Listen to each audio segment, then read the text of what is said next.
And there we are. Hello everyone. It is now 2 o'clock, therefore I'm allowed to talk on the stream. That's how it works.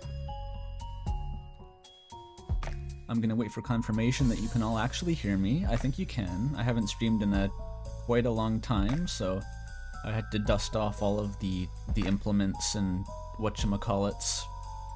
Drag the gastrogif out of the basement. Nice. So, this is a bit exciting, eh? We have, I think by the time I posted, I made a YouTube post about this live stream, I said that we had over 600 comments or something, at which time there were actually 700, and now there's like 850. They just keep multiplying.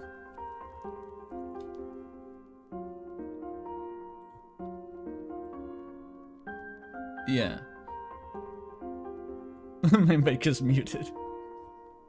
So yeah, this is gonna be like an 8-hour stream for sure. I don't think we ever got through as many as 800 comments in one stream before. And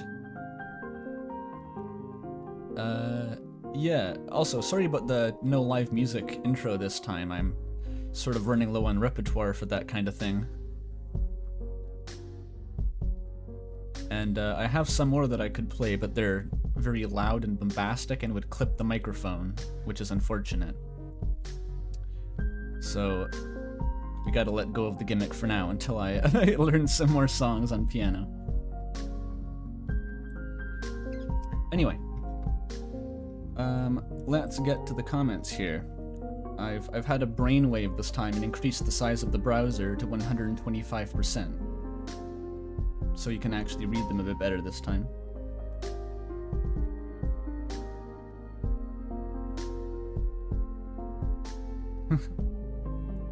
How do I untime out? I'm not sure. I don't know how to use the chat features, Mel. Alright. And would you look at that? The first comment is from Mel. I think a lot of these early comments are actually made when the video was still in its like premiere prototype form and it was still waiting to go up. So these people haven't even watched the video yet and they're already commenting. It's kind of impressive actually. But Mel, as predicted, has sniped the top comment with some totally generic kind of garbage, honestly, but it worked perfectly, so congratulations, Mel. Your plan worked.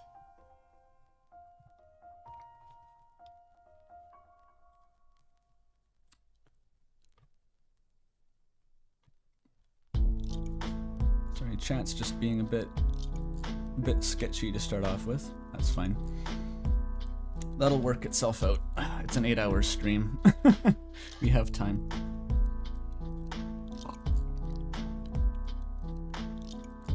Fuck, a donation already. Damn, I forgot I could get those. Noel? Why not?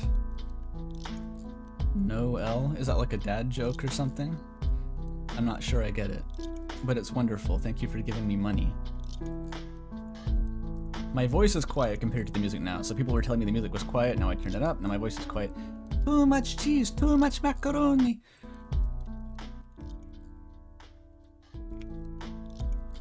There, I turned it down again by 1 YouTube volume increment PM. Whatever that is.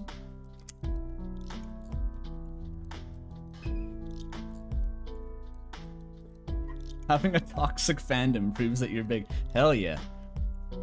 Ain't that the truth?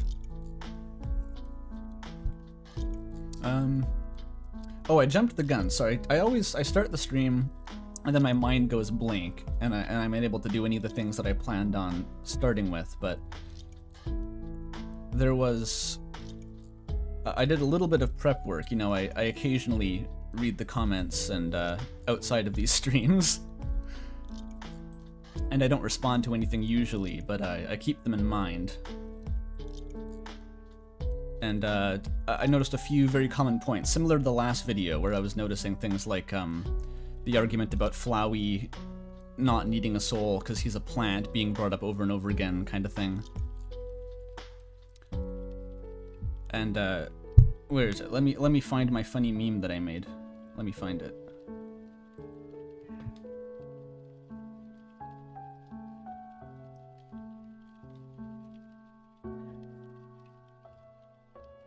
Sorry if you can hear my parents, by the way. They're watching baseball very enthusiastically upstairs, so not much that can be done.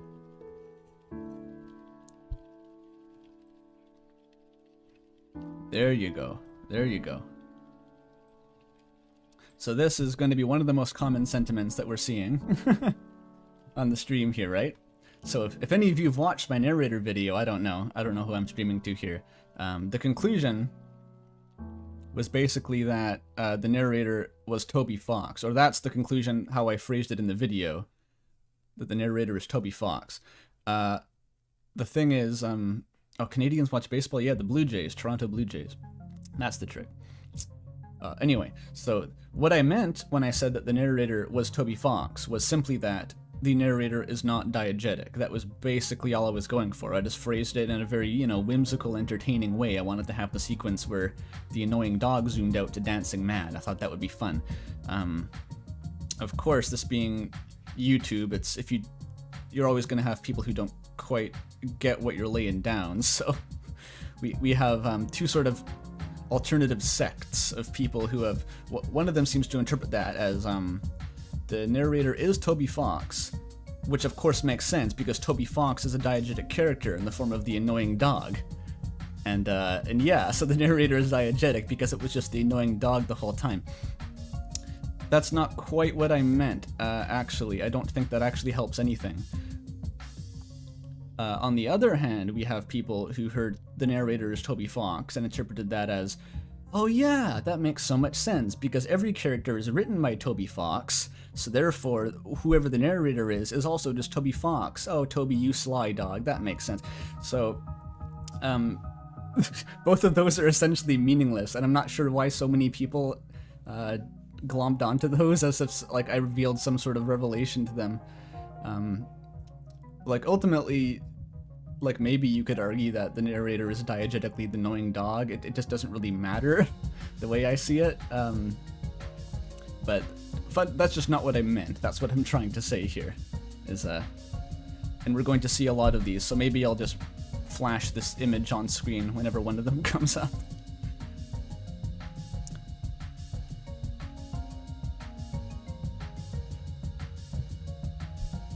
-5 super chat got ignored. Where's the super chat? Oh shit, I missed it. Yeah, I did miss it. Pog, the best Undertale theorist I've seen so far. Rational and funny. Oh yeah, my IQ is very high.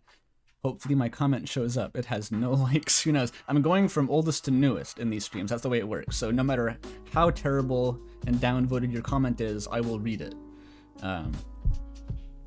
That's just I think the most fair way to do things. Because if we just go to the top comments, we're going to get our expectations up too much.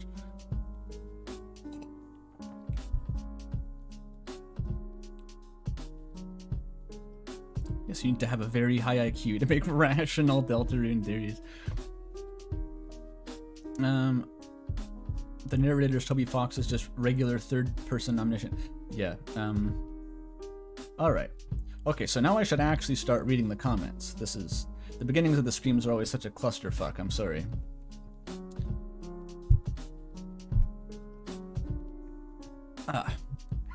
Okay, so we went over Mel's hilarious snipe at the top comment. Very good job, everyone clap for Mel.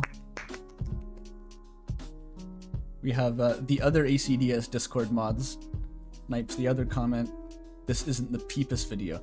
Well, obviously, if this was the Peepus video, I would be making $1,000 a month on Patreon. That is the condition for me releasing the Peepus video. So that shouldn't be a surprise to anyone. If you want to see that, start inundating me with capital, please. S-Stackinator says, I've listened to Feisty Flowers every day in anticipation for this video. That is an excellent choice. I mean, Feisty Flowers is one of the greatest bangers created by mankind as far as I'm concerned. And it's the theme for a random shopkeeper NPC in Everhood. So that game just goes hard. Mario is the narrator. Excellent. Good start. I am the narrator. Even better. Good start. Good start. Nice editing. Yeah. So, I don't... If anyone's seen the previous streams, I sort of kept to the policy where I do appreciate all like comments that are just sort of compliments, saying, "Oh, good video. Good job. I liked it." Those are good and make me happy, but they're not very entertaining to read on a stream where I'm just like reading people complimenting me for 8 hours, so I'm going to be skipping most of those, unless they're commenting on something particular, but there's no ill will implied by that. It's just for the sake of the stream. Chat says, Toby Fox is the dungeon master of both games. I mean, that's goes without saying. I think we'll get into this more later as more of the comments sort of harp on this, but like, starting the video with a rant about the Epic of Gilgamesh was mostly a joke, but it wasn't entirely a joke. It's the concept of a narrator is not unique to Deltarune and Undertale. Toby Fox has not invented it. Jaru says to say thank you 239 times. I'm here for it. Alright, well, maybe I'm just a little bit more self-conscious then. I don't know.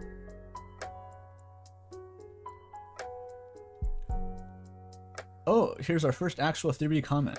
Everyone look at it. It's so shiny and new. This was commented right off the bat. Oh, I remember this. Okay, so this fucking comment, someone wrote this before the video was public. It was in its like preview trailer form, and they wrote a fucking lore essay about the narrator before actually watching the video. Hilariously.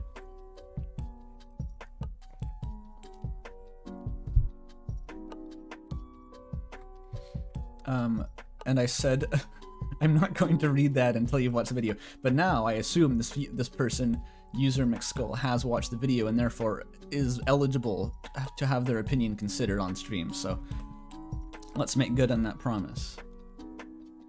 So they think the narrator is Kara because there are a few hints that the narrator remembers the events of Undertale, the jukebox in Castletown. Yeah, this is the problem of making a comment before watching the video, is because you're going to go over all the evidence that I brought up in the video, kind of inevitably. I pointed out the jukebox, the narrator remembers Sans. I didn't point that out specifically, but yeah, that's true. That could have gone in the Undertale references section. Yellow Soul returns. That's nothing to do with the narrator specifically, I think.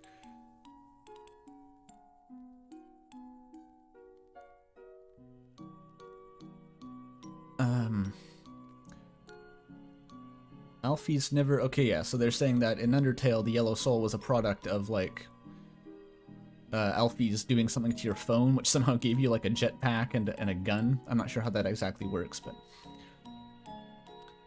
in this case, there's no explanation for when your soul turns yellow in the Spamton fight, so I think people were actually commenting about that on the last video, which was kind of funny, which is more about Chris's soul, which I guess made sense in that context. But here, I don't know what that has to do with the narrator. I mean, it's weird. It's like, yeah, sure, Undertale is connected to Deltarune, but, yeah, that's not narrator-specific lore. Kara somehow brings up the keychain and Yellow Soul from... I have no evidence for this. Okay, that's a great start. There's a possibility of the narrator being Chris. I don't think it's them, because the narrator gives you dialogue choices that Chris doesn't want to say. Yeah. Fair point. I didn't even bring that up in the video. The stuff about the dialogue choices, but yeah, if the narrator is Chris and they're giving you the choices, they're probably not going to be like, yeah, lie. Do something that I don't want to say in the first place.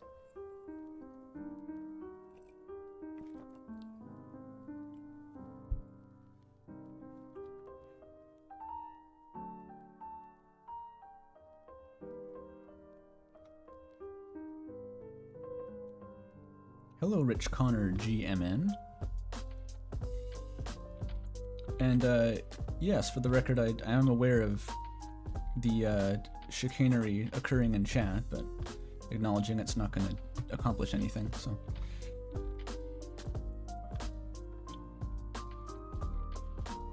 Okay, have we gotten through this?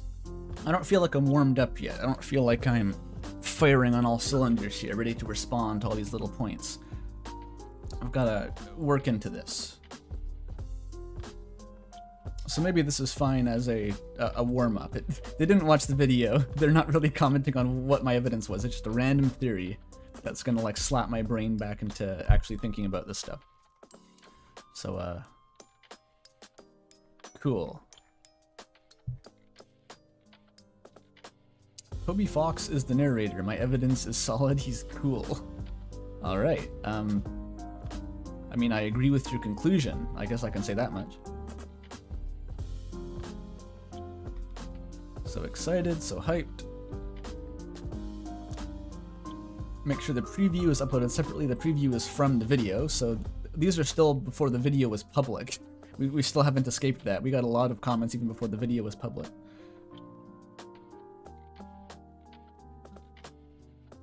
You fear for my sanity? It's not really that bad.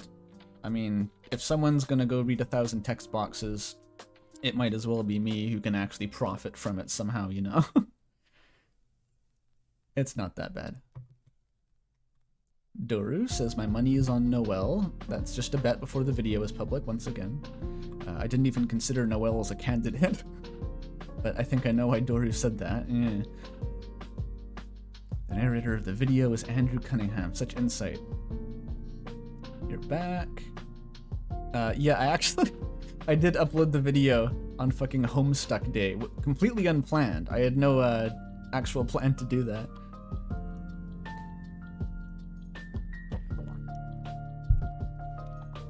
Unironically excited. I'm not sure if I've ever been ironically excited for a YouTube video, but it's good that you specified that in any case. Homestuck Undetail. Peak comedy. Anything with a spage profile picture is inherently funny, I think, so that's fine.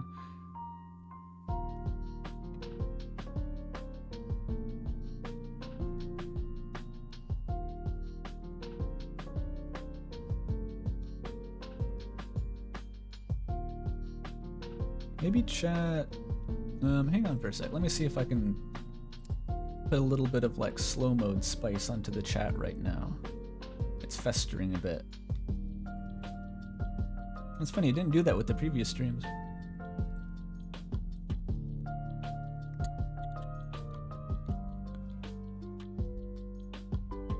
Customization.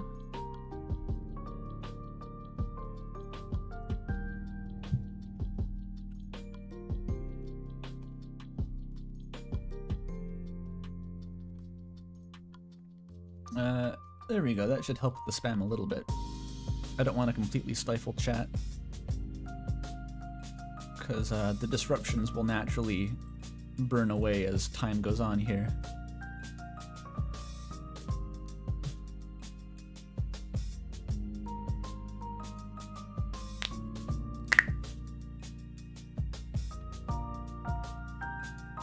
What do I edit my videos with? Adobe Premiere.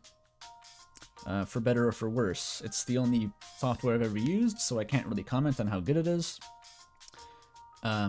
It works for my purposes, but I'm fundamentally kind of an amateur editor. I don't really use any of the advanced features, so there's my review. Am I Joseph Anderson's kid? I fucking wish.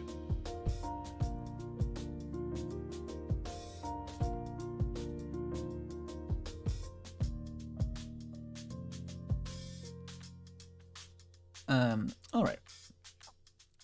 Continuing the comments, I'm going to vaguely try to maybe read chat a bit more. I feel like in the older streams I spent, but it's really hard. Like when you're going to read these comments, you actually need to focus on like what they're saying and stuff. So it's very hard to constantly be diverting your attention back to the chat. So forgive me if it sort of goes in bursts where I'll read chat for a while, then go back to the comments for a few minutes and sort of ignore chat. good. This is still before the video is premiered, okay? This is still the tutorial.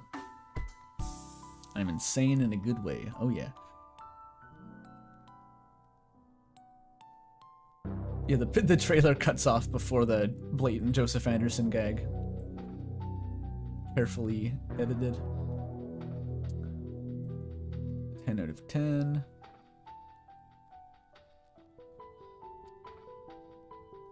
I have not given more than a few minutes of thought on who the narrator could be, so this is going to be new territory. Cannot wait to absorb your conclusion without question and parrot it to others as fact. Hell yeah, as God intended.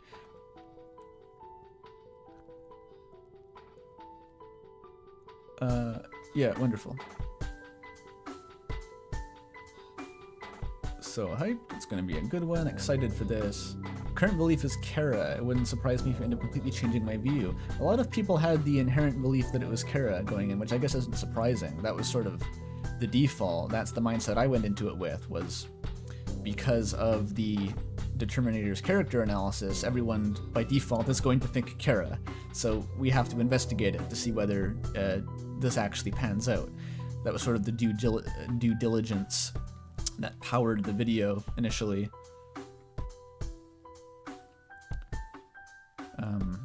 But yeah, I didn't actually know. Like, it was interesting to see people commenting on what their initial thoughts were, what they still think the narrator might be, because I fundamentally, you know, you can't actually tell what the community at large thinks without just asking a million people. So, if I write a comment now, will you read it in 8 hours? Maybe more than 8 hours. There's probably going to be another stream, so if you're writing comments now, they're almost definitely going to be in the second stream at least. I think we got through over 1,000 with the previous 2 streams for the last video. Okay. Roman Torchwick from Ruby reading his canonical daughter Neapolitan Torchwick. That person just really wanted to make a Ruby reference. I've never interacted with Ruby whatsoever. So... oh well. Chris, get the banana. Video game Deltarune. I farted 3. That's beautiful. That could be like a Viper album.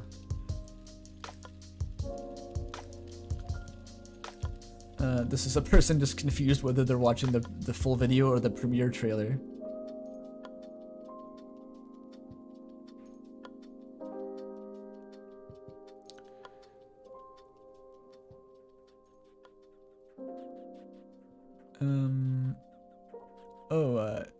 Rich Connor is referring to the one comment in a community post like months ago that I actually remember miraculously. Which essentially, I think it was commenting on Narrator, like in Undertale basically, but that if Narrator was intended by Toby, it was not from the very beginning of the game. And so it was sort of like a little bit shoehorned in, which maybe. I don't want to spend too much time going back and discussing Narrator. I'm going to inevitably as more and more comments touch on it, but I fundamentally just don't know as much about it. Like, I went and did all this research on Deltarune's Narrator, so it's all in my head, but Narrator is more someone else's work that I just sort of read a few times and know secondhand.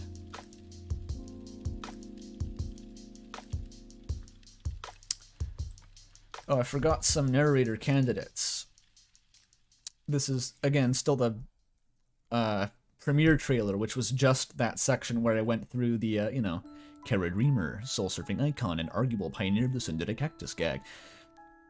So, yeah, it's, I have to admit, there's, I wasn't necessarily taking that section entirely seriously, which maybe is obvious considering what comes next in the video, but, so there's going to be a lot of complaints about I didn't consider enough candidates, my assessment of which candidates were viable wasn't totally accurate in that diagram, and that's all completely valid, because I legitimately just wasn't paying that much attention to the accuracy at that point, because I knew that I was going to be throwing it in the garbage in the next section regardless, so. Wow, I do a great Andrew Cunningham impression. Yeah, I practice every day, thank you. Okay, so narrator candidates. The narrator could be the goner or vessel discarded in Chapter 1. I guess so. I tend to reflexively ignore a lot of the vessel theories just because there's just nothing really to speculate on the way it looks to me. Like, we don't know what the fuck that was. Some people say it's gonna come back and be the final boss, or it's going to be some hidden character in the story, and because Chris took the soul that was supposed to go into it. I don't know, basically, and that sort of robs the interest of speculating about it for me, because it's like so abstract of what the fuck you're even looking at there. It's technically possible but not probable that it could be nobody. I mean, yeah, that was the conclusion, which was invisible because this is still the preview. It's technically possible but not probable. Why is that in quotes? It actually might not be a character, just a third-person perspective omniscient narrator. Yeah. I know Narrator is compelling, but not necessarily the same. People are so tentative about this. This is, it's so funny to me, because when I was making that reveal, when I, zoom out, Dancing Mad is playing. That's music meant to convey an encounter with a mad god is playing just to underscore the point that the narrator of the game might be the person who wrote it. But that was necessary because for whatever reason, the default assumption really is that it has to be some weird twist or diegetic character hiding in there. Which is fascinating. I predicted that perfectly. I'll give myself some credit. That was going to be more of a shock than saying that the narrator was a particular character. Number 3, a non-specific character. Well, sure. I'm not going to include that as an option, because what the fuck do I say about it though? Option 3, someone else, I don't know. Everything works in their favor because their whole being will form around the evidence already gathered in future chapters. This is always possible. Toby could go and pull Chapter 3 comes out, suddenly all the narration is perfectly consistent, it points unilaterally toward the conclusion of a hidden being that's dispensing it. It's nothing like the previous chapters, and then there could be a reveal later on that it was Grandpa Semi or something. Toby can do that, and I'm powerless to resist, but fundamentally I was only commenting on the first 2 chapters, and that's all I can do, so...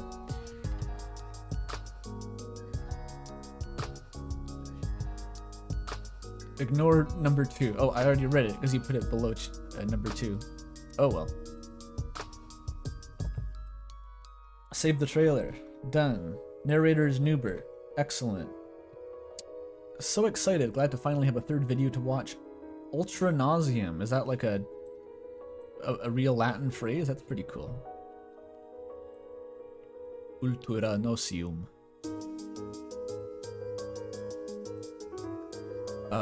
Fucking another essay before the video premieres.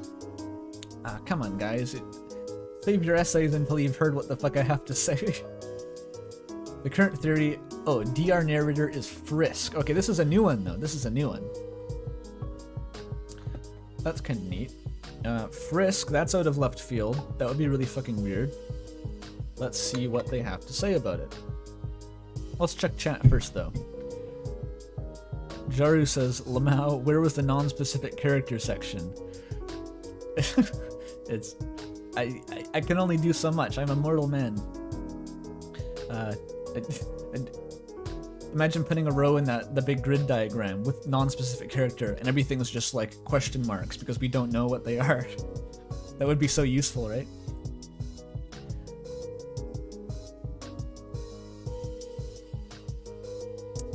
Okay, comment says, the narrator clearly knows about the events of Undertale. Yep, I acknowledged that in the video, which you haven't watched yet. In Chapter 1, the bake sale, yep, been over that.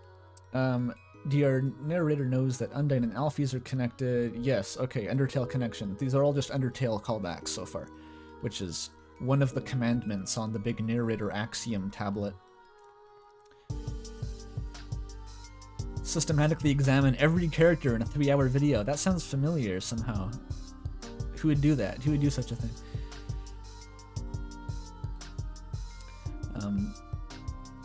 The DR narrator cannot be the same narrator as Undertale. They lack the weebness. Oh my god, that's one axiom that I didn't include. The narrator is not a weeb.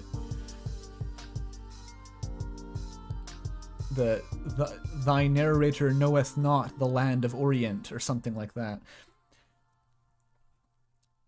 The Undertale narrator has plenty of anime references. The Sundata cactus. Okay, that's like noting an absence of anime references. I mean, the Undertale narrator didn't make that many anime references. There was a few examples, like the Bad Opinion Zone and Hotland, Sundata cactus, maybe something else that I forget about. That's not exactly a world-shattering point, is that the new narrator hasn't done that as much yet. If you subscribe to Narrator, that means it's not Kara. What the fuck? What does that mean? Why wouldn't it be Kara? I mean, you're already walking through walls, right? Whether you want to get Frisk from Undertale into Deltarune, or you want to get Kara from Undertale into Deltarune, you already have to bypass the question of how they did that. Everyone is bringing up, spoilers for the rest of the comment section, everyone brings up that Kara has the line at the end of the Undertale genocide run where they say, let's erase this pointless world and move on to the next. And that's essentially the keystone of like half of, or most, I should say, of the arguments for Kara could be the Deltarune narrator. Which is like, I would argue that that's not so much evidence like for it, it's just like a way out of the impossibility of the situation, but which exists by default. Like, why the fuck is this character from a different game the narrator of Deltarune? But in any case, I don't see why Kara being the narrator of Undertale makes it less likely that Kara is the narrator of Deltarune. That just doesn't make any sense to me. The narrator speaks normally, too normally to be Gaster, and lacks the passive cruelty of Flowey. I mean, I wasn't considering Flowey because Asriel exists in universe, and how do you have a Flowey without Asriel? But that's actually a good point. There's a good point to be salvaged here. The narrator speaks normally to be Gaster. This was actually a very important point that I left out completely, which was that, like, not only does the narrator have, like, really discrete points of knowledge and, like, specific quirks that they exhibit that we can, you know, pin down and say, okay, this character could know this character wouldn't know that.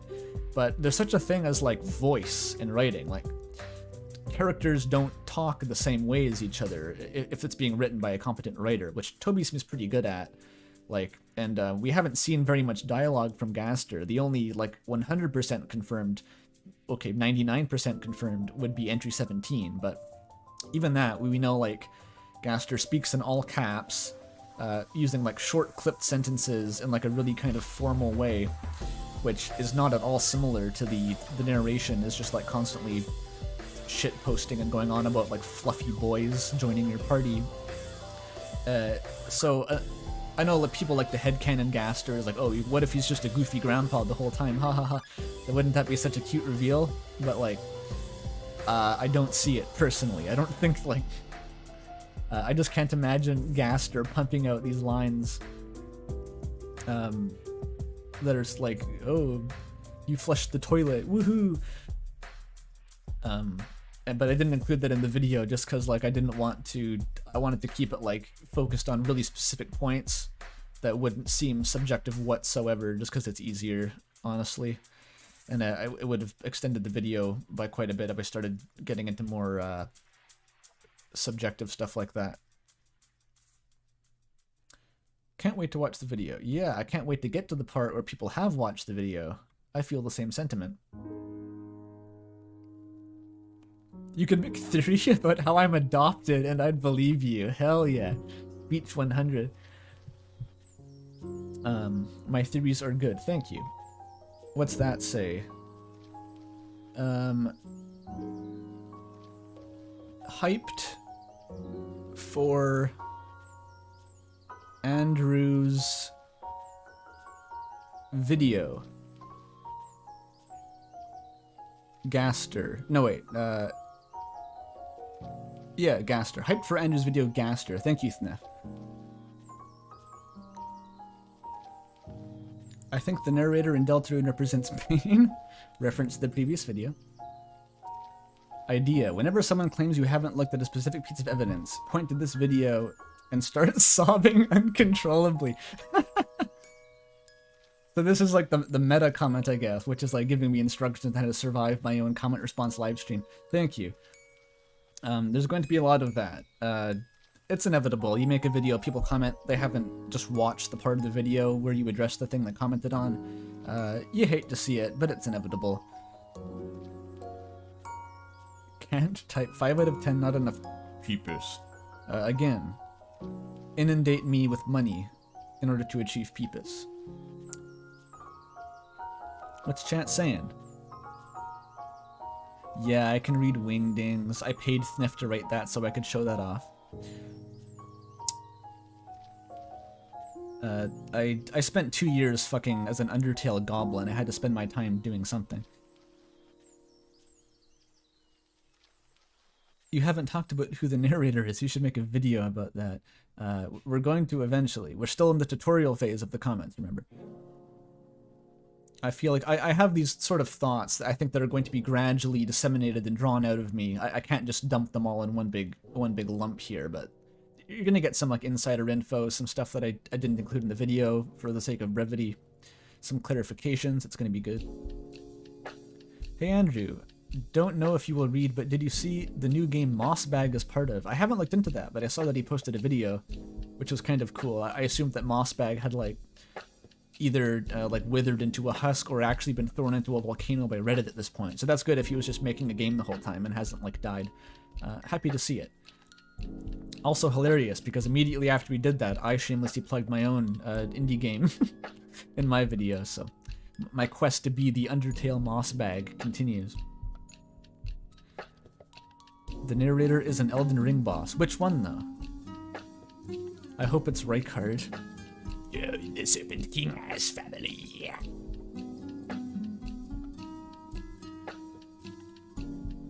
Margit. Oh, that would be sweet.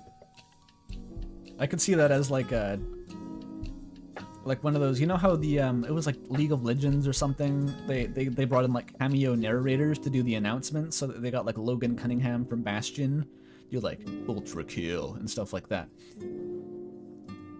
But yeah, get that, and Toby can hire the narrator of or the voice actor of Margit the Fell to be the Undertale narrator. Narrated by Rani. Oh yeah, that like Welsh space witch voice. Can't get enough of it. Okay, I'm gonna shut up about Elden Ring because I'm gonna lose all my subscriber otherwise. But there was a week essentially a week during the production of this video where I got absolutely no work done following the release of Elden Ring. So its mark has been made on our history regardless. Okay, where were we? I don't know if you end up mentioning at some point. Oh, come on, just wait, man. Okay, one piece of evidence that supports Undertale's default narrator and Deltarune's narrator being one and the same is the fact that they have identical drop text. Identical drop text. What does that mean? Minus a couple slight differences in formatting. I don't actually know what that term means, drop text. Oh, what is this? Okay, it's a very specific example. You bid quite... Oh, the text for dropping items. Oh, I see what you mean. Yeah. Right, they are the same. That... I mean, yeah, that's...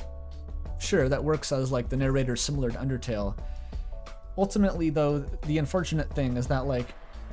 Well, unfortunate if you want the narrator to be diegetic, is that any callback to Undertale is also evidence for Toby just not really thinking about it too hard and just making callbacks when he feels like it because it's funny or fun to him. Which, I think those two, they sort of neutralize each other a little bit. Like, and in this case, from like the perspective of like game development, you would have just copy pasted these from one document to the next. to mean, and I mean the text for, or what am I trying to say?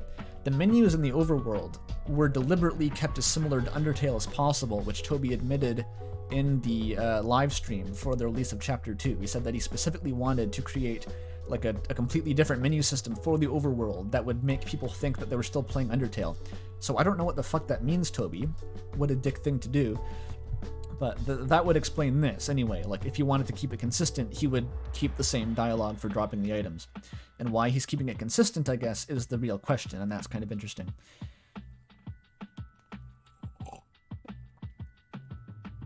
Personally, I think that Undertale's default narrator... What do you mean? I think the default meaning, like, not the red text, where it's obviously Kara. Maybe that's what they mean.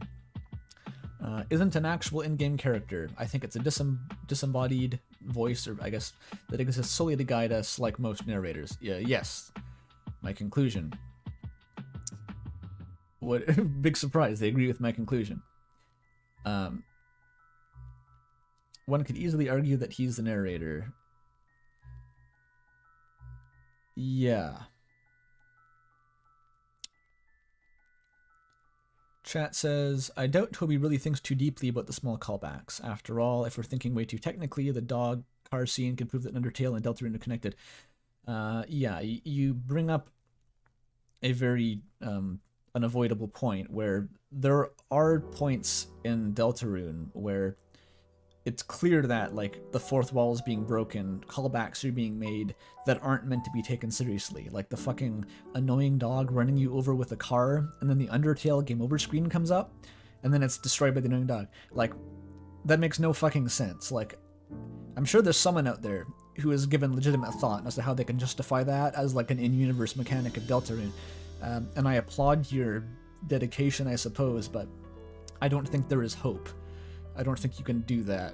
So some of them obviously are just meant to be jokes. And the question is, where do you draw the line? Because some of them, of course, aren't meant to be jokes. The, big example is the distinction between you and Chris when you fight Spam to Neo in the Snowgrave run, where that is very specifically a distinction between Chris is referring to the in-game character, you is referring to you, the player. But, like, so Toby's capable of making really meta, encoding meta information in the narration like that, but how often is he doing it, and is he doing it consistently? So that was one of the main difficulties with this sort of analysis that I was doing, was trying to draw that line. And the only way I could think of approaching it was just to gather all the evidence in one place and really just look at, like, how much was one way or another.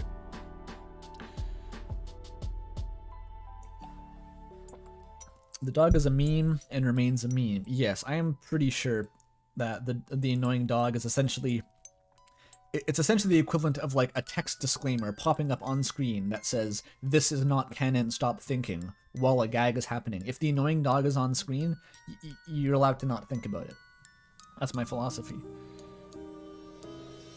Because otherwise, Toby Fox would be Andrew Hussey, and no one would want that.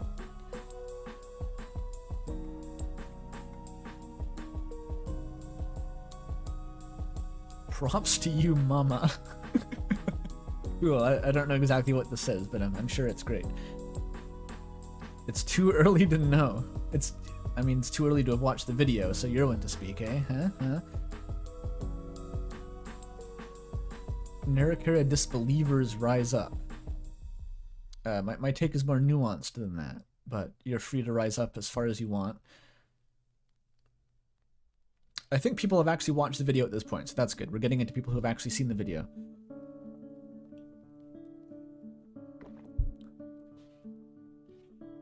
Small Gaster gif in the corner. That's not a terrible idea. Let me see if I can pull that off.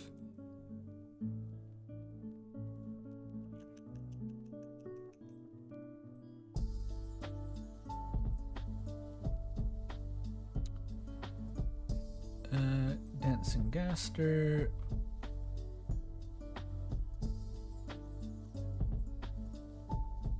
Oh, he's fast. He's fast as fuck.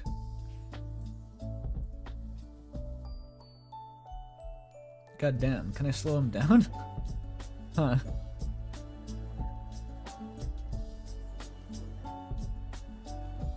I know there's a way to slow him down, but I can't remember what it was.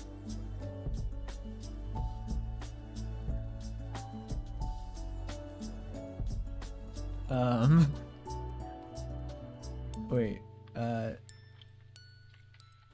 properties, no.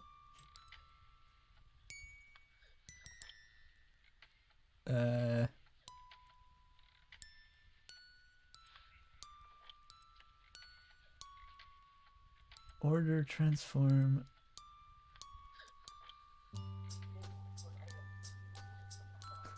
I can't figure out how to slow him down.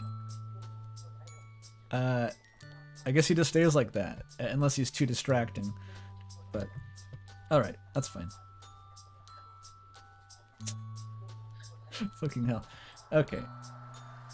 I can't even see it, so it's not going to distract me. It's something that you can rest your eyes on, I guess. It's not bad. It's like jingling keys in front of a cat, but instead it's a bunch of zoomers who like Deltarune.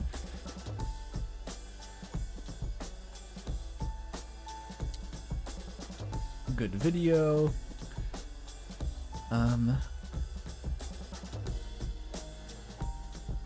Oh yeah, this person just asked if I linked the Determinator's character analysis in the description, which I did. I was thrilled to see, by the way, it's people on the server probably noticed this, but the author of the Determinator's blog popped in to my server without announcing themselves at all and just asked if they could link the my video on their Tumblr. And I think we were going off of like some like drama was unfolding unrelated to that, and it was like everyone was like, you know, addressing that. So just randomly I was like, oh yeah, sure, whatever, just yeah, do it if you want. And it turned out that was the author of the fucking blog post that I made this entire video as a result of. So shoutouts to them. I'm very happy that they've seen it. It's very good.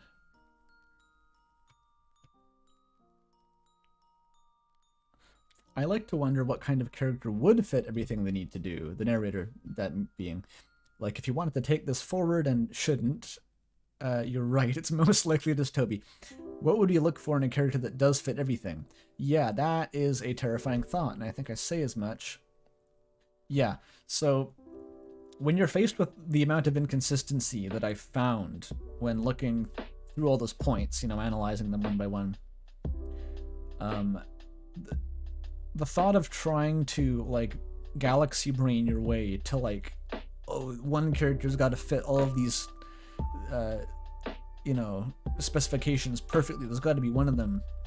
It's such an exhausting process. I feel like you could try to do that forever, and it would never quite work. And I know how that feels because I remember trying to, back in the day, trying to generate, like, the one true theory of what the fuck Kara was for Undertale. Before seeing the Determinator's character analysis, which is, to this date, like, the best attempt I think that's ever been made. It's like the de facto answer to what is Kara in my mind now, because it has fewer problems than anyone else managed to achieve. But yeah, incredibly frustrating.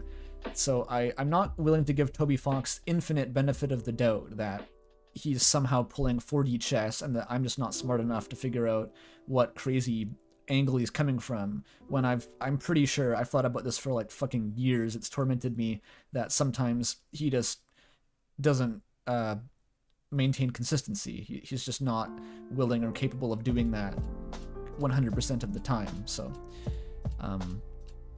I do think after a point you have to just say, like, yeah, Toby has not done a good enough job here to warrant me thinking about this further. I think it's just not meant to be. Can we have a link to the blog? The link to the blog is in my Discord server. It's in the description of the video. And I guess you can copy the URL character by character from this screenshot if you want. Good God, sir, this is intense. Yep. I don't know. If it's not intense, why bother? Good video. There was Everhood music here. Yes, yeah, I've played Everhood. Fun fact. chat says it's gonna drive the whole fan base crazy if a future chapter has a narration like General Speak or Papyrus font. That would be very funny. I mean, we've already seen Narrator speak in like Spamton mannerisms randomly. That was something I brought up in the video, so that would just be one more brick in the wall of what the fuck is going on, Toby.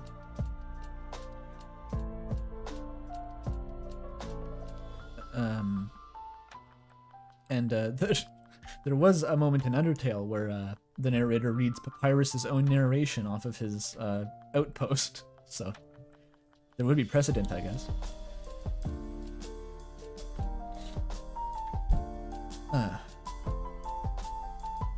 agree, I just think the narrator is the narrator and nothing more. It's almost liberating to just come to that conclusion after so long, like, maintaining, like, the baseline blood content of copium necessary to believe in Narrator, just to, like, come to Deltarune and say, nah, this is fucked, I'm not buying it. I'd be lying if that wasn't satisfying, honestly. I actually think if the narrator is an in-game character, the best option would be the second voice discarded by the vessel. That voice went against Gaster's experiment, which was to insert the player into the vessel. I guess, what are the points in favor of that? Because I guess the vessel is like a protagonist-type entity, which makes them similar enough to Kara or something. We can carry over the precedent of the Narrator argument a bit. They have no tangible presence in the world, so they could be hiding anywhere, you know, whispering into the player's ear, much like Kara, so that pans out. There are a few points, but mostly it's just that we don't know anything about them, and so it's hard to find contradictions, I think.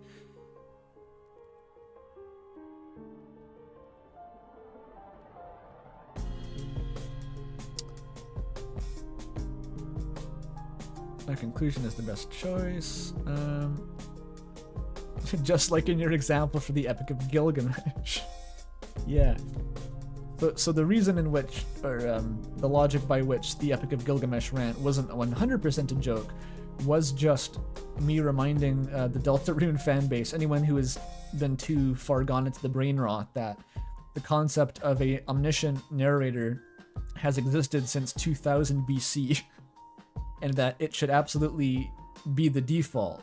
Like, when you're looking at a game, any game, including Undertale, of course you're just going to assume that the narrator is the developer just writing, and that is by far the most common approach. So, I think, just a reminder that you're arguing for the narrator being diegetic, you don't have to argue against the narrator being diegetic. I think the default is very much that the narrator is just Toby writing words.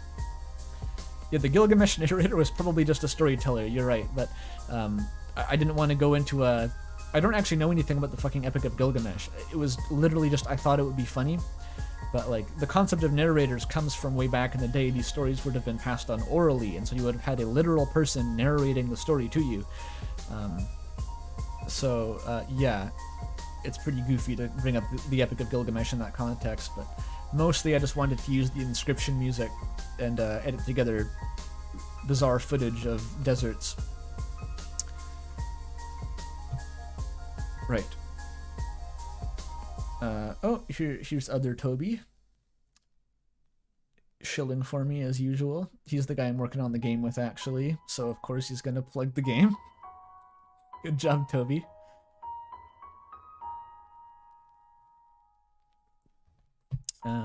How many viewers are there, by the way? I haven't checked. 270 viewers. That's a record. Holy shit. Very nice. Very nice.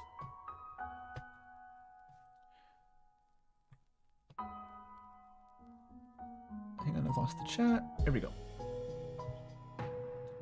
How come the other two videos in the poll are videos I actually want and this video isn't? This is referring to the Patreon poll I made months ago, where this video ended up winning as the topic. The other two were, I think, an analysis of Gaster as he pertains to, like, cut content. I thought I had an angle there, which I've sort of discarded. I'm not really sure I have much to say anymore about that, so thankfully it didn't win. And the other one was a comparative analysis of One Shot and Undertale. which is going to be my next video actually, but from a specific angle where I want to comment on how both of them sort of attempt to like argue themselves out of being fiction in like weird, sneaky ways, which I think is quite unique to that sort of era of meta RPGs. A lot of them were doing that, where they tried to like trap you within their world or the logic of their universe somehow, and I think it's very interesting because they both do it in a different way, and that's going to be what I'm talking about in the next video. So look forward to that, and God knows how long. Well, gotta watch a one-shot Let's Play. Yeah, or just play it yourself. It's like a 5-hour-long game. It's pretty cheap. It's getting a Switch port too.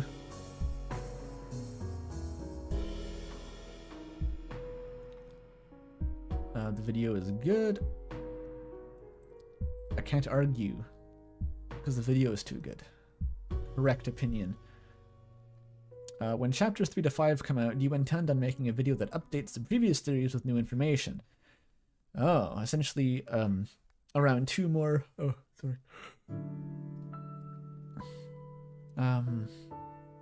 Essentially around 2 more or less the same theories, as I'm sure there will be an astounding amount of new evidence.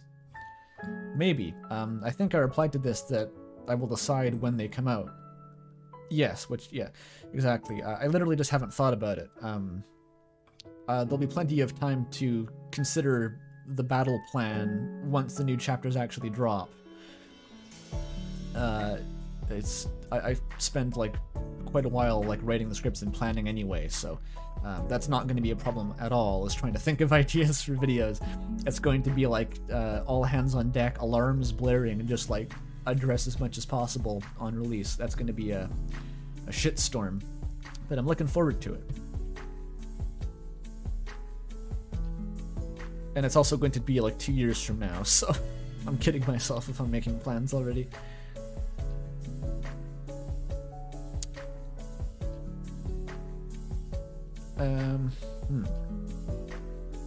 So what I got from this video is that Spamton Cannon will overthrow Toby Fox and make the next game Nut Dealer. Nice.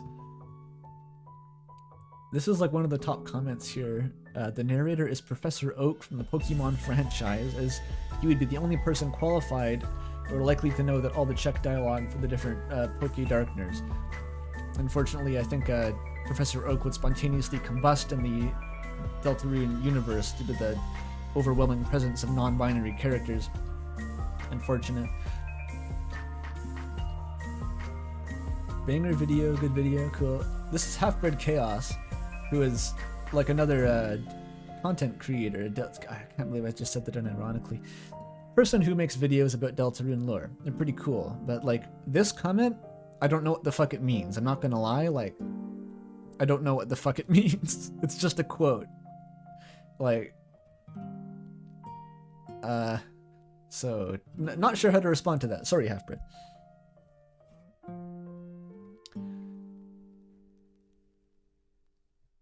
I agree to the conclusion. If we assume there is only a single diegetic narrator, the narrator's actions and motives...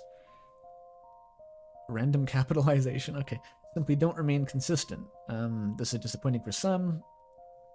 After the 30 minutes of laying out facts, but the video will remain... Does this person have a typing quirk? The E's are capitalized. Will remain a good resource as to why the narrator is not an in-universe character.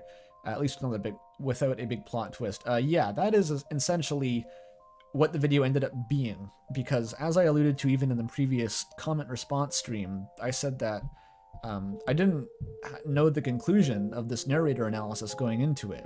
It was legitimately just like, people have these ideas, maybe it's Kara, who knows? I'm going to go in and investigate everything and make a conclusion to the best of my ability. And I promised that if I couldn't come to a specific conclusion about who the narrator was, I would just make a half-hour-long video and then say that I had no conclusion, which is exactly what ended up happening.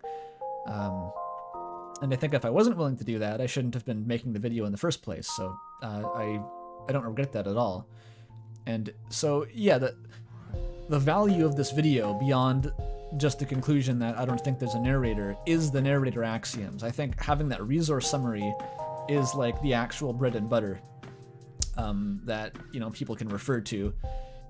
Just having these points distilled out, which was a big part of the Determinator's analysis too, just like picking out trends and like, okay, the narrator does this. This is true about the narrator.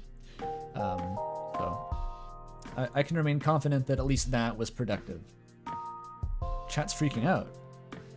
Oh, read the capitalized. Okay. All right.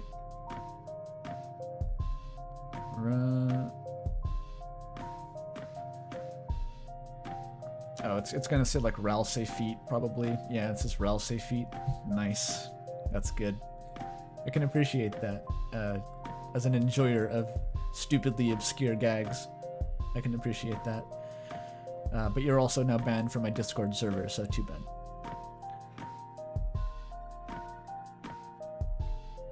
Good video.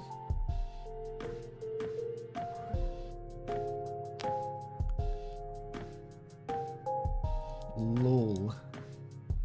Goat beans. Yeah, that's exactly why you're not allowed to talk about RAL safe feet on the ACDS. I don't want to have to listen to people fucking talking about goat beans till the end of my mortal lifespan. Goats also don't have toes, by the way. They have hooves. I don't know if anyone's noticed that. Which is convenient, because Ralsei is not a goat. He is in fact a dark nerd. So fuck everyone who tries to apply biology to monster species. Unilaterally, that's just a freestanding take. Anyway.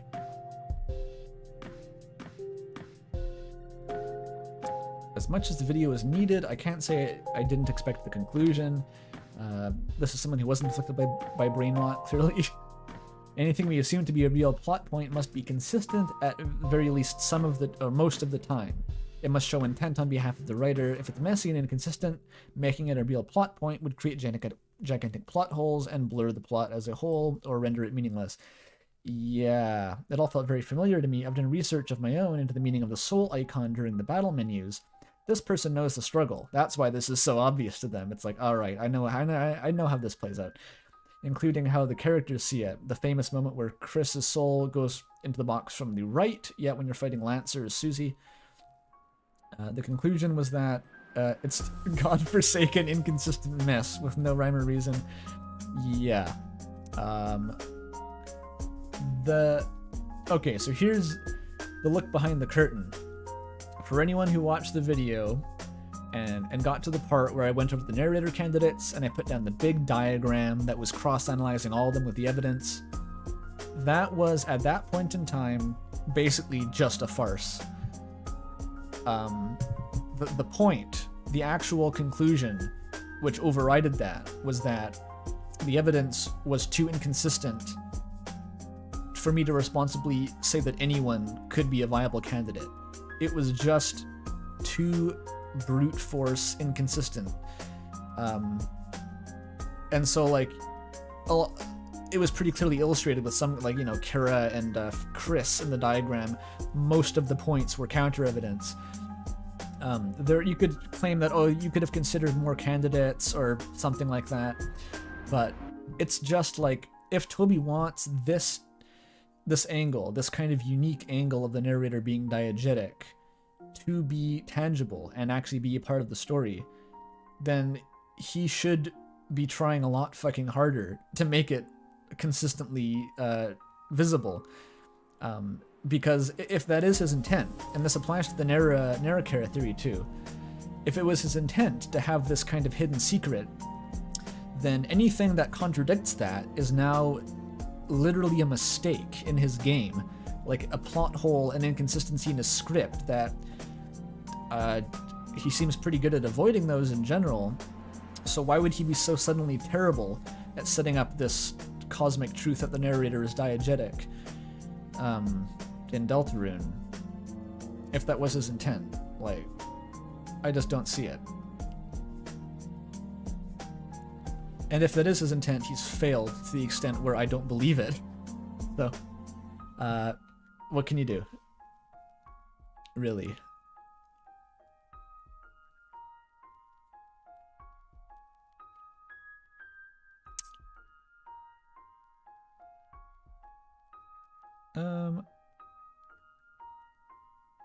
White Sandal says, I feel the video is mostly an informal video on patterns of the narrator more than an actual theory video. Excellent. Yeah. I don't want to be necessarily making theory videos, whatever that means. My previous videos don't necessarily come to any strong conclusion.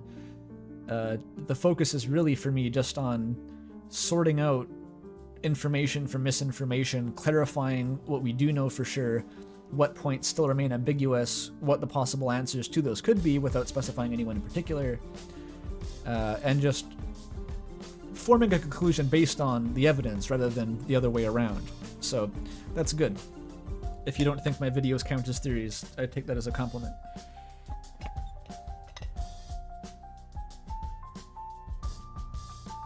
Lo-fi Megalovania, yeah.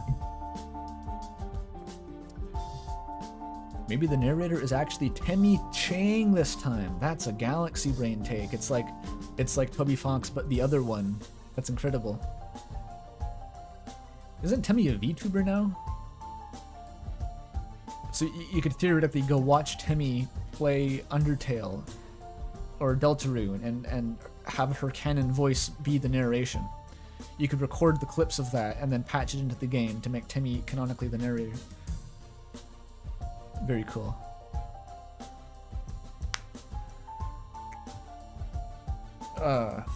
Ure. The video was awesome sauce. TM. You gotta love a man with a typing quirk. I don't know why the fuck Ure does this, but he sure as fuck does. It truly gave an insight into how the narration truly works with hard set facts and evidence. I might even use some stone engraving thing for later. It's such a visceral image trademark. I can feel the raw power trademark. Yeah, 10 Commandments. I don't know. It fits in the theme of totally redundant references to antiquity. Homestuck ass person. Yes. Says chat, by the way. That's a bit long. I have now changed my perspective from Kara narrates all of Undertale to Kara influences parts of Undertale's narration depending on what route you're taking. Yeah, that's sort of the default, like, I kind of misrepresented, actually, the Determinator's character analysis by saying that it was, like, the Narrator post. Because the point of that blog post was not to just argue that Kara was a narrator. It was to use that essentially first to prove that with a lot of evidence, and then use that as a springboard to analyze to analyze Kara in general, just like what is their role in the story, who are they, how does it make sense, and maybe that was a bit off topic, but basically, yeah, there's sort of gradations to the concept of Narrator, where, like, as a base level for the plot of Undertale to make sense, you need to admit that Kara is somehow unified with Frisk, and that they're present to come to the end of the game and to break through Asriel by sharing their memories of when they first met and cause them to break down so that you can defeat him. You need Kara for that at bare minimum. But then above that, there's like, okay, well, now we have this red text narration in the genocide route that is explicitly from Kara, so Kara must be present somehow. Kara has the, or Frisk at some points glimpses the memories of Kara, like when they fall down into the garbage dump, and they have that, like, hallucination sequence where they remember when Asriel first found Kara after they fell. So, and then you can take that and work all the way up to, like, all right, what if Kara is every piece of narration in the game? And so there's sort of a spectrum, and depending on how much copium you have, you can make your way further up on that ladder. But you don't need to go all the way. Rant over. I've also changed my perspective on Deltarune to it's totally someone because it's totally someone because Narrator 2. There is nobody influencing the text thus far except for Spamton. Yes. If I were to expand on this, I might believe that whomsoever is closest to the player is influencing the narration both in Undertale and Deltarune. Who is closest to the player? So, like, that being Kara in Undertale, I guess, as Kara's one kind of aspect as a player stand-in. Has the music started? obviously continue playing the video. It's a playlist. Just play the video. God damn it. When did Spamton influence the narrator text in the Snowgrave? Oh no, just anytime you fight Spamton. The opening line is like, "Don't you wanna be a big shot?" And all caps and everything, so.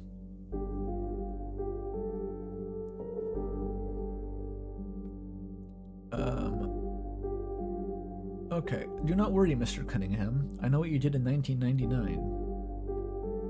Okay, my tax fraud is coming out, I guess.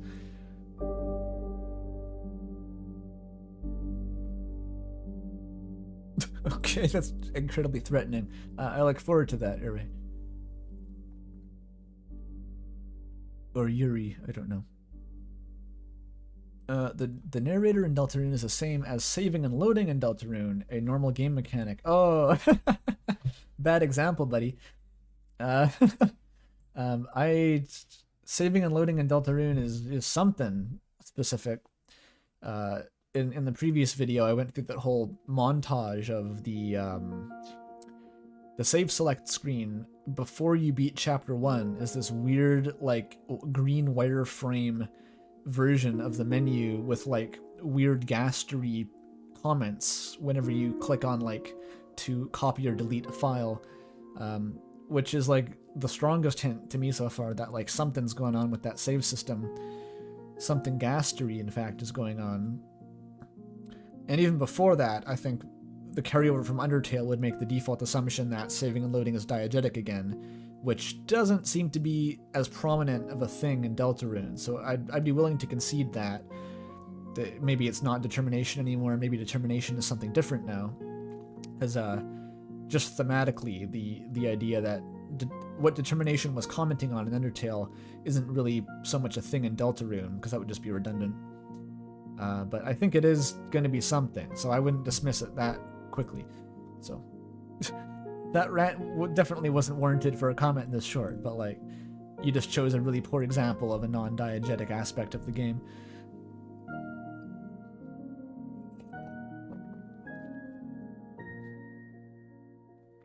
Chat says, I feel like pre-beating chapter 1 save screen was overlooked because it had been a few years since it was widely talked about.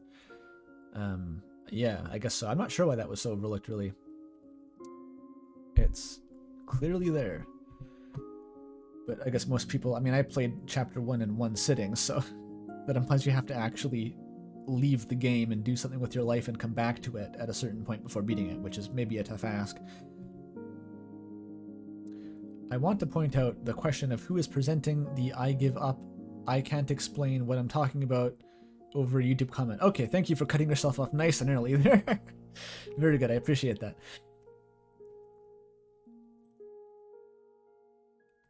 Okay, I'll pretend it was a really cool argument.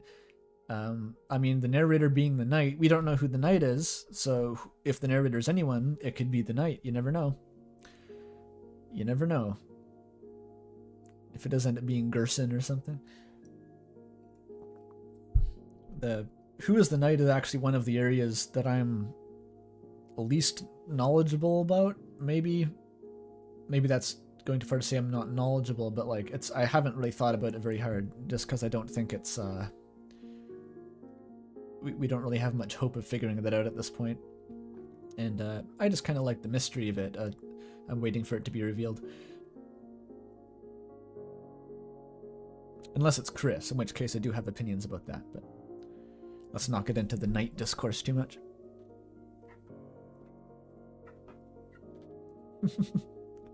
I know someone in chat has thought a lot about the knight.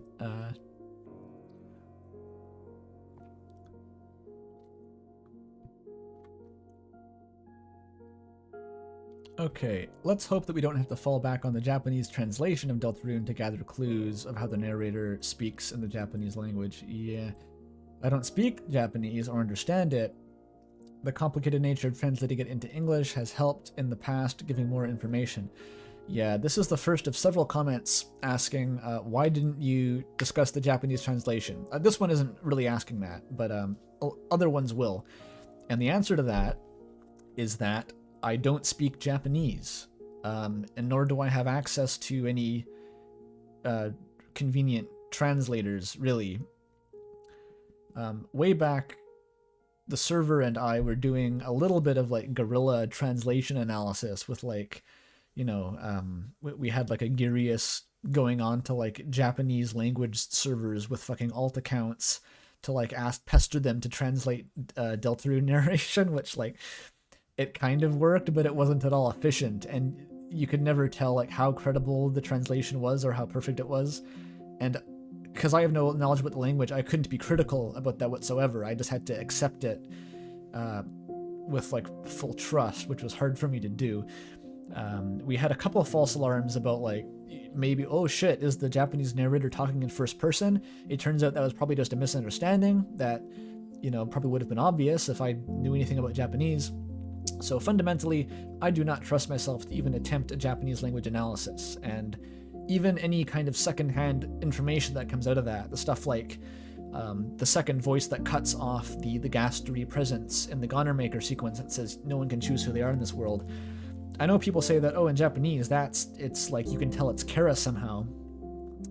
And I'm like, cool, but I have no way of judging for myself how strong that point is.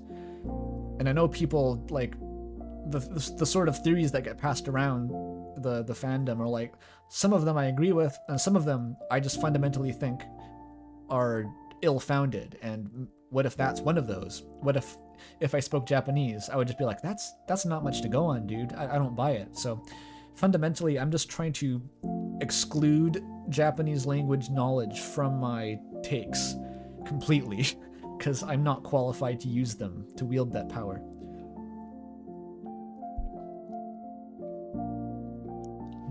Sick Joseph Anderson reference there, mate. Hell yeah. We simp for Joe Anderson in this house. A little bit. I still haven't watched his Elden Ring video, actually. I only just fucking beat Elden Ring yesterday, believe it or not. The game goes on forever. And so I'm excited to go watch Joe complain about it for an hour, as he does.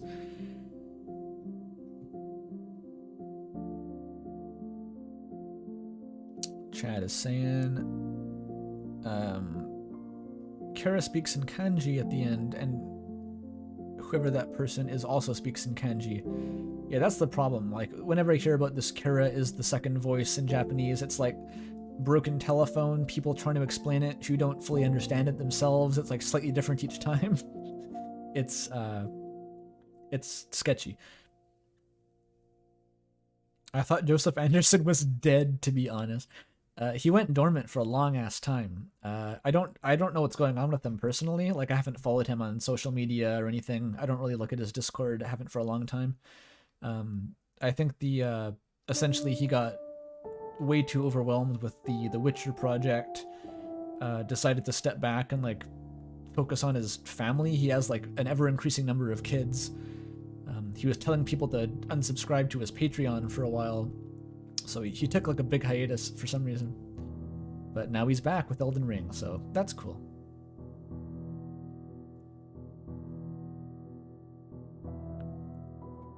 Criticisms.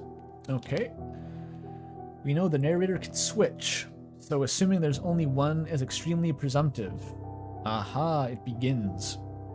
So I didn't make a haunted castle meme for this one, but picture this same template. But on the left, on the bottom, it says, the narrator is inconsistent. And up here, it says, so the narrator is not diegetic. But the Dark Castle over here is that there is more than one narrator, which explains the inconsistency. We're going to be seeing a lot of that. And that, my response to those in general, without reading any further into this particular person's comment, is largely going to be that arguing for a single diegetic narrator is already very hard. Like, the Narrator take from Undertale, what it took to convince me of that, I mean, people had been spitballing about the theory since the game came out, and this, I think, only dropped in, like, April of 2016 or something. So, the Kara is the narrator concept had been floating around, just as a headcanon for months and months, but I was never convinced to take it seriously, because like it's a stretch, and it never seemed like there was that much evidence. This fucking post is 20 pages of text, not including screenshots, and there are a fuck ton of screenshots. This takes like an hour to read. And this is what it ultimately took to convince me that maybe there was a chance that Kara actually was intended to be the narrator of Undertale. And that was just arguing for a single narrator being diegetic. And so to have multiple narrators, you'll see people in the comments arguing for 2 or more, like multiple, like 3 narrators to explain the different inconsistencies. And with that, it's like the task of encoding into the game a consistent pattern that makes it clear that one narrator is diegetic is already hard. Doing that for 2 narrators or 3 narrators means that each of them is going to have like a fraction of the total evidence. Each one of them is going to have their own distinct voice. Each one of them is going to have these positive or negative flags that are very consistently laid out to be like, oh, this one's speaking now. Oh, now it's this one speaking. And it would be this huge monumental effort to coordinate all of this. And what that boils down to is that you need even more consistency and precision than would be needed for the single diegetic narrator, which I have already concluded there isn't enough. And so to fix this problem by saying, oh, well, just add more narrators is delusional, if I can be frank. It's not going to work. And if Toby Fox is trying to achieve that, he is not off to a good start. And also, like, why? Why? Why would you want 3 diegetic beings as the narrator of your game when they all just ultimately sound like Toby Fox anyway? You can make that criticism even of Undertale. Like, Kara is a narrator? Wow, Kara sure sounds a lot like just Toby Fox writing what he thought was funny. Which is fine when it's one character. You can have a character whose personality just happens to be Toby Fox doing what he thought was funny. But you can't have 3 of them that are different, but all have that same style of voice. This is like an absolute pipe dream, basically, to have more than one narrator. Okay, number 2. It only took me like 10 minutes to respond to the sentence, so let's see what number 2 is. A lot of your counter-arguments are presumptive. For example, given this is a breakdown of RPGs, it is entirely possible that Chris/Kara/the Knight/the player/etc. can in fact read minds. What? It is because it's a breakdown of RPGs, it's impossible that these listed characters can read minds. Why? Why are characters reading minds an RPG trope? That's not one I'm aware of. I don't follow. We know that Kara can break the 4th wall. Okay, first of all, there's not a whole lot of, oh, wait a minute. Let me think about this. We know that Kara can break the 4th wall. This may be referring to the post-genocide monologue, which is very much outside the 4th wall, in my opinion, I guess. It's calling out the player directly for stuff.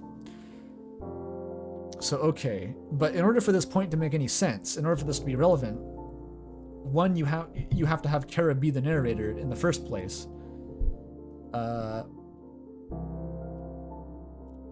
What is this even trying to say? So if your approach was that lack of evidence is evidence of lack, some were just wrong. This might be trying to call out a very specific point on the big diagram. Maybe I should just bring up that... Where's the diagram? Sorry if you could hear the Windows error sound there.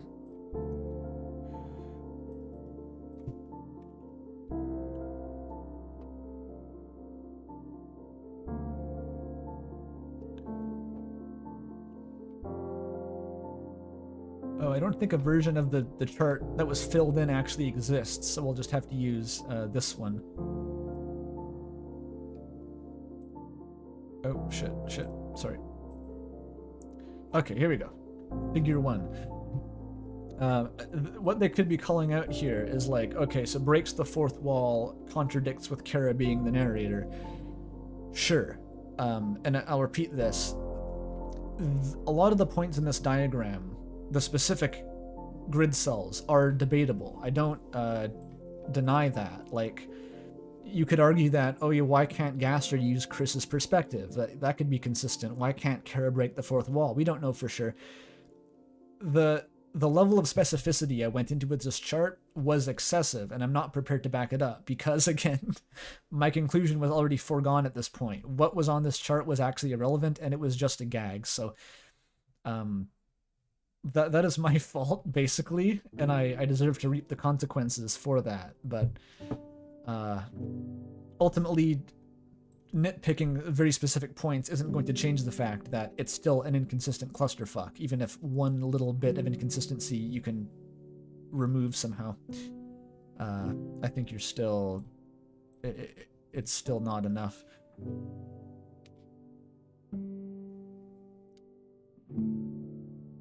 The biggest criticism I have is that we know Toby is the narrator in our universe. Okay. But there's nothing to conclude he is in their universe as well. Aha! We get to bring up the meme. So this sort of combines the two of them. They're assuming that for Toby Fox to be the narrator, Toby Fox must be diegetic. But also that, like, it's obvious that Toby Fox is non-diegetically every character. Like, no, when I say that the narrator is Toby Fox, I mean that it is not a diegetic presence. So, first use of the meme template, hooray. Toby does not have to be diegetic to be the narrator. She's already the narrator by default if no one is diegetic. Like, I hope that was clear.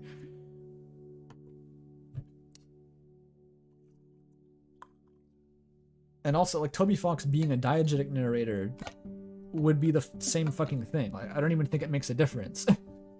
It's just Toby Fox speaking through his sock puppet, or Toby speaking directly. It makes no difference fundamentally.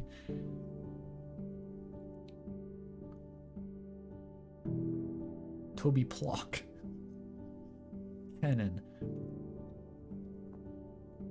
One interesting point is how we can view Noelle's thoughts during Snowgrave. Aha, after the laser button in the hospital visit, this suggests a link between whatever force or will behind Snowgrave and the narrator. Okay, so this is actually a good point. This probably would have been included in the narrator axioms, except that the way I went about physically gathering the dataset of the narration was to watch through all my recorded footage and essentially just copy paste or, you know, type out anything that didn't have like a dialogue portrait or you know, something like that. So essentially when I was scrolling through it like kind of absent-mindedly, if I saw Noelle speaking, I went, oh, it's not narration, Noelle's talking, even if it indicated that, like, you know, those like bracketed segments where Noelle is just like narrating her thoughts and Chris can't hear and it's really weird.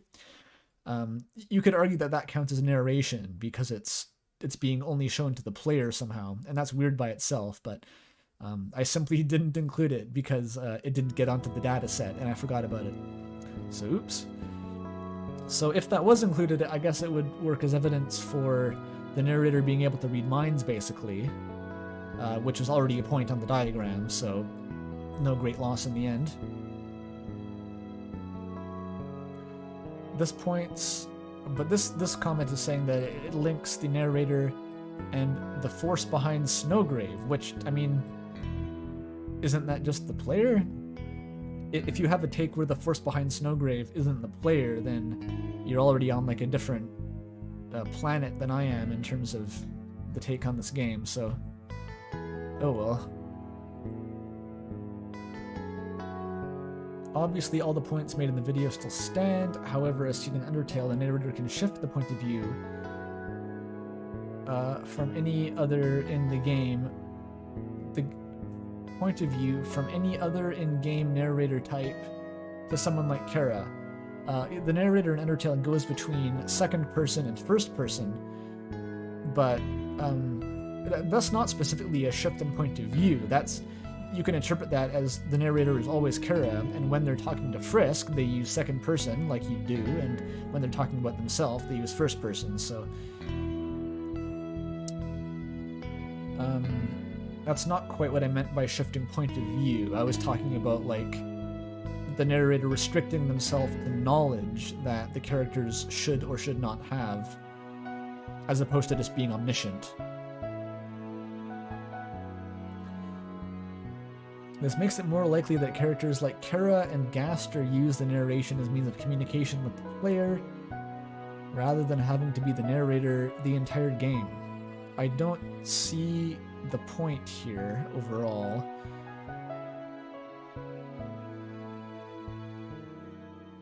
Essentially, they're saying that the narrator isn't always a character, but sometimes it can be, which maybe is true, but I don't think anything so far in this comment has actually been evidence for that.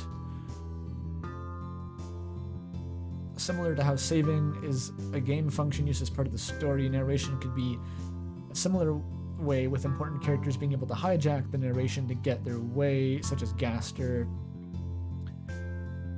Maybe. Like, I could see that being the case, kind of. That's like a compromise version of, like, it's not, the narrator isn't meant to literally be a diegetic being, but characters are allowed to sort of break the fourth wall sometimes and communicate you with the narrator, which that's like a valid take, and that doesn't require Toby to have some master plan and of how to make the narrator a character. That could just be like, it would be cute in this moment, or kind of spooky or something, if this character communicated with you through the narration a little bit. That I could see working, I guess. So there you go. Chat says, I feel like Snowgrave was already Toby's response to people shifting the blame for genocide onto Kara, and then people did it again anyways, lol. Yeah, I'm not sure if that was what Snowgrave was doing, because I think if you're willing to, if you have that much copium in your bloodstream that you can absolve yourself of responsibility for doing the genocide route, I don't see why you'd have any trouble absolving yourself of the Snowgrave. It's the same thing ultimately. I'm not sure what Toby's ultimate intention with the Snowgrave route was. It seems to be, if anything so far, a commentary on how RPG parties work. Like, or at least one facet of it that I've noticed is it's like, when you're controlling a party of characters in an RPG, they're all being controlled by the player, even if they're not all necessarily the protagonist. Which, in Undertale, you never noticed that, because you only had one character. But in this case, it's like, alright, so we're controlling Chris, that's obviously being commented on, the player is controlling Chris diegetically. So what if we expand that logic to how much control does the player have over the characters in Chris's party? And that includes Noelle. And it could be a way to explore that. And it could mean other things too, but we'll have to wait and find out.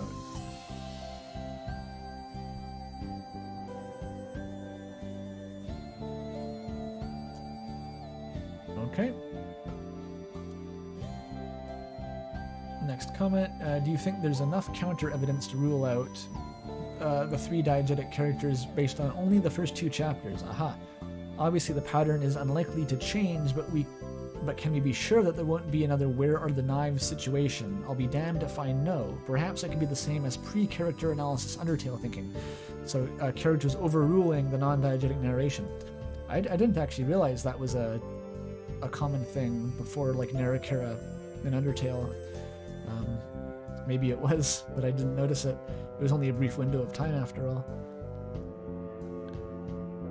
But okay, interesting. So the main point here is a good point, is that you're saying that the narrator isn't diegetic. This implicitly applies to future chapters as well, but it's only using evidence from the first 2 chapters. And there's 2 sides to it. One is that, yes, I'm only using evidence from the first 2 chapters, so strictly speaking, this only does apply to the first 2 chapters. But also, if chapters 3 goes crazy and just drops a where are the knives, you know, it's me, Kara, it suddenly starts pushing toward a diegetic narrator. It's going to have to fight against this big fucking tumor of a first 2 chapters that it's created so far. which is like inconsistent and constantly undermining its attempts at being valid. So it could happen. Like Toby could start pushing toward a diegetic narrator in the future, but he's going to have to work against the kind of clusterfuck of the first 2 chapters to make that happen, and it's going to be a pain in his ass until the end of time. I think so. I think it's likely that he just won't go that route, because it doesn't seem like he's willing to push that hard for it so far. And it's worth pointing out, it's not a huge point, but the narration about that like some of the really silver bullet text boxes that confirmed Narrator were from as early as the ruins. If you're doing the genocide route, like Where Are the Knives is from the ruins, like the equivalent of chapter 1. So it's not inconceivable that we would have seen stuff like that by now if that was intended, especially in the Snowgrave route.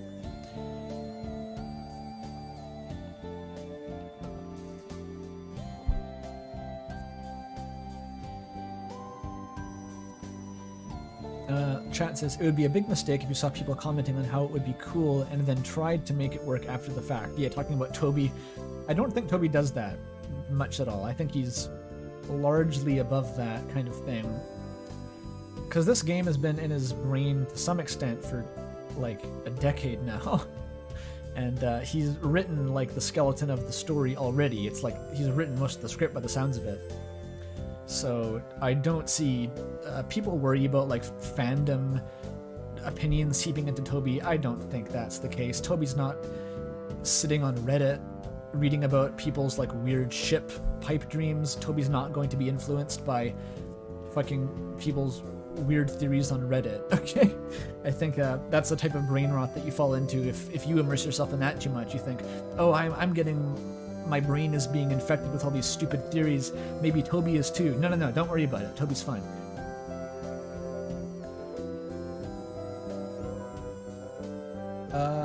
I think I'm going to take a quick break just to use the bathroom here. I'll be back in like 5 minutes. Feel free to read ahead these juicy specimens coming up next. I'll leave you with the Gaster GIF, and I will be right back.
I'm back. I've returned.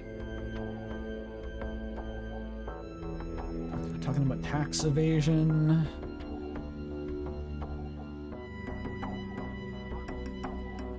What are some of the major points being discussed in the first hour of the stream? Narrator stuff.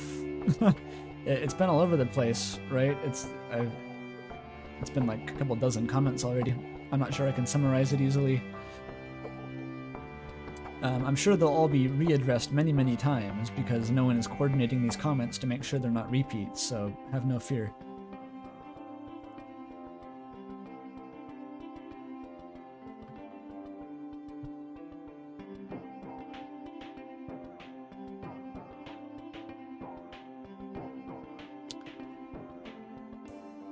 The narrator is HAL Laboratories. Excellent. I don't think I've gotten to yours, Punkit, although I might not have remembered. I'm sorry if my dogs are barking in the background there. It's I can't really prevent them from doing that, so hopefully it's not too loud is all.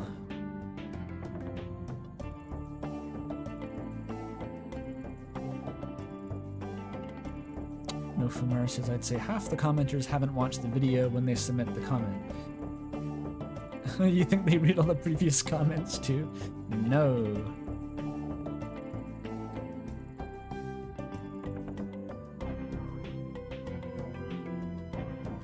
Okay, let's resume comments. Oh wait, first, what are my thoughts on Homestuck narration? I have no... Is there narration in Homestuck? Like, I legitimately can't remember. Like, it's all just like walls of tester logs. I guess it's like a boy... yeah, I can picture a bit of narration, I guess. I have no thoughts on it, though. I don't think about Homestuck as a general policy.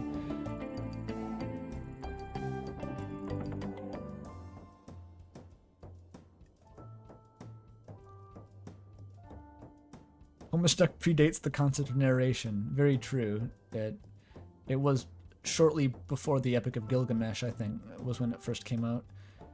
The early, like, Act 1 I'm talking, though. Act 6 was, like, after Undertale.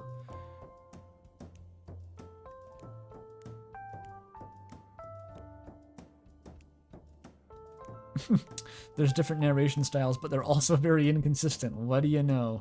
What else is new?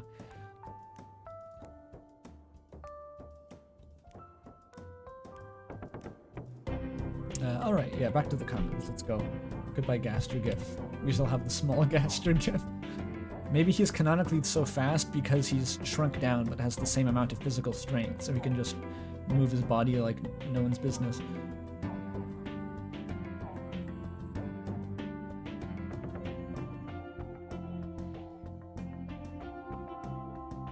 So I think I responded to this one. Essentially, does that apply to future chapters? Yes and no. JD says, I think it's worth pointing out the similarities between Toby Fox's Undertale / Deltarune and Andrew Hussey's Homestuck. Hooray! It's back! A project that Toby Fox was involved in. Was he? Was he really? Deltarune specifically has a few Homestuck gags. The bucket in Chapter 1, the house and sun shadows, and the dancing silhouette. I don't know if I know what the dancing silhouette refers to, actually. The blue portraits in Queen's Castle. Maybe that's... My Homestuck knowledge isn't, like, all that strong. Like, I recognize, like, fucking Spade Bucket, obviously. Come on, Toby. Yeah, the house looks like the Homestuck logo. So yeah, there's some, like, kind of visual Homestuck references. I don't... If you're suggesting that, like, that means that Toby's going to be, like, making story links, or, like, between himself and Homestuck, I hope not, and I doubt it.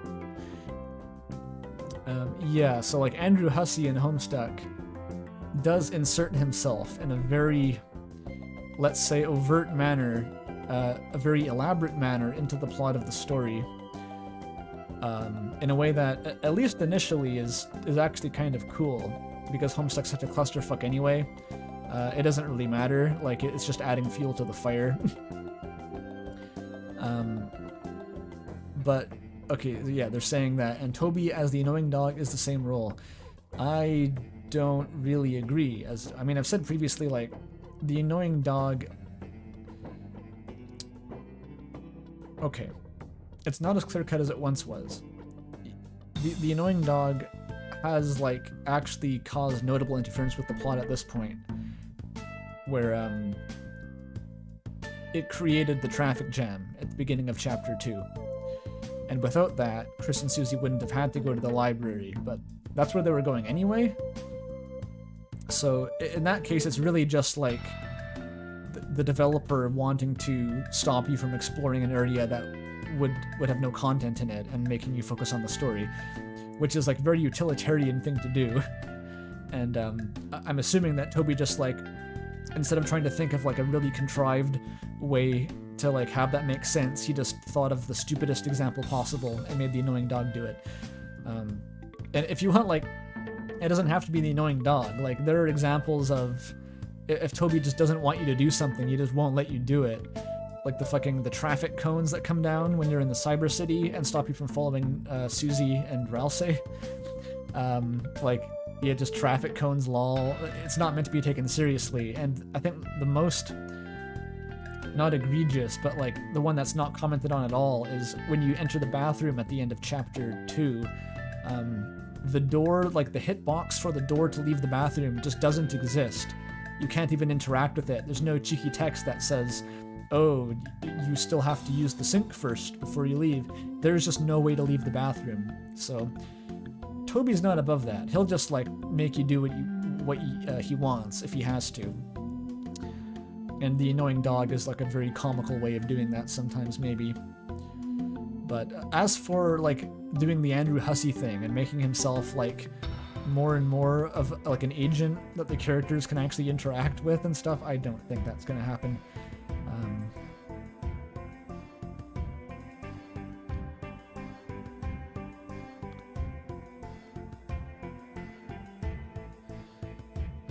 Okay.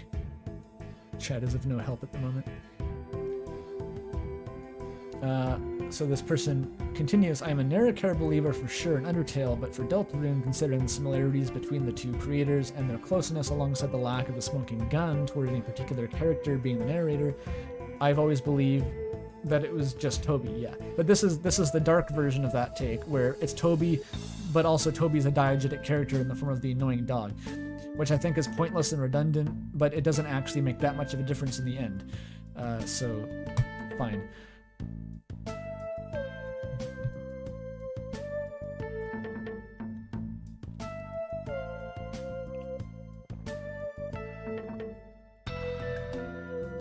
The narrator is diabetic. Very cool, chat. Has it been 2 hours? It's only been, it hasn't even been 2 hours. You're gonna have to keep it together, because I'm not going to stop anytime soon.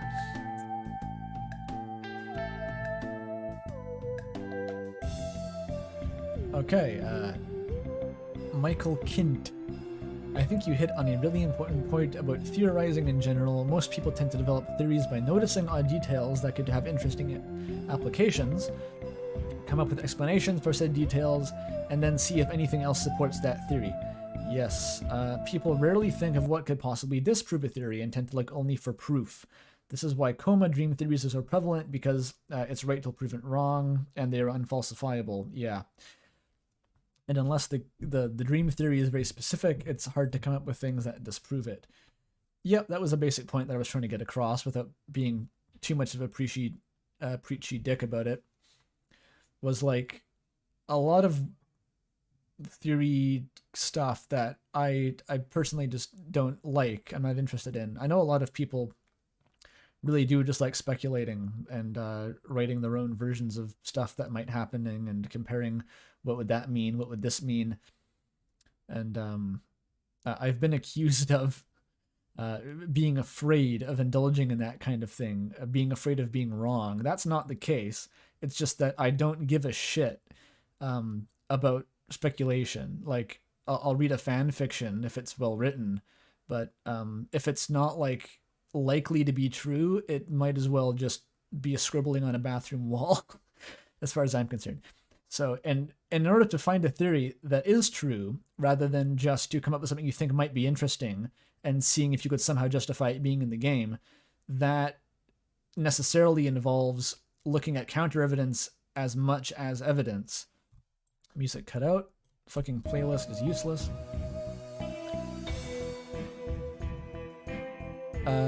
Yeah, so like, if I'm going to express a take, it's like, see if there's evidence for it for the first part, but then like know every possible counter argument, and like if any of those are better, then I should be moving on to the other take.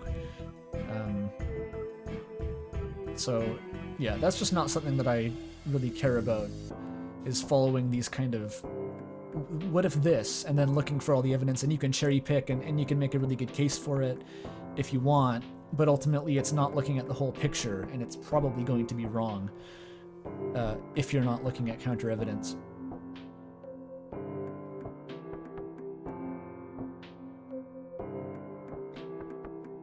Who said that Dreamer Reborn died? You mean the webcomic? I mean, because it's been dead for a long time. I don't. Why is that relevant news though? Why are you reporting on this?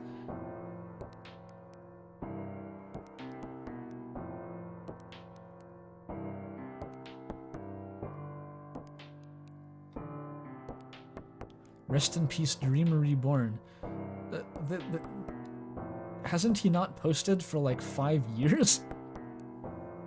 I haven't really been keeping up, but I thought that went dead after like he started the Asgore backstory arc, and his computer exploded or something. The fan game, yeah, which also hasn't been updated in years, as far as I know.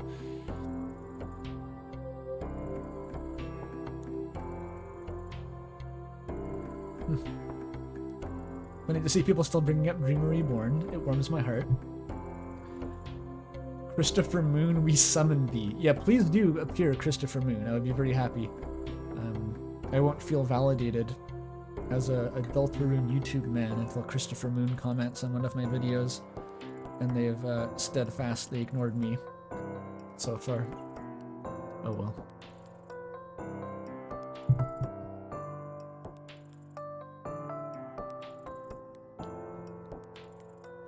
Christopher Moon, my beloved.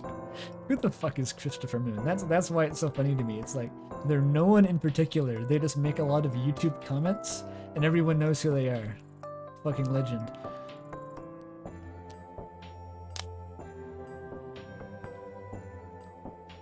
Okay, Yurei's back again. So this is the promised final boss comment, but we're only 10 days in. You have 10 days to go. So this is going to be like the Margit the Felloman comment rather than the final boss. Oh, this isn't the final comment even yet. Okay.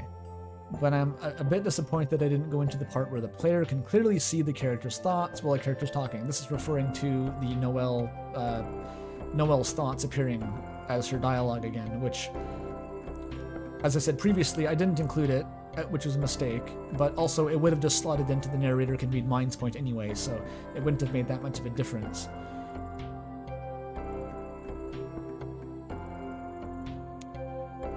It would be worth it to see which characters you can see the thoughts of in the same way in both Undertale and Deltarune. Does that happen in Undertale? It might. I can't think off the top of my head when a character like telepathically put their dialogue into a text box, but it might have happened. Yurei is going to tell me that it does in chat. When does it happen though?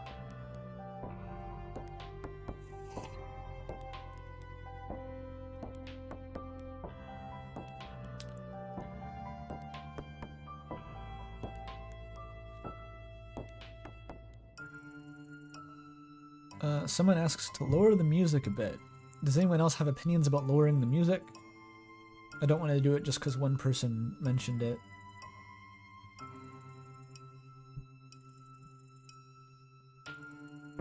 I should turn on Elden Ring music with this comment.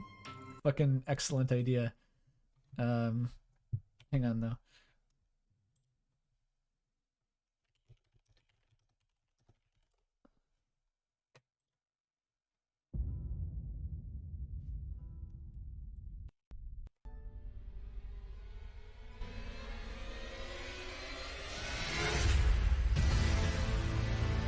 There we go.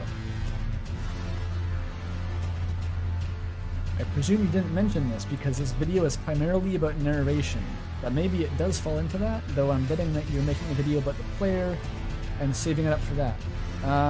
Well, as I said previously, it didn't make it in because I wasn't considering it narration when I was gathering the dataset, but maybe I should have. I am not planning on making it a video specifically about the player, but I never have plans more than one video in advance anyway, so I don't know. I might at some point.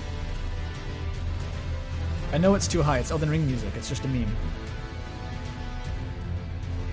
Remember, the history, we'll never forget what it did in 1997. Yeah, okay. Come back for the final boss. Anyway.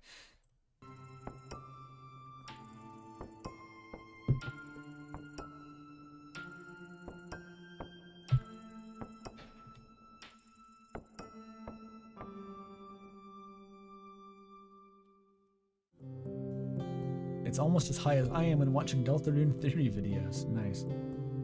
Maybe I should turn the music down a bit, because like that Elden Ring music didn't sound loud to me, but... There we go. One notch down. Foul Lightner in search of the dark fountain, emboldened by the flame of determination. Yeah.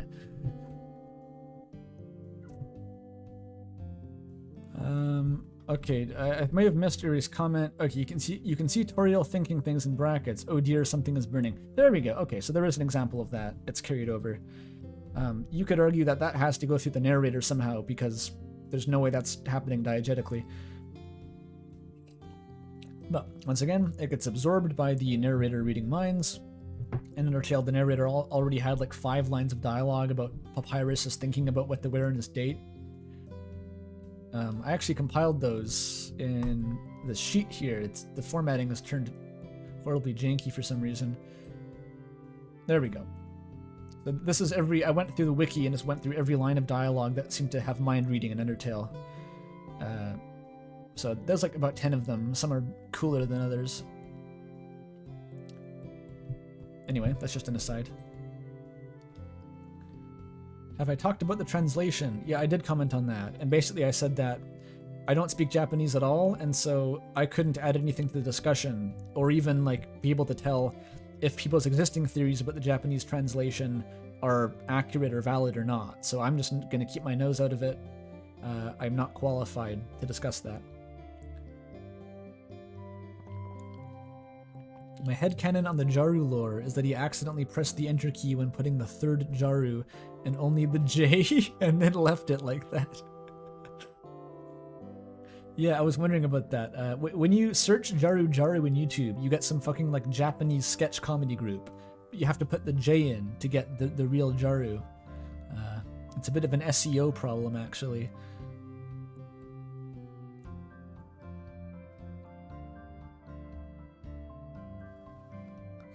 Nofumar says, oh please, run your mouth about the use of pronouns in a language you don't speak. Yeah, that would be great. That would be really great.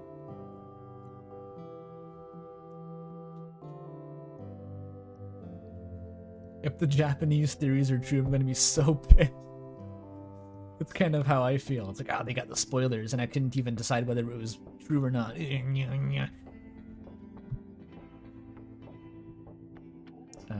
Okay, we've made it past Yuri's comment.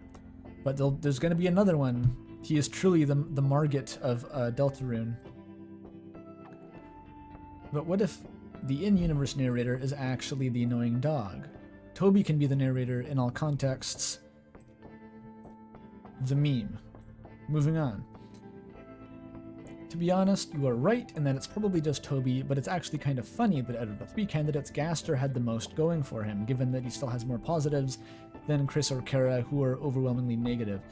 Yeah, that goes back again to the fact that this diagram was essentially a contrivance, and there was a lot of evidence for and against these characters that I just didn't put in here, because I just wanted to stick to the 10 axiom format. But like before, Gaster only had like 2 things against him, one of which was debatable. Most of them are just like, I don't fucking know, he's Gaster, maybe he can do that. But like, where's the evidence for it being Gaster? Like, there's nothing, the narration does not speak like anything we associate with Gaster, it's like even the best option that didn't have like every fucking cell filled in as counter evidence is just like a complete toss-up where it's like it's very hard to argue for him anyway. So yeah, essentially everything on this list was already I had already concluded was like no chance. I have no way of even arguing for this. And then I went over the individual points as like a formality.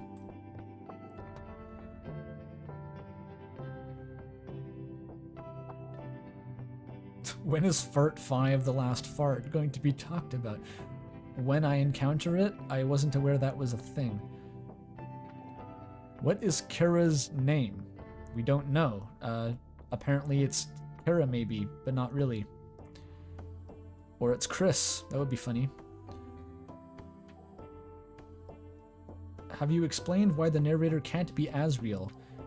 Why would the narrator be Asriel? Why can the narrator be Asriel? Are you prepared to answer that question? Because there's no reason that I can think of. That was the joke.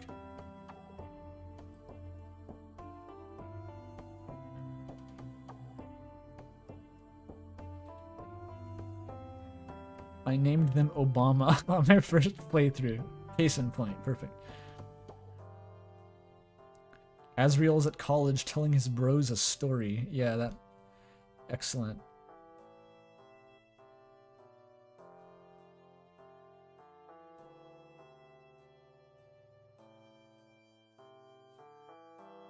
Oh, society is pissed off that Asriel might be the narrator.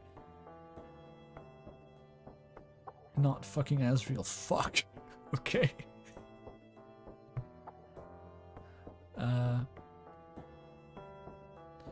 Kara's full name is Kara C. Tur. Yeah, a fucking Gold D. Rogers and Wing Din Gaster.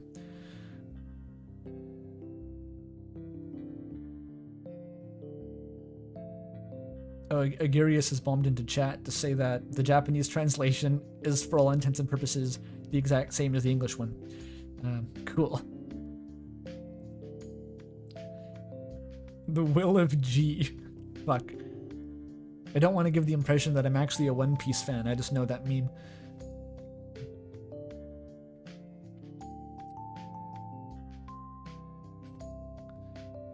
Oh, this comment goes on for like a million more paragraphs, and I spent that long talking about the first sentence. I love when that happens. I do think it's Gaster, just because of the lack of an explanation for him in Deltarune, and the lack of a resolution in Undertale.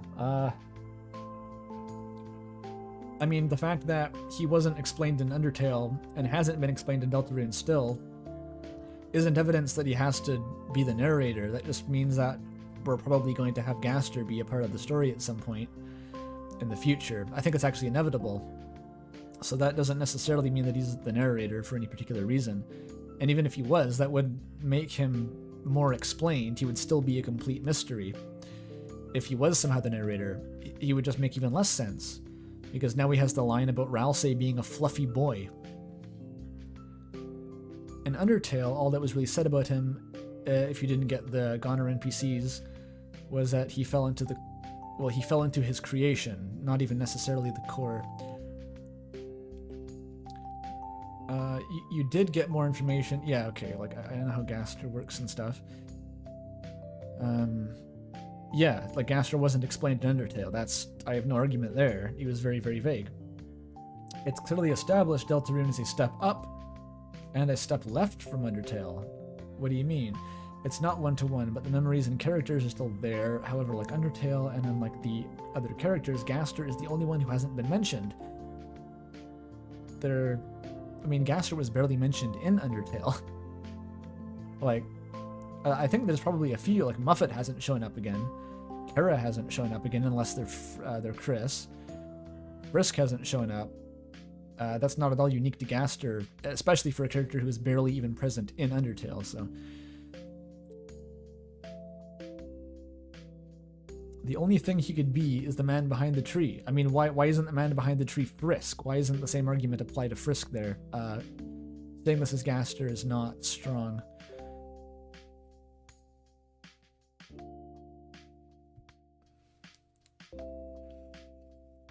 that he has to be there because of the tweets and the introduction. Yeah, so this is all, like, nothing new is really presented there. It's just like Gaster is going to play a role in Deltarune, probably. We don't know what that is yet. I don't see why that has to make him the narrator, though.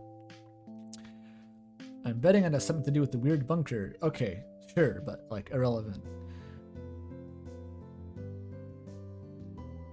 Gaster being in the bunker wouldn't let him be the narrator, necessarily. For Spamton, we can say that Spamton overrides the narrator due to his strange connection to the man on the phone. I mean, if anything, that's... like, why is Spamton only able to do that? Because it's Gaster. Like, Gaster is the one, from what we know, if we assume that he's the one in contact with Spamton, that is, like, puppeting Spamton's life around. I don't see how that, like, oh, because the narrator is Gaster, that Spamton can overpower him as the narrator. It's both, like, an extremely tenuous connection and one that doesn't really make sense, even if you follow it through to the end, because Gaster seems to be the one who holds power over Spamton. Susie also takes away the narrator. Wait a minute. Susie takes away the narrative by enforcing her own choice, so does Ralsei. Which axiom? Oh, they're saying that Susie and Ralsei fulfill the same role, but they don't. It's not the same. Like, Ralsei can start a cutscene, which distracts you. Susie can ignore your dialogue prompts, but they're not just overriding the narrator's text ever. That never happens.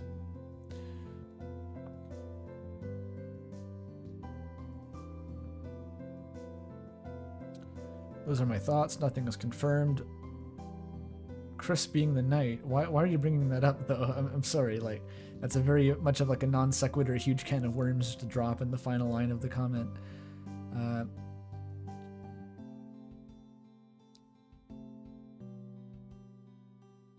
Okay, cool. Well, that was a lot, but it's done.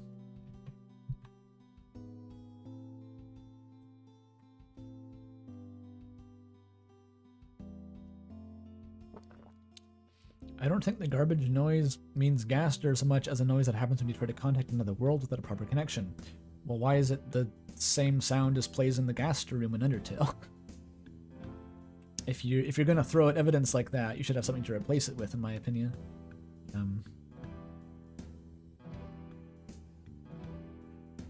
Every man's gender-neutral term is every monster.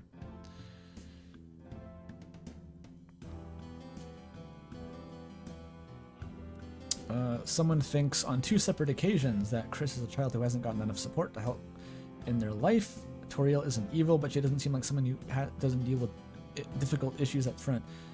Cool, like, okay. That's a take on Chris's character and upbringing from chat there. Maybe your dad's in a different world. Okay, chat is not helping again. That's fine. More comments. Good video. Brain vomit into digestible treats. That's my specialty. Yep. If the narrator was later confirmed to be a character, aside from Toby's persona, I mean, most of the characters are Toby's personas. Let's get that straight. My guess is that it would be a character that has theoretically always been present since Undertale, but hasn't been formally introduced yet. And I think a candidate would be the Angel. Okay. It's worshipped in both games. The Angel is not worshipped in Undertale. People seem to be retroactively filling in that blank, but the only mention of the Angel in Undertale was as a symbol, part of the symbol of the Deltarune, which was just some rune that existed since ancient times. It's part of monster culture, and the wings represent an angel that would either free the people or kill them. So it's not the same as in Deltarune, where it has a church behind it and it's actively like worshipped as an entity. It's just a symbolic feature of like a weird prophecy in Undertale.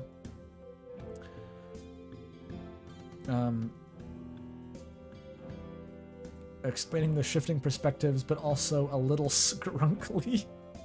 What the fuck does that mean? Intentionally obtuse. Well, the angel works as an argument for who's the narrator, because we know nothing about the angel and it's disembodied and it could be omnipotent. So for the same reasons as Gaster, it could work. But also, we don't even know what the angel is yet. So I'm not interested in going too far down the road of what if the angel does this or that.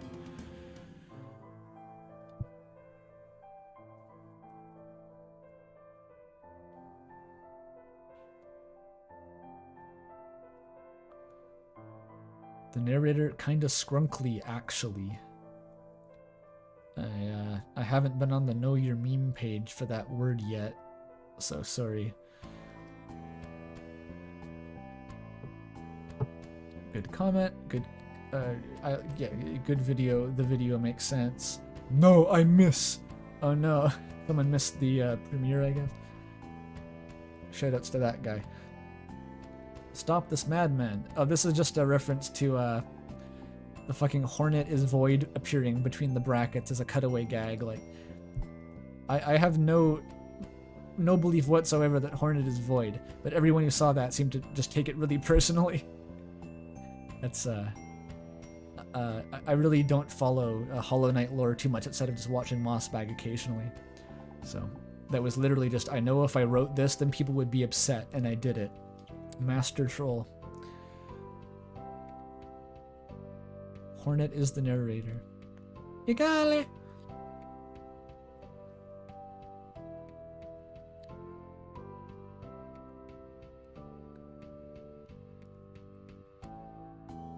Gaster being an Undertale Twitter implies he both hacked into the account and uses Twitter. I think we had the Gaster Twitter lore sometime on the last streams, which is it's funny. Gaster uses Twitter, very funny.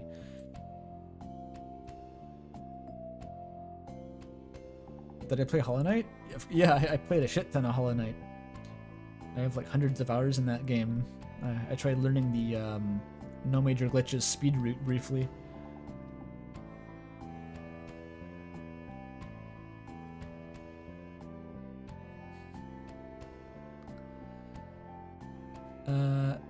Angel represents the player in Undertale as an omen of life or death, has a protagonist power.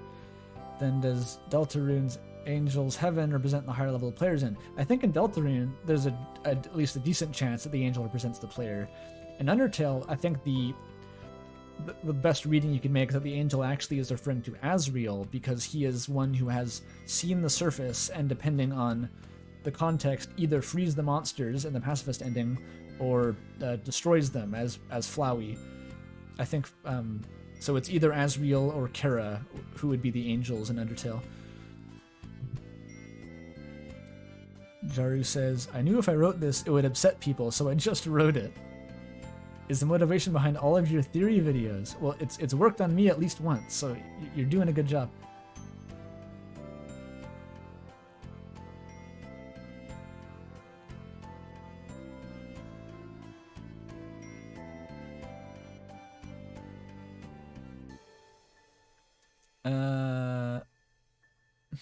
Chat is degenning. Alright, abandon and go back to the comment.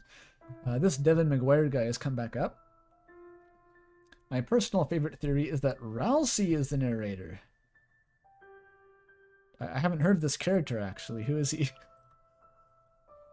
Either from only some of the time or completely. He seems to be more... Oh, it's big. Okay. He seems to be more interested in the player than Chris, blushing when over the soul inside of Chris. Yeah, isn't that an Easter egg, like Ralsei blushes if you stand too close to him in the overworld or something like that? Fucking skeevy little goat. Either drawing attention away from him or comforting him, depending on the... Oh, him is referring to Chris here, that threw me off. Depending on the answer you give for the Spamton fight, saying that Chris should be the one to lead the group, stopping Susie from doing actions because that's Chris's thing. Yeah, Ralsei being like player aligned is a valid observation, and Ralsei theory is its own can of worms here, which I wasn't hoping to get into in discussion of the narrator, but it's happening regardless. Yes, so like Ralsei, at least visibly, seems to be like taking the player's side, or is maybe aware of the player, which is kind of contrasted by the instances where he pulls the cutscene trick. He gets the player's view onto Susie, and then appears to be talking to Chris off screen, which is kind of like, what's he doing? So that's cool. Let's see how this gets turned into Ralsei being the narrator. That's interesting.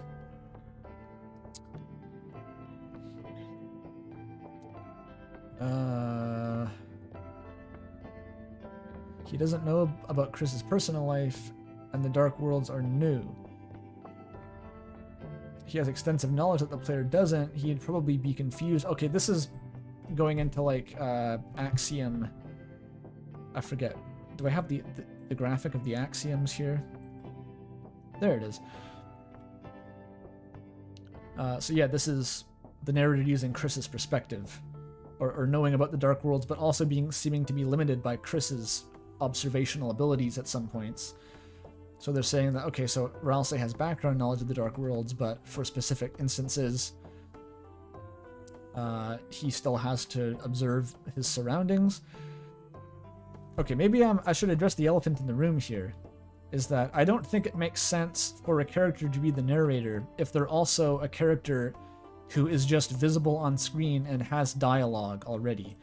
That, it doesn't seem compatible to me. Like, if a character is able to speak diegetically, but also can just whisper to the player, even when they're not present, both when they are and are not present on screen, I just don't see how that makes sense. Like, how is that occurring mechanically? The special circumstance that allowed us to consider Kara to be the Undertale's narrator is that it was already sort of established that Kara was like a disembodied presence within the protagonist, and that so the narration we're seeing is like Kara whispering in Frisk's mind, basically, because they have that ability logically. Ralsei, someone like Ralsei being the narrator bypasses that, and it's just like, all right, anyone can be the narrator if they want to. It's just a question of who it makes the most sense, and I don't like that. A narrator being diegetic, I think, should be treated with more gravitas, and it's like, it's one of the characters somehow. It doesn't matter how, it could be one of them.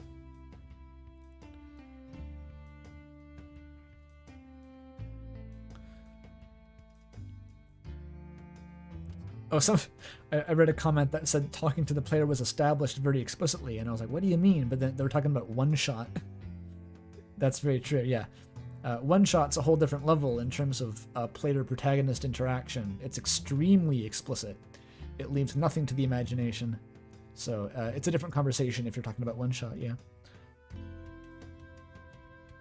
Okay, I'm what, like 50% through the comment? Not even. This is going to be like a more representative experience, by the way. Comments of this length.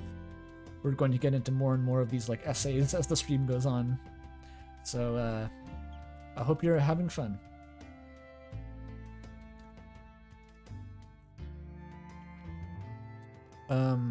Okay, past this part is not part of the theory, but evidence to the theory. Isn't that part of the theory? I'd hope that the evidence is part of the theory. One thing people overlook is that Chris directs us to the library. They tell Toriel that they and Susie absolutely will be over there later. Over the phone. This is in chapter 2?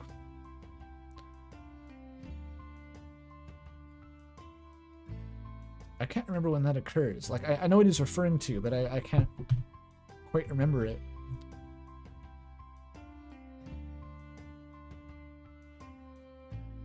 It doesn't matter. Yeah, I remember the call that took place where Chris tells Toriel that they're hanging out with Susie.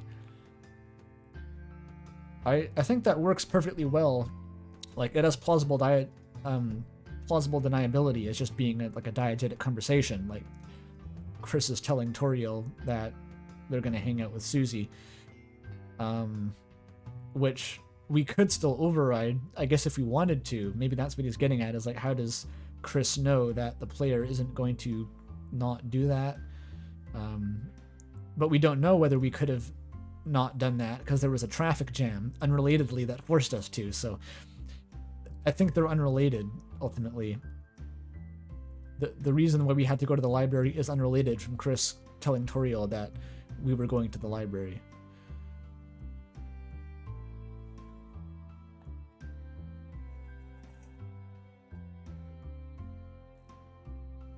Then Ralsei makes them go there, going over himself after they arrive.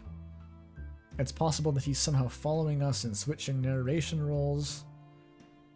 This is really weird and sketchy. Like, what now you're saying that, like, when Ralsei isn't on screen, someone else is narrating? What's the point of that? Like, if you're going to go down this route, you'd have multiple narrators. Are you going to be able to argue that, like, we can form a consistent case for each of these narrators individually if we comb over the text boxes again? I doubt it. It's also noticeable that the narrator doesn't follow Susie during the cutscenes. What do you mean, the narrator? The narrator follows Susie. We get the text boxes that are giving us dialogue prompts and stuff during those cutscenes. I think that's the narrator still. We know that Ralsei is talking with Chris about something unknown to us. This is like legitimate points mixed in with points that don't make sense or are unrelated, and I don't see what it's ultimately contributing to.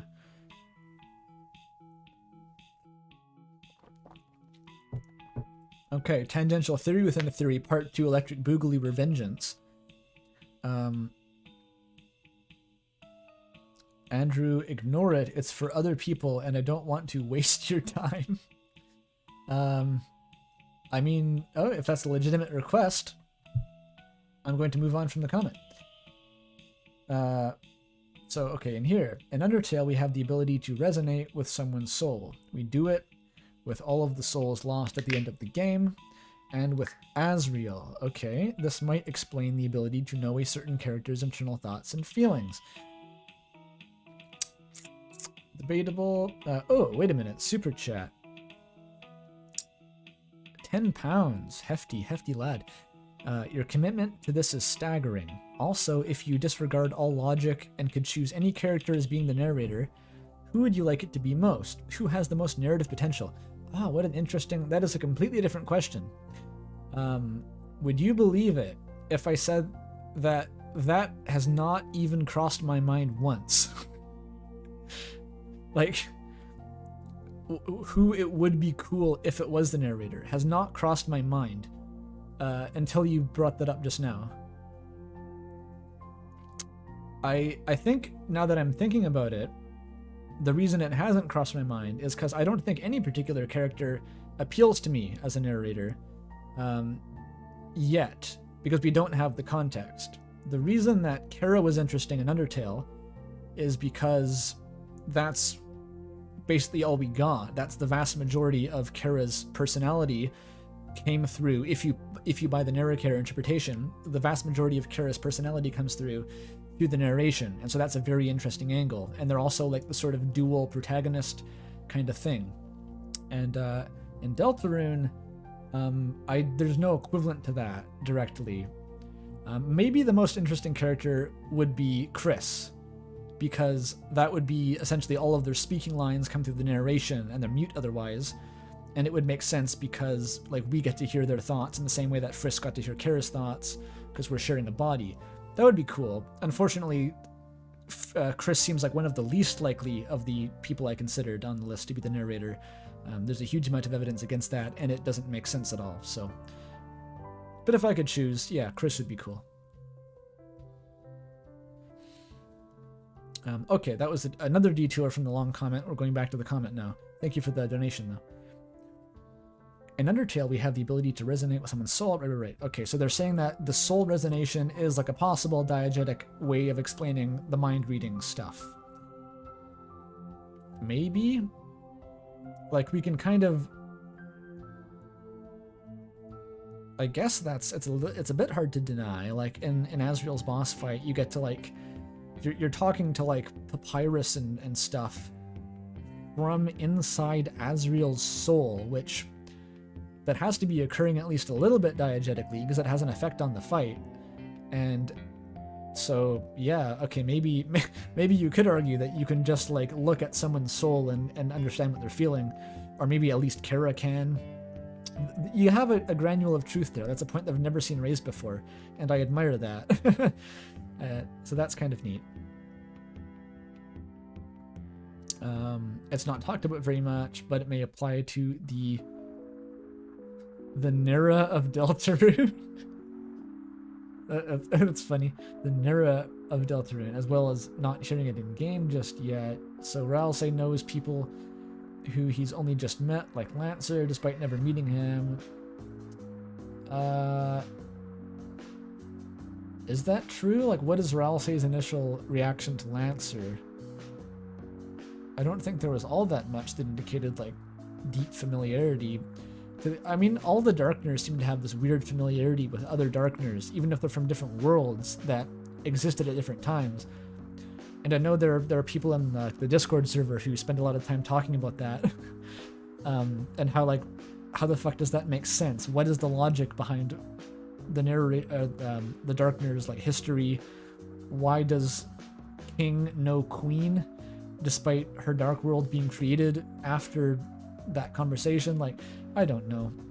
So there's a lot of vagary with like how Darkners interact with each other to begin with, and Ralsei is not exempt from that. It may sound mushy, but what if he's trying to communicate and grow bonds with people to resonate his own soul with theirs for whatever reason, giving him in-depth insight to a lot of things that random characters might know, possibly even the player. I think you're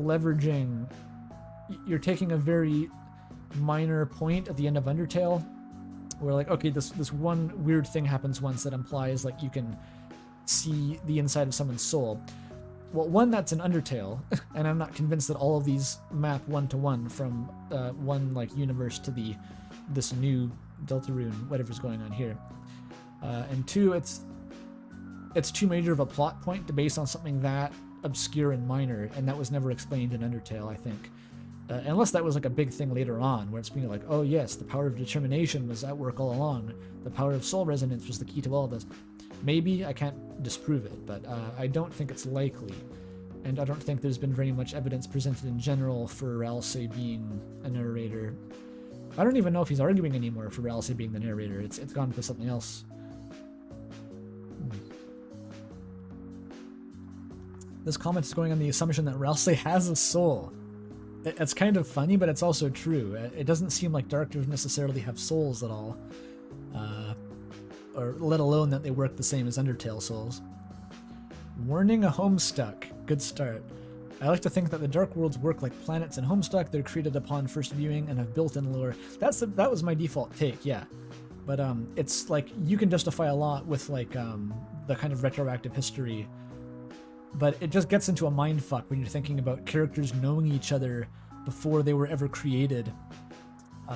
I don't know if it makes sense with enough timey-wimey copium throwing at it, but it's just not a huge point. I don't think Toby actually intends it to be thought about that hard.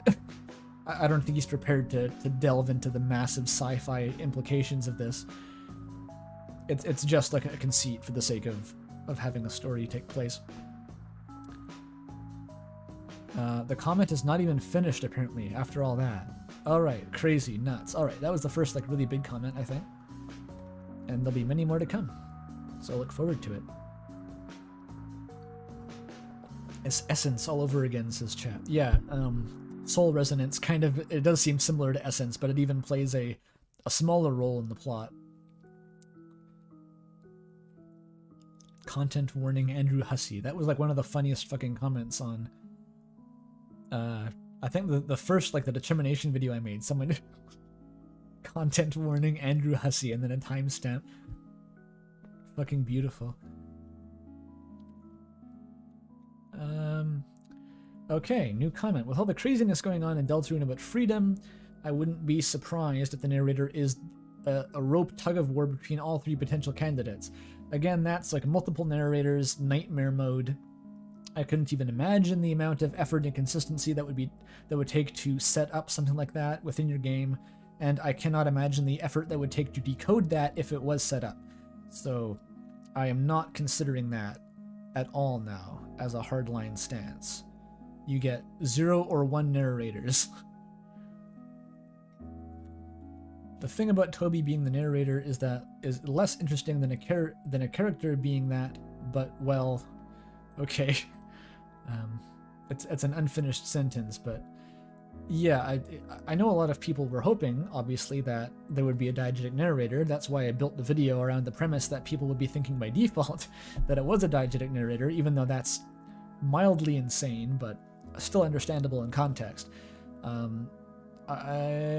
Yeah, but, you know, I did what I had to do.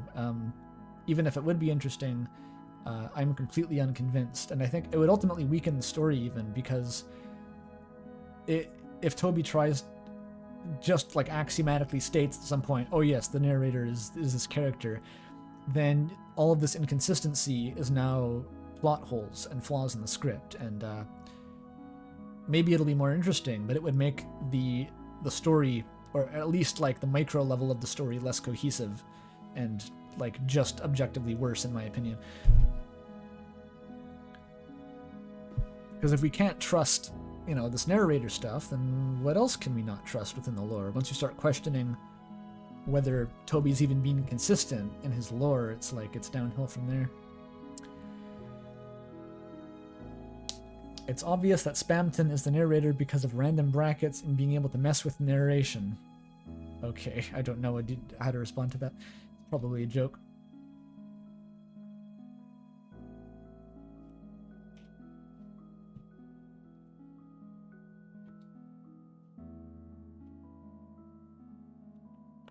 The Pope is Deltarune's final boss. Chat. Banger after banger. There's a new narrator with every line of dialogue. It's randomly generated NPCs from the Goner Maker system. That's the logical extreme of some of these multi-narrator comments. It's like, okay, if every line of dialogue is a narrator, if it's a new one, then none of them have to be consistent. Perfect.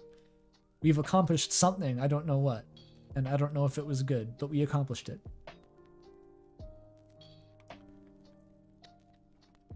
Someone's doing a mod where Pat is a boss? Excellent. That's awesome. Sounds fucking hilarious. The narrator has a thicker left leg. Yeah. Okay.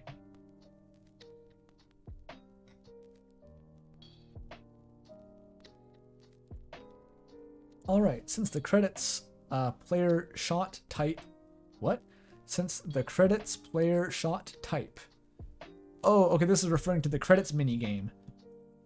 Do I have interest in Toho? No. I've never played a Toho game. I know almost nothing about it, actually. Way back, before I knew what the fuck Toho was, like when I was in middle school, I found a black MIDI version of Night of Nights, and I really liked it, and it's been on my playlist ever since, so that's my strongest connection to Toho fandom, is that that one song is pretty sick. But I've played other sort of like Toho inspired bullet hells, like a couple of them, the fucking like the epic battle fantasy spin-off bullet hell games by Matt Rozak, absolute classics. And I guess it was vaguely based on the aesthetic of that, but also just like classic shmups, like arcade, you know, you'd see like the arcade machines with like the fighter jet and you're just like spamming bullets and missiles everywhere.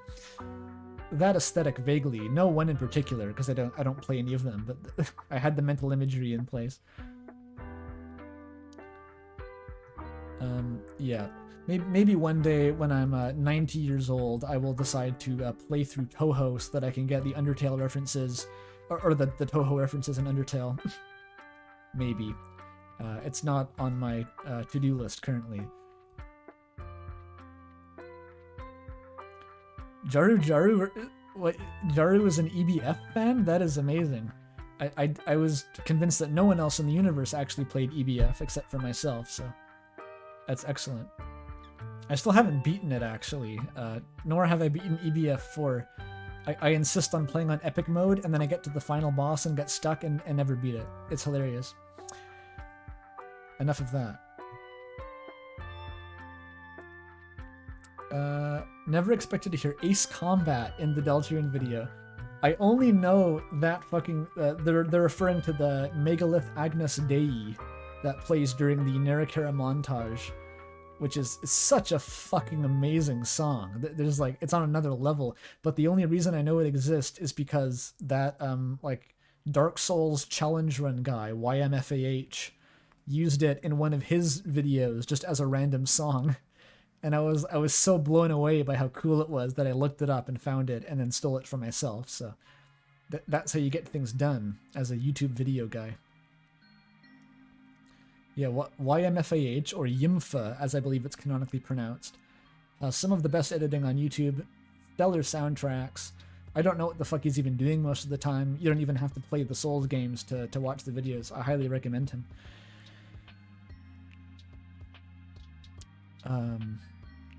Give me 1 sec. I want to take a bite of a cookie. I'm getting peckish.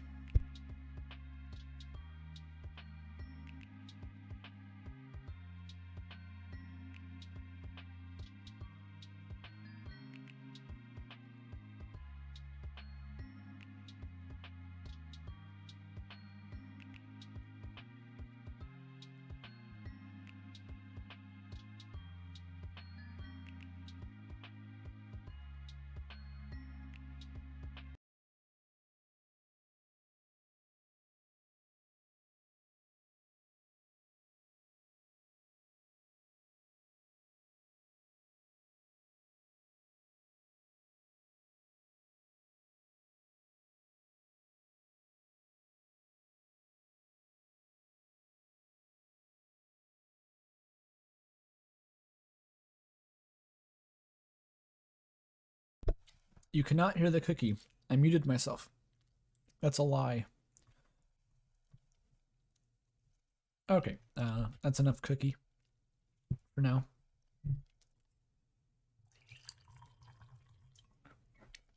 I will maintain the TASMR though.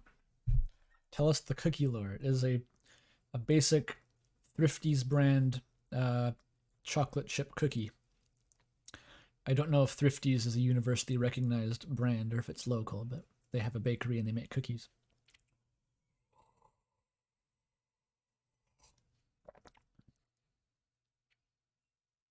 Yimfa introduced Jaru to Powerwolf. Oh, God bless. We are the army of the night. Da, da, da, da, da, da, da, da, Ave Maria. You can't get music like that unless you watch YMFAH.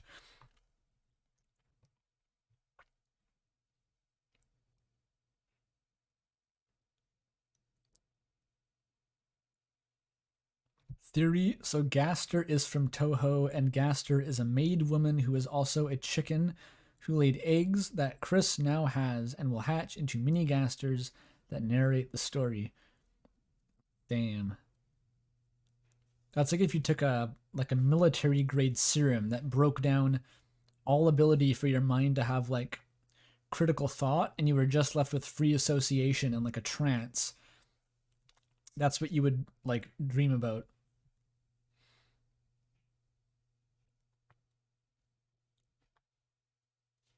Apparently, Big Shot quotes Big Apple. I don't even. Do you mean Bad Apple? I don't actually know how Bad Apple goes. I've never properly listened to the song, so I can't comment on that. I know that I watched a live stream of a guy doing a Eurobeat cover of Big Shot pretty soon after the release of Chapter 2. And he quotes Bad Apple, I think, explicitly. So I don't know. I'm not qualified to comment on fucking Toho references. No, oh yeah, the music stopped. Fucking hell. I put this playlist. I have a playlist of long ass music.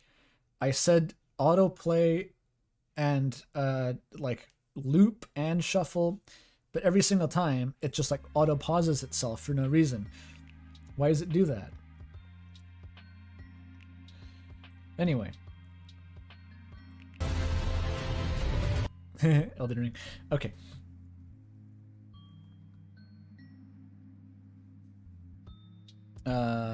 Yes, okay, Ace Combat is behind us. Good video.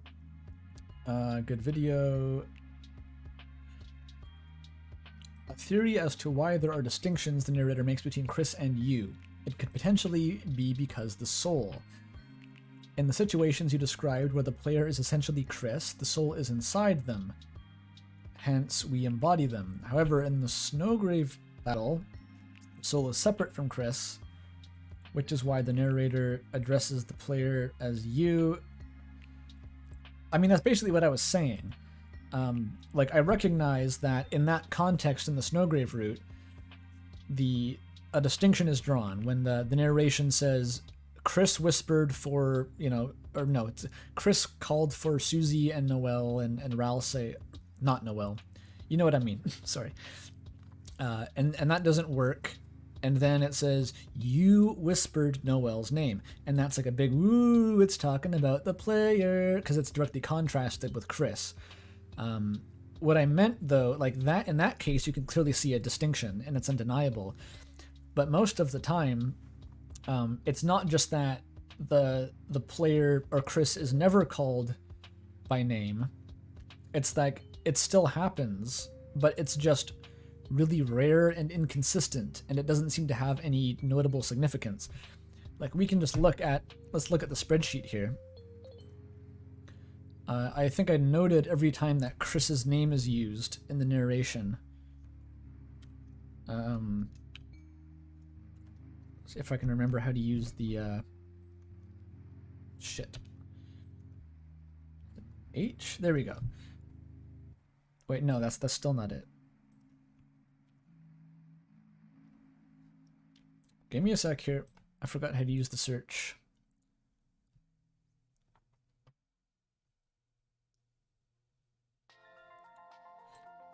I swear it was H. Okay, this'll work. Yeah, I annotated it with a K in this little flags column if Chris's name was used. And I think there are only 5 in total. So the first one is when Chris joins the party, when they first meet Ralsei. And then the next few are all in Jevel's fight, which specifically Jevel has this property where all of Chris's acts, like Chris talks about the steam off a hot cocoa, almost always in battle that's just you. It's like, oh, you did this, you did that, you persuaded the enemy. But in Jevel's fight exclusively, it's all Chris did it. Chris spun around, Chris used, it's Chris spun around and Chris gazed strangely. This is the exception. When Chris uses an item, no matter what battle, it always uses their name. Whereas everything else, it's again, just using the pronoun you. And this is regardless of whether it's Jevel's fight. But it's only Jevel's fight that has this property, and like not even Spamton's fight has this. It's still like you snapped wires. Which is, I don't know. It's completely bizarre.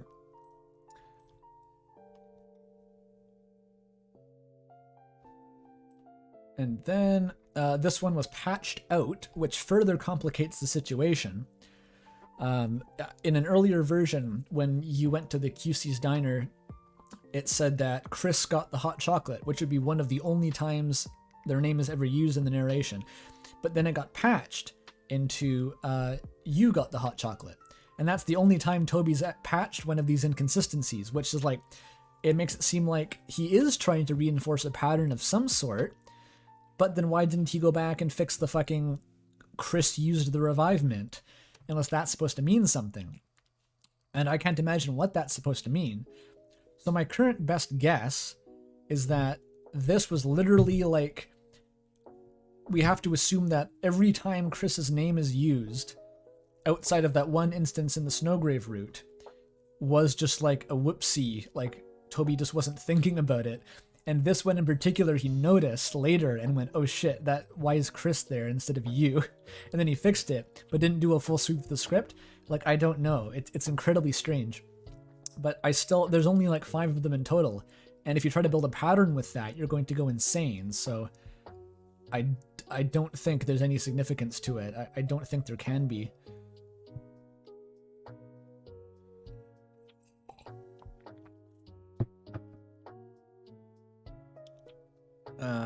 Yeah, okay. I forget if I was even addressing this guy's comment ultimately.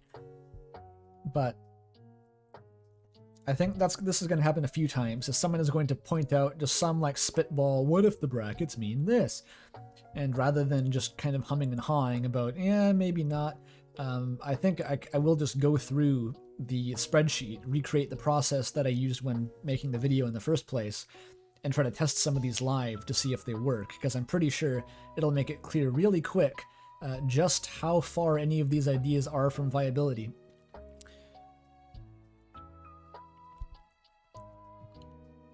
Hot chocolate dialogue was the only change in the patch? I don't know. The patch may have contained other changes. I only know that that line was patched. And it's the only one that I've ever heard of being patched. To do with the narration, specifically.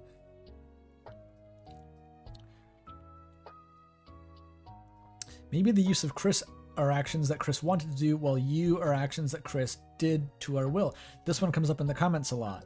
But I just showed you every single time the script calls Chris by name. So unless your point is that those 5 particular times, Chris would have done it anyway, but every other time is against Chris's will,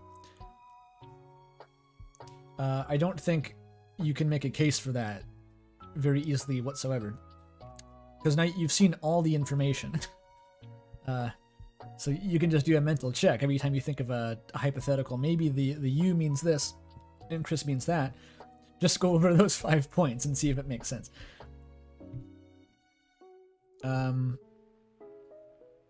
Okay, next comment. I just thought of this, so it's probably wrong. Yeah, that's what you want. But could the inconsistencies from text be because Gaster being split into multiple parts? Excellent. I have no comment. I didn't put my mouth on the Ralsei dummy. Keep telling yourself that. The things I do to harvest dialogue. This man correctly assesses that yes, people would if they could. That's genuinely kind of fucked. That's just like an option. Go kiss the Ralsei mannequin. Why is that an option, Toby? Is that ever going to be explained?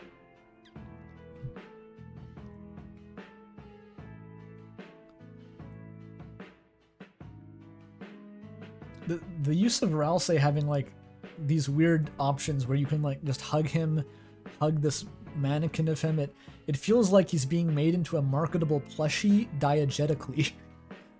It's actually, I think it is actually like someone in chat says wish fulfillment for the player. It's so heavy-handed that I think it's Toby like making fun of you for wanting to do that. That's how I have to read it.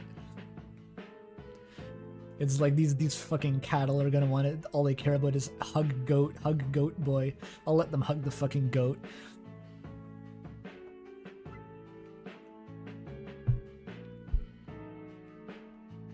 So, chat says that makes me heavily dislike Ralsei. It kind of does for me too. I don't totally dislike Ralsei, but like, there, I think the sort of the appeal of Ralsei is very obviously like forced and external to the player, so that's very uncomfortable. Especially if we consider Chris's as like an in-universe being with like a different perspective than us. Anyway, that's the Ralsei rant out of the way. I think that narration is a combination of Chris's own thoughts and the perspective of us, the player. By that I mean that all the UI, or at least the narration, is part of our weird soul parasite vision. Okay. And that's why you can change one part of the narration that is the language? Oh god, they're trying to make the translation diegetic. Well, they're arguing that it's not diegetic, but like, I don't know. To me, the game translation is on another level of not diegetic than like the menus even. I think it's just like unfair if you're trying to draw narrative meaning out of the there being a translation, even like negatively, but never mind.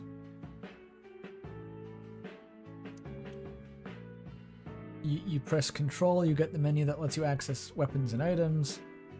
I won't say that the narrator, aside from some influence from Chris, is a character more than it's some kind of third eye that we use to get info.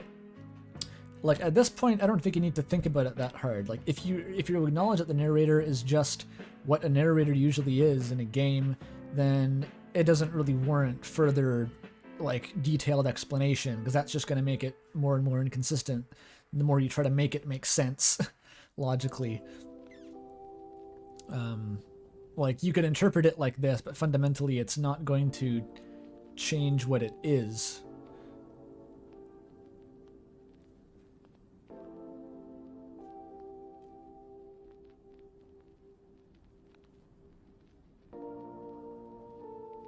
Nera player. What? There is a hole in Nera player theory.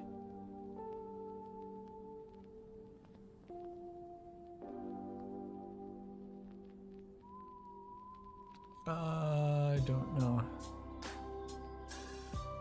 I'm not sure if they're arguing for the narrator being like the player, which to me just seems like flatly impossible because I'm the player and I didn't narrate it. Is that not an unreasonable stance? They probably mean something a bit more like nuanced than that.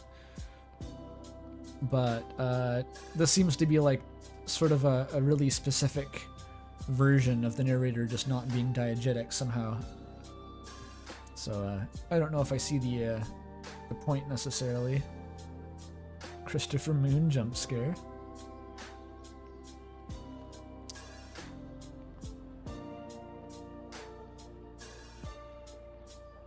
Narrator gang stalking theory. God.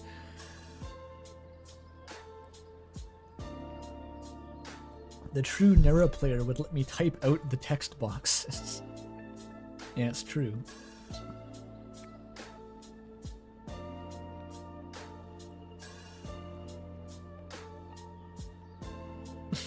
We instinctively can tell that the trash can has no friends, and then reaffirm that to ourselves by putting it on screen in the text box.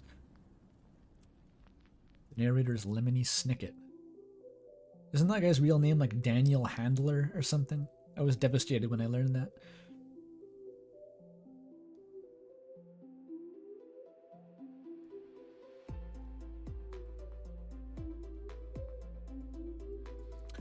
Oh, that's interesting. Wait a minute, what does that mean?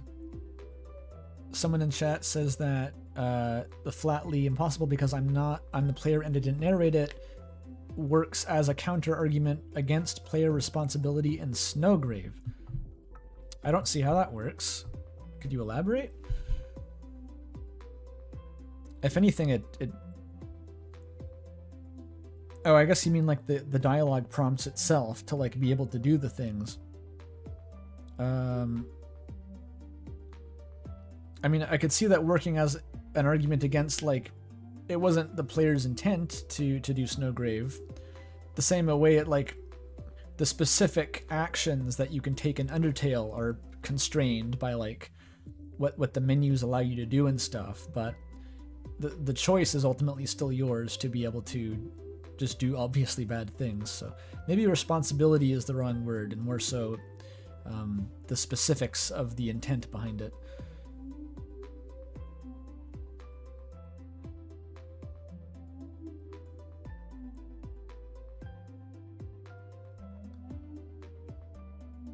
Yeah, the choices originate from outside of you, but you still have to consent to them.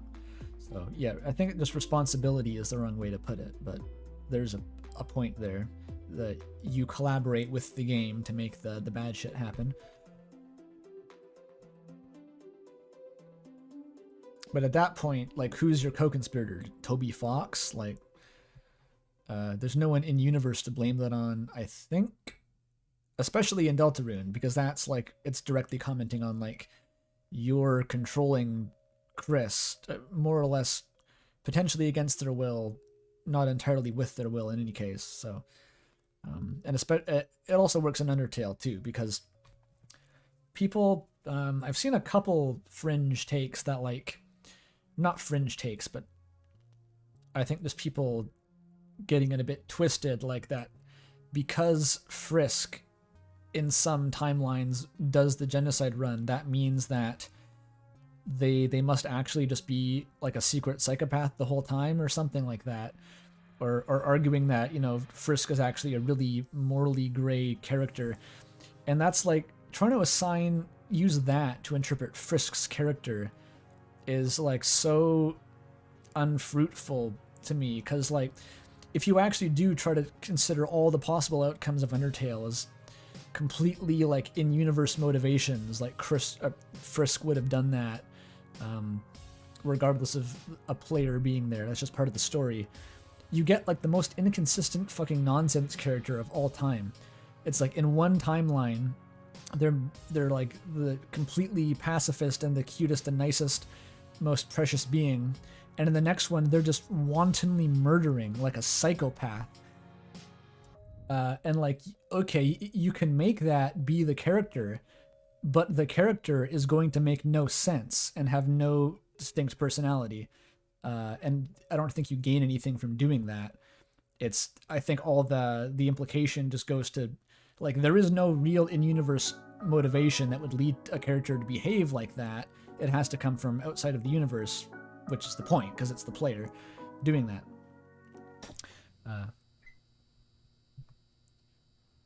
What was I talking about? Okay.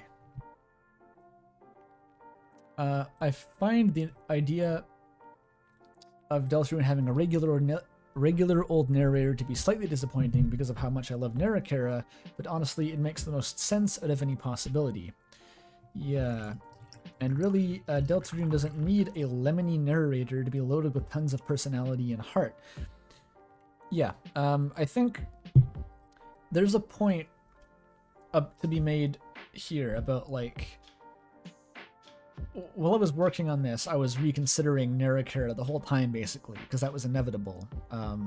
Applying the same logic retroactively, I was kind of questioning some stuff. And, like, fundamentally, what I realized is that, like, whether or not the narrator is Kara, whether or not the narrator in Deltarune is someone else, it doesn't really affect how the narration is written. It might as well just be Toby Fox, because even if you want to argue that he intended it for there to be like a diegetic narrator, I don't think he's gone out of his way to write the narrator as a different character than himself. So, like, they both have to be true. Like, if you want to believe that Kara is the narrator, you also have to believe that Kara is basically just written as Toby Fox.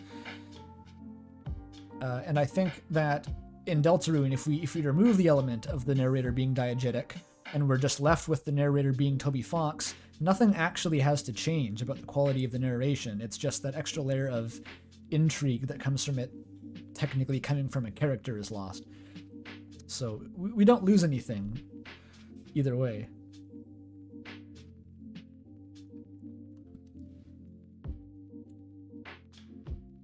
Chat, is it an unpopular opinion to prefer that Deltarune just has a regular narrator? I have no idea if it's popular or unpopular. I mean, clearly there's a lot of people who want it to be diegetic.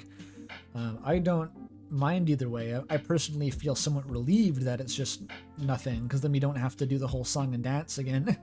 Kind of like, oh, maybe, just maybe we can make it be Kara, it just barely works. It's a lot of stress, really. So just letting it be Toby and not having to think about it would be like bueno, as far as I'm concerned. We have enough to think about, God knows. The narrator doesn't need to be part of it. People want it to be diegetic so they can have an epic narrator showdown between Kara and the new one. Hell yeah, we finally get the Kara boss battle from Dream Reborn with like Megalo Strikes Back just blaring in the background. 1 million knives are like being thrown between text boxes. That would be sick.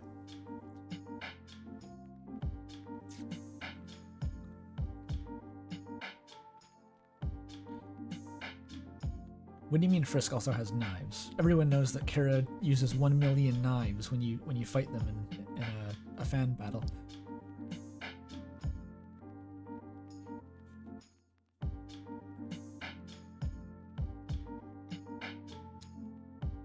I've read Berserk. Yeah, just random idea of evil reference. I have read Berserk. And it's real good. And it's sad that it's never going to be actually finished. And that's all I have to say about Berserk for now. My headcanon is quite complicated. Is this like, oh yeah, okay. I guess so. Firstly, who is Chris? I know it's a silly thing to start with, but what I believe is Chris is a player. Not the player, but particularly an Undertale player who did a genocide run after a pacifist one.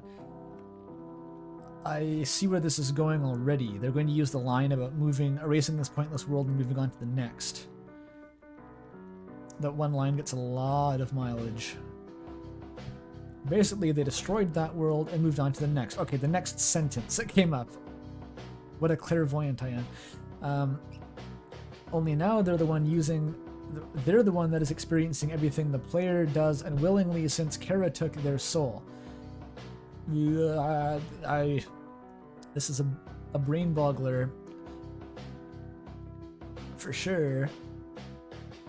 Now there's Gaster, who connected us to Deltarune. He did that, and we made the vessel to inhabit, but our soul was put into Chris. Does that connect to the previous point about like post-genocide Undertale stuff?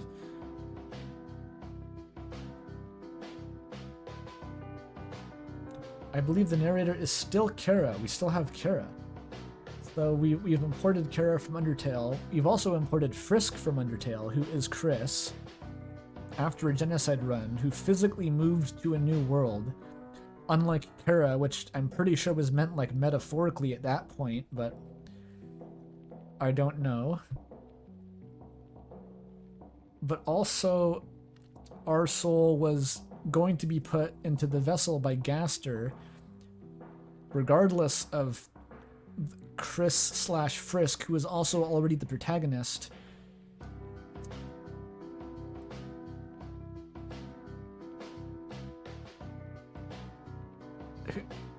My brain shorted out trying to think about this.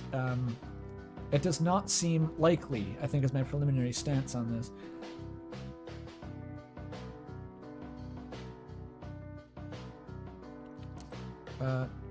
Okay, so Gaster's a separate thing. Narrator is still Kara. My response is Chris. I was going through each axiom. God, Chris equals you. They are different as both our players. They are the same. So don't read into it. That doesn't mean anything, dude. I don't know what that means. Read NPC's minds. When Undyne transforms into Undyne the Undying, the determination she feels, everyone's hearts beating as one. I said that Undertale uses, like, the narrator can read minds in Undertale too, which is just an inconsistency with the Narrator theory. Flatly, because I don't see any reason why Kara should be able to read minds. You could maybe find some fringe argument for it, but it's still definitely a point against the theory. It's not mind reading, but feeling others' feelings. It's the same thing as mind reading, dude. Changing the way you phrase it doesn't change that. Why can Kara do it? And Kara with Chris's soul has more than enough. Oh, it's through determination. This is like determination magic, which is never a good sign, and people start using determination to justify things that weren't specifically set up as like determination does this. So far, we know that it, I mean, admittedly in Undertale, it was a bit inconsistent what the fuck determination did. Mostly, it let you rewind time. And in Deltarune, all we know about it is that it lets you make a dark fountain. So letting you read minds is completely out of left field and has nothing supporting it as far as I know. I think I'm going to bail out on this one. It's too incoherent, and it's not going to make any more sense if I keep reading, I think, so. That's the first one you're going to have to just bail out on, preemptively.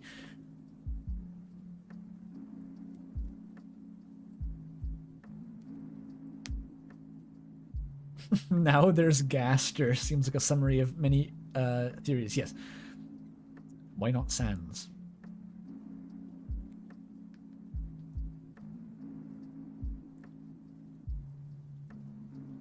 Oh yeah, the Jaru comment is looming. It's looming above. Good video. I said in a previous comment that I never gave the narrator much thought, and I'm glad I didn't, because it seems like you spent so much time on so much time on a solution searching for a problem. Oh, I see. Yeah, I see what he means. I started with the default case was like correct, and then I went out of my way to try to find like another argument that would make sense, and I didn't. So that's a very good way to phrase it, actually. I began at Toby's the narrator by default.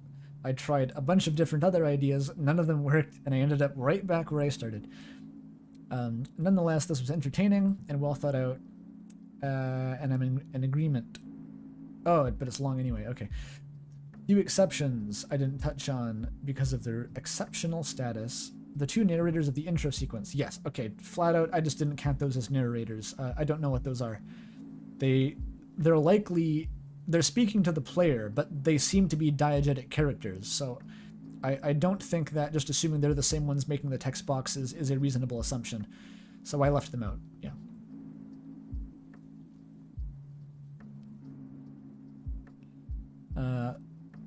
I haven't heard too many people saying that the narrator is Chris. More people seem to say that Kara is the narrator. So this is referring specifically to the voice that cuts like Gaster off in the beginning, not the rest of the narration. So yeah, some people say Kara. That's the Japanese translation argument. For some reason indicates that it's Kara. What if it's Chris? If Chris is the Deltarune version of Kara, then it stands to reason that they would speak identically. Fair enough, actually. That sort of marries... You get the benefits of this Japanese translation thing without having to import Kara, which is actually very elegant, and I like that. That would be... I don't think it's out of the question for that second voice to be Chris. That would indicate that Chris actually has agency in choosing which body that you take as a protagonist. So they essentially would have chosen to be possessed by you, which is interesting. We can't confirm it now, obviously, but I could see that working. It's an avenue.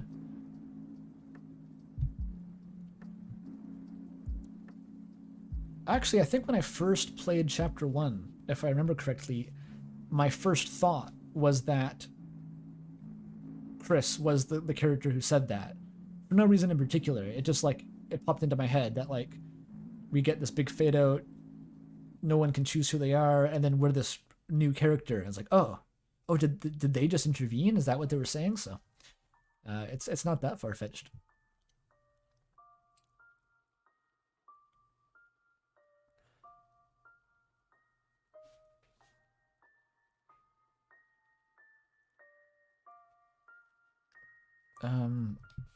Chad is saying that might be an ongoing conversation. Okay, that's yeah. That when Kara makes a deal to give your soul back.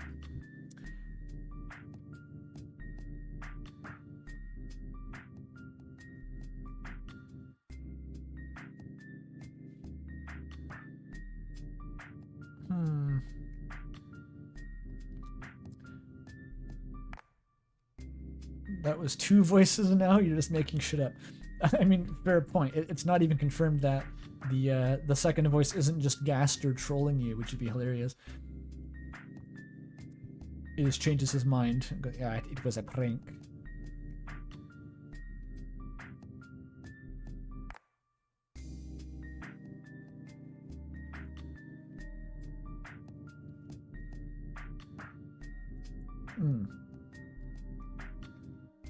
Oh, is this going to continue?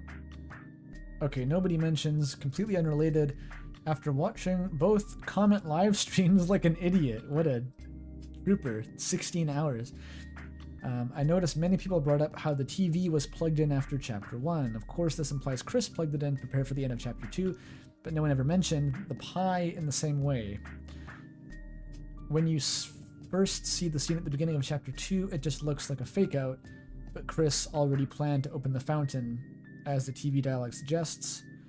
Then Toriel baking a pie the next day was an important part of the plan. Oh, they're saying that Chris ate the pie so Toriel would have to bake a new one? That's, I guess it kind of works. It's already so mysterious why Chris had that planned out to the extent of needing to plug in the TV, that's already really mysterious. So increasing that to also include the pie, it's even more mysterious. And like, I want to say it makes it less likely, but if we had a scenario where, say that it was explained by just like a time loop theory or something, or Chris having like an agenda, Chris having prior knowledge, then maybe that wouldn't be too far-fetched. Is like Chris has this planned out so specifically somehow that they know that if they eat the pie, then Tori will bake a new one, and then they have to. It's weird. It would be a stretch, but like maybe it could happen. I don't know. Time loop theory. There's several different theories involving like, what if the game we're playing is part of an ongoing time loop and we haven't realized it yet, and that explains why Chris has this kind of weird prior knowledge about how to make the fountain in chapter 2, how to slash the car tires so that Susie doesn't leave, all of this kind of specific stuff. It's nothing specific, but people have proposed time loops as an answer to these questions, is what I meant.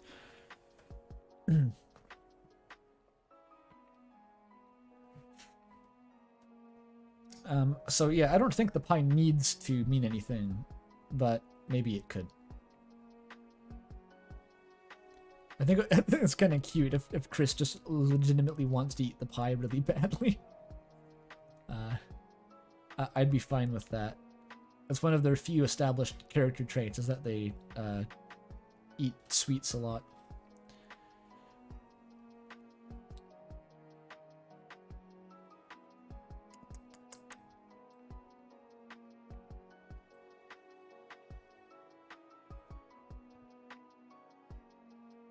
Okay.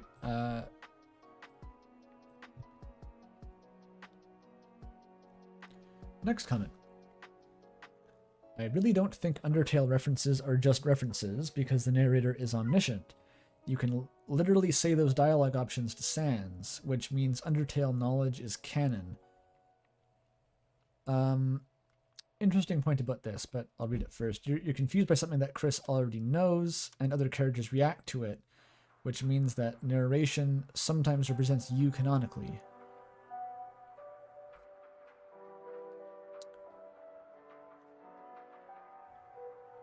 You're confused by something that Chris knows. Wasn't the instance with Sans that you know who Sans is as the player, but Chris doesn't, and Sans doesn't know who you are either? So that would be the reverse of that.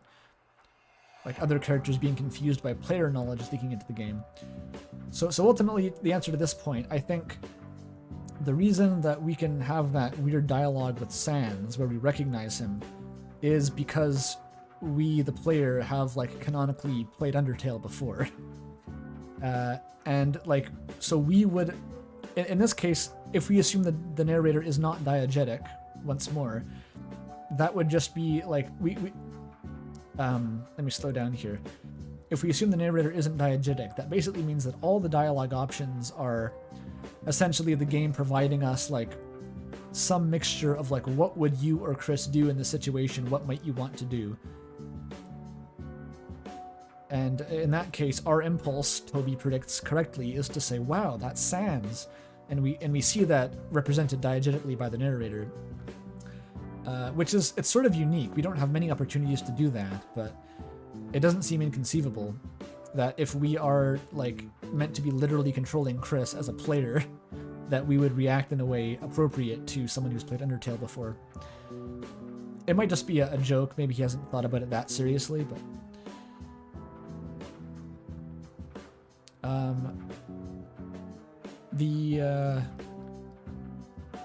so yeah, maybe you could use that to even explain the other Undertale references too. It's like, well, I mean, of course it is, because if the narrator isn't diegetic, then it's just Toby talking to you, the player. Toby knows that you've played Undertale.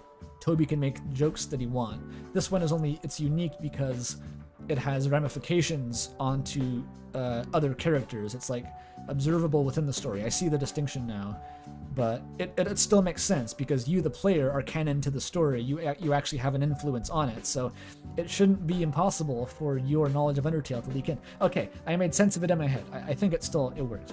I don't know if any of that was comprehensible. I was actually just like talking to myself there, but it it still makes sense. If you have a non-diegetic narrator, almost nothing actually works as evidence against it, unless you have it talking in first person or something. Anyway, moving on. This video was a dank journey, man, and it gives a great point of how looking at how valid a theory is. Yeah. Jaru comment. Great stuff. Shoutout was kind. Gotta praise your editing. Yes, the editing is somewhat different than I don't even want to think about how long it would take to edit a 3-hour-long video with my approach. It would take literally like a year and a half, I'm pretty sure, if I tried to do it. So I think you got to do what you got to do when it comes to making videos of that size. So it makes sense.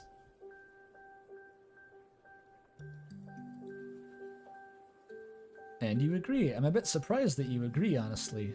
I guess I don't... You haven't made any videos about, like, the narrator in particular, but... I had a suspicion you would have a disagreement, actually. But I'm happy to hear that you don't.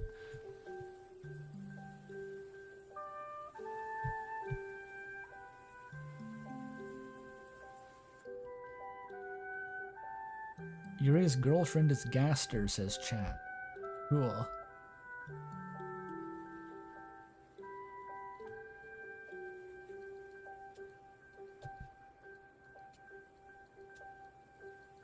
Dear chat, can the red soul be shoved into a different vessel? Can the player take over Susie?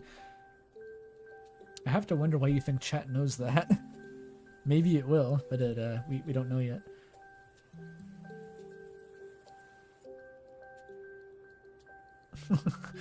I didn't think you'd argue that it was Asriel. I'm not sure, actually.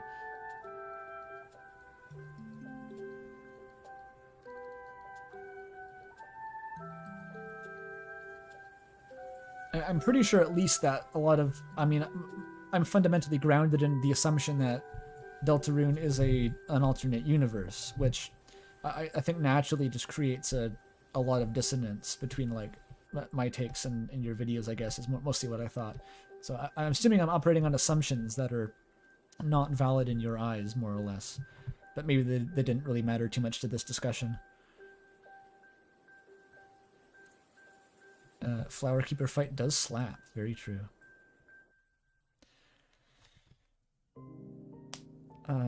As someone who doesn't believe in Narrator, I give all the props and respect to you for liking the concept of the theory, but still acknowledging it as just that, a theory that has inconsistencies and problems.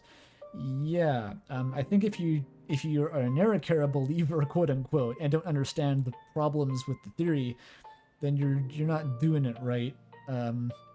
Just in my opinion, because there are definitely holes in that theory.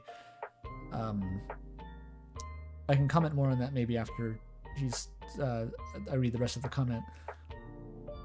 Their conclusion of Toby being the narrator can be applied to Undertales. Yep, I acknowledge that too. I took the time to acknowledge the bracket usage means nothing. And Chris used interchangeably throughout the game and not just against Spamton. Yeah, the brackets were my personal bone to pick, I guess, because I kept seeing people mention it, and I had no idea if there was going to be a pattern or not, and there most certainly was not. So I'd appreciate if people stop trying to figure it out. I know it'll never happen. People are going to keep trying to figure out the brackets until the end of time.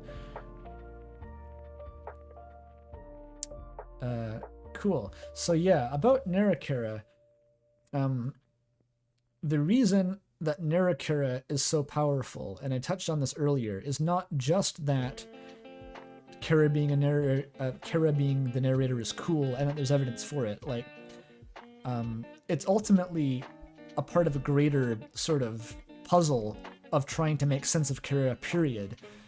And the reason why Kara being the narrator is so appealing, or one reason, is because most other interpretations of Kara that don't include that as sort of like an assumption just make less sense. They have more inconsistencies. It's much harder to make a coherent theory of Kara without the narrator theory in place. And so it's like, even if this theory that Kira is the narrator has inconsistencies, there are always inconsistencies, no matter what. And by introducing some of these inconsistencies to get the narrator thing in place, you can solve other inconsistencies that pay for it twofold, which is bizarre. It's sort of like, in either case, you have things that you can't reconcile, so you have to pick the lesser of two evils. And that's why I'm comfortable, or at least willing, to entertain Narrator despite obvious inconsistencies that should demolish it otherwise. There you go. I love going on Narrator rants. Some people know this already, but the big fucking essay that I scroll through in like half a second in the Chris's Soul video about Kira was my own.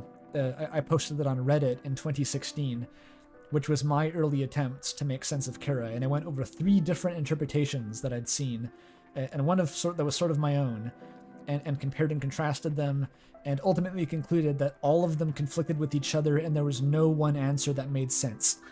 And then I found Narrator later, and I was like, oh, this is it. This is what I was trying to do. So it's you need the context. Oh, we got a Jaru call out in this comment, or a shout out, I should say.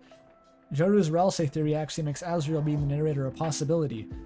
I don't see how that even makes sense in the context of the Jaru's Ralsei video, to be honest.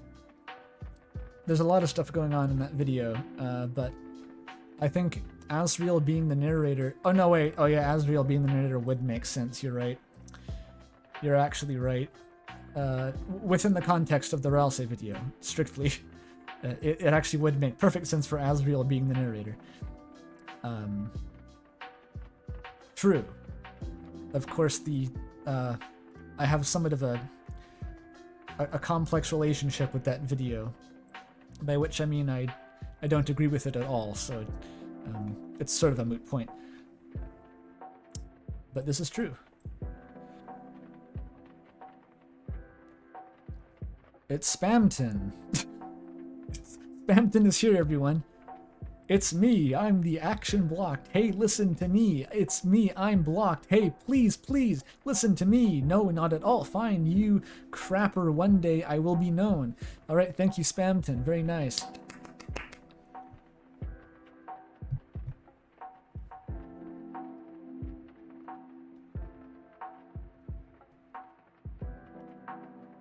The wonderful adventure of unending insanity that came before this video was one of enormous amounts of fun. Which one? Before the video? What adventure were you on before the video?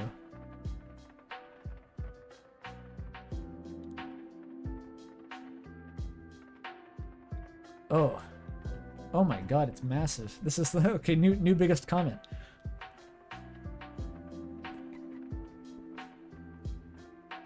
Oh, it's Agirius. Oh, that explains it. That explains it. It's Agirius. For anyone who is unaware of Agirius, they are, I guess my Discord server's resident, well, I don't even know if you can say they're the narrator expert. They're the expert in a few things. They've certainly posted more about the narrator than anyone else, including myself. And I've probably thought about the narrator more than myself at this point. I wouldn't be surprised. Going into much deeper rabbit holes than I would ever be comfortable with, of course. But so now we get to experience this supernova of wisdom in our eyeballs.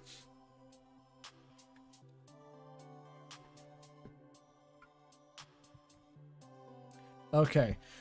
Well, I completely agree with the narrator having quite a lot of contradiction in the endless sea of the entirety of the narrator's total narrating narration. Now, do you have to write that as a tongue twister, man? Have mercy.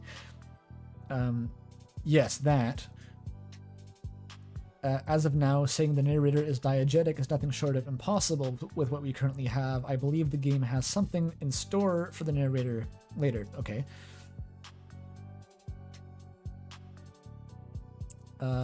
After all, Undertale's reveal of the narrator being an in-game character was pretty massive subversion that changes how the entire community perceived them and Kira. Yeah, by being one and the same. But in the end, not a lot came out of it other than bits and pieces into learning who Kara is as a person. But never seeing that person take more active measures in the role as narrator. I'd argue that, I mean, like what I just said previously, the implications of Narrator let you explain Kara in ways that are more satisfying than any alternative, in my opinion. So that's the benefit that I would say. And of course, learning more about Kara is a pretty big win, in my opinion, too. So I'd say that a major force behind people seeking an active narrator in Deltarune as well. Oh, that's the major force. Is that they want it to be like Narrator. Yeah, I agree. I said that DR's narrator is missing those crucial silver bullets that establish the narrator as a character, yes. The only one being anywhere close. The only one that's close to Kara's genocide narration so far is the one forcing us to use the bathroom sink. Kinda, yeah. The bathroom sink, I think, Agirius, you are more enthusiastic about than I am. Like, there are several instances where the narrator forces you to do stuff, and that's maybe the most prominent of them. I don't see it as, like, fundamentally different, though. It's just a question of, like, if the narrator is just Toby. Does Toby want to lampshade his own influence on the story or not? Sometimes he doesn't, like the door, you just can't leave the bathroom, there's no commentary on that. But if you try to use the sink, he includes a cheeky commentary. I'm like, oh yeah, why couldn't you use the sink? Why didn't you fly the ring to Mordor on the Eagles, Frodo, you dumb shit? That's sort of how I interpreted that. Is just like sometimes Toby wants to lampshade his own influence. But yeah, all you were saying was that that's the closest thing to a silver bullet, and as I've rambled about for long enough now, it is not really a silver bullet, so yeah. With their very manner of speech reflecting that, making their forceful denial in the kitchen sink seem as innocent recommendation to go to the clearly superior bathroom sink, as well as the game itself giving you specifically the choice between whether to use the sink or not, despite there being absolutely nothing else to do other than using it. Yeah, that's weird. I don't know.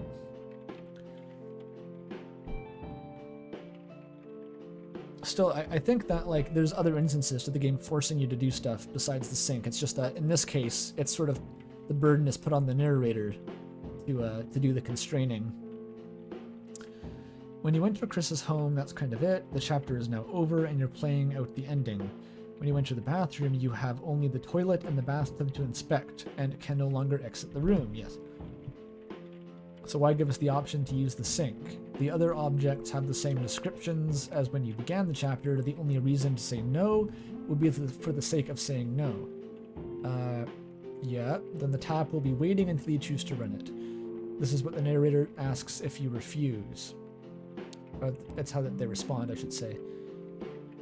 And they are right, you cannot do anything else here. You are trapped within the bedroom with nothing to do. You can wait and wait, but the tap will continue to stand there until you choose to run it.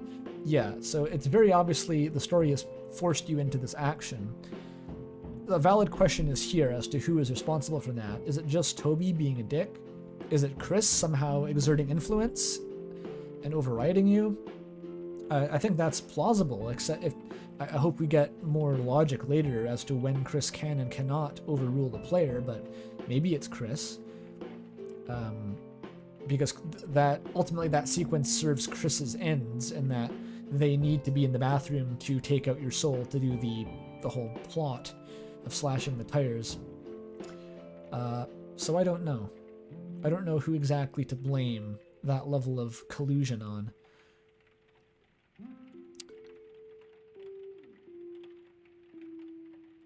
So either Toby decides to make the narrator forceful and slightly mocking of our absolute lack of freedom. Hashtag your choices don't matter. Maybe that's just coming back randomly. I don't know.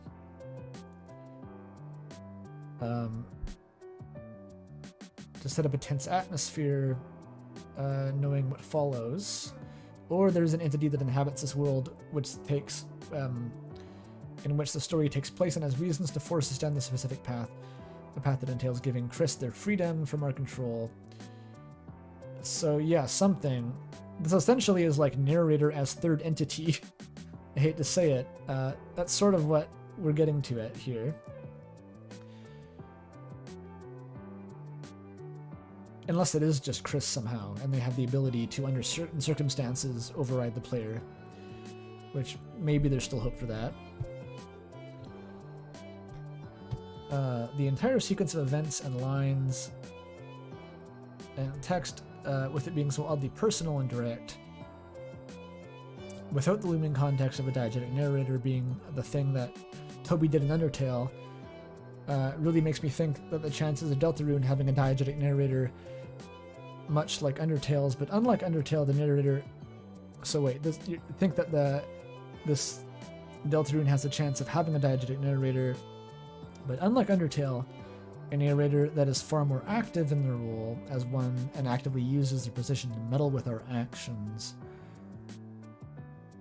True. I mean, this is a point of evidence in favor of a diegetic narrator, but what it isn't is, I guess, an argument against any of the counter evidence. So, like, this is true and valid, but it's ultimately just not convincing, I think, to me.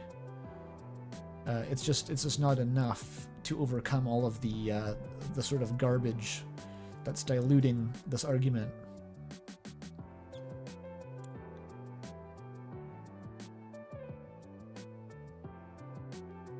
As the game stands right now, the narrator is having a clear lack of consistency and underlying logic for how they know certain things, but it nonetheless has paved the way for a real possibility that the narrator will be revealed and elaborated further upon on how they function in general and find a way to explain all the inconsistencies. Like they could, I've said like Toby maybe can pull it off in the future, but he'll be working against his past self, and it's not off to a good start if that is the ultimate plan. Like them being a gamer and for some reason calling Ralsei and Susie soft boy and mean girl. Surely their mind must be beyond our comprehension. Yeah. If there is a diegetic narrator reveal, there's two options there. One is which Toby is a genius and has actually been playing 4D chess and everything secretly makes sense. And I don't know. I take the L. Two is that he wanted there to be a diegetic narrator, but just sort of fucked up for the early part of the game, and the inconsistencies remain, which would be deeply unsatisfying, and I'd still feel like I was right, even despite being demonstrably wrong. Those are our two options. And I just can't picture how the first one would play out, because Toby Fox would need to be a four-dimensional galaxy brain that I can't comprehend. Which means that I can't comprehend it, and therefore wouldn't be able to guess it. Just makes sense.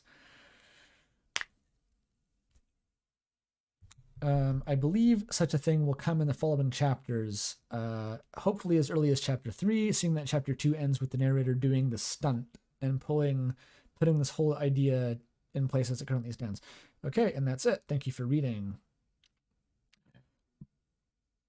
Also, really sorry I forced you into reading this during comment live stream. Why are you sorry? What's the point otherwise? Yeah, so that was good. That's an argument for a diegetic narrator. It just stands in opposition to a whole bunch of other stuff against the diegetic narrator, and the dissonance will remain for all eternity, I guess, or until future chapters.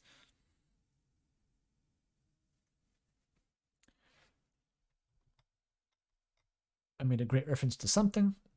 Hang on, my voice is actually starting to fail again. I'm going to take another brief break to refill my tea, because that's run out, and therefore my vocal cords health is rapidly deteriorating. So I'll be right back. Enjoy the gastro gif.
I'm back.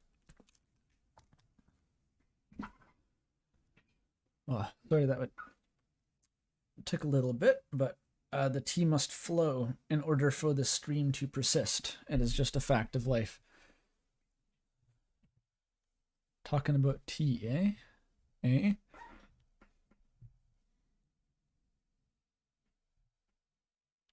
Someone is shipping me with Nikola Tesla. You're banned from the Discord. The tea, it is lemon ginger once again. I am drinking lemon ginger tea. Did the bloody music stop again? There you go, that's the stuff.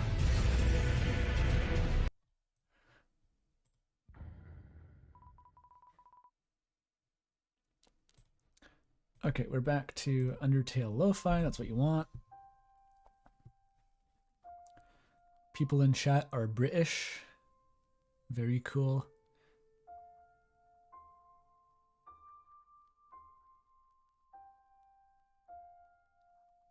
I love that Gaster video. Where did you find it? You mean the GIF? I think it's like pinned somewhere in the Discord server, if you feel like checking on there. It's somewhere.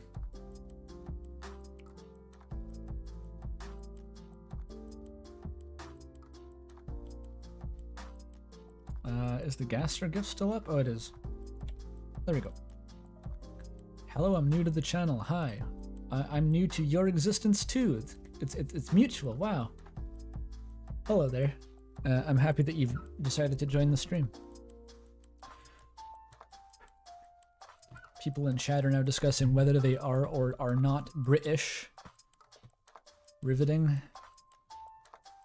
Shoutouts to Britain.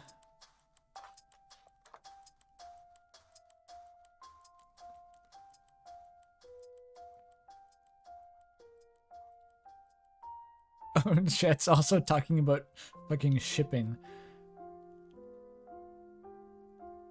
God damn it. Okay. I'm not looking at chat if they're just going to talk about shipping. Okay. What was the last comment? We had... What if the mayor is the knight? This is just like a knight theory in the middle of the narrator video comments. Alright.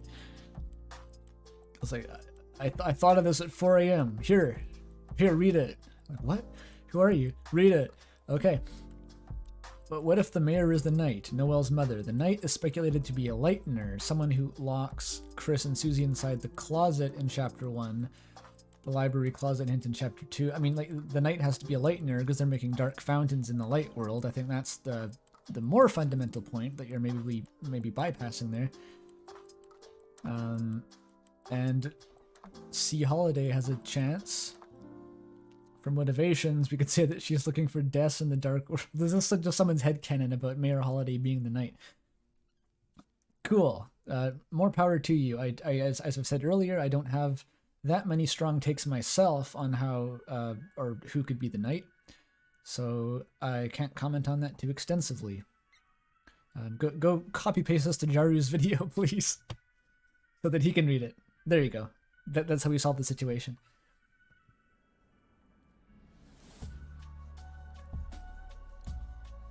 Superb editing. Yep. This video highlights a thing about narration and third-person writing in general. It's really fun. Yeah, it kind of is. I hadn't thought about it much, but after mentioning Itoi and Earthbound, video game narration really is a chance for the writer to make themselves present in their own work, when normally they wouldn't be able to do it without pulling Andrew Hussey levels of self-insertion. Yeah. I think I gave this a heart just because I legitimately liked the insight. It wasn't like super lore specific, but it was like, ah yes, true. The Earthbound narrator is omniscient, but it warps and changes depending on the mood. It can be playful, serious, fourth wall breaking. It's whatever the writer thinks the player needs in order to enjoy themselves and move the story forward. Yeah, and basically by the end of the video, I was arguing that Deltarune's narrator is essentially the same, which is, I guess, a reason for bringing up Earthbound in the first place, aside from just a gag.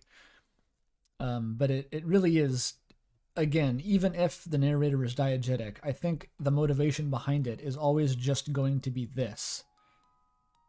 Whether or not it also works as a character speaking it within the world, it's still going to be this no matter what, because that's just how Toby writes, it seems. And he's quite good at it, and I think he should just keep doing it.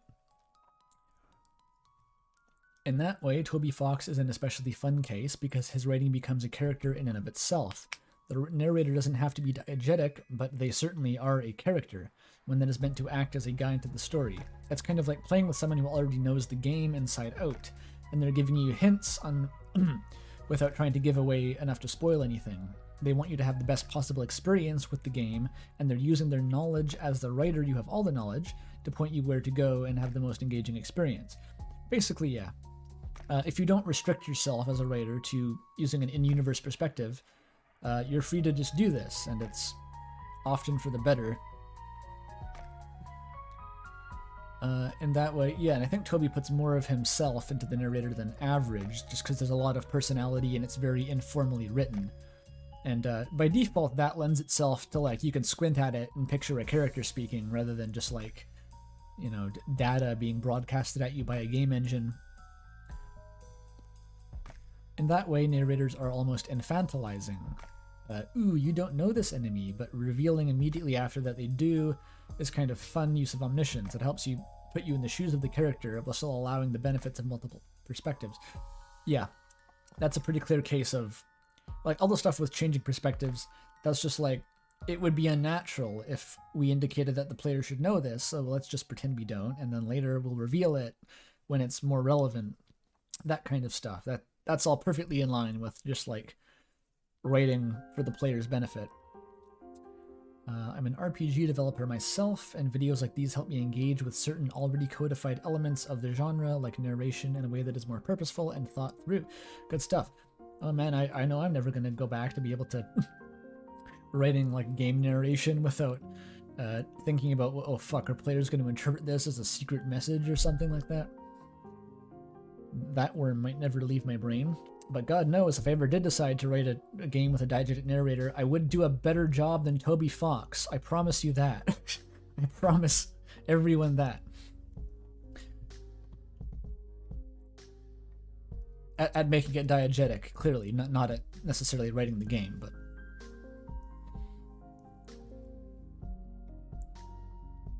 Because, honestly, you know, pretty half-assed.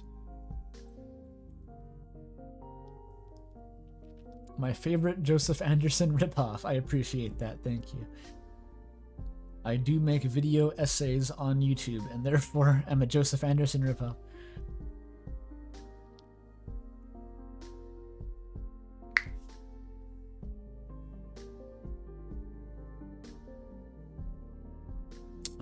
Clearly the narrator is Newbert. This is not a joke. The color red is owned by Newbert. Every single instance that is used by something non-Newbert related is just him being merciful.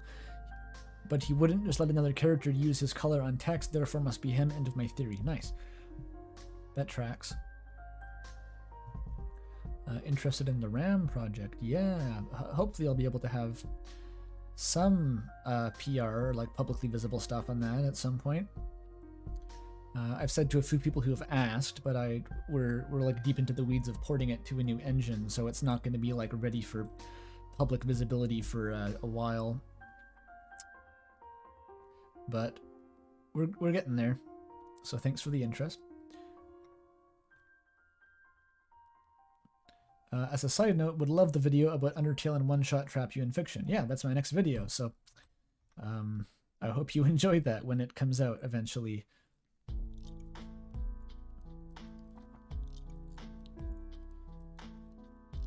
Hornet is not void. People really took that to heart. I feel bad, actually. The Hollow Knight community is so, like, hyper vigilant and on edge that just they hear those words and just go into a berserk frenzy. I'm curious. Considering Gaster takes over Toby's Twitter, if Gaster will have something with the narration, especially considering the freaky sciencey flavor text when manipulating the files in the thing I mentioned in the last video. I definitely agree that the Toby narrator theory could totally be true. I think it is, but Toby and Gaster have been kind of connected via fan theories. Have they? I don't know if I've seen those fan theories. I mean, like, Toby role plays as other characters on social media occasionally. He had the old Undertale Tumblr where he answered these, like, bizarre asks in these weirdly lore-relevant, like, in-character posts. If anyone hasn't seen that, I'd recommend looking into it. I couldn't tell you how to find it offhand, but it's like... It's where we get the lore about, like, Shiren's lower body being her talent agent and shit like that, or Papyrus's favorite food being oatmeal with the dinosaur eggs in it. And also it contains probably the best evidence for Gaster being the third brother of Sans and Papyrus, although it still isn't very good evidence. It's just the best that we have. So that could be a fun rabbit hole to go down.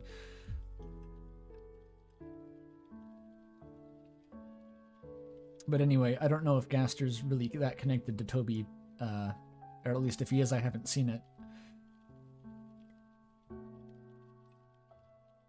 Right.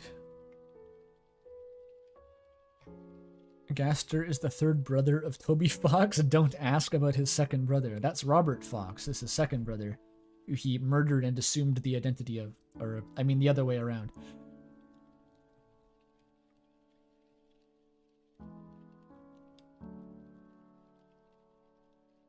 The Sans Fortnite dance was canonized in the Undertale Alarm Clock, which is separate and came much later.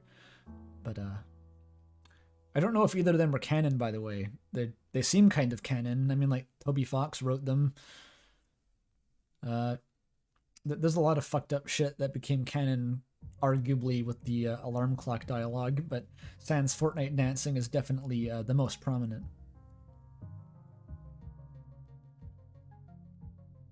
Yeah, Rudy was mentioned in the Alarm Clock, and his fucking death was foreshadowed. Apparently in Undertale's timeline, Asgore knew Rudy, and he already died. Hang on.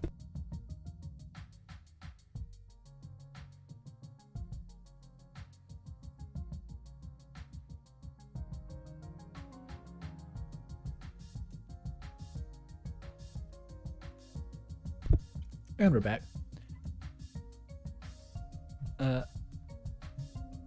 So yeah, like apparently Rudy is dead in Undertale's timeline. So cool.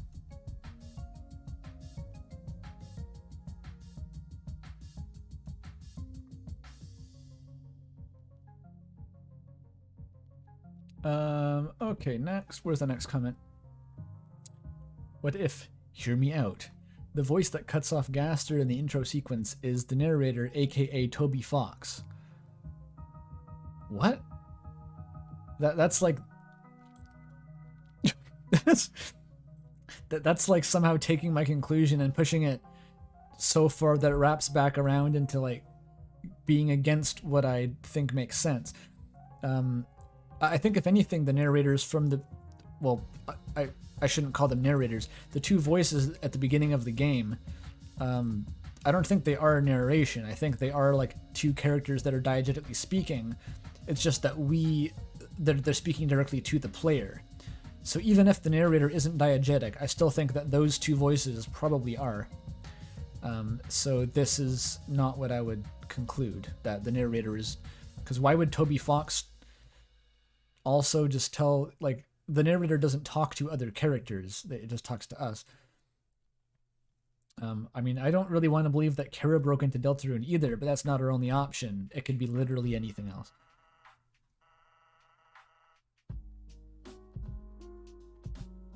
Someone mentions Gaster's leitmotif in chat and has triggered me. Let's see what it is. It's pretty clear Gaster's leitmotif is in Card Castle. The place of the guy who literally worships the night. I think Gaster's leitmotif in Card Castle, if I remember correctly, was bogus. I've listened to most of these myself. I mean, people bring up Gaster leitmotif sightings all the time, and 90% of the time when you look into it, it's just like an arpeggio or something.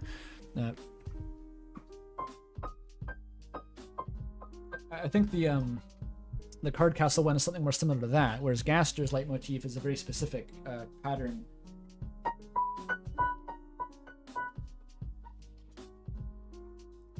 So it's different if you look at it closely, but you can often hear it as sounding similar if you're not really closely paying attention and know what to listen for. So that was just a random rant about Gaster's theme because someone in chat mentioned it, and I can never resist. I don't know. It's like Andrew Hussey, right? He took a computer science degree and became a webcomic artist, so he spent the rest of his career making obscure programming jokes in his webcomics. I took a half music degree and now I'm making fucking YouTube videos about Deltarune, so I have to use those skills somehow.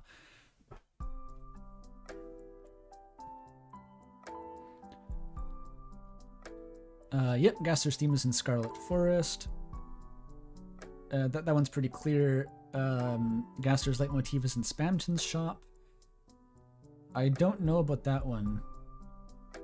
It's probably not as clear if it is. The ones I think are my personal, like, if I had to bet, I would say that the intentional Gaster motifs are in the Scarlet Forest, the World Revolving, and therefore in Big Shot when it's the World Revolving is quoted there, and a couple other instances of like more spooky background music. But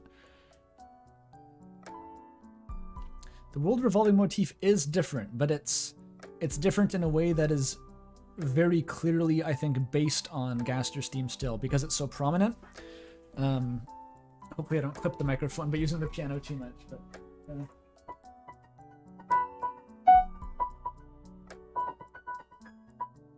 see that part right there when it goes up is just three repetitions of Gaster's theme, but with the top note going up by one each time.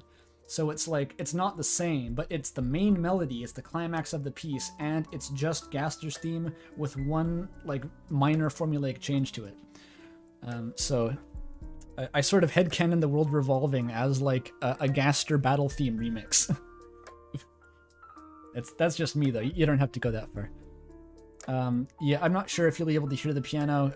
I don't think I turned off the noise suppression or whatever, so it might be getting cut out. Let's not play the piano anymore. Let's go back to the comments.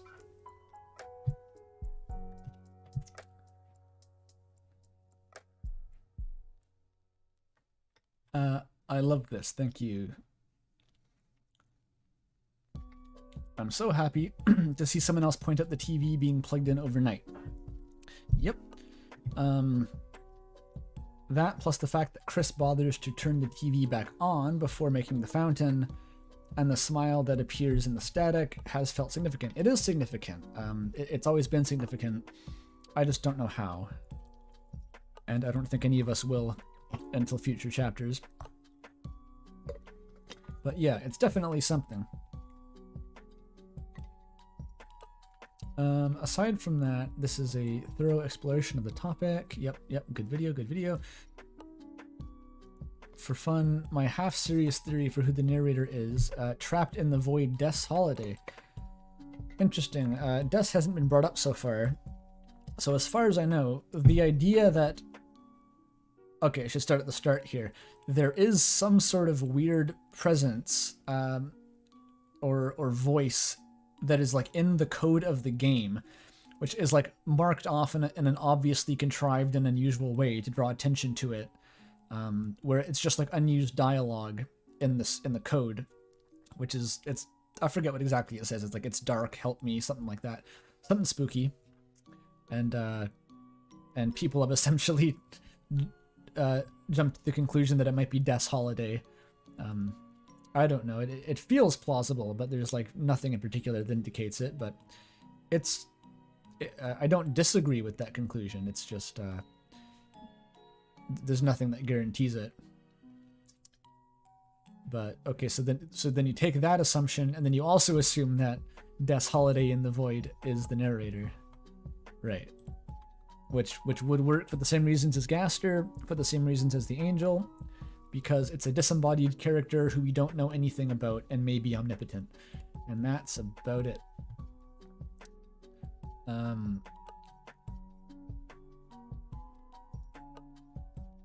Right, letting a character who's exited the world still have a say through the narrator role. Yeah, it could be neat. Super chat. Look at that. I got 50 R's. Just wanted to point out that the description has a misspell that says here we go again instead of here we go again. Oops, well, can I fix that? I'll just fix that real quick. Good thing no one reads the description on YouTube videos anyway. Who would read the description? Okay, it's fixed. Thank you. Thank you.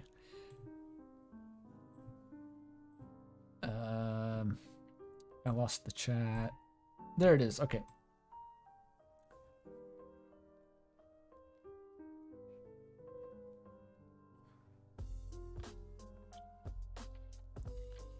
Me getting traumatized so convincingly I can set up the funniest joke ever. I don't know what that's referencing, but I'm sure it was funny.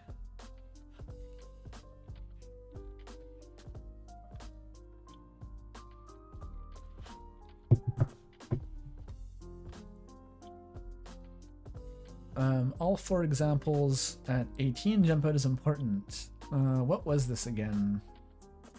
Maybe my own comment. I'll mention that. Let's just open a new tab. It prevents us from showing Toriel the trash orb, from re-entering the computer lab after clearing it out, learning about why Asgore lost his job, and most... So, the instances of narrator collusion is what they're referring to. Right.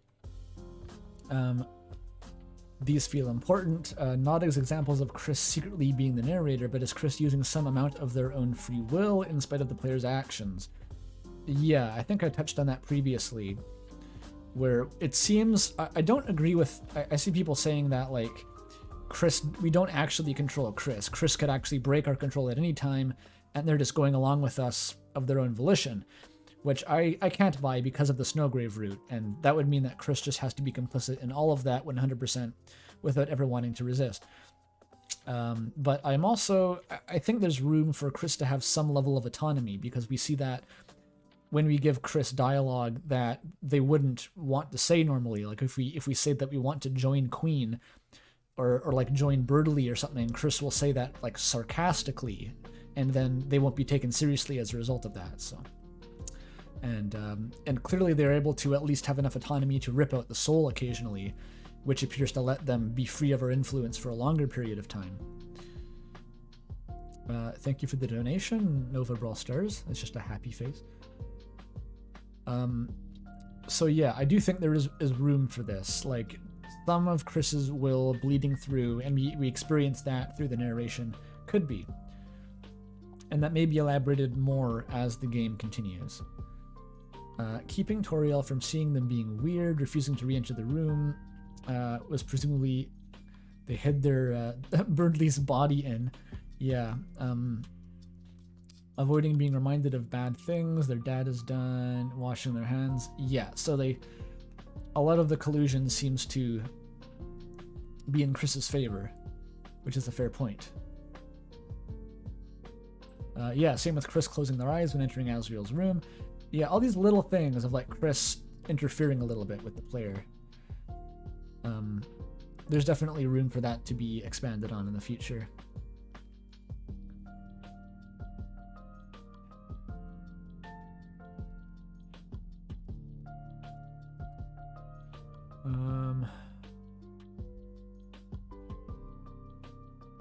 Yeah, the computer lab, you can't go in back. Yeah, I think that's the thing that the game just really doesn't want you to think about, is how Chris got all the shit out of the computer lab.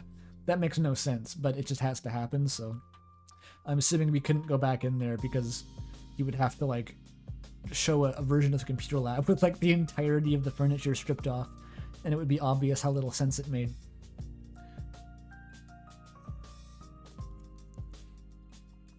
The reason I find these interesting is that they show Chris beginning to take back some amount of control from the player, and my pet theory is that this trend will continue and Chris will actively fight for control, because that would be sick.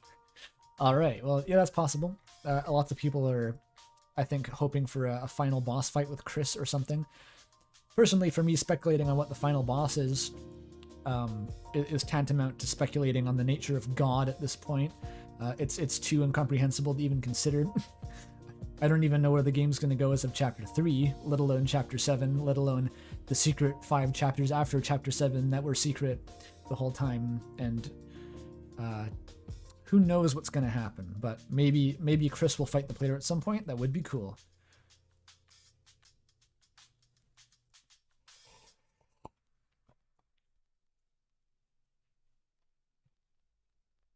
You know, the final boss is going to be the knight in the way that the final boss of Undertale was Asgore. Exactly how I feel. Like, we can predict maybe to a certain amount based on, like, narrative foreshadowing, but then it's like, Omega Flowey, what the fuck? Try to predict Omega Flowey from just playing, like, the first half of Undertale.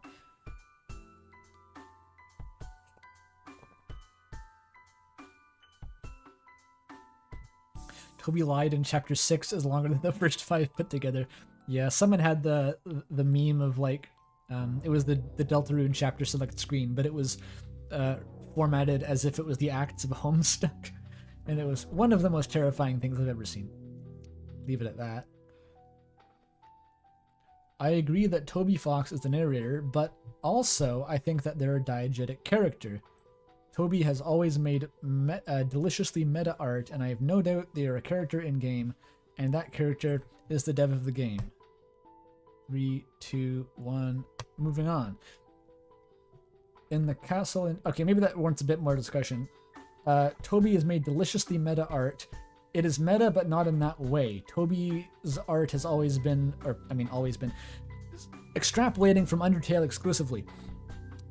Toby's MO was to make a very, like, kind of internally consistent universe whose mechanics lampshaded the existing contrivances that were inherent to video games, inserting himself into that and, like, playing with, like, that side of things was not part of it ever, and I don't see that suddenly becoming a huge part of things in Deltarune.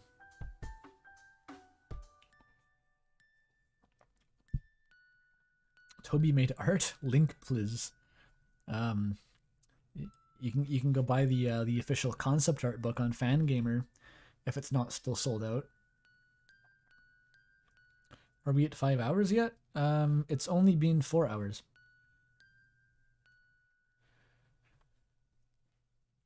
We're still at 10 days ago, which is very menacing. Okay, new comment. In the castle in Chapter 1, after you do the segment where you control Susie, Ralsei is explaining something to Chris that we don't see the end. Yeah, we only see the end of it, and he knew the narrator wasn't present. Why do people seem to think that the narrator wasn't present? That doesn't even make sense. What does that mean, that the narrator wasn't present? The player's viewpoint was not present. Why does the narrator's presence matter, or the narrator's presence matter to Chris and Ralsei? I replied to this. Oh, okay, yeah, I said the same thing. Yeah. Not too much more to say to that.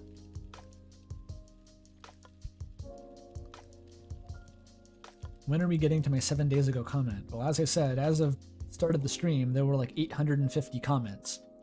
And I haven't been keeping a tally so far, but we're not going to get through all of those in one stream for sure. We might get through, I don't know, half of them. Cool video. Narrator played Undertale. Yep. Someone who respects the Determinator's Narrator theory. It's the backbone of every semi-decent Kara analysis. It's everything. It is the moment. It completes me. It did it before anyone else. Yeah, I can empathize, basically. That's all I have to say. True. Ooh, I got a donation. 125 of some eldritch currency that I've never seen before. That's exciting. I am inside your walls. Excellent.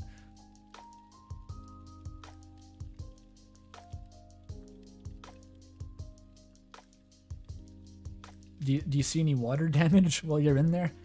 That would be useful to know. Okay, go to 2254 for Spengbab.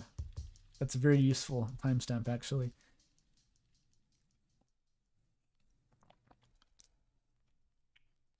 Okay. Supportive messages. You'll love to see them. If your response to theories... Oh, if you're responding to theories, here's one I posted to the Deltarune subreddit last year. That wasn't really the point, dude, but... I mean, I guess if you already showed up... for fuck... This guy just tricked me into reading his Reddit post. Bastard. I'll read a bit and decide if it's worth actually reading. I think we have enough evidence to figure out who the knight is. I'm kind of curious. We know the knight creates dark fountains, yes. We don't know if the knight created the fountain in the castle town or if they created the one in the card castle. I'm pretty sure the knight created the card castle one, otherwise Spade King wouldn't have familiarity with the knight. Because Spade King talks a lot about the knight, and Sham talks about how the knight appeared and caused the upheaval of the kingdoms and all that. So the knight probably definitely created the card castle fountain. We don't know about the one in the castle town, of course. That's still a mystery.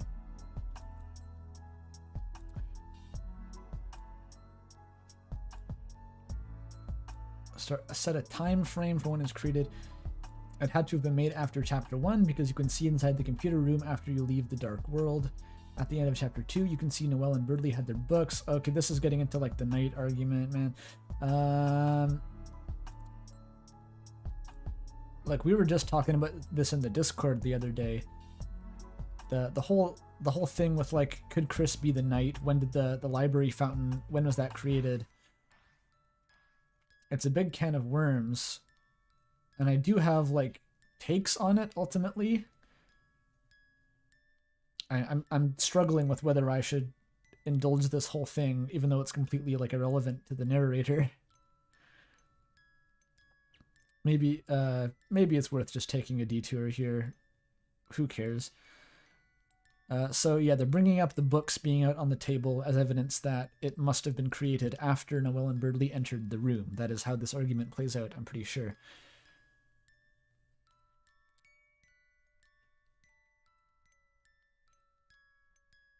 They have no mention of weird doors or impossibly dark rooms. They also have no mention of how they did get into the dark fountain in that case. I mean, if it was made when they were sitting there, they have equally little to say about, oh, the room suddenly filled with smoke and I was in the dark fountain. So we don't have evidence one way or another there. Knowing the time is a good start. I do think it's debatable still whether Noelle and Birdley were already seated when the Dark Fountain was made. Is that 100 Canadian dollars? Or is that something else? It looks like $100, so that's exciting. Opinions on dogs. I like them. I have 2 of them. My family, more accurately, has 2 of them. They're both small and white. So I like dogs. And thank you a lot for the donation. That's a shit ton of money. Yeah. No joke. It's 100 Canadian dollars. Hell yeah.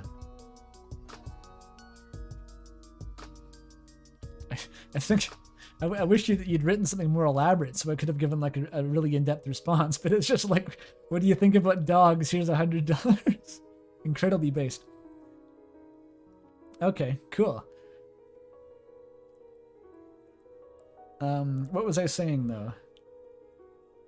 It was about, yeah, okay, there's still room for debate as to whether Noelle and Birdley were already seated in the room when the Dark Fountain was created, and that's because I say that, think back to when Chris and Susie first entered the Dark Fountain in Chapter 1. They didn't just fall in immediately, they entered a closet that they thought the lights were off in, and they spent quite a while stumbling around and like trying to find a light switch. And there seemed to be like a floor and even objects in there, so we can picture a scenario where Noelle and Birdley walked into the room. It was pitch black. They were like, wait, where's the light switch in here? They found a table, they put their books down or something, and then the floor collapsed. I don't know. We didn't see it happen, and they didn't mention it happening, but they also don't mention anything else happening, as I said previously. So there's definitely room for debate with the open books argument. Even assuming that that was meant to be like a flag in the lore, and it wasn't just like no one paid attention and they initialized that scene somehow in a way that's meant to be abstract and not thought about. I don't know.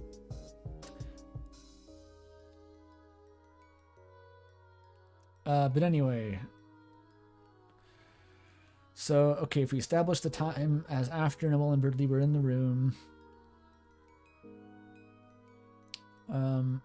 we know the fountain was created by someone in the dark world.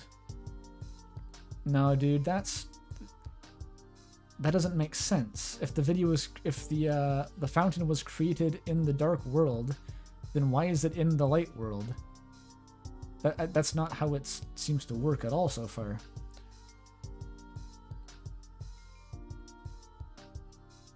The Queen has a video of a smoke column. We don't know what the creation of a fountain looks like from inside the dark world that it creates. We can see the fountain in the dark world. It's a big pillar of smoke. We can also see the fountain in the light world when Chris creates the one. So the Darkners being able to see the fountain's creation from their side is not proof that it came from the Dark Fountain. You might think it's a recording from the light world. Okay, they're addressing it. There are a few reasons it's not. There's only one figure in the video, and even if Noella Birdley was the knight, there should be another two. That's just evidence against the knight being in the same room with Noel and Birdley. That's using a prior assumption to sort of divert from like a more valid course of reasoning. So that, I don't think that's a valid point. Because if the fountain wasn't made in the same time as Noel and Birdley were in the room, then there wouldn't have to be more than one figure in the recording. There's also no cameras at the right angle to record the footage. What are you talking about? When do you see cameras in the library?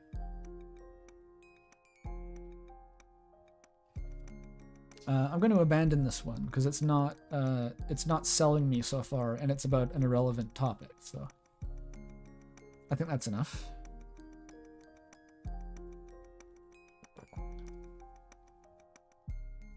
Oh yeah, chat. Like, creating a dark fountain in the dark world is possible, according to Ralsei, but also according to Ralsei, it would create the roaring and end the world if you did that.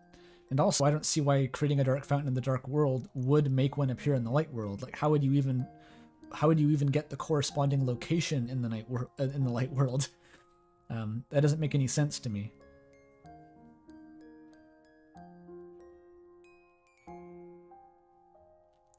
I know there's much more argument that you can go into on this topic. The Queen said the fountain was created today. Ralsei says that he sensed a dark presence and came over.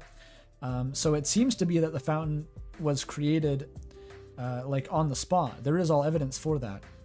But specifically the evidence that was brought up by that comment about like the books, I think there's counter argument. Anyway, I don't want to get too deep into that because we were all arguing about this already the other day in Discord, and it's sort of like you get caught between these two uncomfortable realities of like either you accept that the knight did this like goofy kind of stealth mission into the closet and then escaped before the traffic jam, like a Metal Gear mission, or you have inconsistencies with like, if Chris did it the day before, then why does Ralsei only sense the fountain right as Chris and Susie entered the library? So either way, you get uncomfortable. You get weirdness. But I want to move on from the night discussion for now. Half-Bird Chaos is in chat. Always exciting.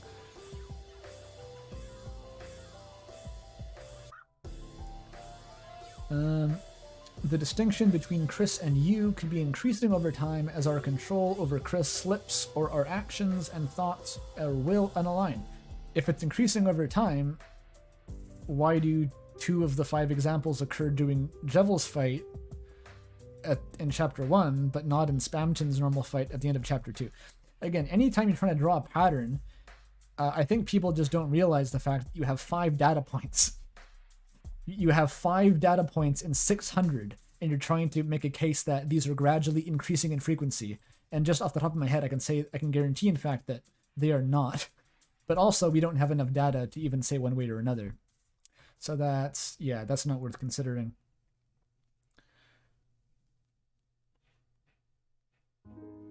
Yeah, Half-Bred Chaos, why did you just comment, "It's not yet time to wash your hands," and then leave? It was very unsettling.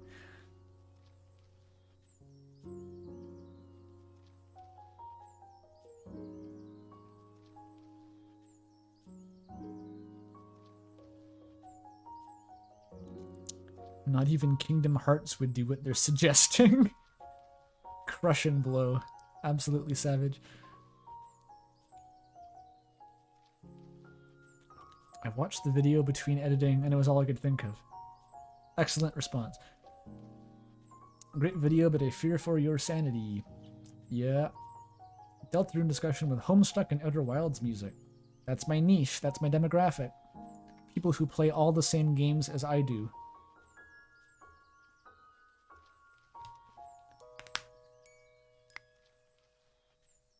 Okay, this is a good video on the futility of trying to characterize what is at its core a narrative tool to add life to pixelated images. I mean, that's not really what it was. In this specific context, it's a criticism of that, but I also went on... I put this fucking blog post to to Megalith Agnus Dei to show its revelatory presence in my life because of how good it is. So I'm not entirely against the idea of having diegetic narrators, clearly. So that the sort of words being put in my mouth, I feel. It's big. Wow, that's big. I disagree with the notion that the narrator isn't worth analyzing as an element in universe. Wait, what? I disagree with the notion that the narrator isn't worth analyzing as an element in universe. I mean, obviously it was worth analyzing because I spent 3 months doing it, but... and I think concluding that the narrator is just Toby's tool to add flavor text is a cop-out. What are you saying here? Like, I thought this first one was, like, an agreement, but now he's saying that the default stance that every other story in the universe uses is a cop-out in this case. The point as... why is it a cop-out? Like, I tried to find evidence for anything else, and I failed spectacularly. It's not a cop-out, it's just the only reasonable conclusion that I could come to. Like, are you saying that I should be trying harder to find something else because you want it to be true? That's not my job. The point as trying to argue a video game narration is an in-game character with its own thoughts, goals, and feelings is extremely hard when the video game narration just describes its surroundings. That's not a point I specifically made, though. Like, I'm not sure I get this person's angle. This video is fun, etc. While trying to argue that the narrator is diegetic may be futile, the narrator as a diegetic element, I force the narrator as a diegetic element that the characters react to is not. I disagree. I mean, if the narrator is diegetic, then it's...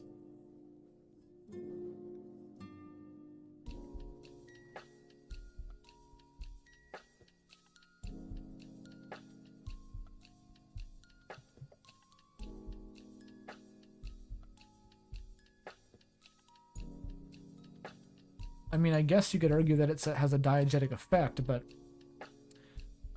the intent is still just to have it exist outside the fourth wall for the most part.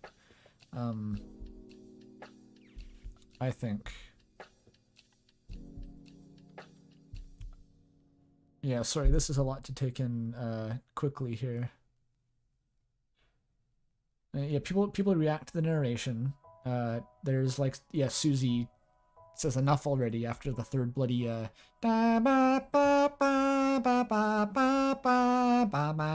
fanfare. There's a line, as I've said previously, where Toby does just make jokes and doesn't want you to think about them sometimes. And we can see, like, the annoying dog is often present in those cases, so I think these fall into that category, where they're just too stupid to take seriously. But I feel weirdly insecure saying that, of course.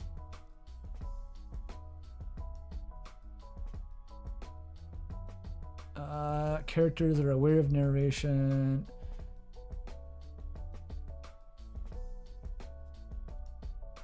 There's a voice Noel hears in the weird route, a terrifying voice. Well, that's not the narrator, that's the player's input, right? So the narrator to me is like coming out of the game into the player's eyeballs, whereas the player's influence is going from the player into the game. So I consider those distinct. A lot of people are surprisingly conflating the player's existence or influence or observation with the narrator, which I never intended, and I never thought of as even related to one another. Like, people keep saying that when Ralsei makes you go into a cutscene so that he can talk to Chris, that means the narrator isn't present. That just doesn't make sense to me, and this seems to be sort of implying the same thing.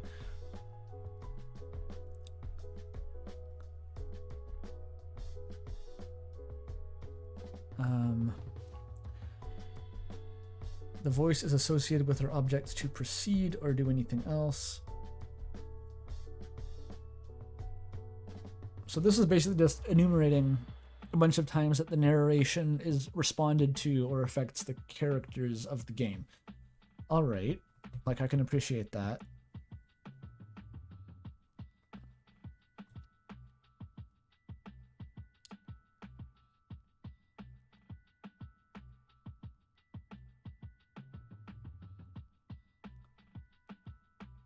Humor, yeah. Yeah, that's all true.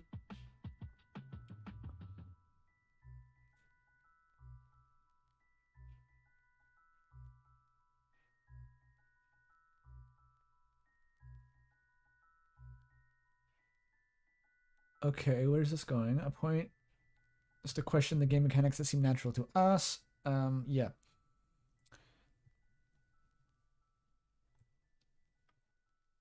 Okay, so they're applying this logic to the narrator by its nature revealing the limits of our game POV. A partner nostalgic for Undertale.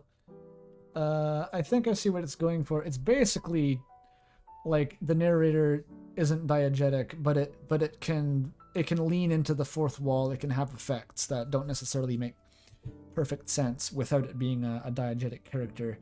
And I basically agree, actually, but just the way this was phrased, I guess, confused me. To me, it's more like just if you remove the burden of the narrator has to be diegetic, you just have a lot more wiggle room. Toby can just put little gags in there. He can call back to Undertale. You can be a bit tongue-in-cheek with the way he interacts with the story in like an informal way, rather than having to analyze it with this like laser-focused kind of spreadsheet approach, which I think it's unusual. Like, is that too much to say that analyzing the narration of a game with a 1,000-line spreadsheet is unusual, and that normally you're not supposed to do that? I think that's unusual. Oh, donation. $10. Number one theorist 1997. Hell yeah. I wasn't born then, but I appreciate it nonetheless.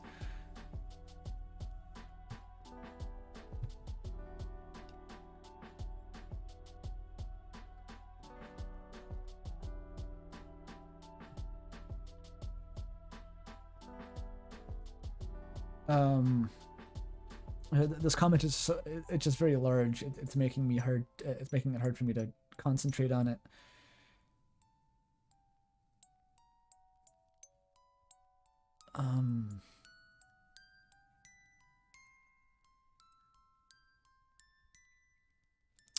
Okay, I think I basically agree. Is like the narrator still has tools on the table.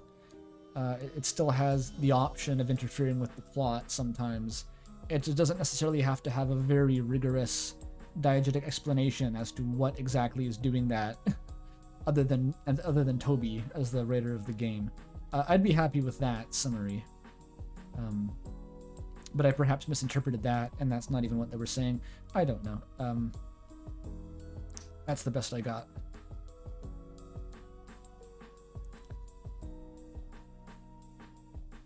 Okay, I think what makes most sense and is the least interesting theory possible Would be some combination of multiple people working on the game, resulting in inconsistencies. Yep, that seems... Well, I don't know if anyone else is writing, actually, other than Toby. I think in general that would be a decent argument, but I get the impression that it is just Toby doing the writing here. So maybe not. Potential change in narration philosophy between Chapter 1 and the end of Chapter 2. I'm assuming that's just referring to like the Snowgrave ending, where Chris and you are made distinct. Because there's not much of a change overall, just like you can point to a point in one of the chapters where the narration is just different afterward. Haven't looked through, but it seems like a lot of the consistent inconsistencies occur between chapters, at least with respects to brackets. Maybe some of the specific ones. There's so many brackets. I could have, like, every time you saw an example of brackets being inconsistent, I could have substituted that with 5 other examples. There's so much evidence. It's very bad. But I think it may be a bit preemptive to say that the inconsistencies themselves even follow a pattern, because I haven't noticed any of that in particular. Tony? Who is Tony? Why Tony would bother to patch out the lines addressing this. Yeah, well, I don't either. I've already talked about that, how mysterious that is, why he just patched out one of them. One of the lines that uses Chris's name instead of you, but left all the other ones. I don't know. My best bet is that he would patch out all of them if brought to his attention, but he just only noticed that one at the time or something.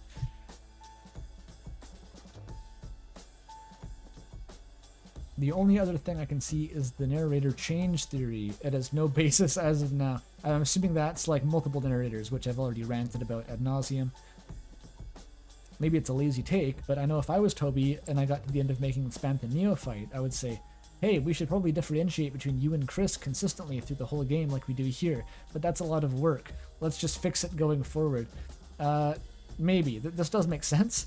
It's not actually that much work, apparently, because there's only 5 examples in the whole spreadsheet that he'd have to fix, but I don't know. You can only do so much mind reading on Toby Fox. Yeah. Ay, ay, ay.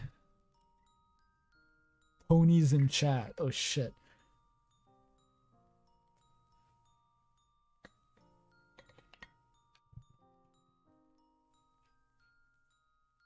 What's chat doing? I've been neglecting chat a bit.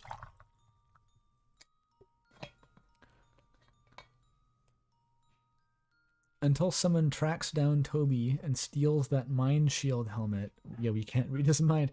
I would love if someone were willing to do that.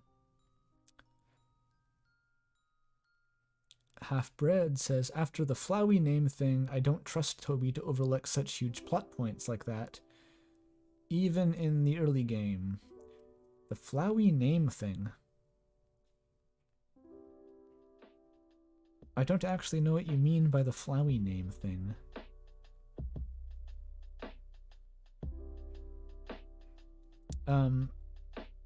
I mean, I don't know what you're referring to, but I know something about Flowey leads me to the opposite belief, if anything, where just in terms of doubting Toby's ability to be consistent all the time, is the fucking essence lore, where the way that Flowey is reincarnated into Asriel is a massively important plot point in Undertale, and the only thing that makes it even slightly make sense is this one book in the Snowden library that vaguely says there's something called essence, which is referenced nowhere else, and that it maybe could be in the flower and make Asriel come back to life. So that was just a weird cherry-picked example, but I have reasons to doubt that Toby Fox is above making massive mistakes, even though he's good most of the time.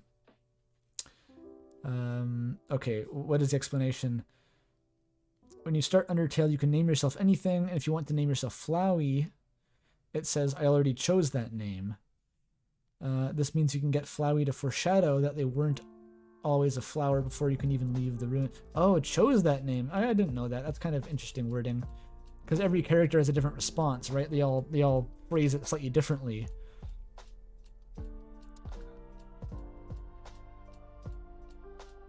But yeah, that's a good point, actually. That's yet another sneaky Undertale thing. But what I'm saying is, like, I think Toby has the ability to make these incredibly long distance and precise,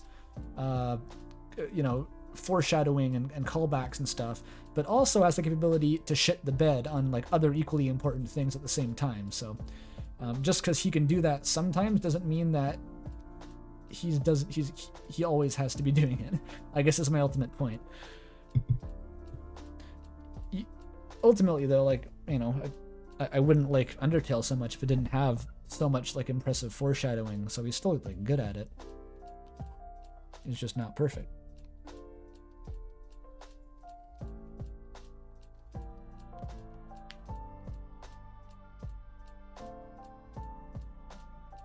Right. Let's read that one guy's comment. He joined the chat and then was just left waiting. Damn, the editing got a whole ass glow up. Yeah, the editing does get better with each video, just because, like, I literally started... The first video I ever edited was the Determination one, so... I'm very much learning on the fly. I was excited for a video like this, but the answer being that it's just Toby is a hard pill to swallow. Unsatisfying answer. Yep, I agree, and I refuse to apologize, basically, is the short version of my response to that. If I could have gotten any other conclusion in good faith without deluding myself, I would have loved to, but that's what I got. Okay, what if, hear me out, there are 3 narrators, case closed. I heard you out and ignored you summarily. Oh, you gotta love when the video starts by recounting the Epic of Gilgamesh. I love that too, man. Every time a video starts with recounting the Epic of Gilgamesh, it's like an instant like and subscribe for me.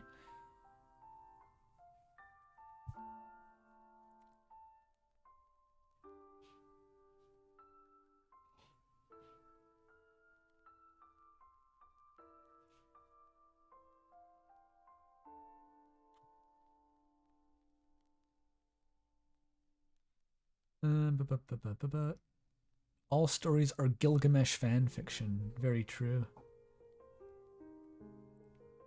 3 narrators who all have the same humor and manner of speech. Yeah, that's I could keep repeating my rant about why having multiple narrators is the worst possible way to resolve all of these inconsistencies, but I've already done that and it would be boring, so let's just move on.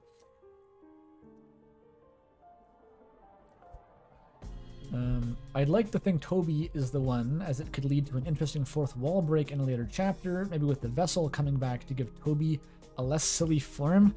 That's just like late Homestuck, when like Andrew Hussey becomes like more and more incarnate. Hammering back the your choices don't matter, it's Toby's story and not the player, etc, etc. Toby can actively take away any real choice the player wants to make. I don't think this Deltarune is just Toby's power trip, shitting on the player for wanting to enjoy the story. Again, my favorite self-quote is my favorite thing about Toby Fox is that he's not Andrew Hussey. And that would be a very Andrew Hussey core thing to do.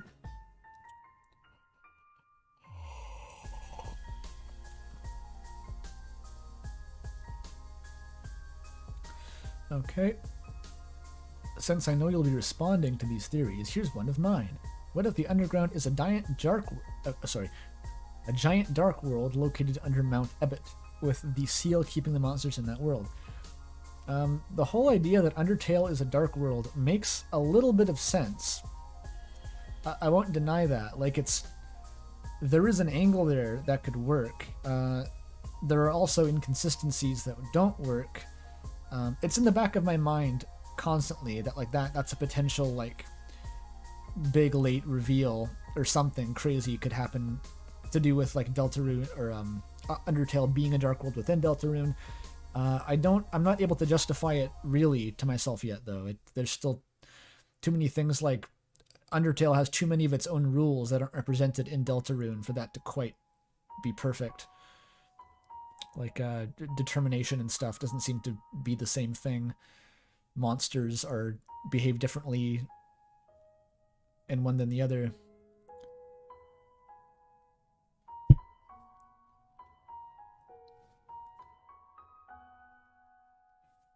Yeah, chat says Undertale as a Dark World is a fun pet theory. Exactly, that's where I'm at too. It's, I don't think it's likely, but the fact that it's even somewhat likely is kind of cool.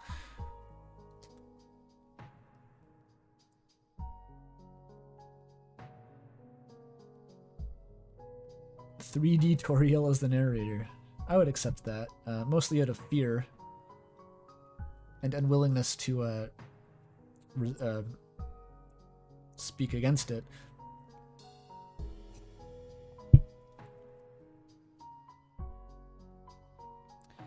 As someone who hasn't played Deltarune or Undertale, only knowing a handful of characters, fandom memes, and basic understanding of the story, hoo-wee, you chose a great context to enter this video with. I hope you had lots of fun. Jesus. What a brave soul.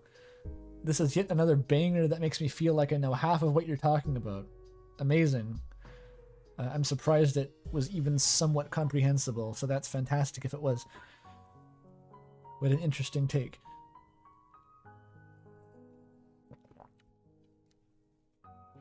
I'm amazed that people, like, probably not many people, but like there must be people who watch my videos without knowing anything else about these games, and it like chills me sometimes to think about. Like, how much of a lunatic do I come off if you don't know the context behind any of this?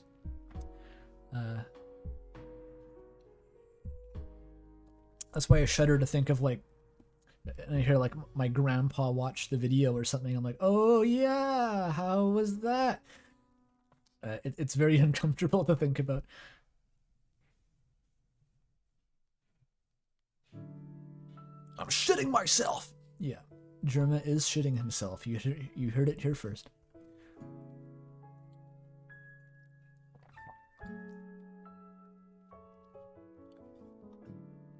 If somehow like my incomprehensible rambling about the lore can make someone interested enough to try the game, then I guess that's a good outcome.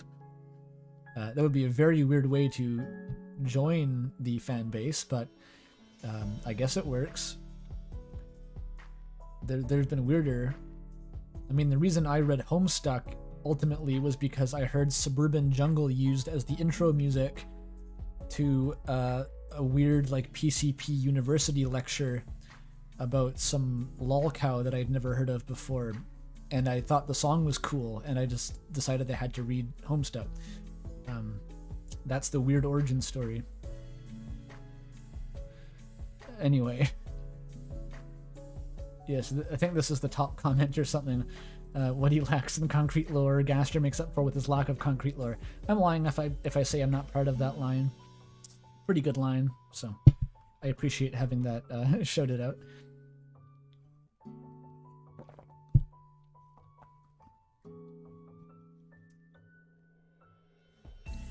Whoa, cool origin story.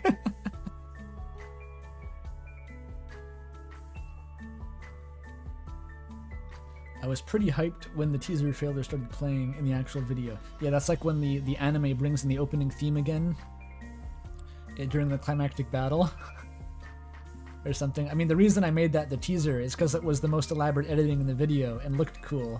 That was the only reason. I was like, I just want visual spectacle to rope in all these prospective viewers. Chat member got it the Homestuck because a girl I liked in high school was into it. That's a good reason. That's a better reason than most. That's probably a red flag. If anyone likes Homestuck and you're trying to enter a relationship with them, just in general. I'm throwing myself under the bus there too, of course, because I do like Homestuck.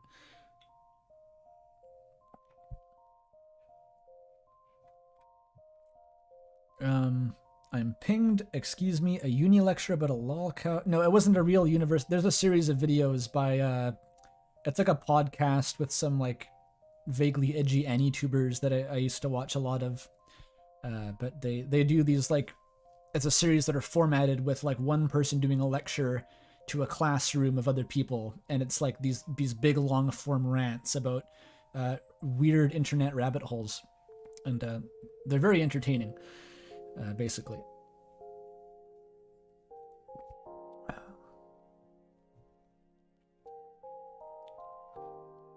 Homestuck is a red flag even if you don't want a relationship.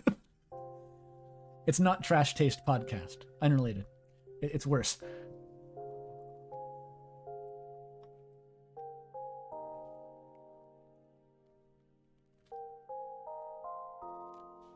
Yeah, the same one that talked about Tails Guts Trolled and Sonichu. Same series.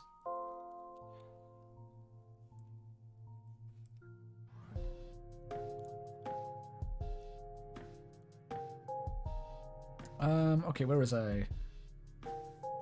Good video. Subscribe. Thank you. What game is it? 752. It was Everhood. Yep.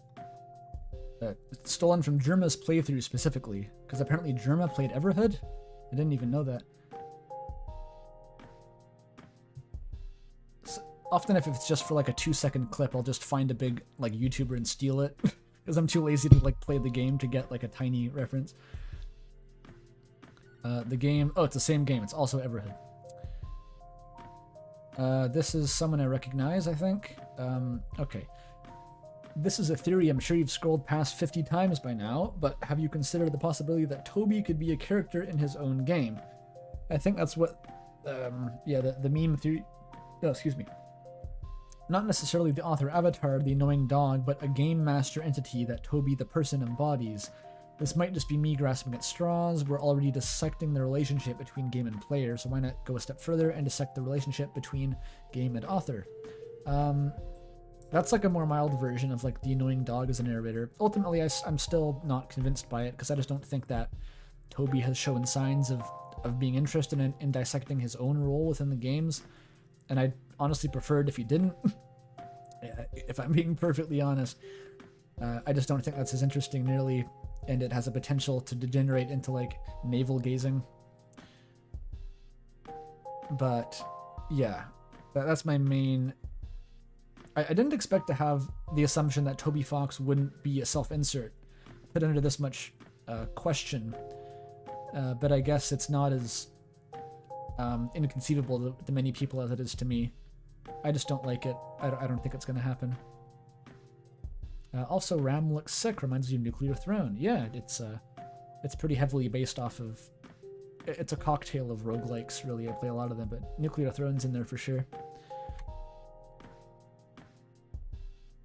Honey, Andrew Cunningham posted a new video. Yeah. The Gaster gif is hypnotizing, says chat. As intended. If there's constant movement on the screen, it increases viewer retention. A BuzzFeed video said that once, so it's probably true. Thoughts on the upcoming Nepeta movie? What are you talking about? Like, actually, what are you talking about? I don't think I can change the speed of the Gaster GIF at all. Like, I haven't been able to find out how on streams. But yeah, seriously, what is the Nepeta movie? Like, what the fuck? Me, my wife, and children watch your videos. Really? That's kind of nuts. Cool if true.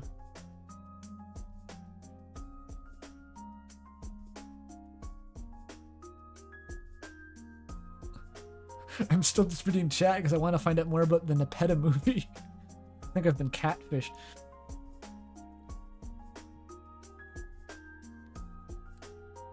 Damn it, you mean to tell me there's no Nepeta movie? It's not real?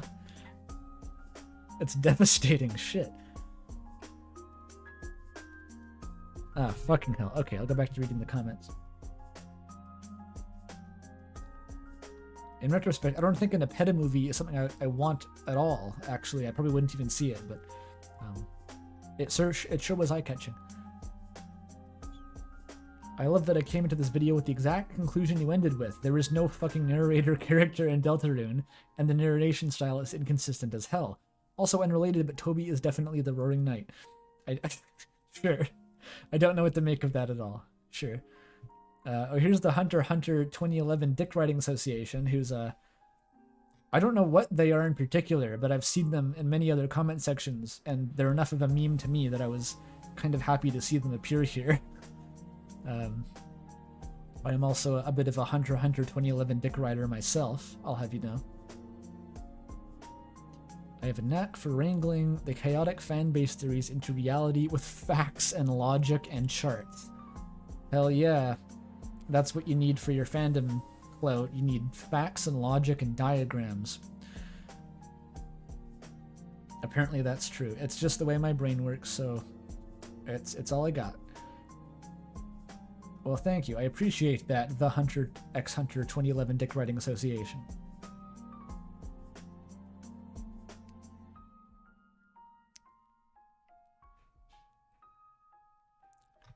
It was this one and another one called like I want to put Pito's ears in my mouth that I just associate with each other because they would always appear together like in pairs on anything Hunter x Hunter related. I mean, like, relatable, honestly. No matter who the narrator is, it's still Toby Fox. Okay, so this is maybe the first occurrence of the second variant of the meme take, where you go to the far right, and it's like, of course the narrator is Toby Fox. Every character is Toby Fox. Of course I love you. I love everyone. It's like, yeah. It's taking the conclusion and making it meaningless by broadening it to the extent where it applies to every character. Just thought it was worth pointing out because I think several people have this take.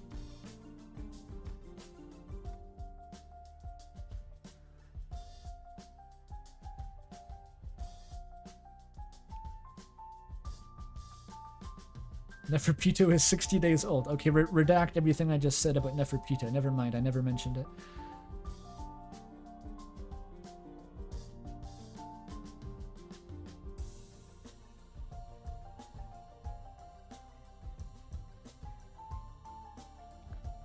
Now analyze the Japanese script and any noticeable differences it has. I would love to do that. Unfortunately, I would have to learn Japanese first, and that may delay the coming of that video by a few years. Basically, I'm just not going to do that because I can't. I feel the fact that some text is and is not bracketed can be chalked up to multiple people working on the game definitely isn't a bad thing, but it feels like a most likely explanation. Yeah, I personally agree ultimately, but I still have a feeling that Toby didn't have anyone else doing actually writing for the game. I don't see why he would have hired help to do that. And this person agrees, apparently. I don't know that for sure, but like everything I've heard from the communications that Toby has put out is like he's the one doing the script and he shows it to the other people and they respond to it and give feedback maybe. I can't see Toby outsourcing that though. That's like, it just doesn't make sense to me. It would be a fun crossover to have a bilingual streamer, but I don't know anyone patient enough to deal with the millions of questions I would ask. Yeah, not knowing people who... Well, one, I don't really know anyone who speaks Japanese, and two, I don't know anyone who speaks Japanese and would be into analyzing Deltarune lore.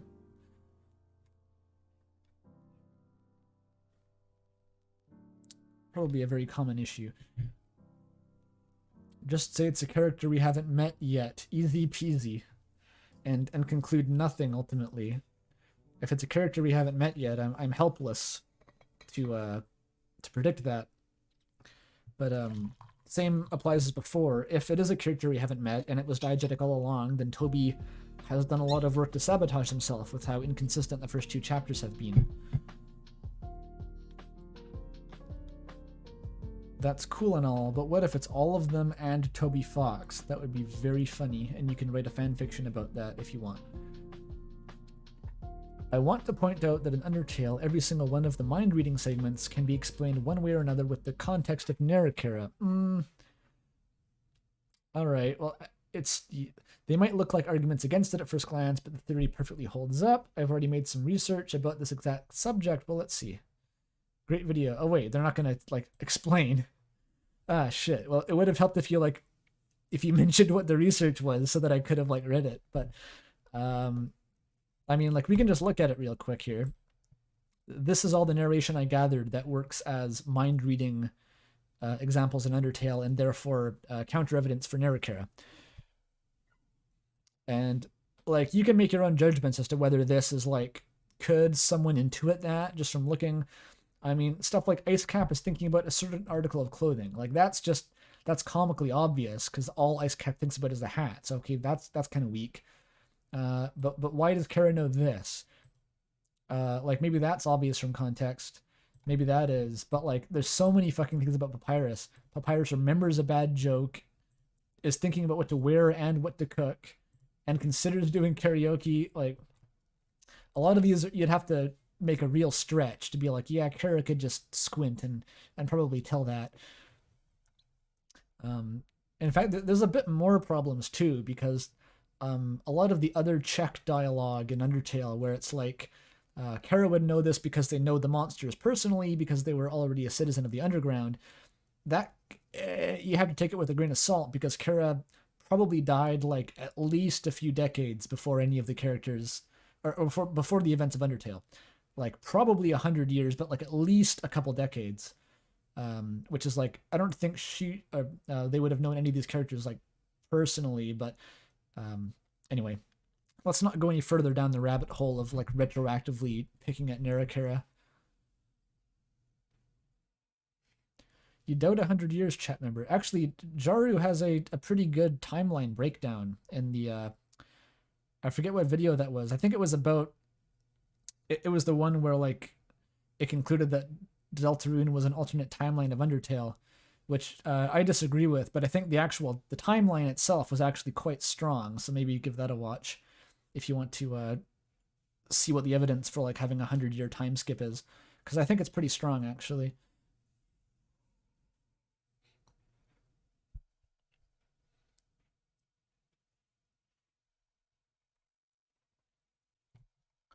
Okay. Oh, this is Yellow Snake. Intimidating. So Yellow Snake on my last video wrote possibly the longest comment that has ever been made by a human. I mean, I don't know that for sure. It is certainly the longest comment that I have ever seen on YouTube, and I've been using YouTube for 10 years and often read the comments. It's a reply chain that just keeps going, and it's like 100 comments all by Yellow Snake in a chain, and I haven't read the full thing. It must be like tens of thousands of words. It would take you like literally hours to read the whole thing. I don't know what the fuck they were doing, but it's beautiful, and I have to admire it. Anyway, so that's the context behind this comment here. This one's a bit shorter though. Thank you for devoting your time to this project. I know that in the end you came to the conclusion most of us would have assumed to be the case anyway. I mean, you'd think, but apparently not. I still think this was worth the while. By going through all the evidence, you had a foundation to prove and disprove beyond those initial assumptions. Yeah, mostly the video was just about knowing for sure instead of just like assuming one way or another. Because when you have this much raw data, it's so easy just to like remember a few things and stitch those together into like, oh yeah, that makes sense. But it's like the only way we're ever going to be able to say one way or another, even close to objectively, is to put it all in one place and just go just scan through all of it and just like see what bubbles to the top essentially. And that was the point. And even though I concluded that there is no evidence or no good evidence for any particularly interesting theory, the purpose of the video was still fulfilled. More than that, the foundation you provided can be used to disprove their own assumptions. Yep, hopefully. Using this evidence, we can draw our own conclusions. As possible because I walked the long road. Yes. Someone had to do it.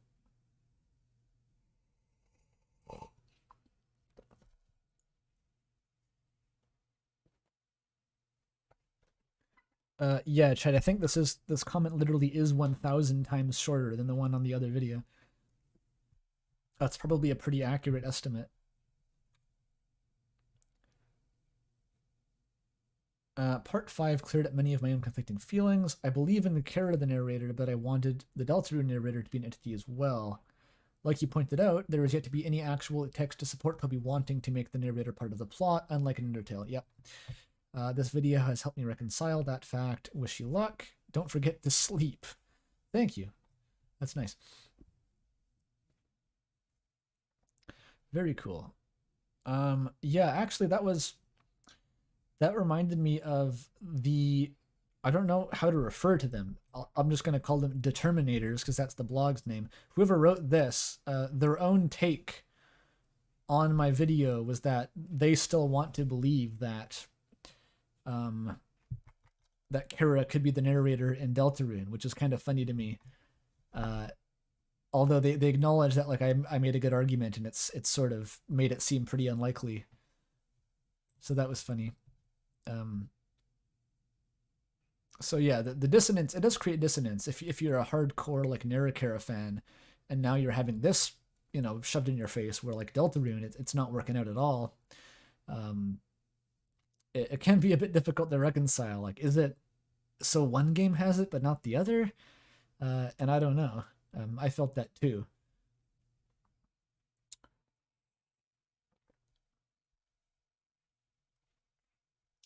Okay.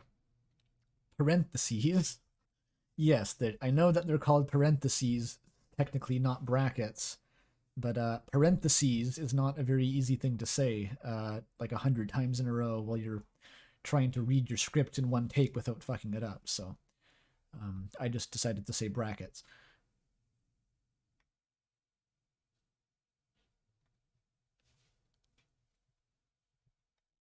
Okay, good video. The elaborate ripoffs of Joseph Anderson. Yeah. I'm not intentionally trying to copy Joseph Anderson, as to say. I don't even watch Joseph Anderson videos often anymore. There was that one specific reference, but if I resemble Joseph Anderson at all, it's because of like osmosis. Cool though.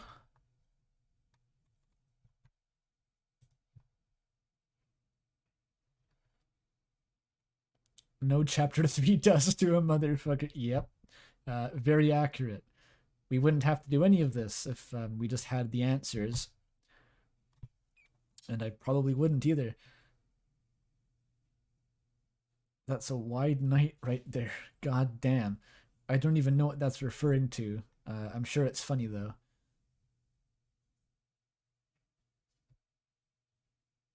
We won't be able to know till the end, which could take a while. Yep. I feel you there.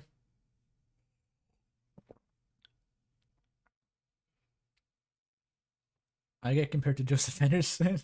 You get compared to College Professor Slideshow. I'm assuming that was more in reference to the writing style than the editing, because I wouldn't say that Joseph Anderson's editing is particularly distinct, but who knows what that means ultimately.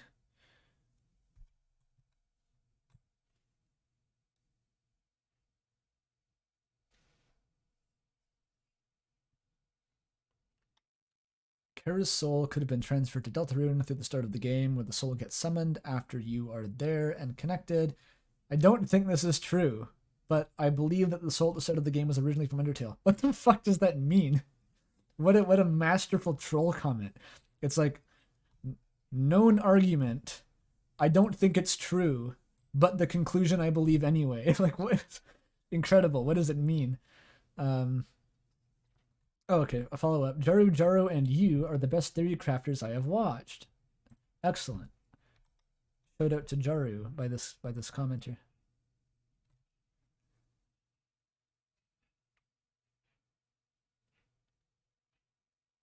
Oh yes, Phoebe in chat has a comment on screen right now.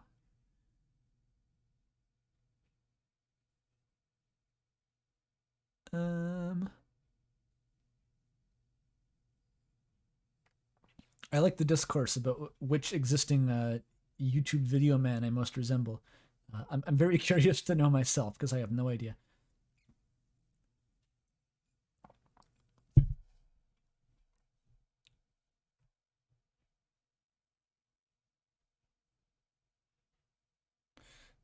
Oh, the music stopped. That's why everything felt so uncanny and unpleasant. There we go.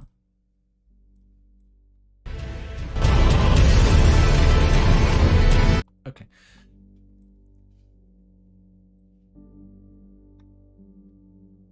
Mossbag the most. I could see Mossbag. I think if anything, Mossbag would be like a more direct comparison. Anyway, enough navel gazing.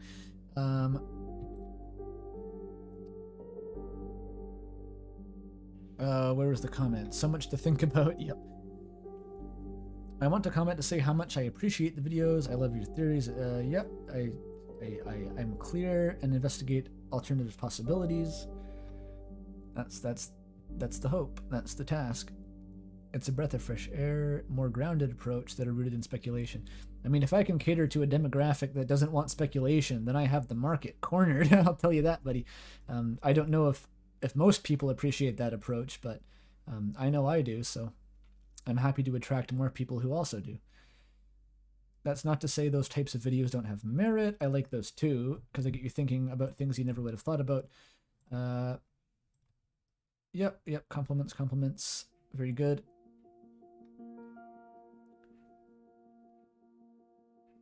It's the random references. If I make enough stupid references, then someone's going to see like 2 of them. Any one person's going to see like 2 references they recognize and be like, what the fuck? Wow, he knows me. He knows me in real life. So that seems to be working. Yeah, Grinch's Ultimatum, classic.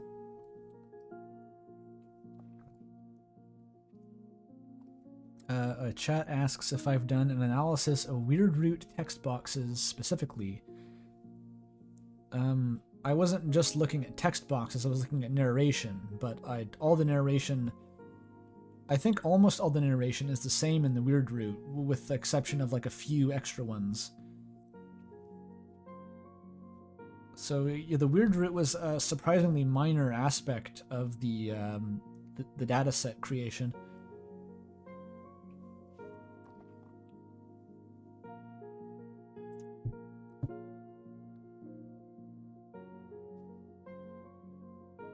If you're attracting people who disagree with you to flood your comments with counter arguments, that is still good for you in the YouTube algorithm.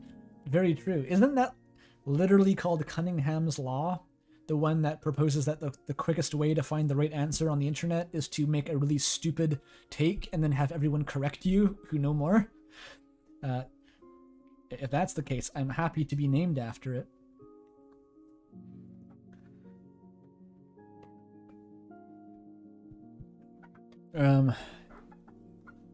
Yes, so the references are cool. Editing is cool. You warn me in advance if you do a video essay on something other than Undertale. I mean, I can't come to your like house personally, but I'll mention it on Discord or whatever. I have time to study on the property. Well, I mean, if you're here in chat now, the next video is on, it'll involve one shot, so go play that, I guess. There's your warning. Okay. Never proofread your scripts. Get commenters to fix it for you. Beautiful. Super Mario Brothers 2.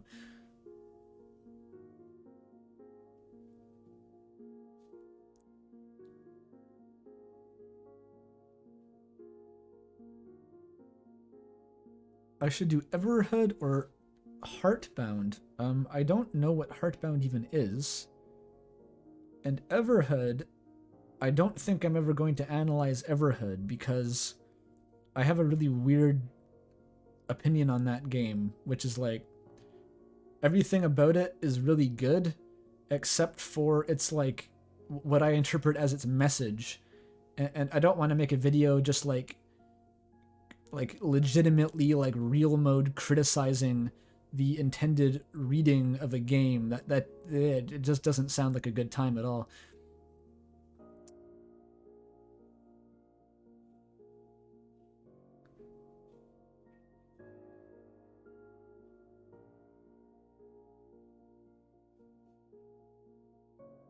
Slamming everyone's favorite video game.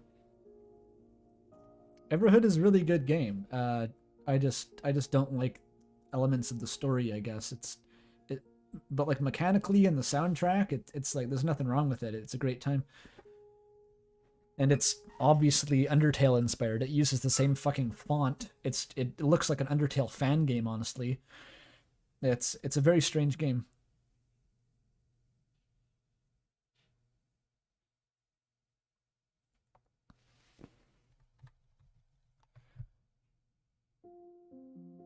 Okay, this comment says, it seems to me as though there was actually a noticeable pattern when Chris is referred to as Chris other than you. Oh, goody. I love these. Which is displayed perfectly by the first example you used. The narration only uses Chris's name when there is something meta going on. I replied to this.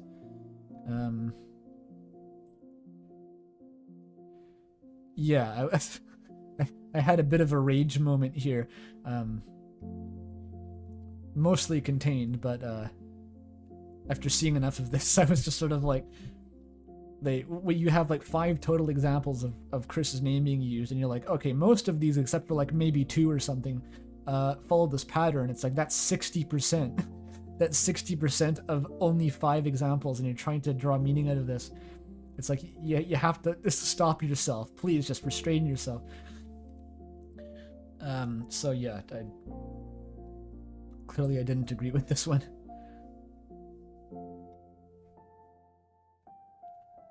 Aw, Nico. Look, it's Nico.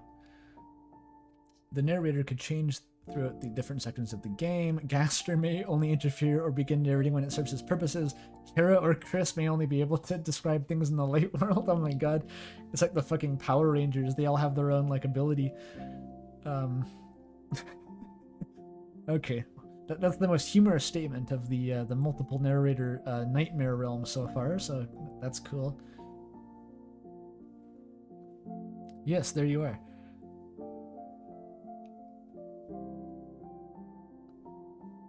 Half-bred chaos. Sorry, I'm distracting people from Andrew. Yeah, stop doing that. Stop being entertaining in chat.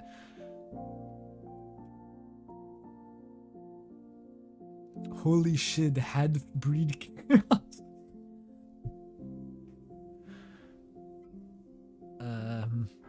The different parts of the narrators form a megazord. That's how it feels.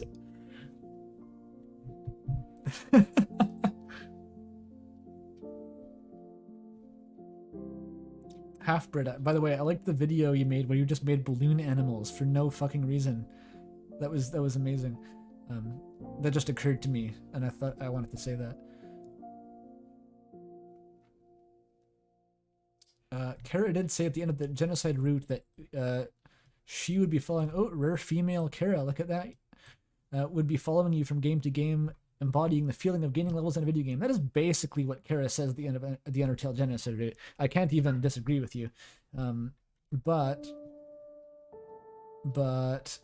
this ignores the pacifist roots and player agency, neither of which are... Oh yeah, so like, this is a very concise assessment of the Kara duality, the Karadox, as it's called. It hasn't been called that ever before. I made it up now, but that is what it's called. Is that Kara is both this metaphorical, fourth wall breaking demon creature who will follow you to other games and represent your lack of emotional investment, and also is this other thing in the pacifist route who is a character in universe and has a backstory which has nothing to do with any of this. So great, thank you for like pointing that out. I have not played the genocide route yet. Well, neither have I. It's not stopped me. Oh, you got dogpiled by people saying Kara uses the... Yeah, it's gonna happen. I'm more amused by the novelty of the female Kara. It's so rare.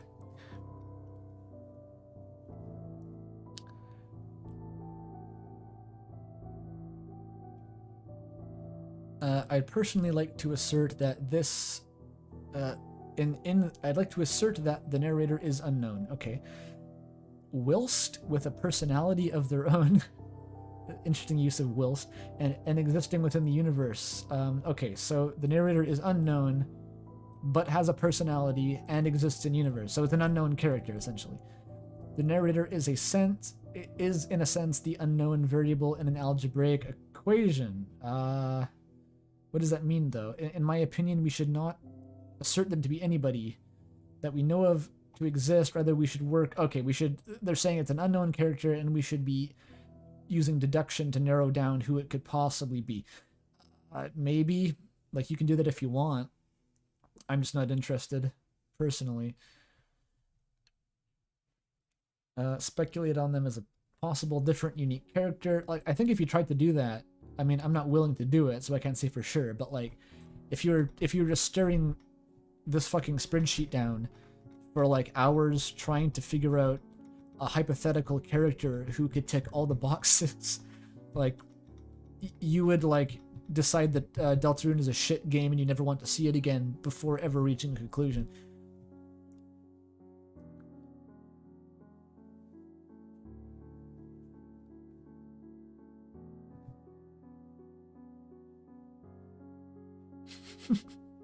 Mel begging for no pronoun discourse in chat. We went so long the stream without pronoun discourse, actually. The previous ones were like immediately shit hitting the fan because they were about Chris and everyone had to talk about Chris, right? But in this case, there's much less emphasis on the actual characters, so we've avoided it until now, and for that I'm grateful. A different Nico. Just like a different Nico guy. Cool. I didn't quite finish this one though.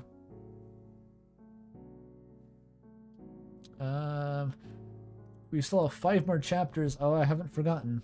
Don't forget, we're only in chapter 2. Everything that happens should be considered. I mean, yeah, okay, so like obvious limitations. We can't go further for now. It could be an unknown character, sure, but I don't think so, and I'm not willing to try. That's basically my response.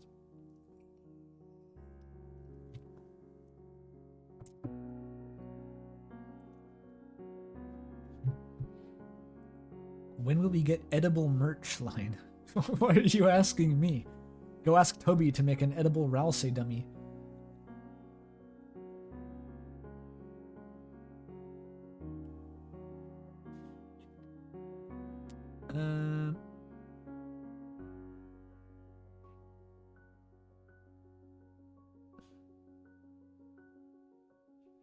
Lancer cookie. Yeah, I want the Lancer cookie, actually. They come with a complimentary needle inside each one for brand identity. It's the Easter egg. Okay, Nico Part 2. I have another candidate, the discarded vessel. We saw one like this before. When you play Chapter 2 and don't have a Chapter 1 save, the vessel's choices all default to the first choice except for Mind. Yeah, that's a weird piece of trivia. Having knowledge of Undertale can be explained with the Goners of Undertale having knowledge of their... So you're saying the discarded vessel is a Goner from Undertale?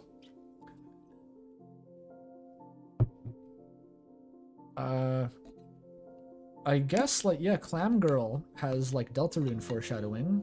That's a slight link. I'd argue that's mostly because the Goners are linked to Gaster, and Gaster is linked to Deltarune. Yeah, there's probably a few points that you could resolve by making the vessel the narrator, but ultimately it's just another case of we know so little about this character that we can't find contradictions as easily. Same as the, like, just having Gaster himself, or the Angel, or Des hiding in the code. Something like that. The vessel having knowledge of future events, connections to Gaster. Yeah, well, Gaster himself is also Gaster. The parallel, I guess, is maybe a convincing point. Like the parallel between Frisk and Kara. You have Chris and this other being who is also kind of a protagonist. It's pretty tenuous, but like there's something. Yeah, I've mostly talked about this before, which is why I'm being so cursory in response to this.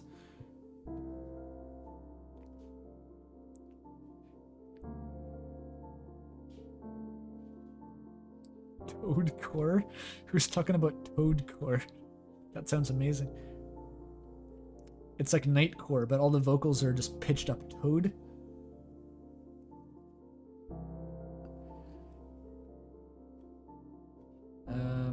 I think Halfbird is leaving after exhaustion. I don't blame you. The real Spamton in stream. Out.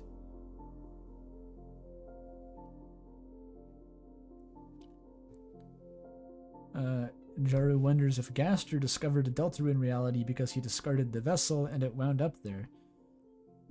So that would mean like the Goner Maker sequence is in Undertale and then it changes to Deltarune after?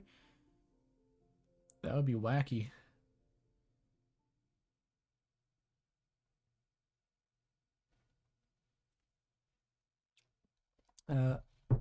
Alright.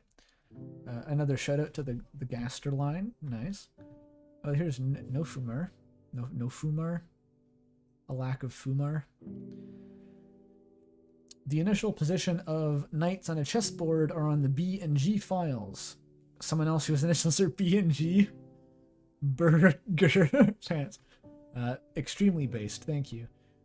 I believe you're thinking of Pizza Pants, though, so it still doesn't make sense. Oh, this person thought that the audio clip I just pulled from Joseph Anderson's video was just me laughing, and I just sounded really like him, which I find very funny.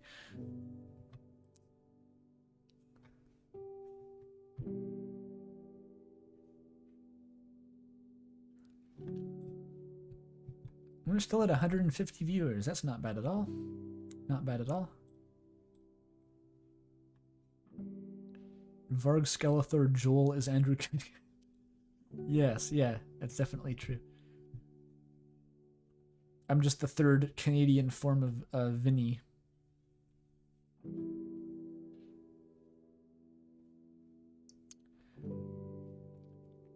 I cannot believe how good your video is. Thank you. That's good. Thank you. This is a person in chat, I think. I imagine that Toby, as the narrator, would be limited by the events going on with Chris. So he can only comment on events, not control them. I mean, Toby, as the narrator, unless you're going to the Nightmare Castle, has no limitations. That is the entire point of having Toby be considered the narrator, is that we can bypass all limitations and justify any amount of inconsistency because he doesn't have to be consistent. If we're saying that Toby's diegetic and trying to form like a logic around that, then you might still have to answer for all these like inconsistencies as with any other character. So that wasn't what I meant ultimately about Toby being the narrator.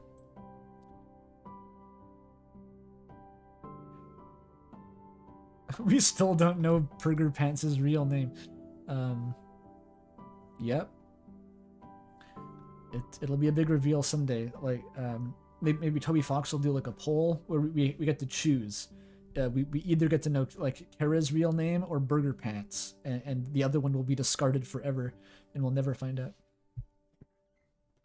And in that case, you would of course vote for Burger Pants. Unironically, some of the best lines in Undertale on that guy.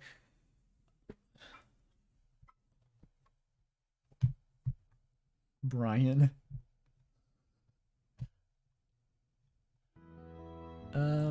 Chris is likely the one choosing to wash their hands in the bathroom, not wanting to go into the computer lab. Yeah, so this is back to the point. Sorry, excuse me. I've got hiccups. A lot of the narrator vetoing the player stuff aligns with what Chris's motivations would probably be, so it often works in Chris's favor.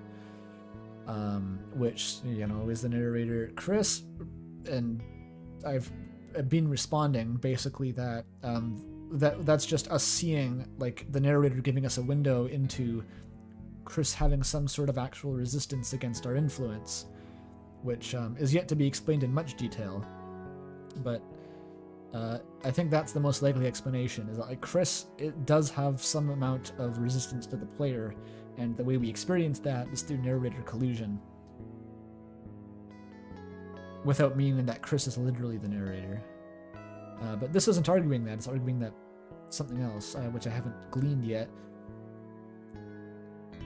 It's saying that Toby is limited to the events that Chris is doing. Okay, that's basically what I was saying too, yeah. Like, I guess in a different way, like, the agency comes from Chris and the narrator reports on it, ultimately. That much is I can agree on. This allows us to work on the basis of the whole Chris and player control battle. Yeah. I think I got a bit too hung up on the fact that you were sort of implying Toby Fox to be like a diegetic character or something, but that's not really what you were saying.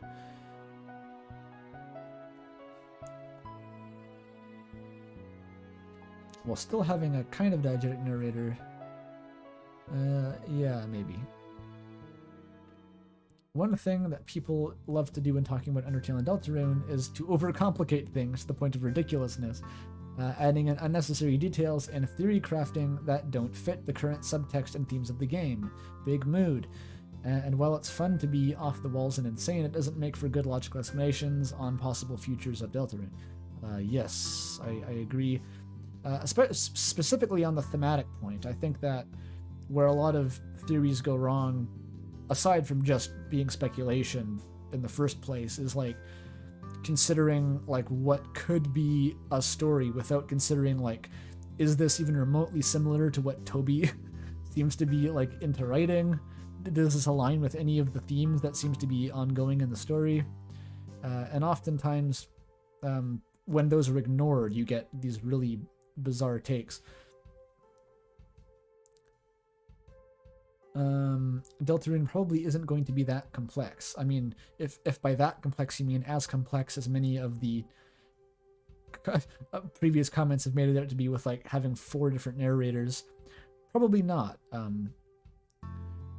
But also in general, I think it's fair to say that the fan base kind of retroactively overestimates the complexity of Undertale, but maybe not that much. It is legitimately just a pretty convoluted game, but it's like not to the level of Kingdom Hearts or something. And I think the more simplicity would be better. Part of me also wonders if people are applying like the mindset of like FNAF theory crafting to Undertale, because I have almost no experience within like FNAF fandom at all, and they both jump out to me as like being 2 games with like very large theory crafting scenes, and like I don't think the way you have to consider each game necessarily is the same. So I wonder that sometimes, if a lot of weird takes are like people trying to make FNAF theories for Undertale or something, but I don't really know what I mean by that. It's just a hunch. Kingdom Hearts is convoluted and overly simplistic. Cool. Thank you, Jared.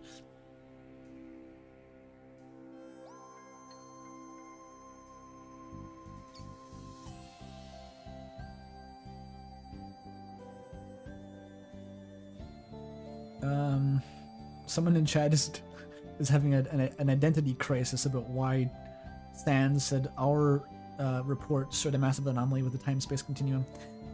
Fair enough thing to have like a crisis about, but I think I got it out of my system a bit earlier. I'm hoping the weird unresolved stuff with Sans and Undertale gets resolved in Deltarune, just for the record. I know some people have the opinion that like Sans is too much of a meme and needs to be like put down. They don't want Sans to be plot relevant again. I am not of that opinion. I think that if you have allowed the fandom to ruin Sans for you, then that's your own fault, and it shouldn't be any of our problem. Because like there is unresolved stuff with Sans, and I think it's pretty likely that he will have a bit more. There'll be a bit more going on with him in Deltarune.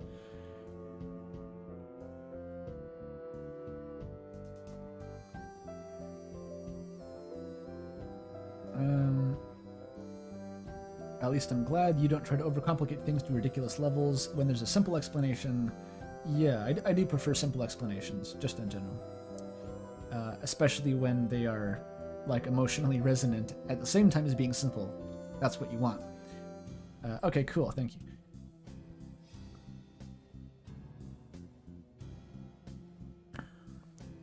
Oh good, I got chat talking about Sans discourse now, as intended. I like Sans, dude. I could never not like Sans. I think he's still my favorite Undertale character, ultimately.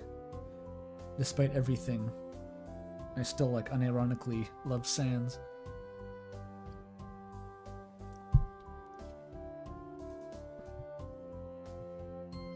Good video. Knowing you're going to read the comments, I'm very biased. I will try to defend a few points for the Narrator theory. Okay, I didn't think I was attacking it that hard, but if you want to defend it, then that's all well and good. It has to do with the finality of Undertale's genocide. Oh wait, the Deltarune Narrator. Oh, okay, never mind. It's just going to be the thing about, like, erase this world, move on to the next. It might imply that Kara has more control of the soul. That might explain why they're using the player's point of view. I don't think we know what the fuck it means for Kara to have Frisk's soul at the end. Even with an Undertale, I don't really know what it means. Like, literally all we get is, like, 2 weird cutaway, like, brief vignettes at the end of the Soulless Pacifist run. And other than that, there's no difference. And it's like, what does that mean, that Kara has control the whole time? Can Kara override the player? Is Kara the player? What? It's like, I legitimately don't know what the fuck any of that is even about. It's just a weird, creepy Easter egg to me still.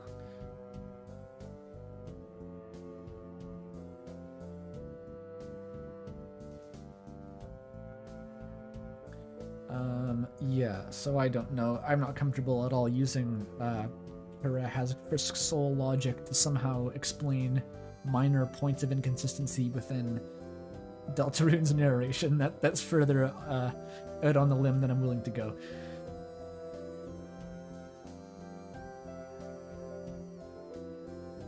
All-powerful demonic creature.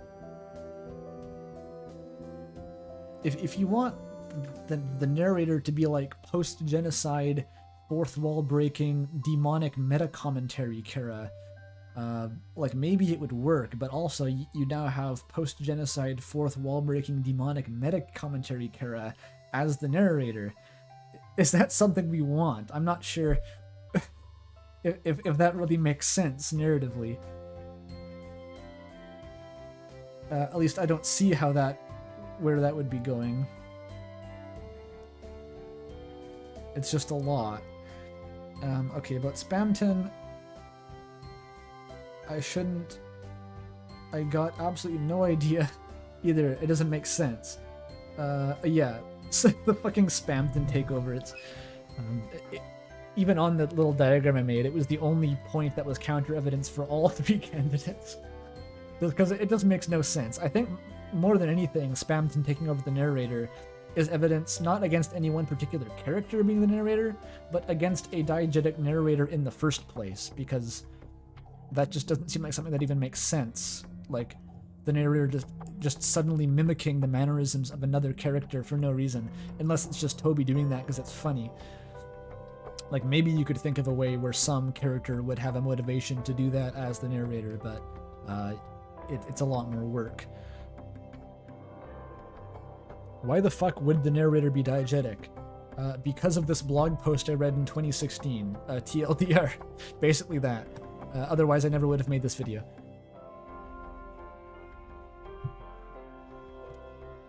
Another banger video.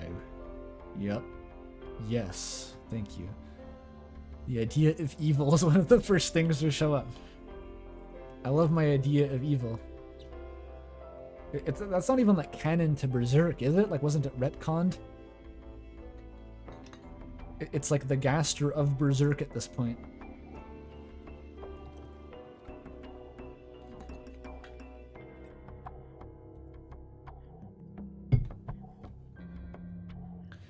Because of the part of this video where you said the narrator doesn't always say everything that Chris should know, I just remembered some characters and the narrator also exploit our unique our unique point of view to restrict or give access to some information which we wouldn't be able to access otherwise. What's your example? Oh, do you mean like physically we can't see behind the tree because we're looking from a top-down perspective? Yeah, fair enough. Fair enough.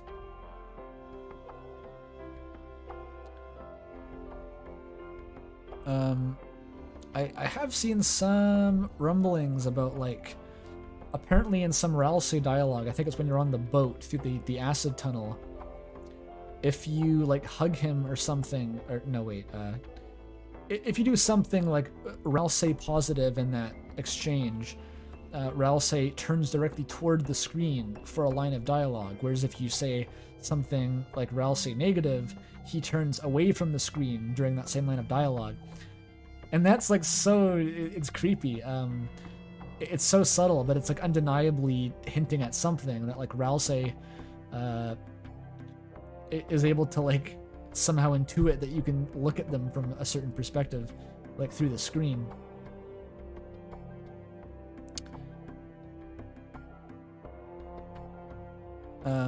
Yeah, when you say that you like that Ralsei is Ralsei. So yeah, another log on the fire of like Ralsei knows the player exists, which I don't think is that controversial at this point. It's not clear cut, but it's also not like a fringe theory at this point.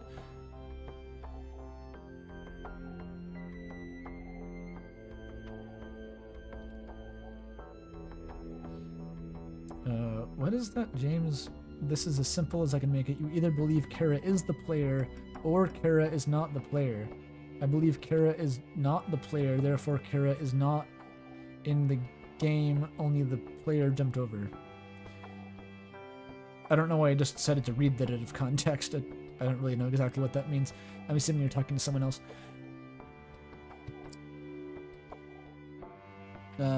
Yeah, most obvious is Ralsei. Okay, so maybe this is referring to it. We can help Susie. Yeah, because like, why is Chris able to see Susie's puzzle interface from the other room? The only reason we can do that is because we have on a vertical perspective on the game. Yeah, and Ralsei seems to be aware of like that the camera has bounds, and if we're looking far enough away, then we can't see him and Chris talk. Yeah, like I'm on board with all this stuff. Is this gonna go anywhere? Is this just sort of talking about Ralsei, or no? So characters who exploit your point of view, I guess. Yeah, the Eggman is hiding behind the tree, which Chris can obviously see, but we can't because he's on the other side of the screen's view. And the narrator is the third one.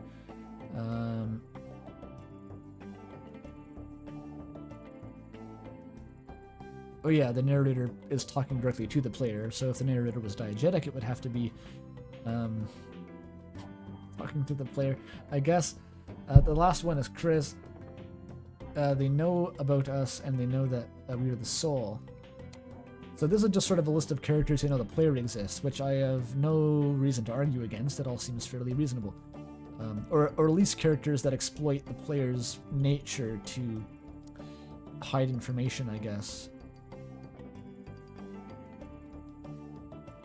I'd love to do the Matt Pat voice, but my throat is in enough pain right now.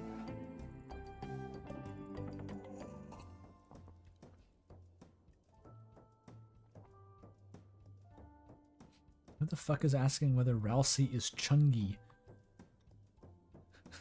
Stop doing that. Yep, shout out to the Gaster line. What if Chris was the narrator and there's like a split personality that has prior knowledge or themselves, but they don't want to consider that part of themselves? I just woke up. Thank you for your contribution. Strangely, with the Spamton cases, it feels like Spamton is actually stopping the narrator and replacing what they were going to say. Yeah, if they're arguing that like it's not the narrator mimicking Spamton, it's Spamton replacing the narrator, same difference ultimately. It's like, why is that possible in any case? I don't really care which version you like better.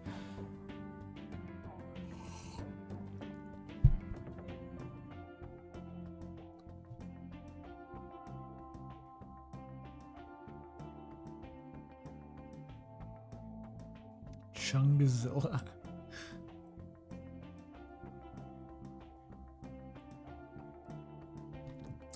When you talk to Newbert, it's in brackets. A lot of the narration is in brackets. Who's talking about bracket lore in chat? We can go over bracket lore later. I think there's going to be comments that bring up like bracket theories, and I think we can just go through and look at the spreadsheet, because Conveniently, I color-coded every box with brackets green. So that's the first thing you notice when you're scrolling through, is which boxes have brackets and which don't. So.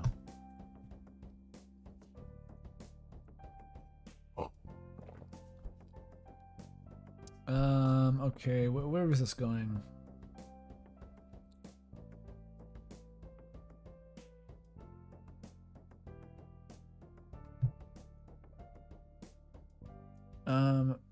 This is an interesting point that Spamton's Czech narration is a callback to Undertale's narration when you check Metatone, which is yet another Undertale callback. But what does that have to do with anything? Spamton's actively stopping the narrator even when he stops you from finding out his stats. Yeah, okay, so that's true, but like, I don't really mind either way what the specifics are of that arrangement, because I think it makes the same point regardless. Are we still at 10 days ago? Oh, we are. No, I didn't even notice that. That's fucked up. Oh, well. I mean, last time I did 2 8-hour streams, and then I gave up, because the discourse was becoming too stagnant and repetitive. So this time it'll probably be the same. We didn't make it through all the comments last time. We might not make it through them all this time either. But that's fine.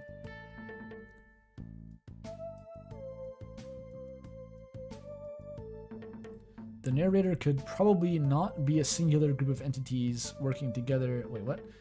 Could probably not be a singular entity or a group of entities working together, but rather the entities only warring over each other while only be... So this is... We saw this previously, and it has many problems which I've discussed previously. It's just Kobe Fox is overruling, forcing Carrie Gaster to also be the narrators. I can't deal with that, sorry. You're gonna have to do your own analysis of the 1,000 text boxes if you want to make this point. That's all I can say.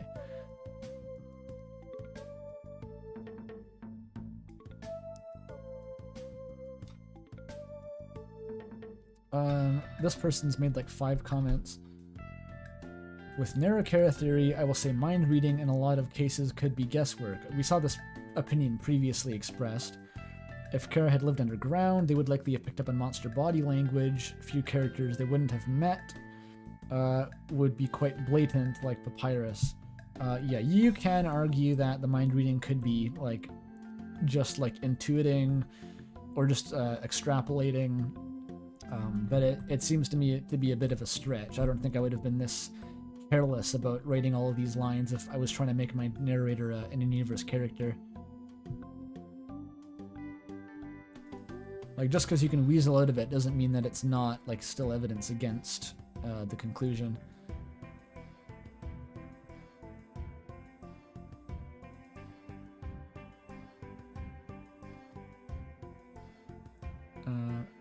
Cool. Thank you. You're overlooking that since Spamton proves the role of narrator can be passed to different entities, there's a very real, very cursed possibility that the narrator is actually just Chris Kara, the gassed man in a trench coat, taking the wheel on the Narrator in parentheses at different times for their own reasons, which clearly explains why the seeming discrepancies. This is the same as we've seen a million times. I've given my response. I don't buy it even a little bit. You are insane. You're taking this too far. Can't you hear how you sound? That's a terrible impression of Matthias Bossi of The Binding of Isaac.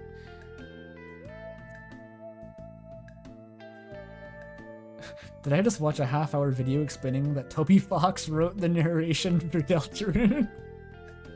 Yes, you did. Consider it a hero's journey. Yeah.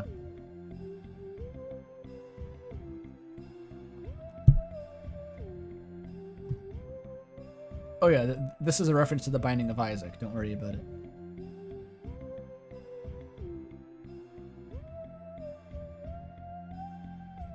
Good video. Cool. This is someone translated some wingdings. Always good. My second biggest takeaway is that the brackets are weird as fuck. Toby being a great writer but using brackets with no rhyme or reason is very strange. Not saying this in defense of some narrator theory. After watching the video, I actually do agree that Toby being the narrator due to the contradictions with the other theories and the way the narrator acts with chosen omnipotence to maximize our interest in the game. So basically, like, you're right, but why are the brackets fucked? I don't know why the brackets are fucked, dude. I think Toby... the brackets, I literally think just, like, is randomly generated. Like, whether in that moment Toby's like, yeah, brackets, or yeah, no brackets. I don't even think it's a conscious thought process. It's like sometimes he just decides to have brackets, and sometimes he doesn't.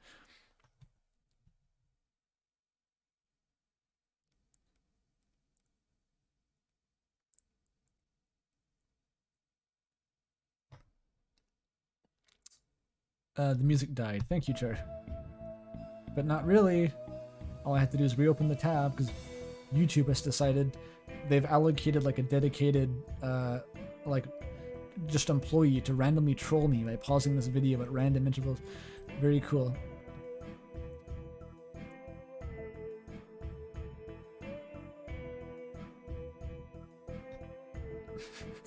Fucked up brackets are a red herring for the real theory.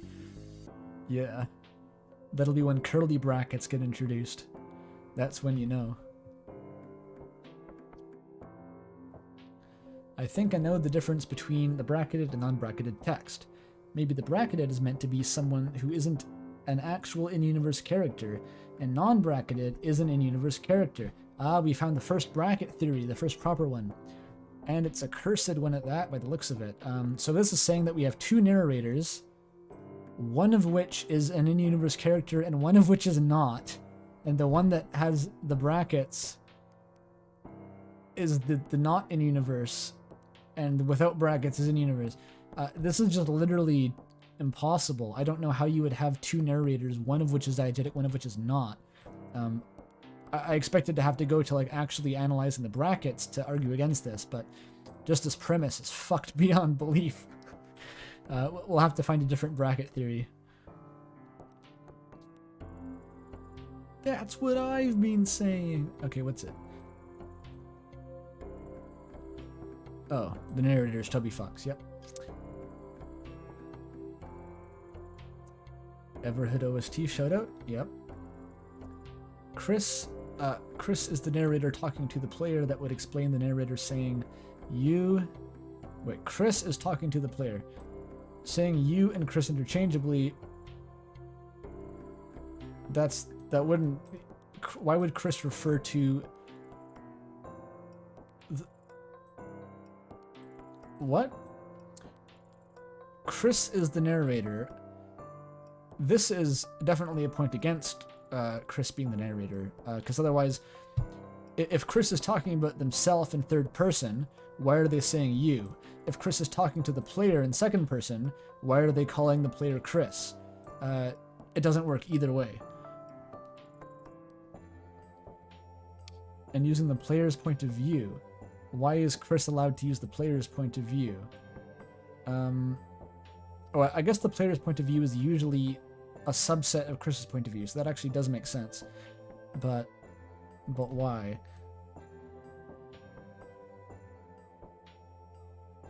Their love of anime?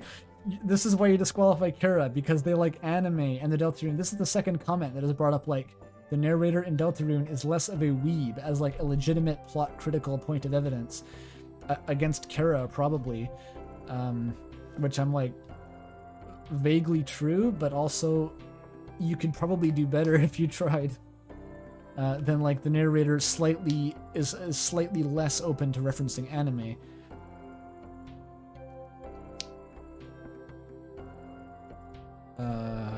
There's not a whole lot of good stuff here so far.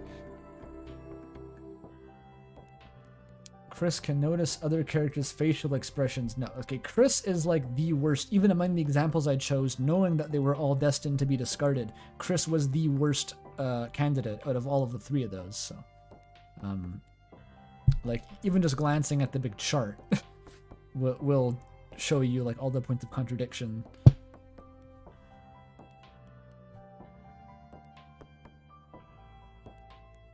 The narrator is GLaDOS. Okay. Maybe please have the link to the Google Doc. Did I add that to the description? I feel like I meant to add it to the description, but I forget if I did. If I didn't, then I'll do that.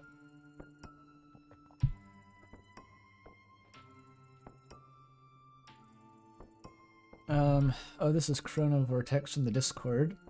What if the instances of the narrator switching perspectives and that one time it becomes Spamton imply the existence of a narrator booth? If this was on the Discord, then I didn't see it, which isn't too surprising. It's usually occupied by the omnipotent, non-diegetic Toby Fox, but when it suits his purpose, it can be occupied by a diegetic character. For example, the narration in Chris's home comes from Chris. Maybe, like, you can make the argument that characters' thoughts are reflected directly through the narrator. I think it's a bit of a stronger argument that, and by stronger I mean harder to make, that literally diegetic characters are being given the narrator booth, aside from Spamton, which I guess is pretty clear-cut. I think it probably works equally well in most cases just to have the narrator is voicing other characters' thoughts, like when Chris stops you from reading Asgore's backstory in the police station. The narrator breaks the news to you, but I think it's like ultimately Chris is the one stopping you from doing that. But also that doesn't mean the narrator has to be literally Chris saying that. It could be Toby as an omnipotent narrator just reporting the thoughts of Chris to you. I don't think there's too much of a difference between those two scenarios. If you don't buy maximum Narrator, I'm not sure what this refers to, but I think I have a hunch. This is exactly what was happening in Undertale. It also makes sense if you and Toby want a character to do some narration but don't want to restrict yourself to thinking from a particular character's perspective. Yeah. Is that overcomplicating it? Maybe. I think it's basically... There's not much of a difference between, like, Toby reports on the feelings of other characters versus Toby puts other characters directly in the narrator's position occasionally. Yes, the latest message in chat. Is there a distinction between X as the narrator versus Toby is narrating X's thoughts? That's basically what I was saying. I don't think there is that much of a distinction. How long do I plan to sit and talk about this? Probably until my throat becomes too tired to continue. That's how the previous streams ended. It usually takes about 8 hours. And so far we've been doing this for almost 6 hours.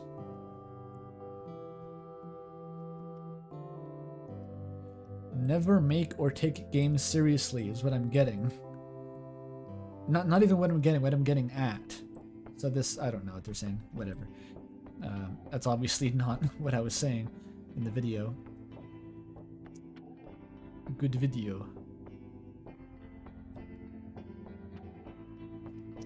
Oh yeah, I called the anti-birth soundtrack the afterbirth soundtrack, hilariously mixing up the names of two different Binding of Isaac expansions. What an idiot. I fixed that though. Good video. I wonder what this means. It's so short. What does it mean?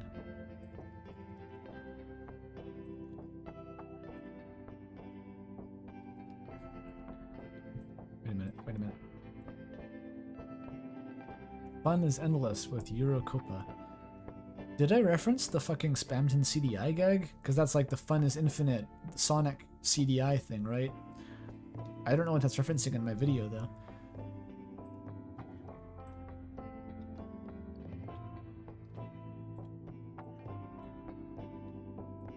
Oh, the long Noel. Maybe it just reminded them of the concept of the Sonic CDI Nightmare Fuel.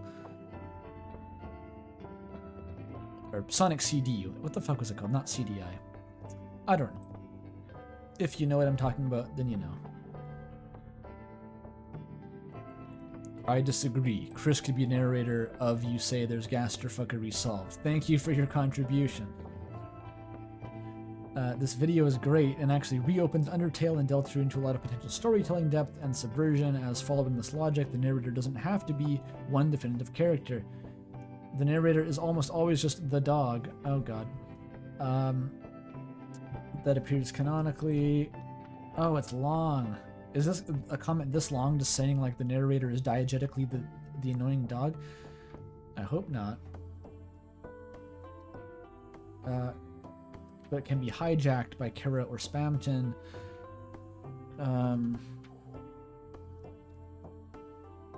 Kara becomes stronger the more you kill is a very, like...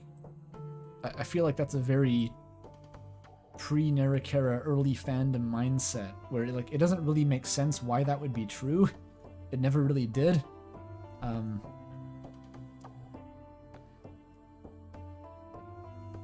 They start to appear through things like the check function, if you were awakening them. That's sort of what is implied at the fucking like genocide monologue, but it also doesn't make sense. Like, what else is new with Kara?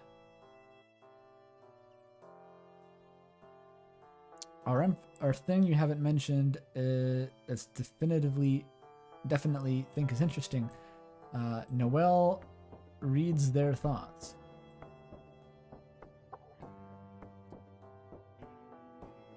Yeah, Noelle does react to that, which is, I think that's been touched on previously. The whole thing with Noelle's thoughts are visible as dialogue.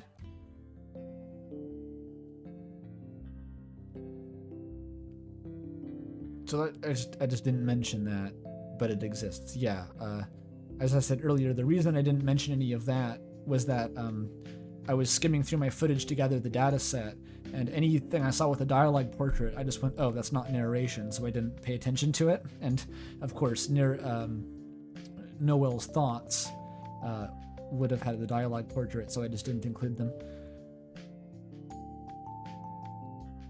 Raul says up to something. This is sort of just a lot of disconnected thoughts here. Like, sure, but like, what does it mean together? What is Chris in the bunker? Yeah, okay, I don't know either. One thing that somehow jumped to my mind is the fact that Chris is almost definitely adopted, but we don't know anything about how long they've been here and what scars they may have left over from what led the Dreamers to adopting them. I think we've become so used to seeing Chris and Kara and Frisk with their family, we forget to question it. I've definitely a broken family. Sorry, I'm getting a little bit cross-eyed here. Because they're definitely a broken family. The Dreamers, especially Toriel, seem like they'd be good, caring family who Chris loves. Okay, but then Chris also seems to have a trauma in their past. How much of this is related to the bunker?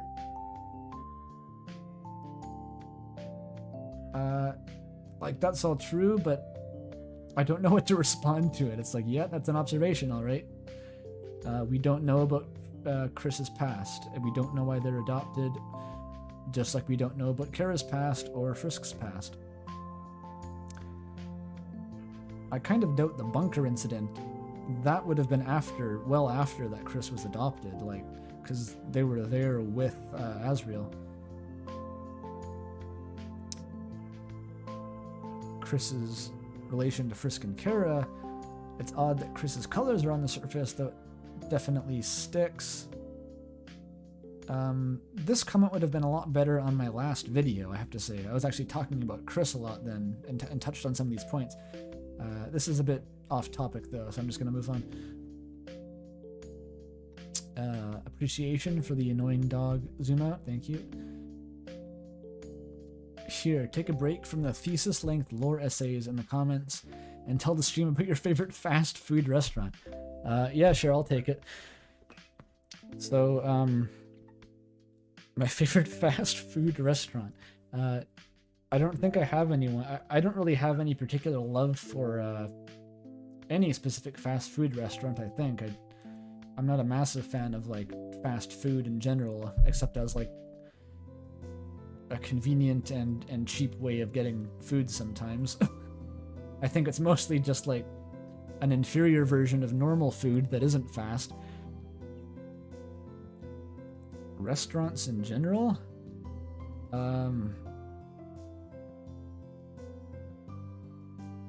I don't know, I mean, I could name local restaurants that I like, but no one will have heard of them, so it's kind of a moot point. I like many kinds of food, so maybe this wasn't the best question. I'm not like, who is it, Report of the Week or whatever, who just does like reviews of Carl Jr.'s and stuff.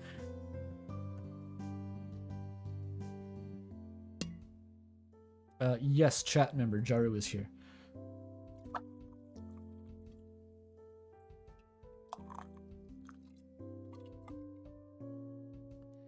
What speed do you prefer your food to be at? That's a question for the ages.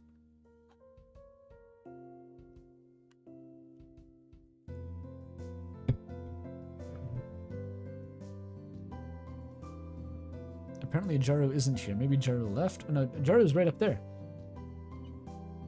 Favorite thing to get at Tim Hortons? Way to stereotype me. I don't go to Tim Hortons very often. I usually get the... I'm the weirdo who gets the old-fashioned plain donut with no glaze or sprinkles or flavor or anything. Just like a cake disc. I get the cake disc. And that's about it. I don't really like their coffee either. What's my favorite cardinal sin? I don't know. Whichever one facilitates a lifestyle of reviewing fucking Deltarune lore. Probably pride. I don't know. Plain donut? Please find some help. They're really cheap, and also I just kind of like it. It tastes good without any additional icing or whatever.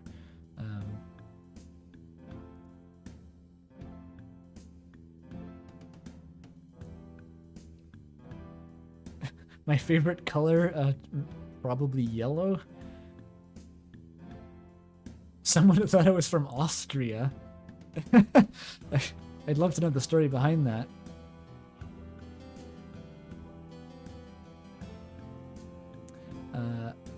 Okay, I don't want to spend that much longer indulging in pointless. I can't believe your opinions are different than me in abstract and inconsequential ways. I have limited patience for that at the best of times, so let's get back to the comments.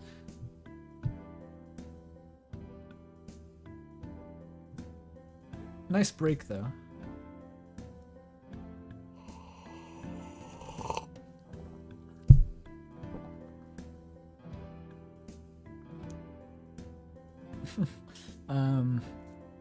It's Newbird. Yep, it is. Like and subscribe. Oh, here's Remnant. Okay. There's a nice hefty one. I think I read this previously the other day. I forget why.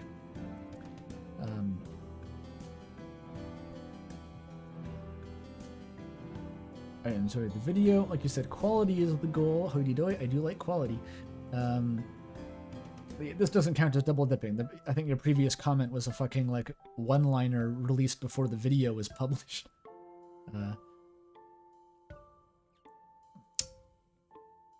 Okay, it'll spur some interesting discussion. Hopefully, I hope so too. It's obvious that things, okay. Things can turn up that would validate a potential for a diegetic narrator, as I'm sure you've read. But do you think that would... I misread that. Okay, I'll start again. It's obvious that things turn up that can validate a diegetic narrator. So you're saying things in the future could validate the diegetic narrator after all. Yep. But do you think that would add any additional meaning to the story and its characters? I simply can't think of a character that would benefit even optionally from being the external point of view for the game. Narrator wins our hearts and minds because, at least to me, it allows us to demystify someone who is arguably the most important character in Undertale. Having a character as the narrator can benefit by having their disposition and personality front and center. Yes. Yes, hard agree. For a character that could benefit more from explanation, sure, there's a handful, including Des, and the weird man in the code spooky thing.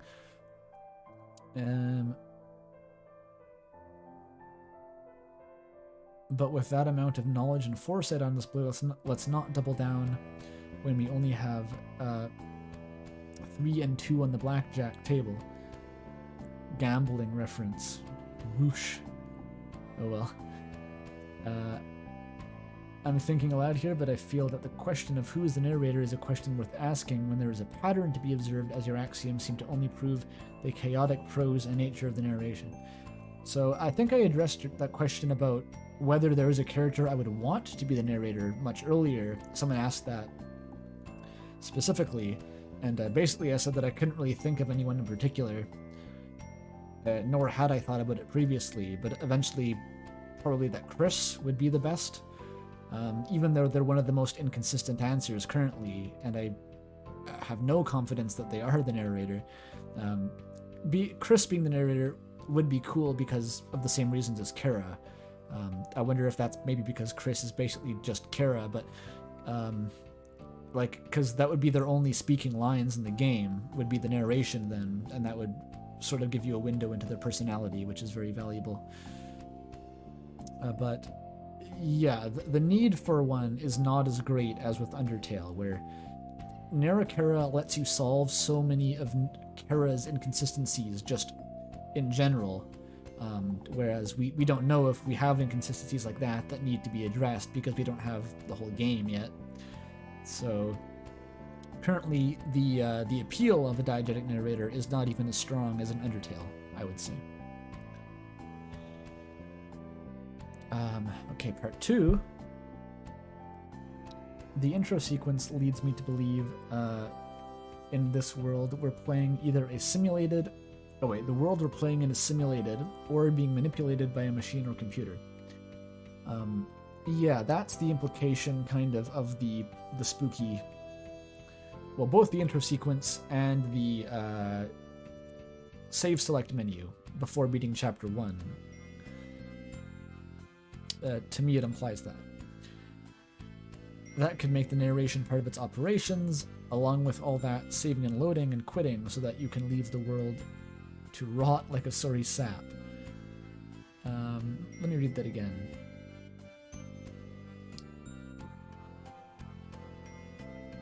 Okay, since the narration has some personality, there might actually be room for a character narrator, perhaps one being emulated for the purpose of being our guide. A little bit of one-shot vibes, without going into spoilers.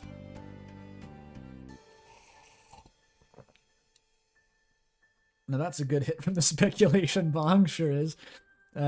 You cover 2 likely candidates for this situation. It's an interesting hypothesis, but I have to ask myself if the spooky Gaster game engine needs to have a reason for its narration, if this is going to be the case. Yeah, that's a unique perspective, I guess, that I hadn't considered so much, is like, if we're running this on like Gaster's laptop, what the fuck is the narration in that?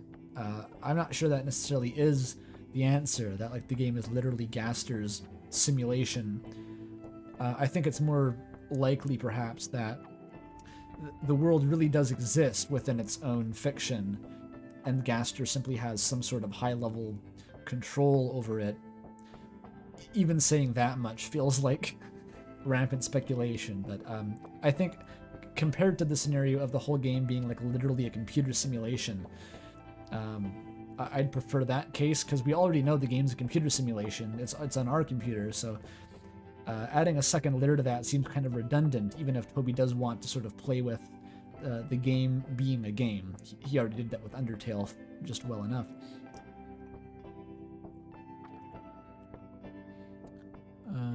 Kara and Gaster is certainly cut from this list. we are grasping for mystery characters from a different game. Yeah, that's my main problem with Kira, really, is like, I don't want Kira, I don't think it makes sense for Kira to come back in Deltarune. Maybe Gaster would like make sense because he barely existed in Undertale, and like seems like all the Undertale references to Gaster were just foreshadowing Deltarune. That I could buy. But Kira is like an Undertale character.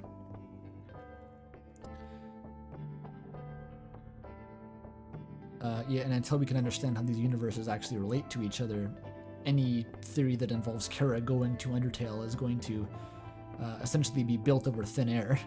Just hoping that's possible when we get the information about like how Undertale connects to Deltarune.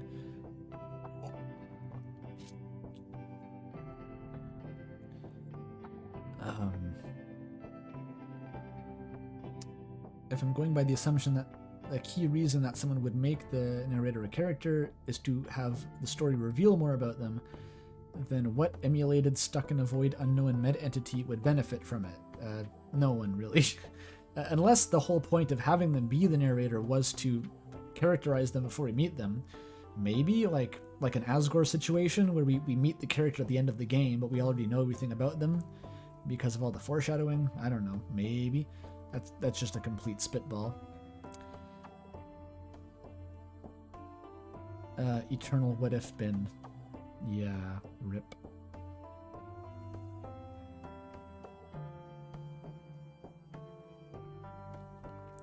So that was a lot. That was a lot of conflicting thoughts, which is usually often how my train of thoughts go, to be honest, is this, but wait, this, but also this. This contradicts this, but also fuck this. None of it's consistent. And then I give up and decide to wait for chapter 3. It's the inevitable conclusion. So very, very relatable. Thank you.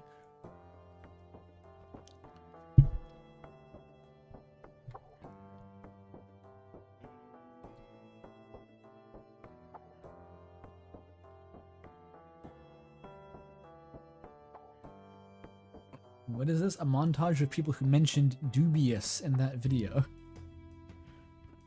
I wonder what that refers to.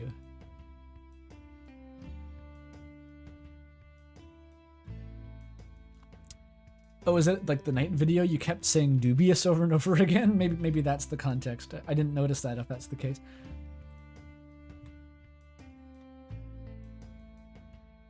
There was a lot of repetition in that video, so I guess that would make sense. I think this person was just laughing at the fact that I said gay furries, so excellent. A+ sense of humor.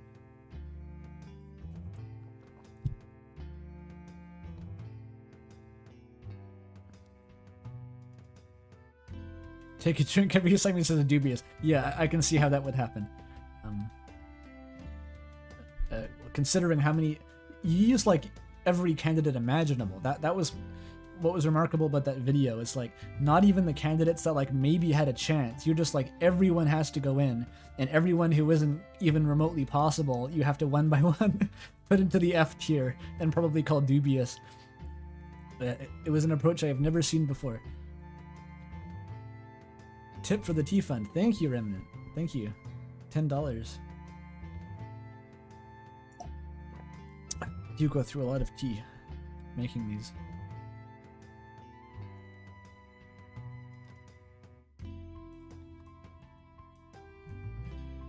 Alright, new comment. I'm surprised that you didn't see if the music titles in Deltarune didn't leave a hint on the narration like in Undertale. I have no idea what you mean, being honest. Like, I don't even know what in Undertale you're referring to, where the music links to the narration. Like maybe she's playing piano, like the song that plays when like you're listening to Undyne play Alphys' theme on piano, and on the soundtrack the song is just called She's Playing Piano. Is that like the narrator giving you information through the soundtrack? I don't know. I don't think there's very much of that if it does exist, because it's not something I've ever noticed before.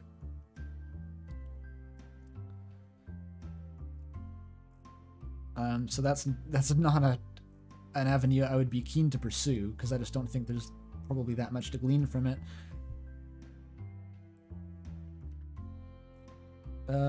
Also, like after you played off, I'm surprised that you haven't gone through the implications on deleting a world, and if you could rearrange the world with a new identity, and if Gaster's in the code. That went like right off the rails at the end, just at the last second. I don't know what I should have gotten out of the ending of Off that would inform Undertale or Deltarune theory crafting. The ending of Off was very simple, aside from everything that was extremely ambiguous and didn't make sense. I don't think there's very much I can use as inspiration there, but I mean, I'm happy that you watched my Off playthrough. That's cool. Rearrange the world with a new identity. Yeah, I don't know how that applies to Deltarune at all. To be honest, I don't even remember how that applies to Off.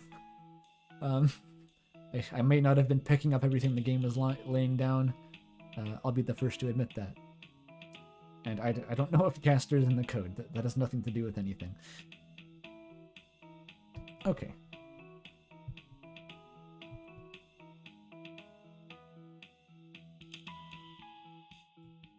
We know the song titles are an unreliable narrator. What is chat talking about? What is going on?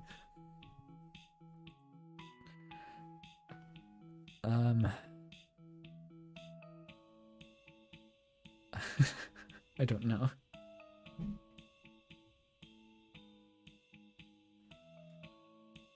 Song title lore. What is the song title lore? I legitimately do not... I've never heard of that.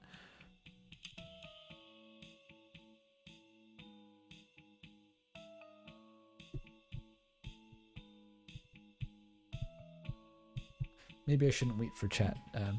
Okay.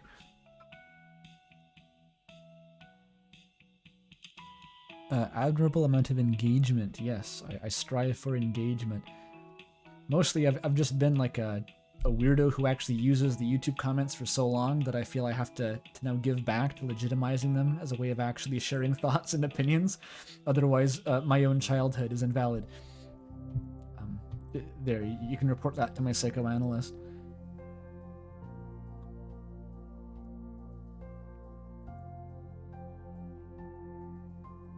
Gaster keeps logging onto my computer and watching anime girlfriend roleplay ASMR. Same thing happens to me. I don't know what the fuck's with it. It's a pain in the ass. Okay. Fun fact, Kara narrating Undertale may as well be canon. They say, it's me, Kara, I want to interact with the mirror. Did you watch the video? Fun fact. Cool.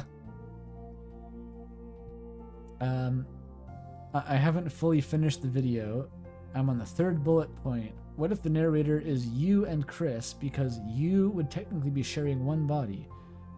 It'd be stated that sometimes, yes, Chris acts without you or gets rid of you, but cannot live without you. What does this second part have to do with the first part? First part is about you and Chris are the same because you're sharing one body, and then it says it'd be stated that Chris acts without you and cannot live without you. I don't see a connection there. I mean, I feel like this is the point that would have come up in my previous video, and this is one for this video. You feel a light emanating from your soul, like you feel that your very soul is glowing? I don't know what this means, I'm sorry. Let's see what was so funny. Hornet is void. Yeah. At least one person got that it was a joke.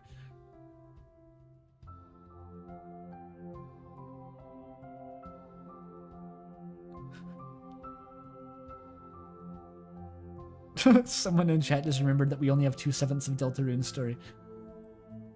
Yes, the crushing realization can hit it without warning.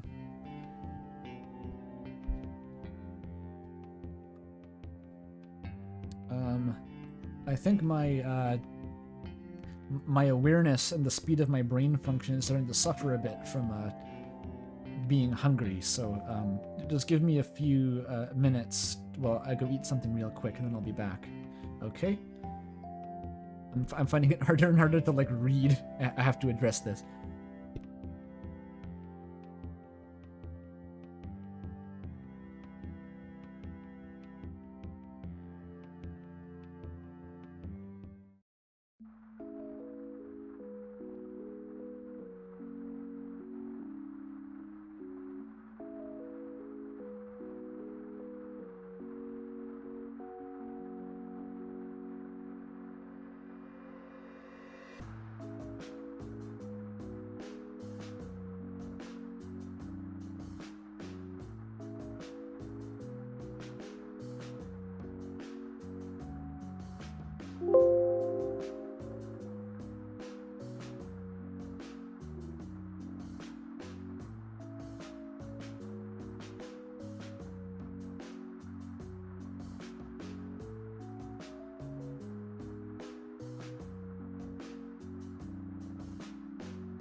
It's okay, I'm back. Did the music stop again?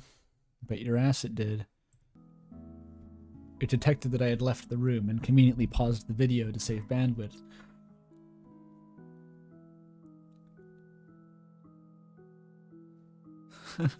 What was the pop-up Rousey clicked on about lighteners in your area? Yeah, those pop-ups are fucking scandalous, dude. They're like no holds barred. Like Rousey is lusting after lighteners, Chris is lusting after monsters, and Noelle is lusting after, I believe, female Santas. Which is just fascinating. I'm glad we know that.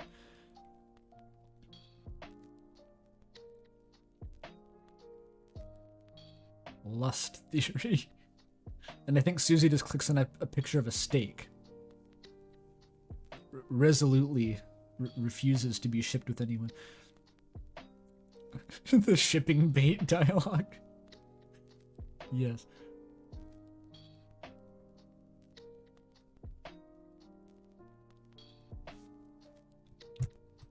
Okay. Disable Gaster Gaff. Can we not use that word when talking about Deltarune? What, lust? Yeah, maybe. Maybe that's my favorite deadly sin after all.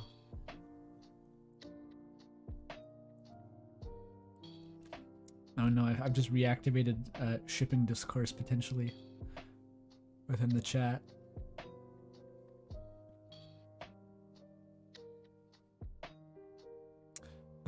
Okay, let's return now that I have consumed nutrients.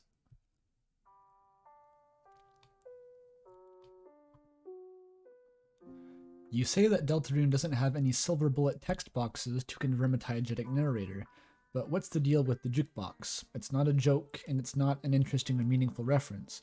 Toby decided to put that line in the game, and I don't see any possible intention for doing it other than letting us know that Kara is the narrator. Yeah, this comment, I see the sentiment behind it. It's just going too far and trying to assume Toby's motivation, I think, because, like, well, you could argue that it's not an interesting or relevant reference, and maybe Toby could have exercised some restraint to avoid giving the fans the wrong impression. I still think it ultimately works as just him making a casual callback to his previous game, directed directly at the player. And I'm pretty sure that's how I responded too. Yeah. Like, it's so hard to take a piece of narration and argue that it can't be coming from a non-diegetic source. That's, like, to me, it basically has to be a first-person pronoun. Otherwise, it can always just somehow be Toby felt a certain way and thought it would be funny, and if he just wasn't thinking about it as hard as you, then sure, he would have done that. And you can't really argue that he wouldn't have, because you're not him.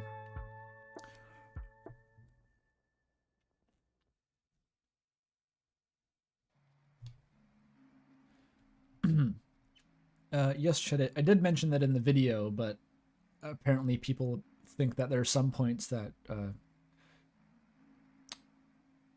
are exceptional enough that, like, it can still contradict Toby being the narrator.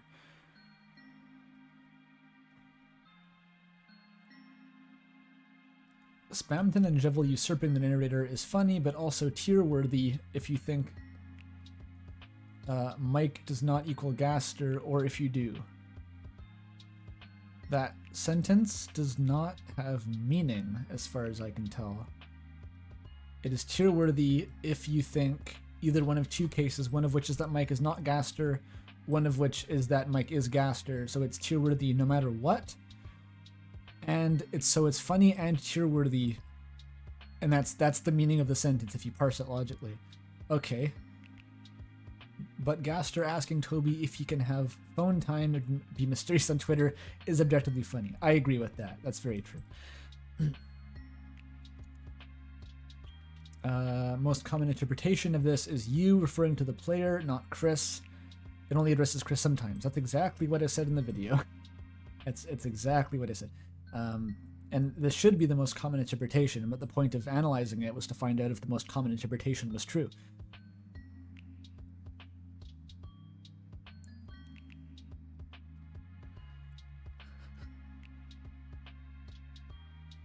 We're finally at 9 days ago. Hooray, we did it. There is like an exponential tail off, right? Where like most of the comments were from the first few days, but there's still a long way to go. We're probably not even close to halfway.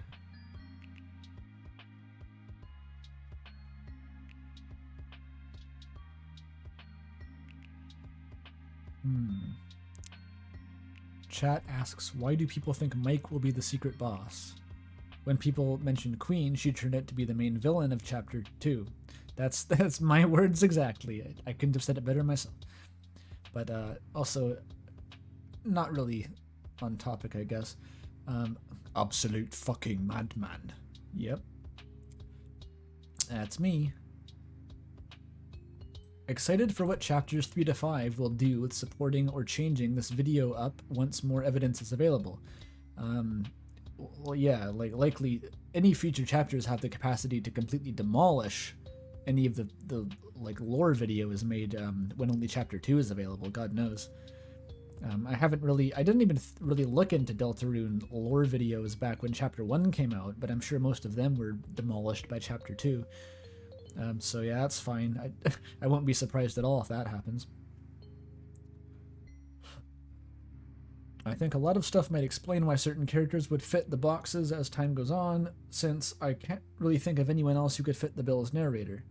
Never noticed so many of what the narrator does as well. That's weird, like siding with Chris during the end of chapter 2.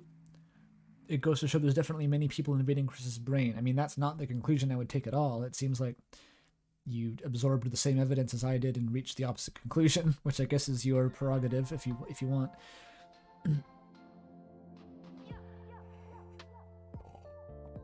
Deltarune Chapter 1 theories, Sans is the Darkener. Yeah, fair enough. I'm still not sure why Sans is the Darkener. I'd be down to clown with Sans as a Deltarune character originally. I don't really know why Sans would be a Darkener, though. But apparently I don't care enough to look into it, otherwise I would know the argument for it in the first place. Because blood. But Darkeners didn't bleed. Like in chapter 1, especially. So why is that evidence? I don't even know whose video this is that I'm like indirectly roasting here. I'm assuming this is coming from someone's video. Oh well, let's not think about it anymore. Oh, Lancer mentions blood. Oh dear. I don't want to go into blood discourse ever again.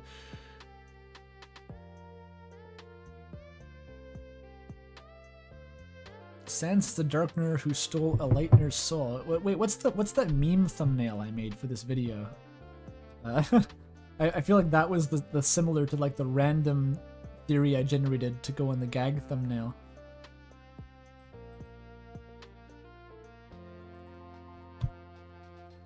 Right. It's the same concept. You give the Lightner soul to a Darkener.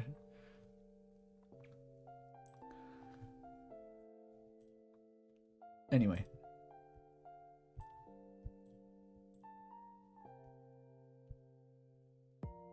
Iris's soul pill. I tried so hard to mimic the Swinky box background actually, but I couldn't find that exact texture anywhere.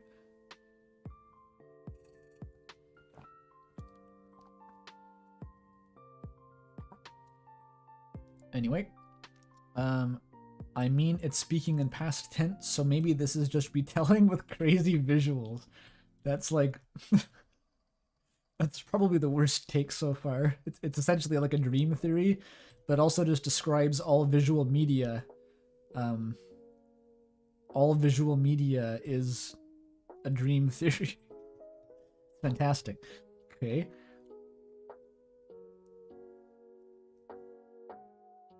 Actually, if the narrator was Chris, it would make some sense for them to be able to overrule the player's actions. I mean, that's Yeah, that's a valid nitpick of the big grid that I mentioned before. You are free to nitpick if you want, because I was sort of phoning it in when I made that, because I knew I'd have to throw it out anyway. Because a lot of these points are much more nuanced than like a single check mark or thumbs down. Like, you can argue about how much control Chris has. You can argue about whether Kara can read minds. You can argue about how much Gaster can conform himself to an unnatural perspective. And that would have extended the video for an hour, and it would have amounted to nothing, because I was still unwilling to concede that there was even a chance that any of these people could be the narrators. So there's the story. There's the full version of that.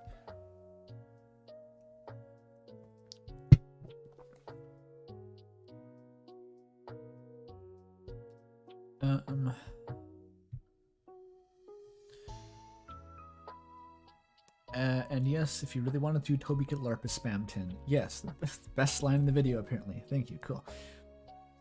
Video good, thank you. I'm not replying to it, though. The best narrator is the narrator from Stanley Parable Ultra Deluxe. No questions asked. I mean, especially since I wasn't asking that question in the first place, but good to know. I am familiar with Stanley Parable. Back from when it first came out. I watched like the Yogscast play it. I think it was good. I later played the Beginner's Guide myself by the same dev, also very meta. That was good. I don't know anything about the Stanley Parable really though.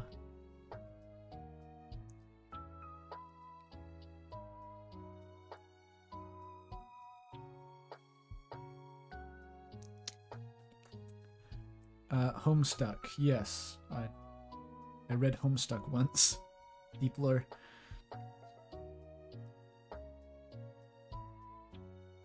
It would be really funny if in the middle of your video I spent an hour discussing the chart as the editing quality plummets to slideshow levels.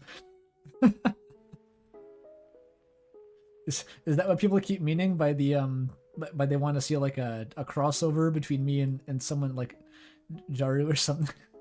Is that what that would entail?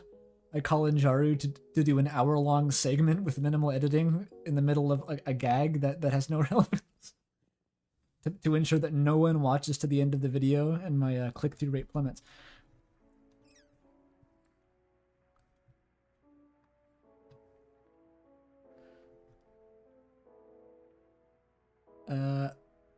Oh, this person apparently found my video because it was recommended after the Jaru Night video, which is excellent.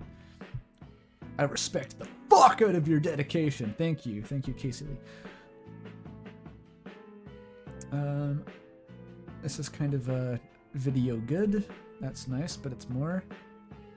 After it being such a fascinating element to me in Undertale, I'm going to be a bit disappointed if it's just Toby, but you made a fair case for it.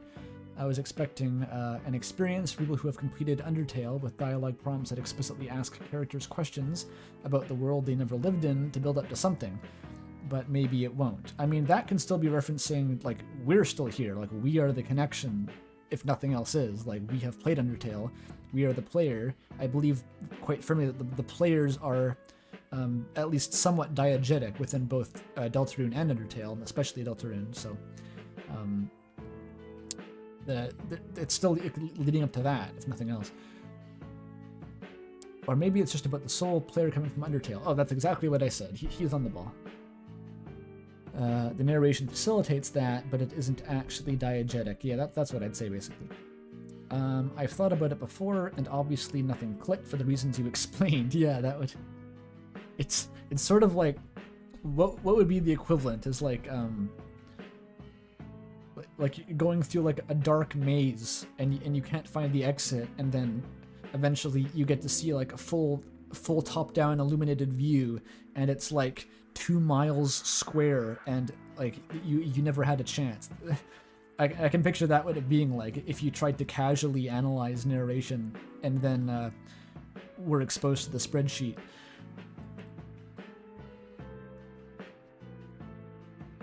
The narrator could be Chris, considering how they know and can see the little things the player can't, but don't talk about the things that Chris hasn't experienced yet. This person hasn't watched the video, because I addressed all that. Even if Kara and Gaster are not the main narrator of Deltarune, I still believe they are the voices talking in the intro. That's fine, that's a completely separate point. I think Gaster's a very strong candidate for the first voice, and Kara, there are reasons to believe Kara is the second one. It's not as strong though. A series with a narrator you should question is Homestuck. Was this the same person in chat who was telling me to analyze Homestuck's narration? Because like, I would need to do so much fucking research to do a Homestuck video, and I don't want to. I'm never going to be the Homestuck guy, no matter how much anyone wants me to. So I'm sorry.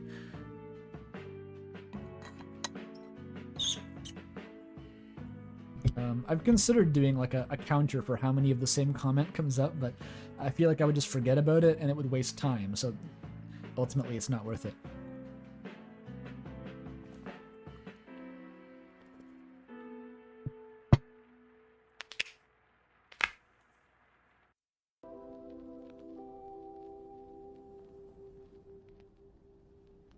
I never gave much thought as to if the narrator was an in-universe character or Toby Fox. Well, thanks for saying that. I guess that's what the video for, is that no one has to, unless they want to, and want to argue with me in the comments. Waluigi's best. Love this guy. Waluigi's best. My problem with this is that if the narrator in Undertale is Kara, then it would be kind of a cop-out if Deltarune's narrator was just a writing tool. Like a little bit. I've mentioned the dissonance is there, it's real. Maybe if I was forced to choose, let's do a thought experiment. If I had a gun to my head and had to either say that I had to resolve the dissonance somehow. Either Narrator is false or Deltarune has a narrator, I would throw Narrator under the bus. That is how strongly I am against this fucking mess coalescing into anything coherent in the future. I would say that Narrator has to take the L before admitting that Deltarune might have a diegetic narrator. But I'm happy for now to just exist with the dissonance and not mind too much. Because Deltarune, not Deltarune, the Narrator theory was always in sort of a state of like a quantum superposition in my mind where like I know there's obvious contradictions, but also it solves problems that nothing else does. So it's wrong, but you also need it to avoid being more wrong. So it's not it's not unfamiliar to me to be faced constantly with like Narrator not making sense, but also making the most sense. Which I feel like is the same as we've arrived at here. In other words, I've just developed extremely high-grade copium that you have to get to the same level as. Mass Effect indoctrination theory. I don't know what that is, but it sounds ominous. Or wait, maybe I do know what that is actually. I watched a who's the guy? Who's the guy? Maybe Never Knows Best? He did like a big Mass Effect analysis, and I watched it, and I think he may have brought that up, but I forget what the details were. Hey Toby, it goes alright. I'm starting to tire, but I'm not dead yet. It has been almost 7 hours.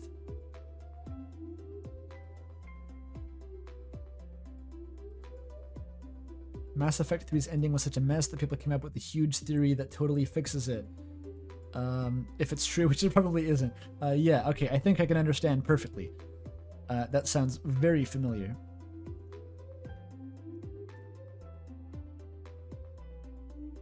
New theory, there are 0 narrators, diegetic or otherwise. That's like the forbidden branch of the Super Soul Surging Christmas tree diagram, where the player has no soul, Chris has no soul, and there is no third entity, and there is no soul whatsoever.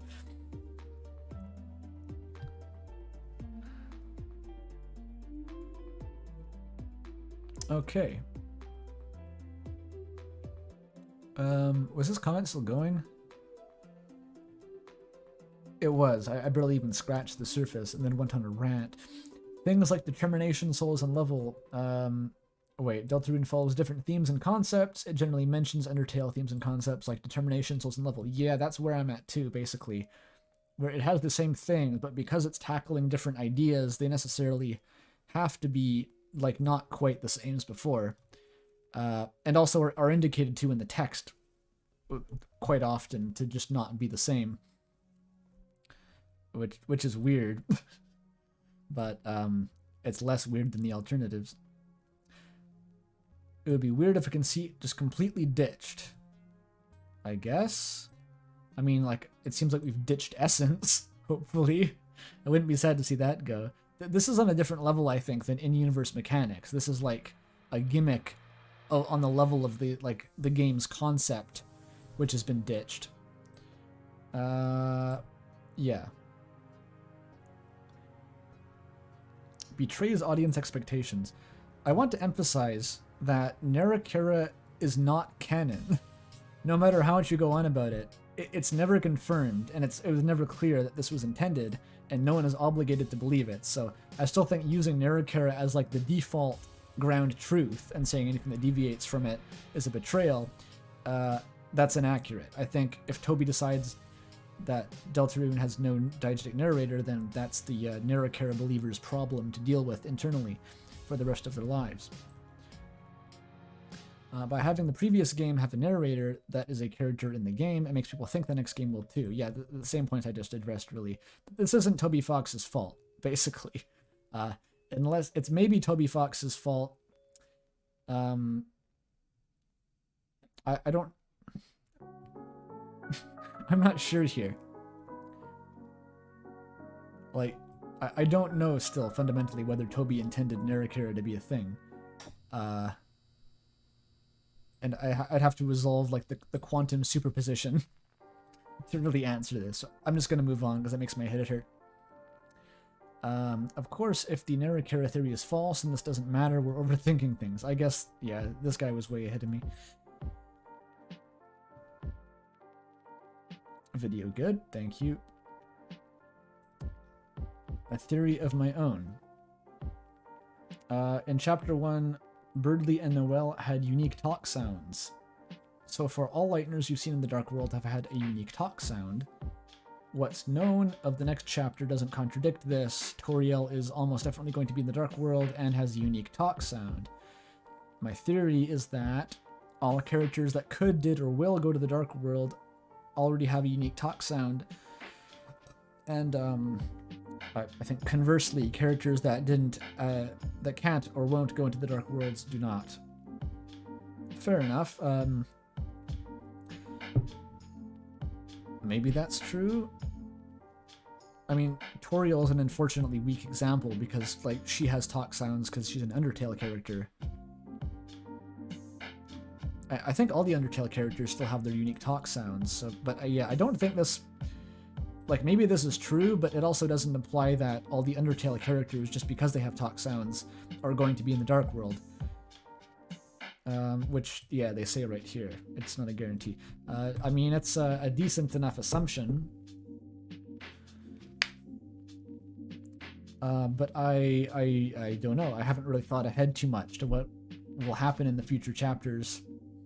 So, it could be true. Oh, that's part of the argument against Alvin being a knight, since he has no talk sound. Right, that's why that gets brought up so much. I understand now. Right. Yeah, basically arguing against a character being a major part of the plot for not having a unique speech sound. I can see the logic behind it. It feels a bit, this doesn't even make sense, but it feels like underhanded to me somehow. Like, it's like the theory crafting version of metagaming. Which, I guess, I don't know. There is logic to it, though.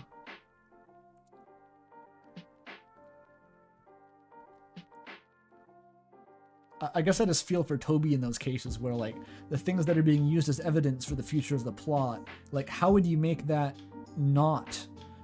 how would you make that ambiguous? Like, stuff like that where by default it almost is a spoiler.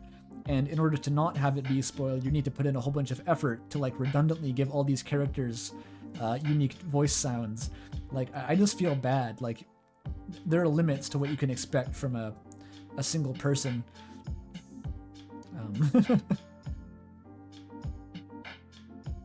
I almost feel the same way about the Japanese narration, like how you can analyze the patterns of hiragana and katakana to like pin down certain characters. Like it almost feels weirdly unfair to me. Like Toby would have no way of hiding this even if he wanted to. It feels like reading ahead. It's just a stupid like mental hang up I have, I guess. It doesn't really matter.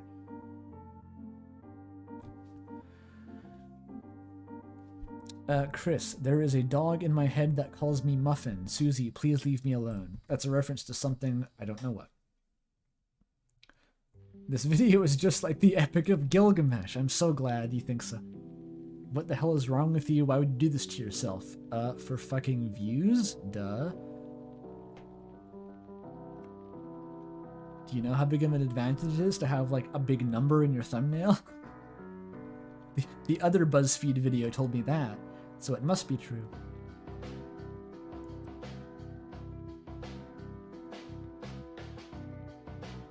I know that this absolutely doesn't help and is one of these unfinished lazy thoughts, but it would be cool if we had two distinct narrators in the light and dark world, since the design of the text boxes and whole menu changes. I guess it could be kind of cool. Again, if I'm not satisfied with there being one diegetic narrator, I'm not going to be satisfied with there being two.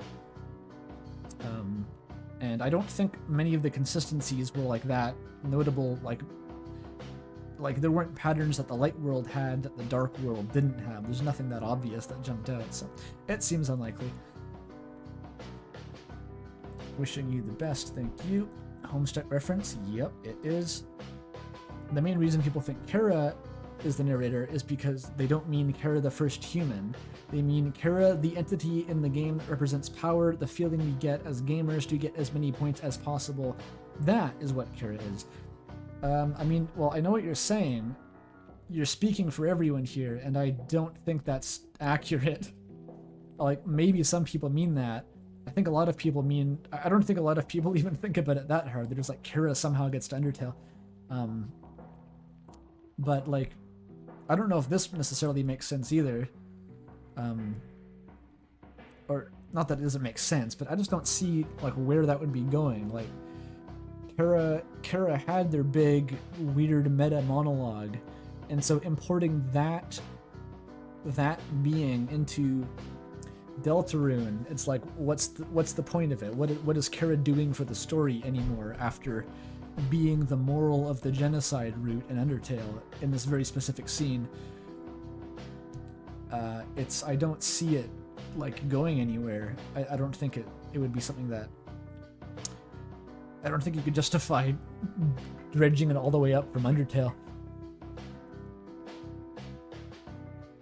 Yeah, so this is ultimately something I think I've seen and discussed before.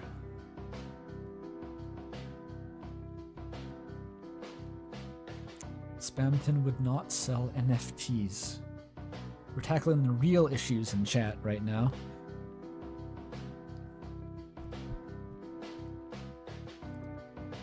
Long Noel reference.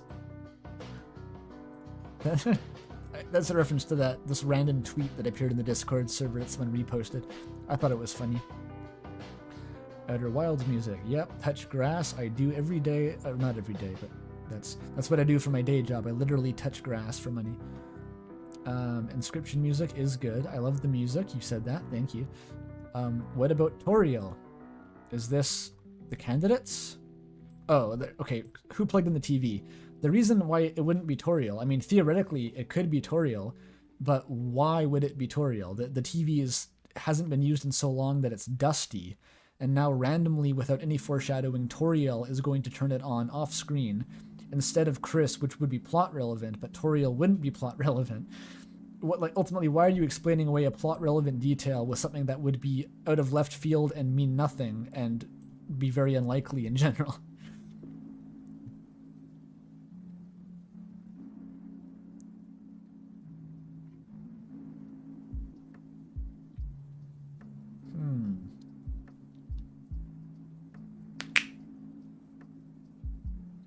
Why is NFT discussion a thing? I think that the best argument against Spam to not selling NFTs is that he was the best salesman of 1997.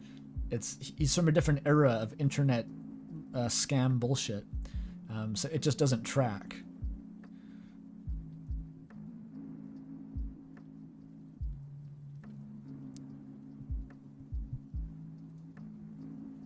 Stepping away from Who's the Narrator, it's interesting that Narrator and Gaster do seem, at least, to be in Deltarune as external entities.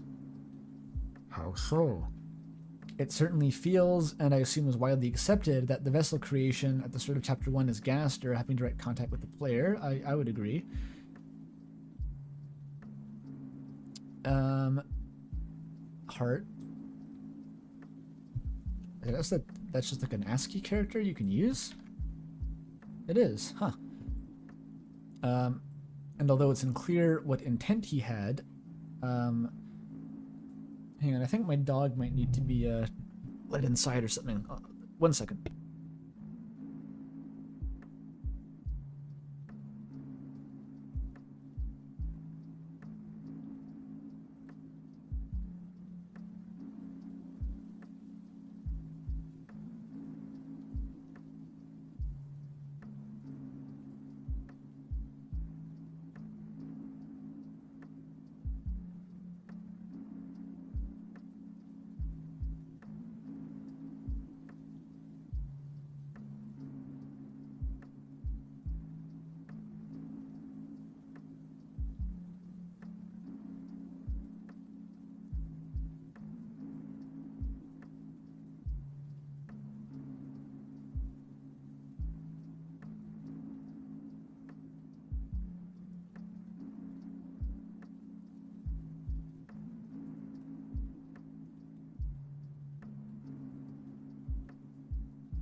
Okay, the dog has been rescued. All is well.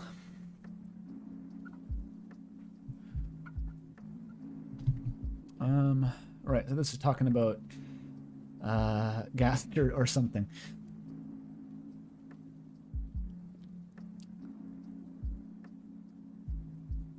He was interrupted by Kara. I'll have to start from the beginning of this paragraph, I think.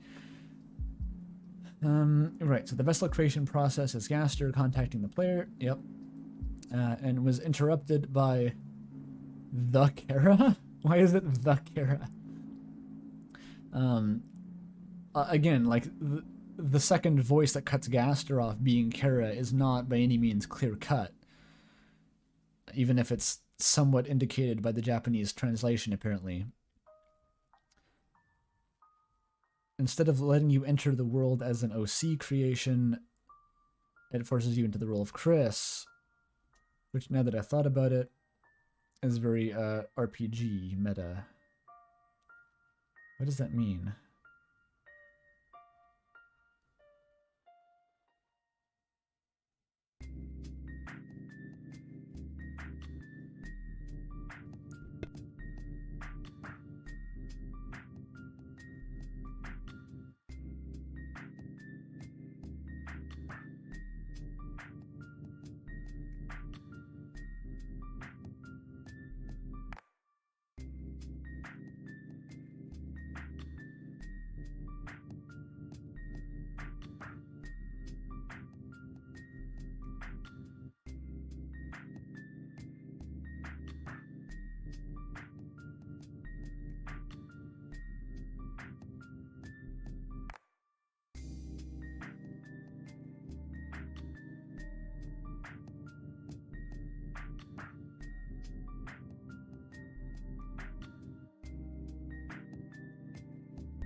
Okay, sorry about that. Yeah, there was just some background noise.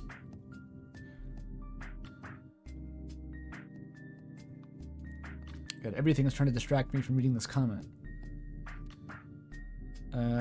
Kara redirected us by putting the soul into the body of Chris.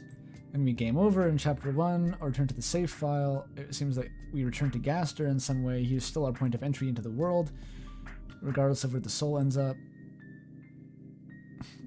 Avatar reference for some reason.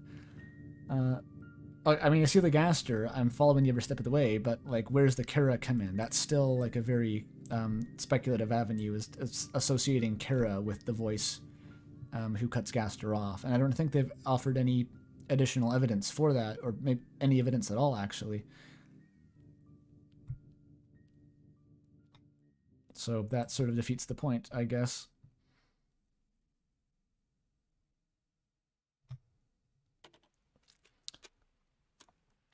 The narrator had not much to say about the cactus. Initially made me think Deltarune's narrator would be blander and more matter-of-fact than Undertale's, but Throne of the Gods clearly debunks that. Yep. It's as goofy as ever. Even if it's apparently less of a weeb or something. Good video. I don't know who this is in the Discord, but they're in the Discord. I'm working on similar ideas, and this video crystallized my opinions on the narrator, especially it being like the player. It being made for someone who completed Undertale. What do you mean by that? The narrator is like the player in that they've completed Undertale. That was like one point I brought up. Or Toby, other than an entity, like it was an Undertale. Okay. Time will tell. Probably just a narrator in it. I'd say so at this point. Okay, well, I'm glad I clarified your thoughts. I don't remember what those were, though, so sorry about that. Lol. Oh yeah, the fucking everyone looks at the Azrael's computer has the game with the boss with the rainbow wings and goes, "Oh my god, Azrael programmed Undertale." And I'm just sitting there thinking like, "Oh my god, so that Toby just confirmed that the god of hyperdeath was his deviant art OC the whole time." It's finally confirmed. It mattered much more to me than any weird crack theory you can create where Azrael created Undertale. That makes no sense, by the way, right? Like, I'm not insane for thinking that. That doesn't make any fucking sense. Like, that's just a reference that Toby was making to, like, having this game sitting on his computer probably for years without ever actually finishing it properly, which is relatable if you've ever worked on games before.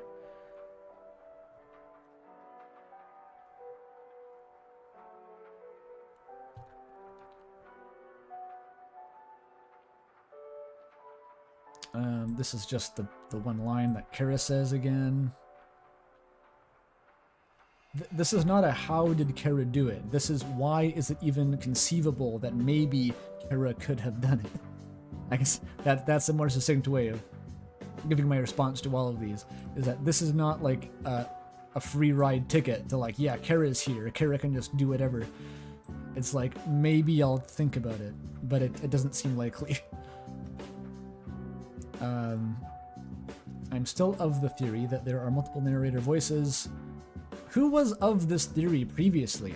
I legitimately want to know, because I was never expecting this when I was making this video in the first place. Like, I thought there'd be people who wanted it to be Kara, and there were people who wanted it to be nothing, because that's the obvious choice. I didn't expect that there would be people who were like, oh yeah, it's like 3 of them, and just like thought that passively by themselves already. I don't know. And it would be possible for a truly deranged person to sort them out, but I'm not that person, and neither am I. Also, there's simply not enough evidence, as it's very likely Chapter 1 will get major revisions. I mean, that's possible, I guess. I don't know to what extent that's true.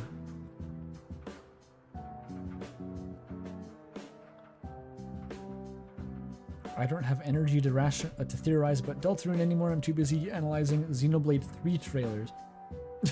Says chat, by the way. I kind of felt like that for a little bit when Elden Ring dropped, because that game has its own clusterfuck of a theory crafting scene, God knows. But I'm ultimately not really as cut out for it, I think. It's another level of mysticism and interpretation. I wonder if the multiple narrators people are the same as the multiple nights people. Personally, I think that there are multiple nights is actually somewhat plausible, whereas there are multiple narrators is batshit insane. Just because by default there should be 0 narrators, and we know that for sure there's at least one night, so...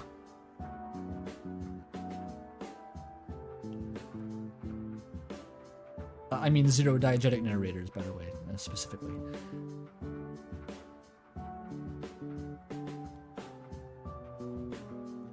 Multiple nights is kind of viable, yeah, but like, it's just another night idea that I haven't thought hard about enough yet, so I don't really want to talk about it too much more. I just hate it personally. If you want the night to be like a big reveal, then I can see why you hate it. I can just picture alternative avenues that the story could go down, right? Where like the night was never anyone in particular, it was just individuals who the fountain, the people in the fountain would immediately sort of accept as a god, and it ends up being this very character-driven thing about like why all these individual people would have their own reasons for creating the fountain, and it becomes this big metaphor for escapism and stuff. That would be neat, but it doesn't have to be that way.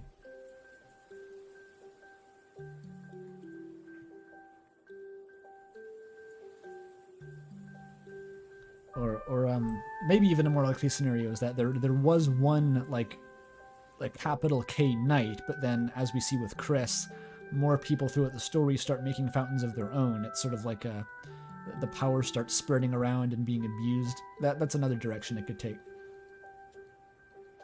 I make a good pitch for it. I'm glad.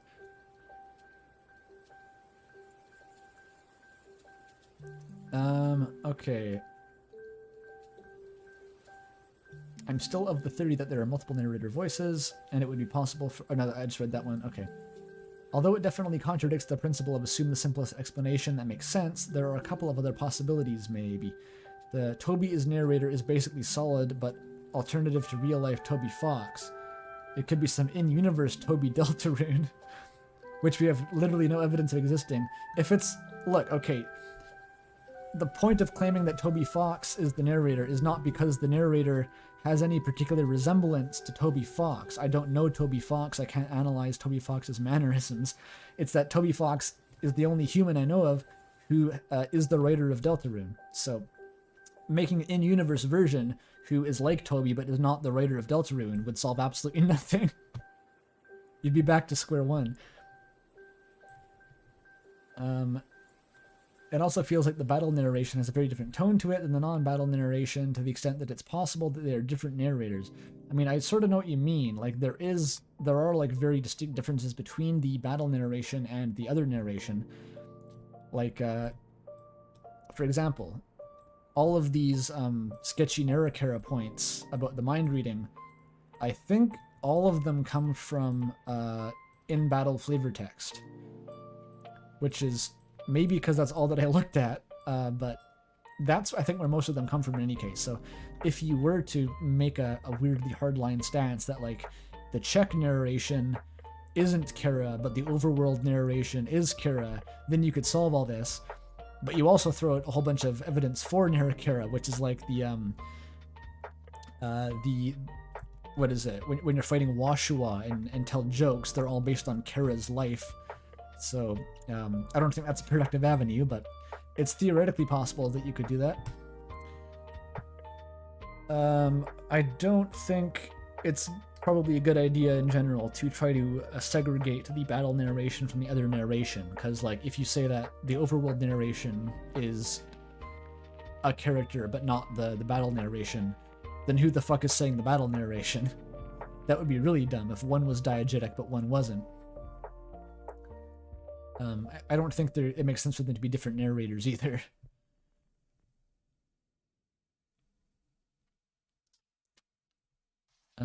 Yes, but the visual glitch in Chapter 2 Dark World only ever covers 2 characters. What is the visual glitch effect? I don't know what that refers to. Yeah, I just don't know what that means. So I guess I can't comment.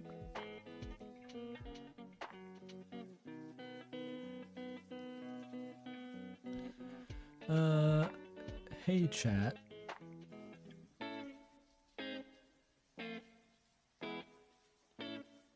I can't believe it's so hard to convince people that the narrator isn't an in-universe character. It shows how many layers deep the Undertale community is. Yep, I feel that. And that's why I devoted so much of the video's intro to explaining that the only reason I'm doing any of this is because of this blog post. Like, Kira-pilled me to the extent that I can no longer stop thinking about it. Because otherwise, I think it's almost just like, even bringing up the idea that the narrator's diegetic is like, why? Like, you need a huge amount of evidence to even, like, get your foot in the door. But thankfully, there's a huge amount of evidence that got its foot in my door a long time ago.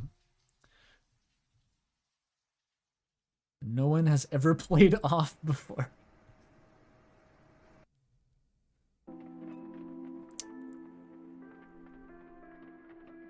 Maybe bracketed text is mumbling. Well, in the video I point out that, like, that's often true for character dialogue, but in the narrator's case, like, most of the narration is in brackets. Everything that's green in this column is bracketed narration. And, like, I don't know. You try quoting Undyne while mumbling. I want to see you do it. Anyway. The Mind Time cover stopped because it ended. It's part of a playlist.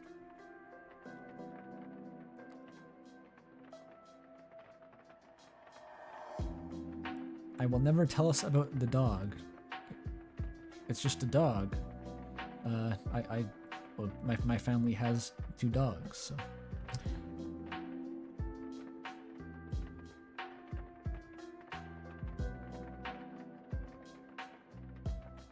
The one I just rescued from outside is a Shih Tzu. That's all the information you get.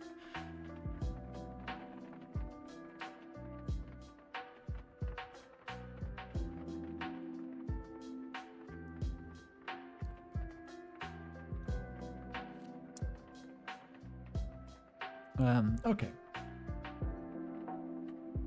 Next comment. I think the narrator of secret bosses might be Sans and Papyrus. Wait, what?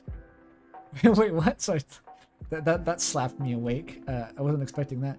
I think the narrator of secret bosses might be Sans and Papyrus.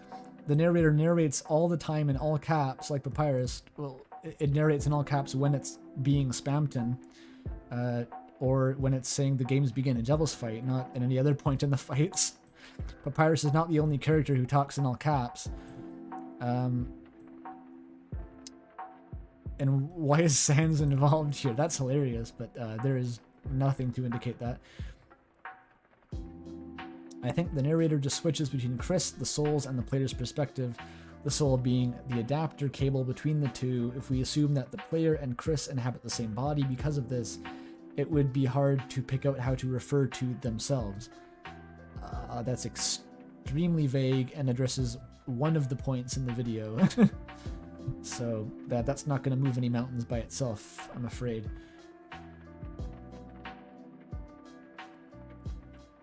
I have a hard time how to refer to themselves.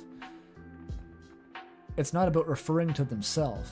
It's about possessing or not possessing information. I think that's all I can say ultimately to that. Good video. When you said Kara could have the power to overrule the player, think of the Undertale Genocide ending. I mean, this is the same that's been quoted again and again, but it's for a different point that I don't think actually it makes any sense with. Like, this was not Kara overruling the player. I mean, you could quote the other bit where Kara, like, stabs the game window and crashes it. I still don't know what that implies. By the way, from Undertale's perspective, I don't know what that was supposed to represent as for, like, what Kara is, what their capabilities are, whether Kara is the player stand-in, is the true protagonist. whether that was just some creepypasta bullshit that Toby thought would look cool, that's still very confusing to me. But I guess you could use it to argue for one specific point about why Kara can overrule the player.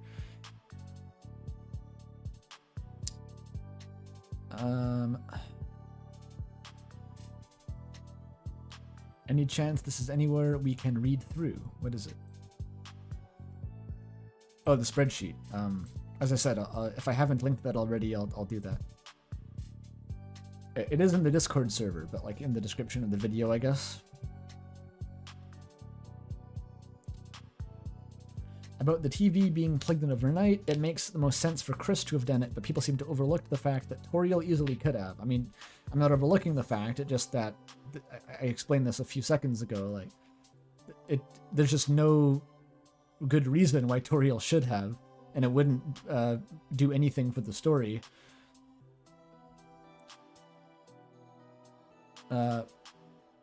But like, I don't see a reason to consider Toriel, like when it could have been Chris and it could have actually been important. Because otherwise, why include that detail?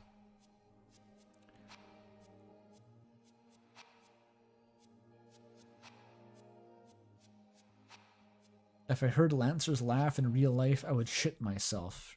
Me too. I'm shitting myself.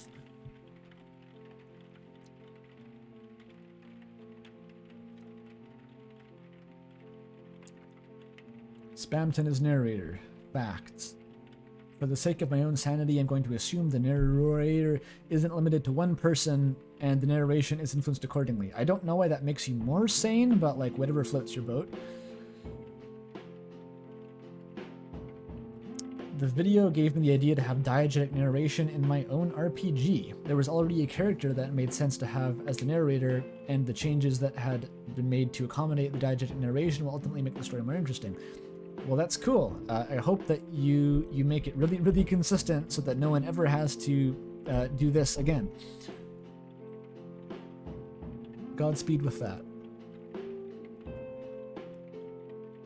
Good to know Christopher is a wannabe lore master. I don't know if Christopher Moon is a lore master. They were just a person I thought of who could represent someone in the old school, like an old Undertale fandom goblin. The problem with the final evidence list. This is going to be nitpicking the diagram. This is the price I pay. Chris does not equal you. Checks out for Gaster, but is neutral for Kara, as Kara is a form of driving force that is part of the main character and the player. What? Kara, this is saying that basically this point is that the narrator calls Chris you, and they're saying that wait a minute. I don't even know what I ultimately ranked this. This is the problem, is like, I put so little thought into this. Oh wait, maybe the prototype spreadsheet was in here. Oh, it is. Okay, I still have it over here. Well, I never said that. They're saying that Kara calling Chris you is neutral. That's exactly what I concluded myself. There's nothing here. It's a neutral point.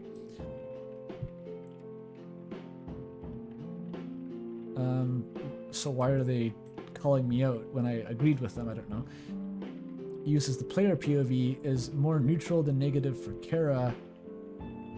The player POV meaning like knowing less than Chris would.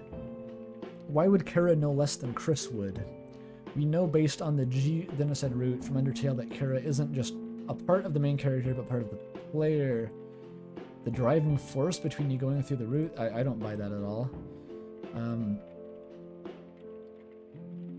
I mean, the people are sort of maybe misinterpreting the what exactly these mean, because I had to make them very summarized to fit into the diagram, but uses player POV. The examples I was referencing, what I was talking about was when the narrator restricts itself to only knowing as much as the player would, not just any general time maybe repping the player, which is this. They seem to have taken the general association between that, like Kara maybe represents the player in some way in Undertale, and saying that, oh yeah, that would make sense to use the player's POV, when in reality it doesn't explain any of the actual examples I brought up in the video.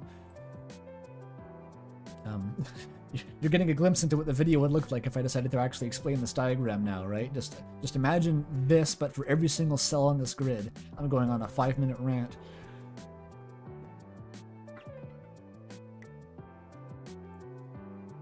Breaks the fourth wall. 100% true for Kara, not negative at all. They're showing to know about saving, loading, stats, deletion, Undertale's multiverse.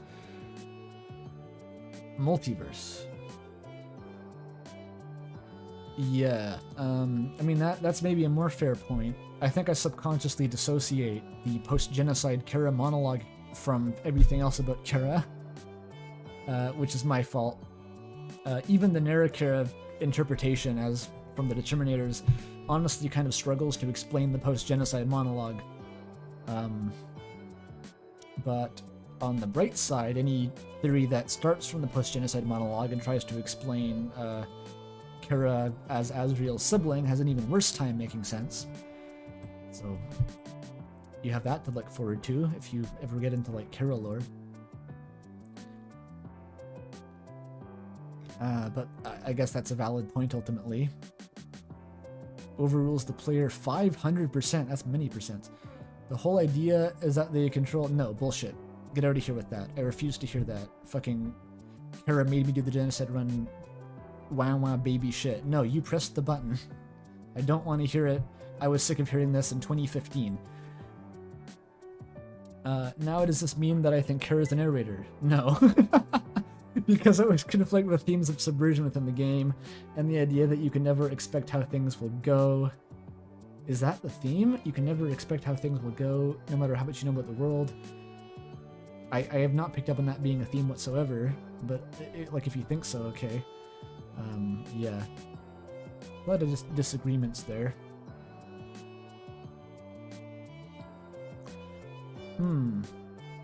I feel like chat is getting slower because we're still over 100 viewers. I guess it's not that bad. We got to like 150 or 250, which was quite a lot.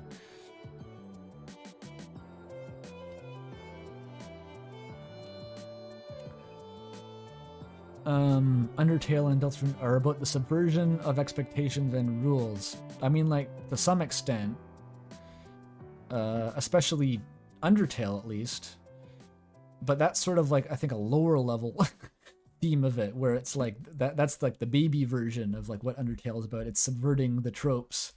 I mean, every like shitty light novel can subvert the tropes of its genre, but I think Undertale is about some more specific things that would be better used as labels for like what its themes are.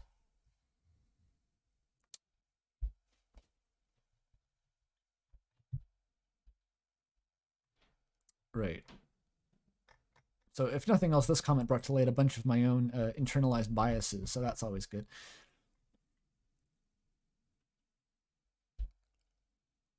That time I got reincarnated as an edgy demon child in furry world. Yes. Yes, very good.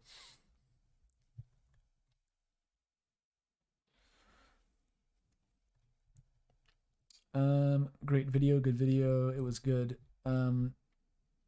Perhaps the distinction between you and Chris is actions you make Chris do and actions Chris chooses on their own. I've been over this exact point before, and it didn't really hold water. To make a long story short, acting generally allows Chris a bit more freedom in their actions than the normal game. Alternatively,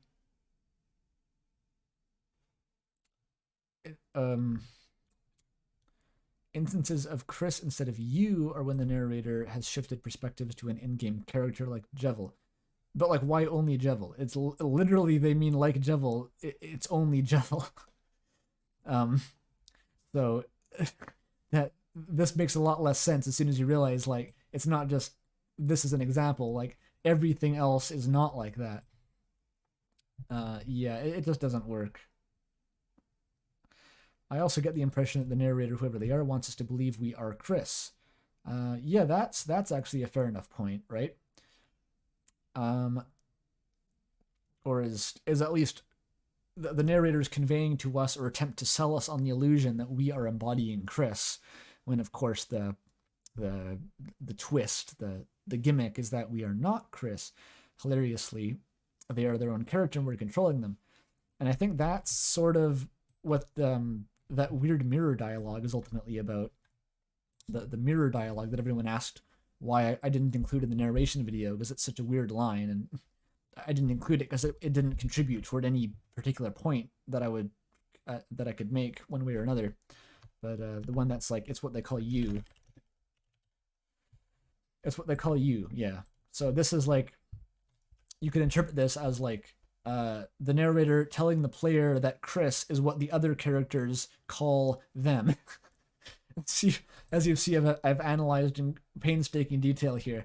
I think semantically that is the most coherent interpretation of what this line is. The narrator acknowledges that you are not Chris, but the other characters believe Chris, or believe the one who is actually you to be Chris.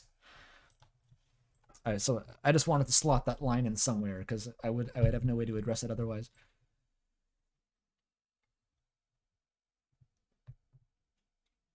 I'm glad you like Narrator theory. Confirmation bias upheld. Lol. My favorite Undertale theory. Same, dude. It is my favorite Undertale theory.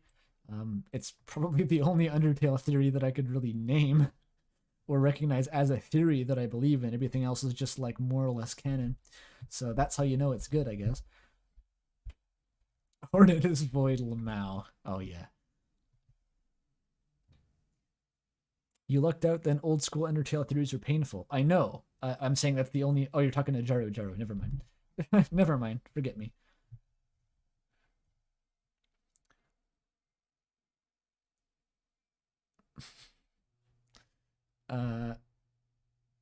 Thank you. This absolute masterpiece. Video good, video good. Did you say the narrator derails the story? You know who else does that? That's right. The Gaster man. When does Gaster derail the story? Maybe there would be a point if I could think of any association between Gaster and derailing. Oh no, it's just the G-Man. It's a Half-Life reference. Never mind. Okay. Crisis averted. It's just a meme.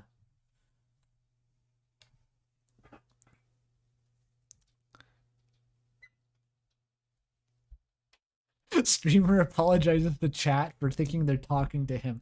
Terrible. Yeah, that's just a consequence of I mean, you guys have to keep yourselves occupied somehow, right? While I'm rambling about comments for 8 hours. I don't expect anyone to actually be giving this their undivided attention. That would be completely unreasonable. If you're here at all, I'm happy and frankly kind of surprised. I'm back after eating pineapples. What's up? Cool.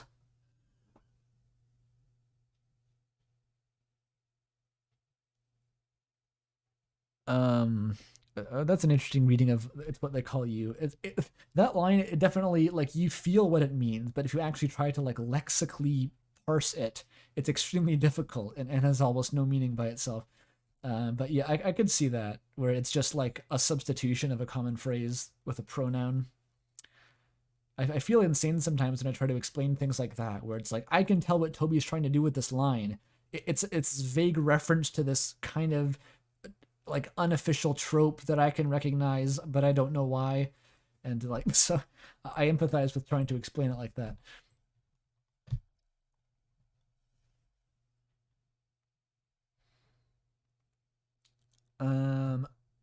On the Chris is you argument, I could be wrong, but it seems to call Chris by name when you are less directly controlling Chris. Same one. I've addressed this like 2 or 3 times by now. My theory is not popular with the people I've told it to. But, you know, maybe I'll be the one that validates it. You never know. But I think it actually seems pretty plausible. I think the narrator is actually the Lord Jesus Christ watching over you. Okay, it's funny. Cool. I mean, props for successfully baiting me. I did not see that coming. It's a very realistic intro to like, greetings from Germany. My theory is bad, but read it anyway. Oh, the music stopped. Shit. Yeah, we're back to lo-fi Undertale beats, my favorite.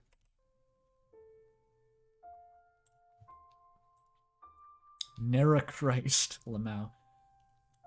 Hey, you can argue Asriel is a Christ allegory or something. I'm sure someone's done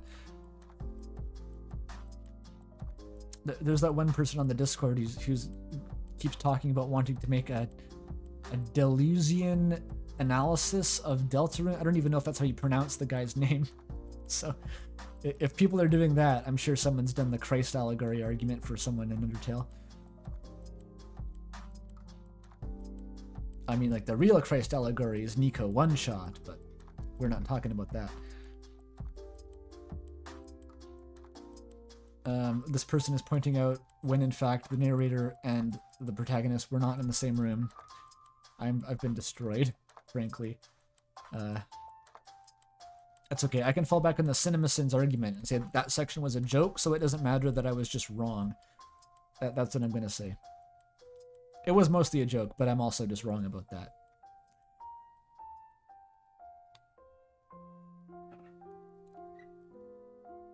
You can feel him not sexual. Yeah. There's no narration during those scenes. I'm assuming they mean the dialogue choices that you get are somehow from the narrator.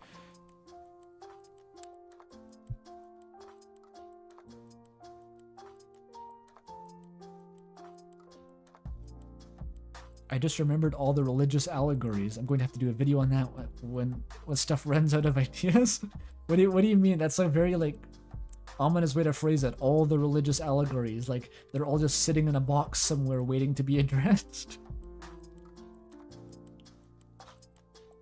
I'm not sure what religious allegories you could try to pull at a Deltarune. I wouldn't be interested in trying myself, but go for it.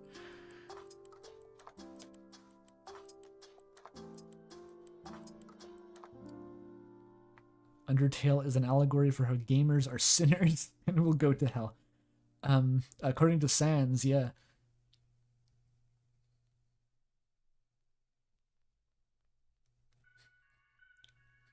A cardboard box labeled Jesus and Deltarune. It's under my bed right now, just wait. Asgore is a Satan stand-in. The imagery is there for sure. I don't know how a stand-in works, but like there is like a visual reference being made to Satan. I think that's fair to say. Maybe there's a deeper argument that you could make, and I just don't know.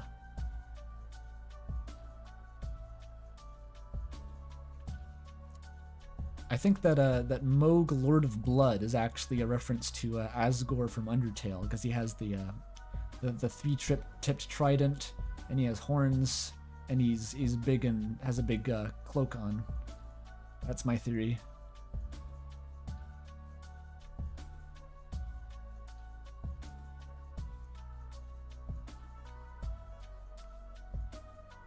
Part 67. I gotta start reading chat.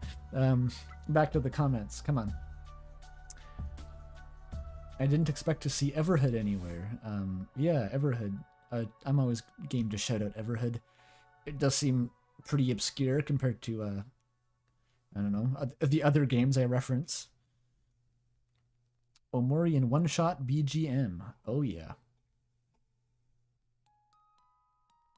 Omori is good for background music because there's just so much fucking music in that soundtrack. Like it's 190 tracks or something. It is like deranged. It's like a collaboration, but still. It's like multiple people each made a Toby Fox size soundtrack for the game, and most of them are bangers. It's really incredible. Holy carp, that's some editing. Oh, here's quote. Notable for inspiring an entire section in my previous video. Almost 8 hours, we've almost done it. I think by this point I actually usually stop reading comments and just like stare at chat for a while. So this may actually be a record.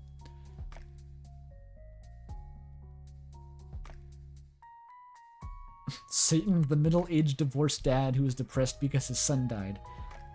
Sounds satanic to me. I haven't read Paradise Lost, but I'm assuming that's what it goes into.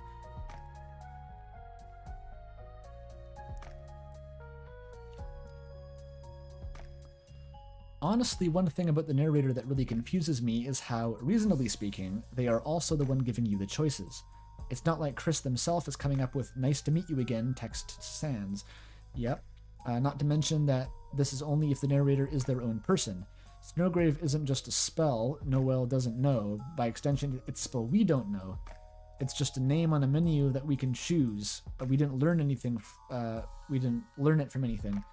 Yeah, that's the same as like the narrator giving us the names of enemies and stuff. The narrator just has knowledge that no one else necessarily seems to have, which is weird. It still, of course, works as Toby Fox, just name-dropping the spell, in the same way as it's Toby Fox name-dropping the enemies. And I think I addressed this previously, where that could be a reflection of you, the player. This is something that you'd... a reaction that you would naturally have.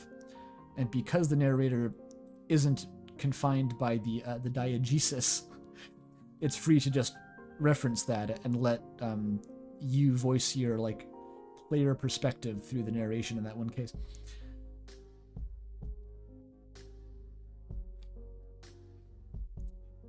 Ryu gives me money. Very cool. I've dabbled in reading Deltarune with a Revelations lens. Sometimes I feel like this game's going to be a vague retelling of Paradise Lost with furries. That sounds terrifying. Not gonna lie, but I wonder how it ties into Paradise Lost. Like, legitimately, if you've said that. I know a little bit about the story of Paradise Lost. And from what little I know, I have no idea how it connects, so that's fascinating. But I'm not the one to be doing theological analysis, unless the religion in question is just like being an Undertale weirdo, which, if that's the case, I've been a devout follower for many years. Could the narrator referring to you and Chris maybe there okay, let me try again. Could the narrator referring to you and Chris maybe maybe they are referring to the idea's origin, as in that's the same thing we keep seeing. It's like one of them is Chris's idea, one of them is yours idea, and there's not nearly enough evidence to support that because of how little evidence there are, how little evidence there is in general. Video good, I agree. I will check out more videos. Yes, do that. Your comedic timing and editing are good. Thank you. You are good. Thank you. You have good humor. You are good. Thank you. It's always nice seeing someone new in the Undertale theory fandom. Yeah, I guess I don't really know who was here previously. I feel like I just sort of dropped onto the scene without looking around. A lot of very positive comments in a row. It keeps going. Good. This is a great video. I'm never going to get the inconsistency of the brackets out of my head, and will cry for 5 hours thinking about it. Good. I'm happy for you. An absolutely amazing video. We're all going to die of hiatus brain. Yes. If Homestuck fans could get through the Gigapause, we can wait till chapter 3, I think. That's what I'm going to tell myself. It's arguable whether Homestuck fans did get through the Gigapause. I think they resorted to some kind of mental collapse by the end.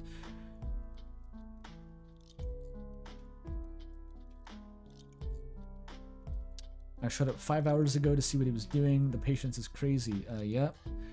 I mean, I don't really mind doing this, honestly. Like, the limiting factor is just exhaustion. But I could just spitball about Deltarune theories for a long time.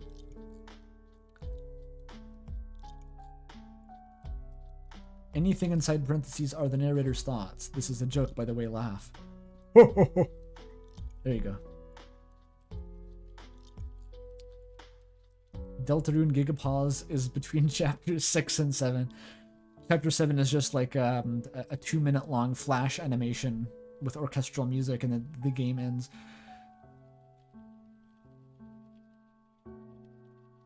The most interesting thing you brought up in the video was your roguelike. I don't know whether that's an insult or a compliment, but thank you.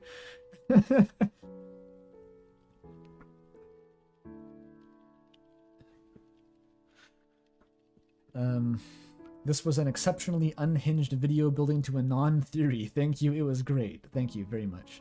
I'm happy to hear it.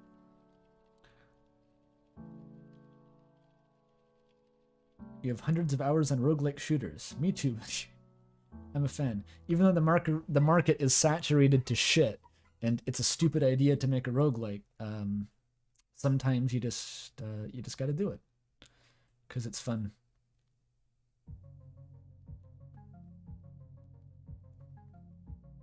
There's a gimmick too. I don't want to get into talking about it too much, but if I ever get some actual like marketing material down, you'll know just how many cool and good ideas there are in the game.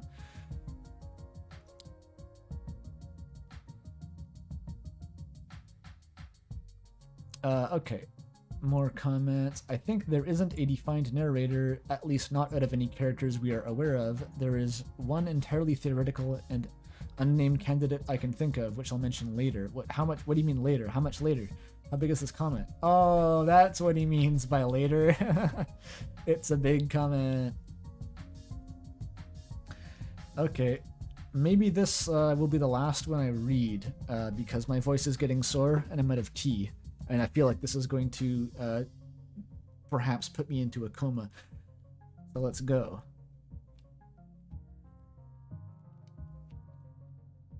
There's no defined narrator.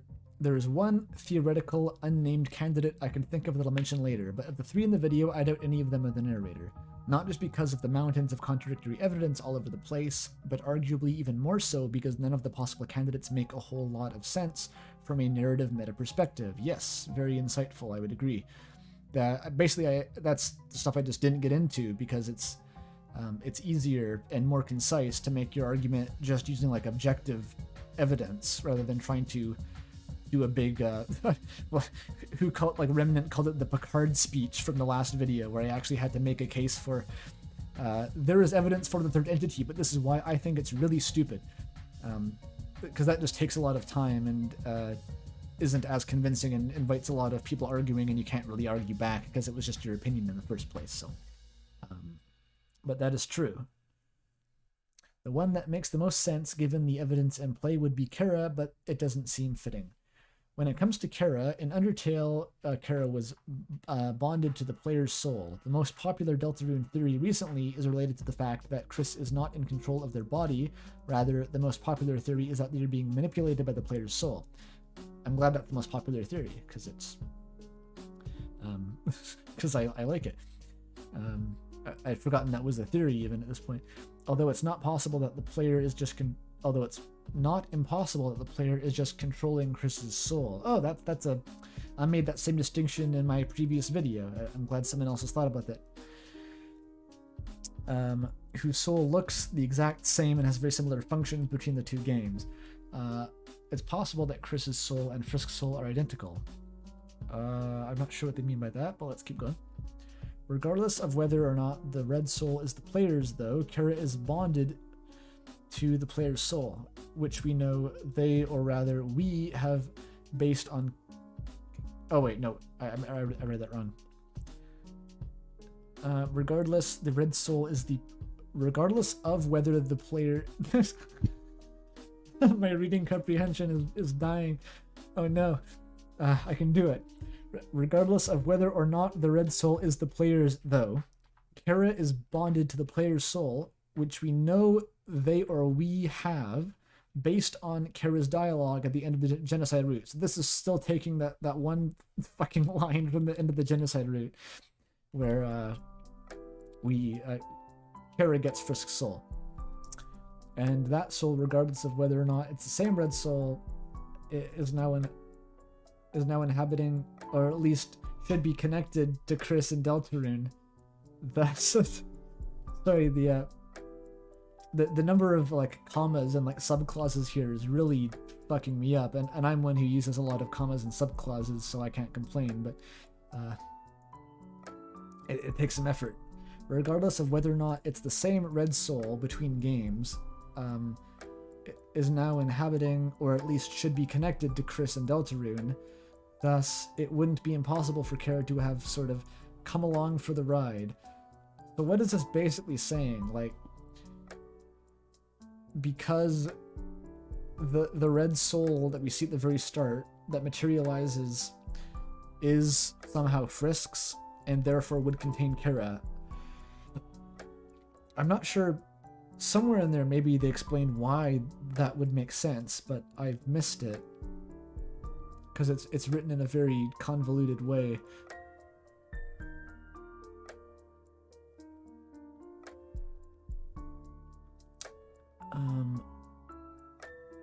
Yeah, I'm not sure I follow why that has to be Chris's soul now. I don't know why that has to be the same soul. There are meta issues. Toby Fox has been pretty blunt that he doesn't want people to overconnect the two games. I mean, that's not a good reason either. I've sort of pushed against that mindset in the past, where Toby Fox saying that he doesn't want the games to be connected too much, and then going on the anniversary live stream and talking about how carefully he was to make the overworld menus in Deltarune look just like Undertale so that people would be confused and not know what to think. And also this Gastro connections, I literally think that's bullshit. I think there is like a very obvious connection to the two games, and what like Toby Fox has said that he's glad people are treating Deltarune as its own story, which I could see as like, I'm glad, you know, Deltarune is stepping out of Undertale's shadow and being considered as its own entity. I don't think that means that the games aren't connected at all. And if he did mean that, I don't believe him. I think he's literally lying to us.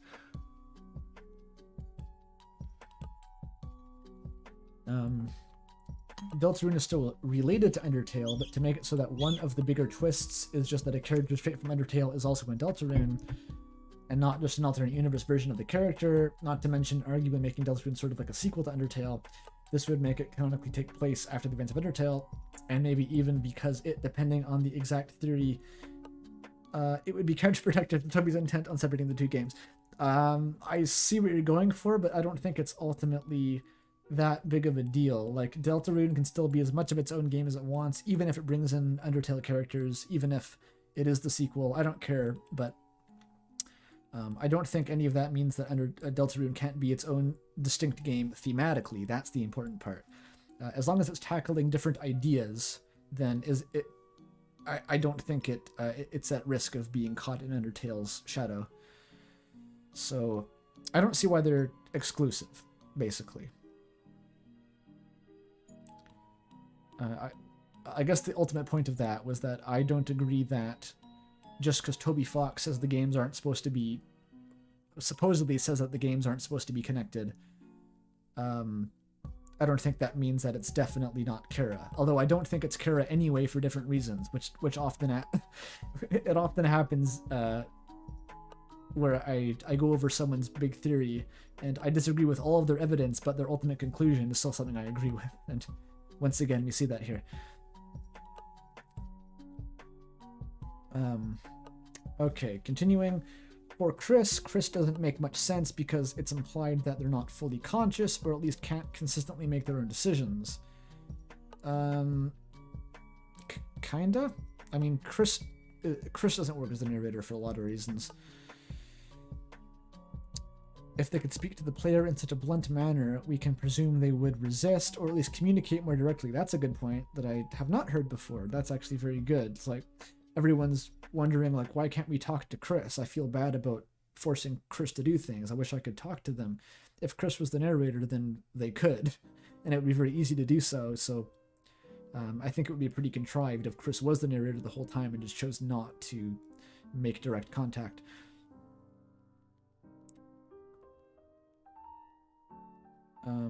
I feel like we're going to get some heavy Chris dialogue in a later chapter. Possibly. That's kind of neither here nor there, but that's possible. Gaster, lol, no. There's some pretty hard evidence that Gaster always speaks in uppercase letters. What is the hard evidence? I mean, if the hard evidence is that we've only seen Gaster speak in uppercase letters, one, just because we've only seen him do that doesn't mean that he couldn't not do that. It's just indicates that he probably will keep doing that. Two, all the instances of Gaster's text to begin with are only none of them are 100% confirmed to be Gaster. Like the wingdings is pretty much 100%, which is their uppercase wingdings, but the stuff with Toby's Twitter, I'm assuming is what he's referencing as the other examples. Like we don't actually know that's Gaster. We're assuming it's Gaster because he's speaking in uppercase, but to then further use that as evidence that Gaster only speaks in uppercase is kind of circular logic. So I don't really think that's too strong of a point. But again, I agree. I don't think Gaster is the narrator, but for other reasons. So it's fine. Wait, a chat exists. Beginner question: wasn't he supposed to be only be using wingdings? I mean, that's what you could assume from Undertale. We only ever see entry 17, which is in wingdings, and that's the only thing that's like very likely to be direct dialogue from Gaster. But I mean, I could see if Toby were to make tweets and fucking wingdings, one, that's like brain dead confirmation that it's Gaster. You don't even have to like argue about it. It's just obviously Gaster. And two, no one would be able to read it. So that could be bad, and it would also probably display badly because everyone has those like fucking emojis that show up instead of wingdings.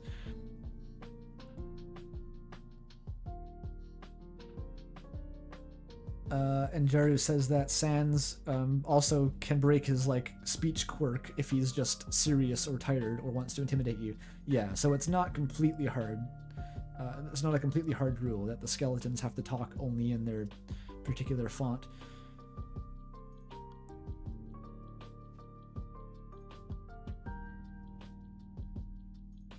I mean, insert name here. I agree with the sentiment.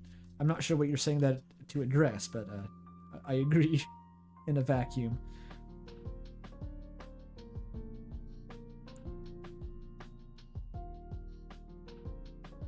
Oh, wait a minute. No, I don't agree. No, I just read it wrong. I don't agree. The red soul is the player's soul. I don't think that was the case in Undertale. I don't think Undertale was actually examining that part of the narrative enough for that to make sense without the context of Deltarune retroactively.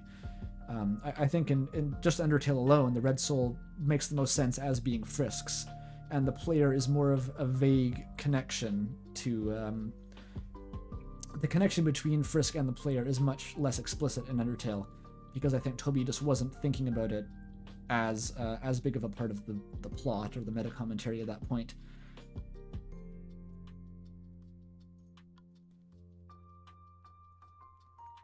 Yes, it's still going. We're almost at the end. I was going to get through this one last comment and then give up. Okay, I'll just finish the comment.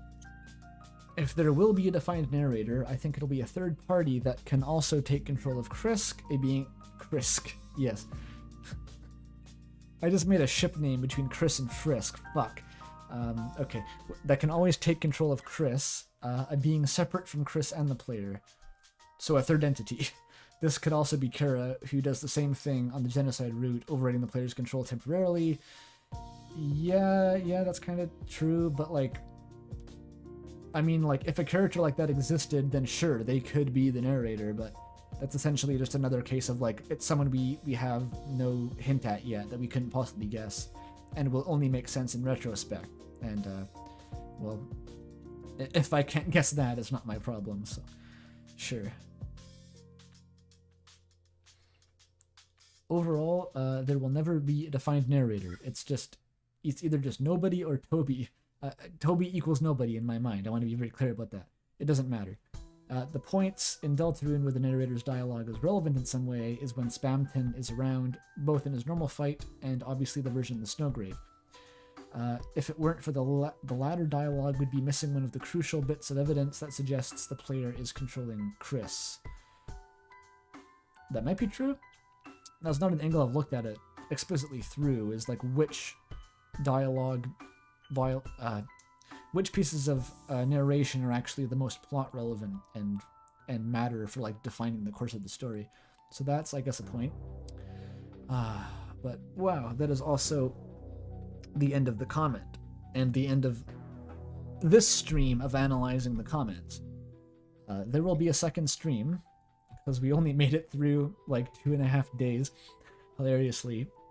There will be at least one more stream. I wonder when to make it. Previously, I was constrained as to when I could make the streams because I had to do things. But I could do this again fucking tomorrow if I wanted to.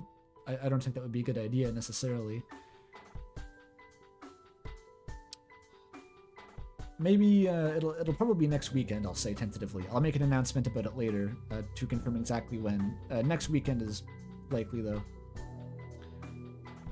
You just got here, Keaton? It's been 8 hours. You missed 8 hours of the stream to arrive at the last second. But okay. We'll remember that this is the last comment. I'll reinstate the Gaster GIF. And maybe I'll just take chat questions for a few minutes and wind down.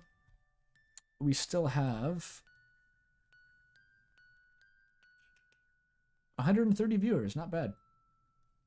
Not bad at all.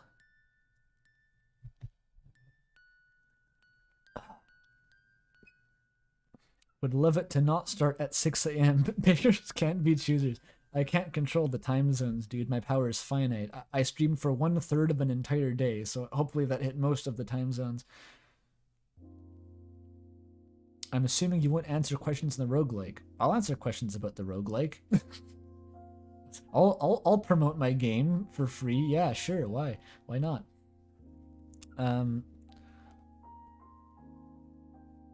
Most of what I said isn't anything new after so many other comments. That's what happens after a while. That's the reason I only did 2 streams last time, is because all the comments were just turning into like, I've seen this before, I replied to this is this is that. I wasn't even replying anymore. I was just like referencing older replies, and that was getting really stale. So I stopped after only 16 short hours.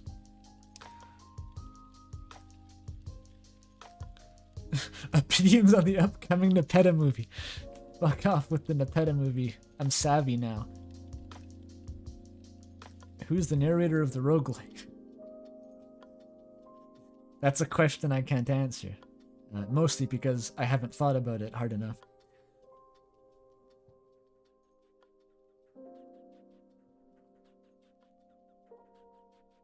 Plug my Patreon. I have a Patreon. You should give me money there because then I put your name in this funny mini game where your name comes down in an Undertale fan battle and I shoot at them. And it's very funny. And you obviously know what that is already if you've seen my video. So I don't know why I'm describing it.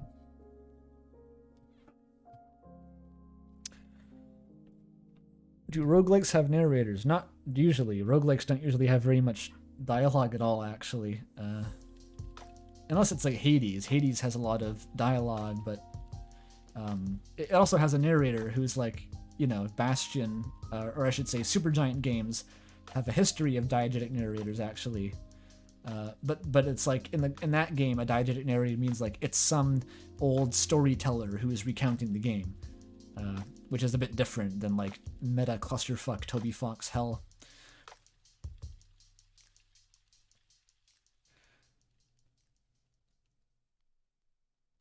Man, narrators. Yeah, roguelikes aren't really a very good genre for conveying lots of narrative usually. I think there's potential for RAM to have a bit more of like I've you know me, I'm a fan of Undertale. I like lots of dialogue and funny characters and stuff, so there'll be a way to get that in somehow. We're considering having something like a vaguely Hades-esque hub area that you return to, and we could fit a bit of dialogue into that. The Bastion narrator is the Deltarune narrator too. If it was Logan Cunningham the whole time, I'd be happy.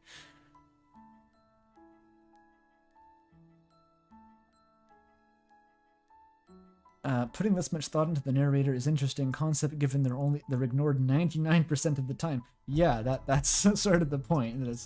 That's why I kept pointing at this. It's like it's the Terminator's fault. It's their fault I'm doing this. Otherwise this wouldn't be worth so much thought and effort. Donation from Remnant, thank you. I hope to finish my Gaster Shooter demake soon. Are you still doing that? Like the Commodore 64 or something? That sounds awesome. I think the Gaster Shooter is going to be in development with each new video, essentially. I'm just going to keep adding features to it. Like the next time I'll probably have like a blue soul mode or something like that to keep it interesting. Have you seen Revita? It's a story-driven roguelike with a bunch of characters. I haven't played that many roguelikes. I mean, I've played a few, but most of them are like very mechanical, like Noita, Isaac, Nuclear Throne, Hades. Hades is a very narrative one, but that's an exception. I haven't played very many like story-driven roguelikes. Make a meta deconstruction of a roguelike. Don't tempt me, please. This is the kind of thing that takes a viable game concept that turns it into like a 7-year Kickstarter clusterfuck like Omori.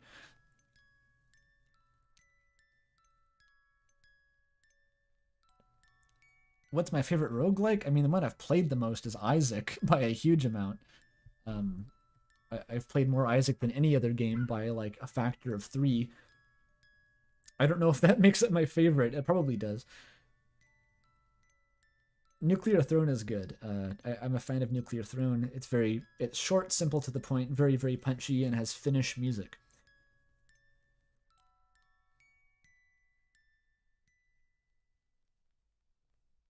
Do I think Undertale Gaster is the same as Deltarune Gaster? I don't really see the point if he wasn't. To me, my current running hypothesis is that Gaster exists in Undertale as foreshadowing for Deltarune. Cause like Gaster, when the game first came out, there actually wasn't as much Gaster content in the game naturally. Like the fun values, you had to actually modify your save file and capitalize the word fun in fun value in order to get the fun events. But then in a later patch, Toby made all of those occur naturally without modification and added like the Clam Girl, which references Susie. So I think that Gaster was essentially a built-in Deltarune guerrilla marketing tactic all the way back in 2015, which is, if true, that's a big brain play. And I've got to give it to Toby. Trying to analyze the story of Isaac sounds kind of awful, to be honest. Oh god, I don't know. The story of Isaac, quote-unquote, is just like an agglomeration of Edmund Macmillan's messed up childhood memories and fears and fever dreams in a big grotesque soup that it doesn't necessarily have to make any sense. I kind of love it, but I wouldn't want to analyze it.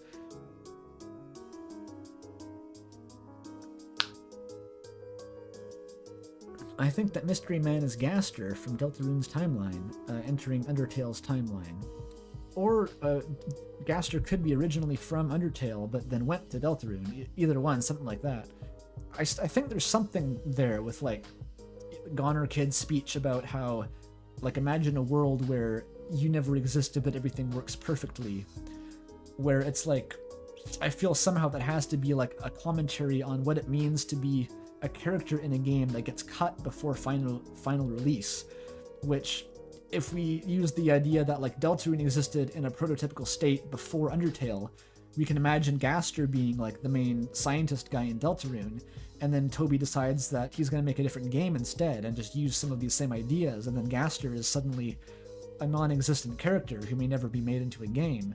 And like the appeal of that being then put back in is like he comes back to Undertale as like the spooky, like creepypasta entity.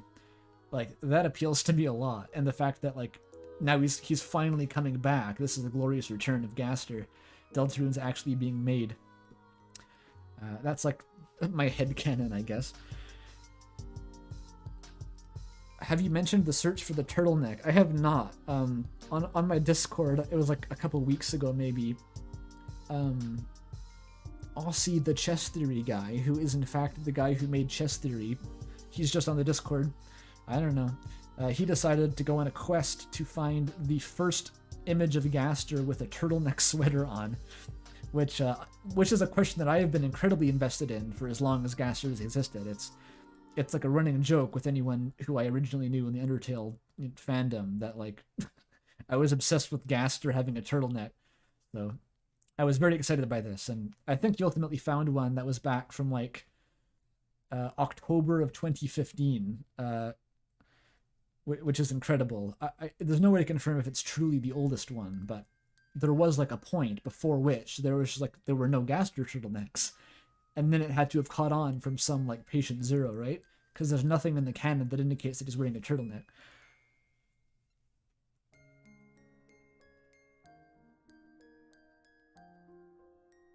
Goner Kid messes with me. Are they a sibling of Monster Kid who got erased? Are they from another timeline? Are they a Goner version of Monster Kid? What are they? I don't know. That's the weird thing. Like Goner Kid's dialogue, it maps onto like what Gaster is to me, but not Goner Kid themselves. And so that's like this weird piece of like association I have is like between Goner Kid's dialogue and Gaster, and that's one of the main reasons I sort of decided against making that potential video about like my ideas about how Gaster represents cut content, because I realized that the fundamental crux of it was like taking another character's dialogue and assuming it applies to Gaster, which makes no sense, and I didn't want to have to justify.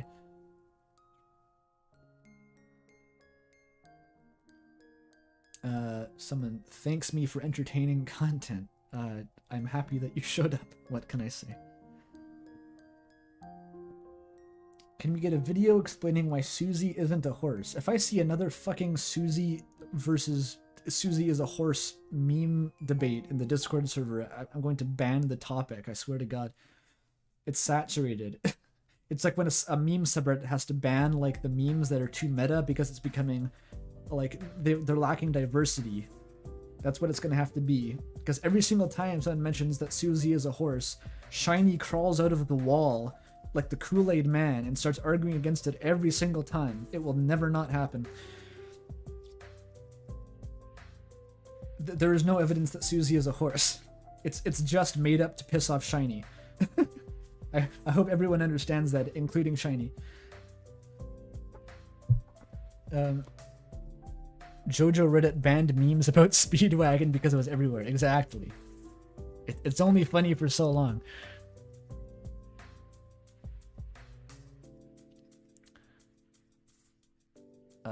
The other 3 tracks in the sound test room are overlooked. I mean, you can look at them, but what do they mean? I have no idea.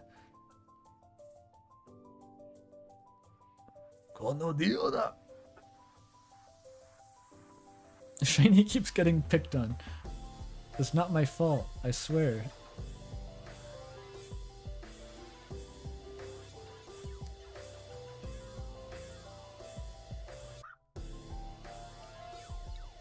Meat Factory to Goner Maker. Maybe? I don't know.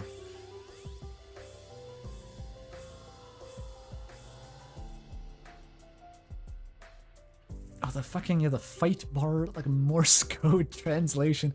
That might get the award for like the most esoteric Undertale lore. Is whoever the fuck decided to take the weird markings on the bizarre looking Undertale fight bar and decode that into music and somehow argue that it was I don't even know where that went. I forgot about that. Am I handicapped in theorizing if I didn't play Undertale? Both of your kneecaps are missing. Yes, you are handicapped.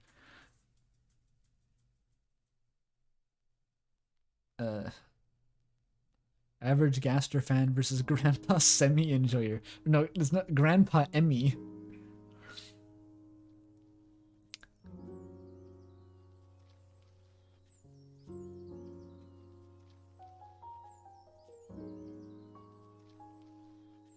I should get back to Obama. Okay, what? I can't even blame them for thinking the fight bar means something because look at that. I know, like, what the fuck is the fight bar? It's hideous. Like, what the fuck is it? Why does it look like that? It's like an Atari sprite. It's like I've played like some plug and play consoles that have old Atari games, and that's what they look like. It's like some abstract geometric form that's like supposed to be an alien spaceship, but you can't even tell what it is. That's what the Undertale fight bar looks like.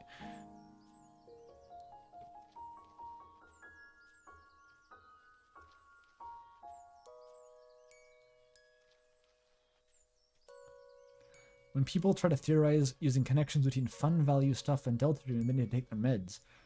I disagree. I mean, fun value is all linked to Gaster, and Gaster is almost undeniably in Deltarune, so that's a perfectly valid thing to look into, in my eyes. It looks kind of like an eye, maybe. Yeah, it sure do.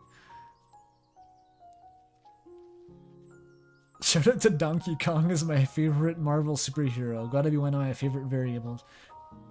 Yeah.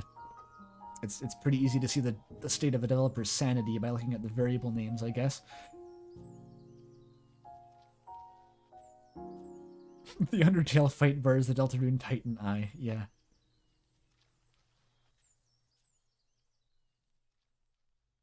Yeah, the Deltarune fight bar is iconic despite being terrible. It's like it's like if it didn't look so utterly bizarre, I guess it would be worse. It wouldn't stand out as much. Have you ever wanted to make a song or sprite like that, but have nothing to go off of? That's the Undertale fight bar. That's so true. Very true. Hello, new person who wishes me luck. Thank you. Gaster having fun in the corner. Yeah. What a godsend that GIF was. I'm glad I found that randomly after googling Gaster GIF. I've basically co-opted it as like channel branding at this point, even though I have no ownership of it whatsoever.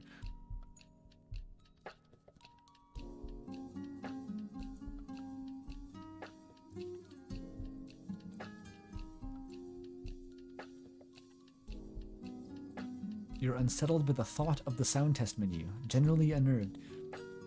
There's some creepypasta shit. I think a lot of Gaster stuff, it's very intentionally channeling the aesthetic of like creepypasta, you know, hidden stuff.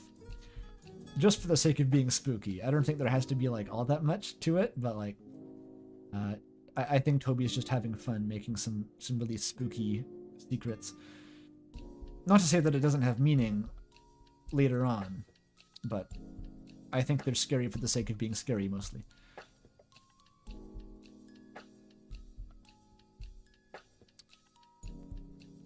Favorite Deltarune Chapter 2 variable is acting sus.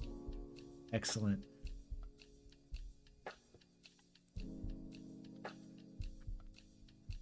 The color palette is like something you'd see on a bus seat. Yeah, let's all just roast the Undertale fight bar.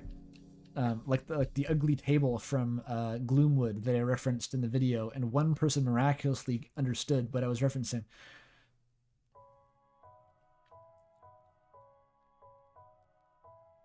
Like the soul having inconsistent pixel sizes. Yeah, that applies to a lot of Undertale. Like the jank just wrapped around to being iconic because the rest of it was so good that you can't actually hate it overall.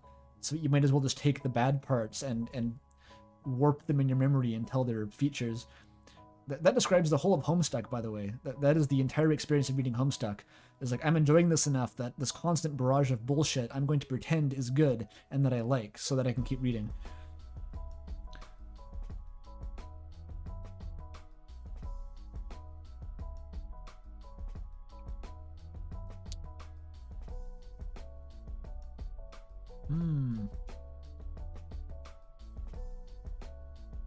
Oh, it determines if Susie is using the S action, acting sus.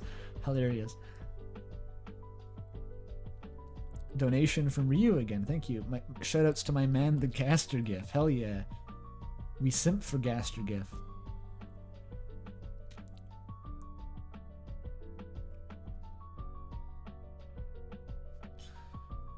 Gaster's going to be more meta and fourth wall breaking than Undertale. I can see that. It seems to be more explicit about it. A lot of Undertale's meta stuff was remarkably, like, it was like the conveniently shaped lamp, where the meta stuff was perfectly superimposed on top of the surface level narrative that you didn't have to think about the meta stuff about, which is very cool and elegant. But yeah, Deltarune may have a different approach, where it's just slapping you in the face with like diegetic player.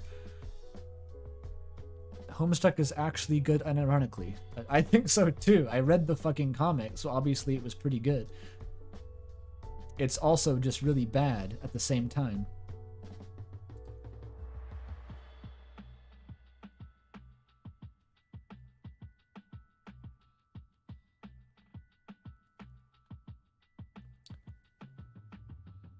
Until you realize the writing style. Oh, you're referring to, yeah. I think it's come out in various ways that people who actually try to communicate with Andrew Hussey, the way he writes is like Homestuck all the time. That's literally just how he communicates at all times. And it's not something that he was doing for the comic, which is horrifying.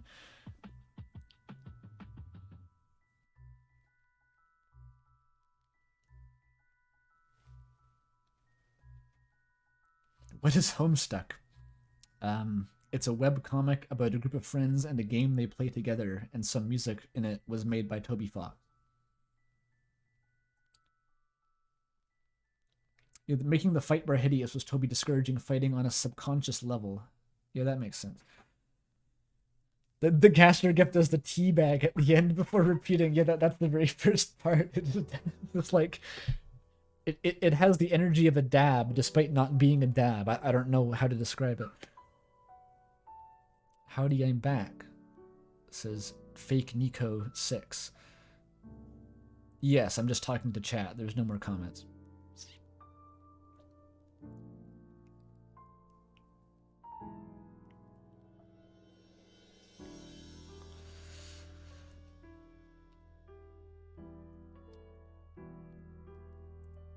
We are all Kissmasses with Homestuck. Ugh. It's true, though. That is extremely true.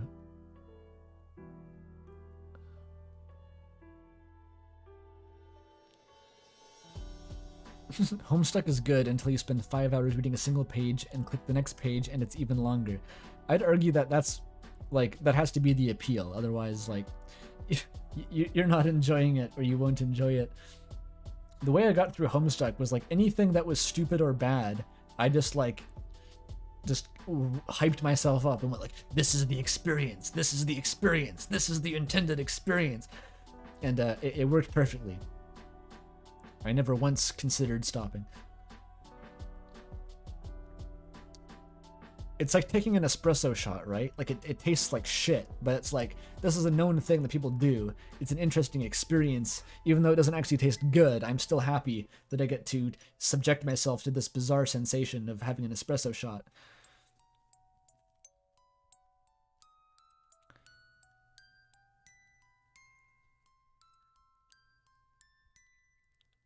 Toby made Homestuck, apparently. Yeah, that's about right.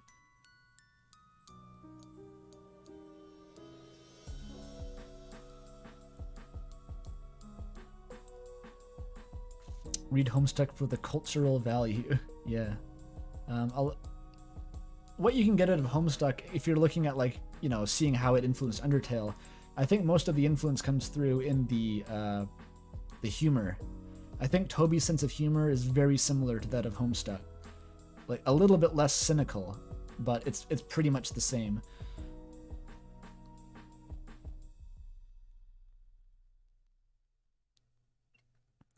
Do you think that weird roots in future chapters, a more concrete narrator could emerge? I have not thought about that.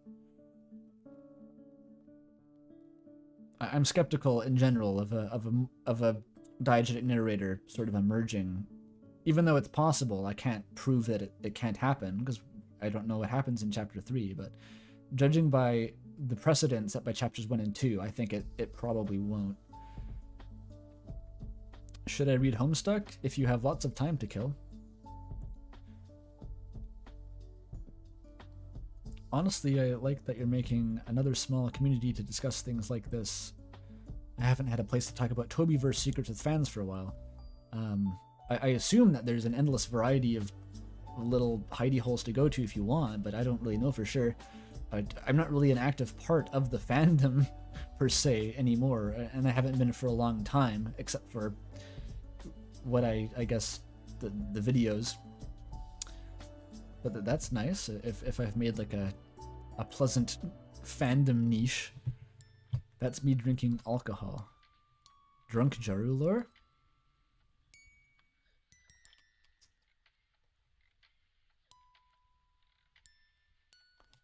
I never considered stopping until the epilogues. Oh, trust me, I didn't read the epilogues. Those don't count. I made it till Act 7, I watched the animation, and then I was done. Never looked back. I would not touch the epilogues if you paid me. You drink espresso for the taste. There's always one.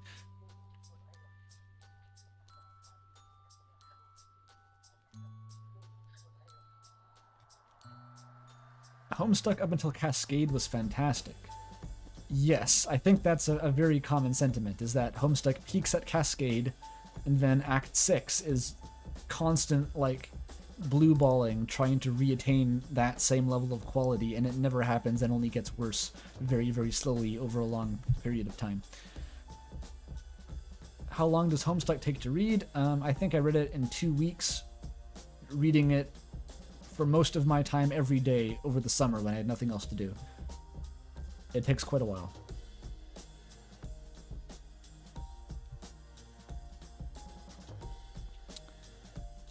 Reading Homestuck, isn't there like a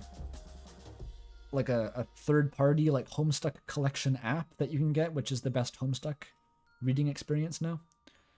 Everyone keeps recommending something like that.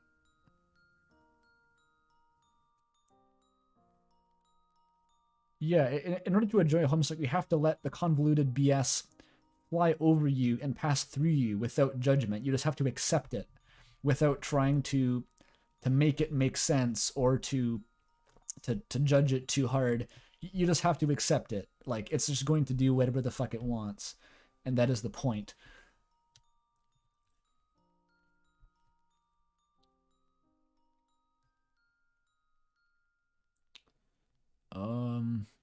I'm actually having trouble keeping up with chat. It's posting so quickly, I'm being like pushed off the top of the screen. There is no drunk Jaru. Aww. What about Homestuck 2? That's just like the epilogue's epilogue. I even more so have not touched it. Will the next box be as loved as Spamton? I have no idea. Like, Jevil was pretty relatively popular, and then Spamton blew Jevil out of the water, but fuck me if I would have been able to predict Spamton from Chapter 1. But when I first saw Spamton in my playthrough of Chapter 2, I was like, fuck no, and I beat him up on the spot. I was doing like a pacifist run, but just that one guy, I was like, no. I just kicked the shit out of him, and then missed the secret boss. So yeah, so fuck me if I can predict that.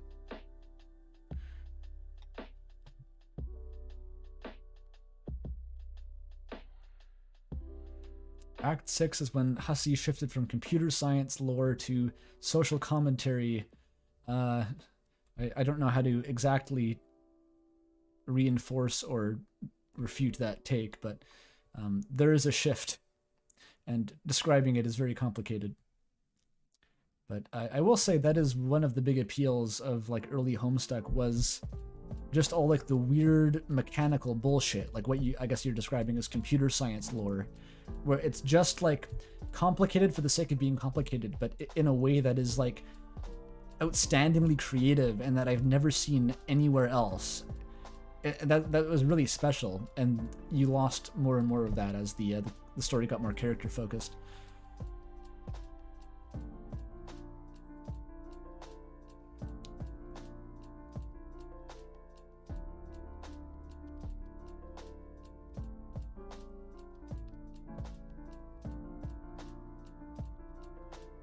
Yeah, I didn't think Spamton would be relevant. I was like, this guy's a motherfucker, get out of here. He's gonna take my wallet.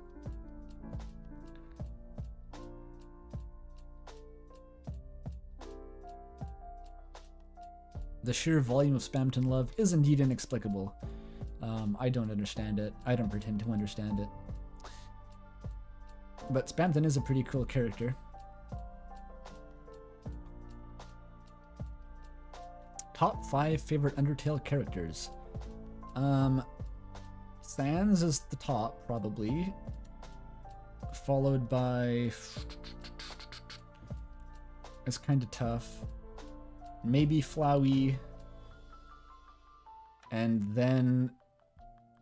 Papyrus, Asgore. Maybe Asgore above Papyrus. And then like Burger Pants, shout out for the fifth one, because I like Burger Pants.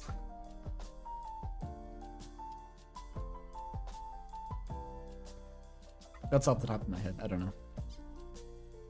Did the Gaster gift get even faster? That's your brain slowing down.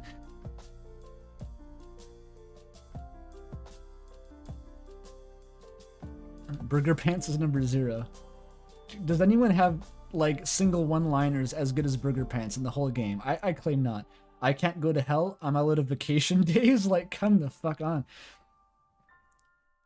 Everyone is dead. Does that mean I don't have to work anymore? Love that guy. I'm 19 years old and I've already wasted my entire life.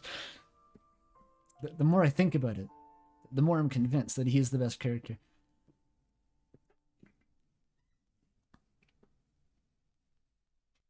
A 3-hour video ranking Undertale's characters based on my personal taste. That would do numbers. You know it would do numbers, right? Like, regardless of whether it was necessary or relevant at all, people just like their tier lists.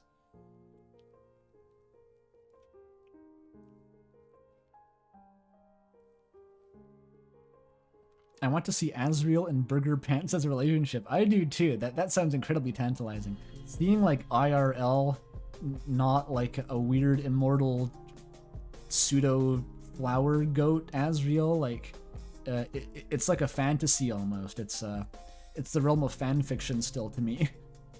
So seeing Asriel do anything really with another character would be extremely good.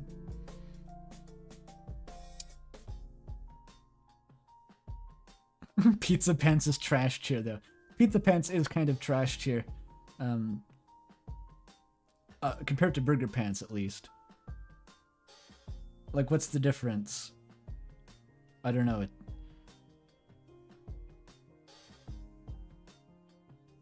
It seems like Burger Pants has like just purely embraced the doomerism. It just does not give a single fuck anymore. Whereas Pizza Pants is more coped by falling into sort of toxic lifestyle traps. Like getting catfished by random people online. Maybe that's my analysis for now.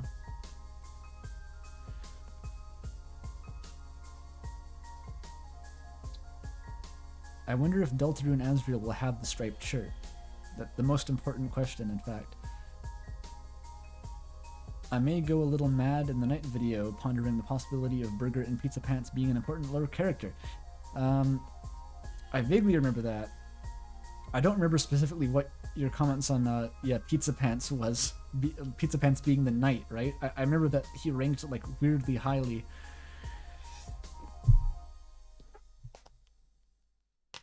I personally can't see Pizza Pants ever being, like, a prominent character, just because that's, like, that like violates brand integrity at that point.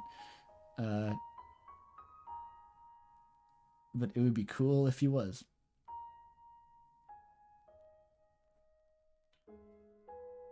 I mean, yeah, like Asgore's underrated, sure. Not necessarily Sans' fault though.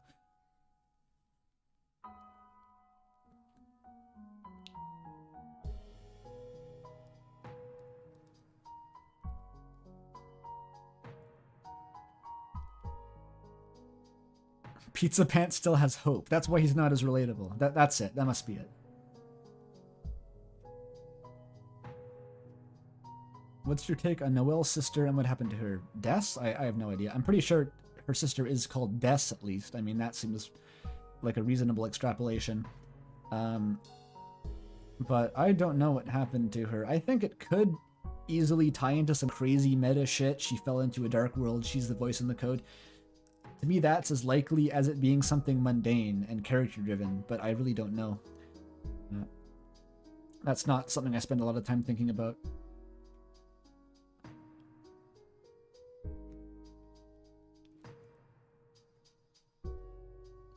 There is no I in pizza. I mean, that's a pretty good line, to be fair.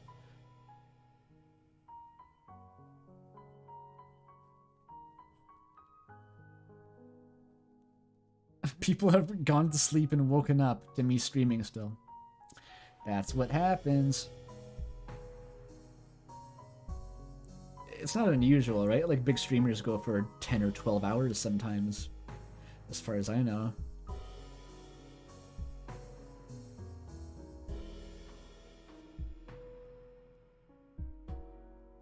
Des is short for Destruction Holiday. Right. Despacito Holiday.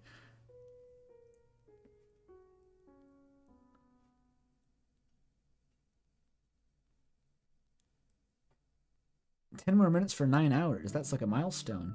Cool.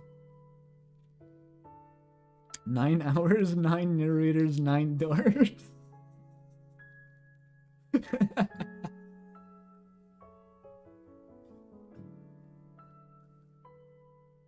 Tyler 1 streamed for 24 hours on 2 occasions. That's what I aspire to. That's what's gonna happen when fucking chapter 3 drops. It's going to be like who did like the Ludwig subathon or whatever, where he streamed for like a week straight. That's gonna be what the release of chapter 3 looks like. Big streamers don't usually read bad fan theories for 8 hours. I mean, some of them, I mean, like, who's like Jabroni Mike on Vinesauce? He streams himself reading like terrible Sonic the Hedgehog fan fiction for like 6 hours at a time. I don't think this is that strange.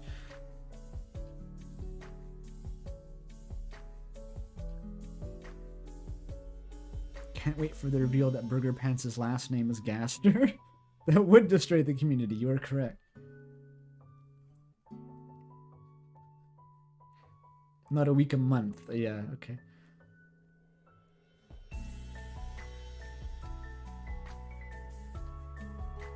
You ask Pizza Pants' name, and it's WD Gaster.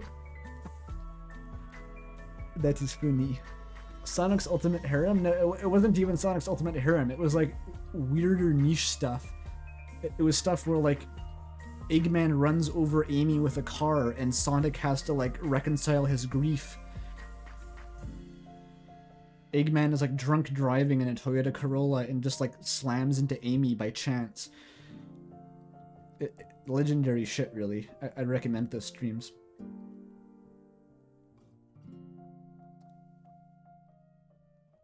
Have you seen Sonic High School? Yeah. I've done the rounds of classic weird fan fiction, I think, at this point. Sonic High School is good.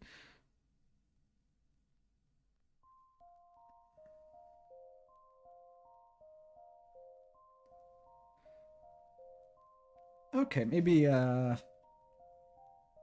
Eggman drunk drove over Amy, Pizza Pants' Gaster. We're definitely sleep deprivation hours.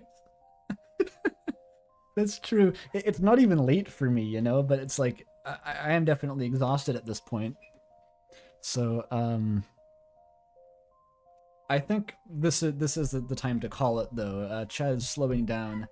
Less on-topic questions. I'm rambling about Sonic fan fiction for some fucking reason, which is never a good sign. I'll start talking about Chris Chen next. That's when you know you gotta turn the stream off. Okay, let's call it there then. Thank you everyone for coming to listen to me ramble about comments on my own video for 8 hours. It's cool and disturbing that people will watch me do that, but all the same, thank you all for coming out. And see you probably next week when I do part 2 of the exact same thing, so you can watch it all over again. And thank you for showing up, Jaru. Nice to see you.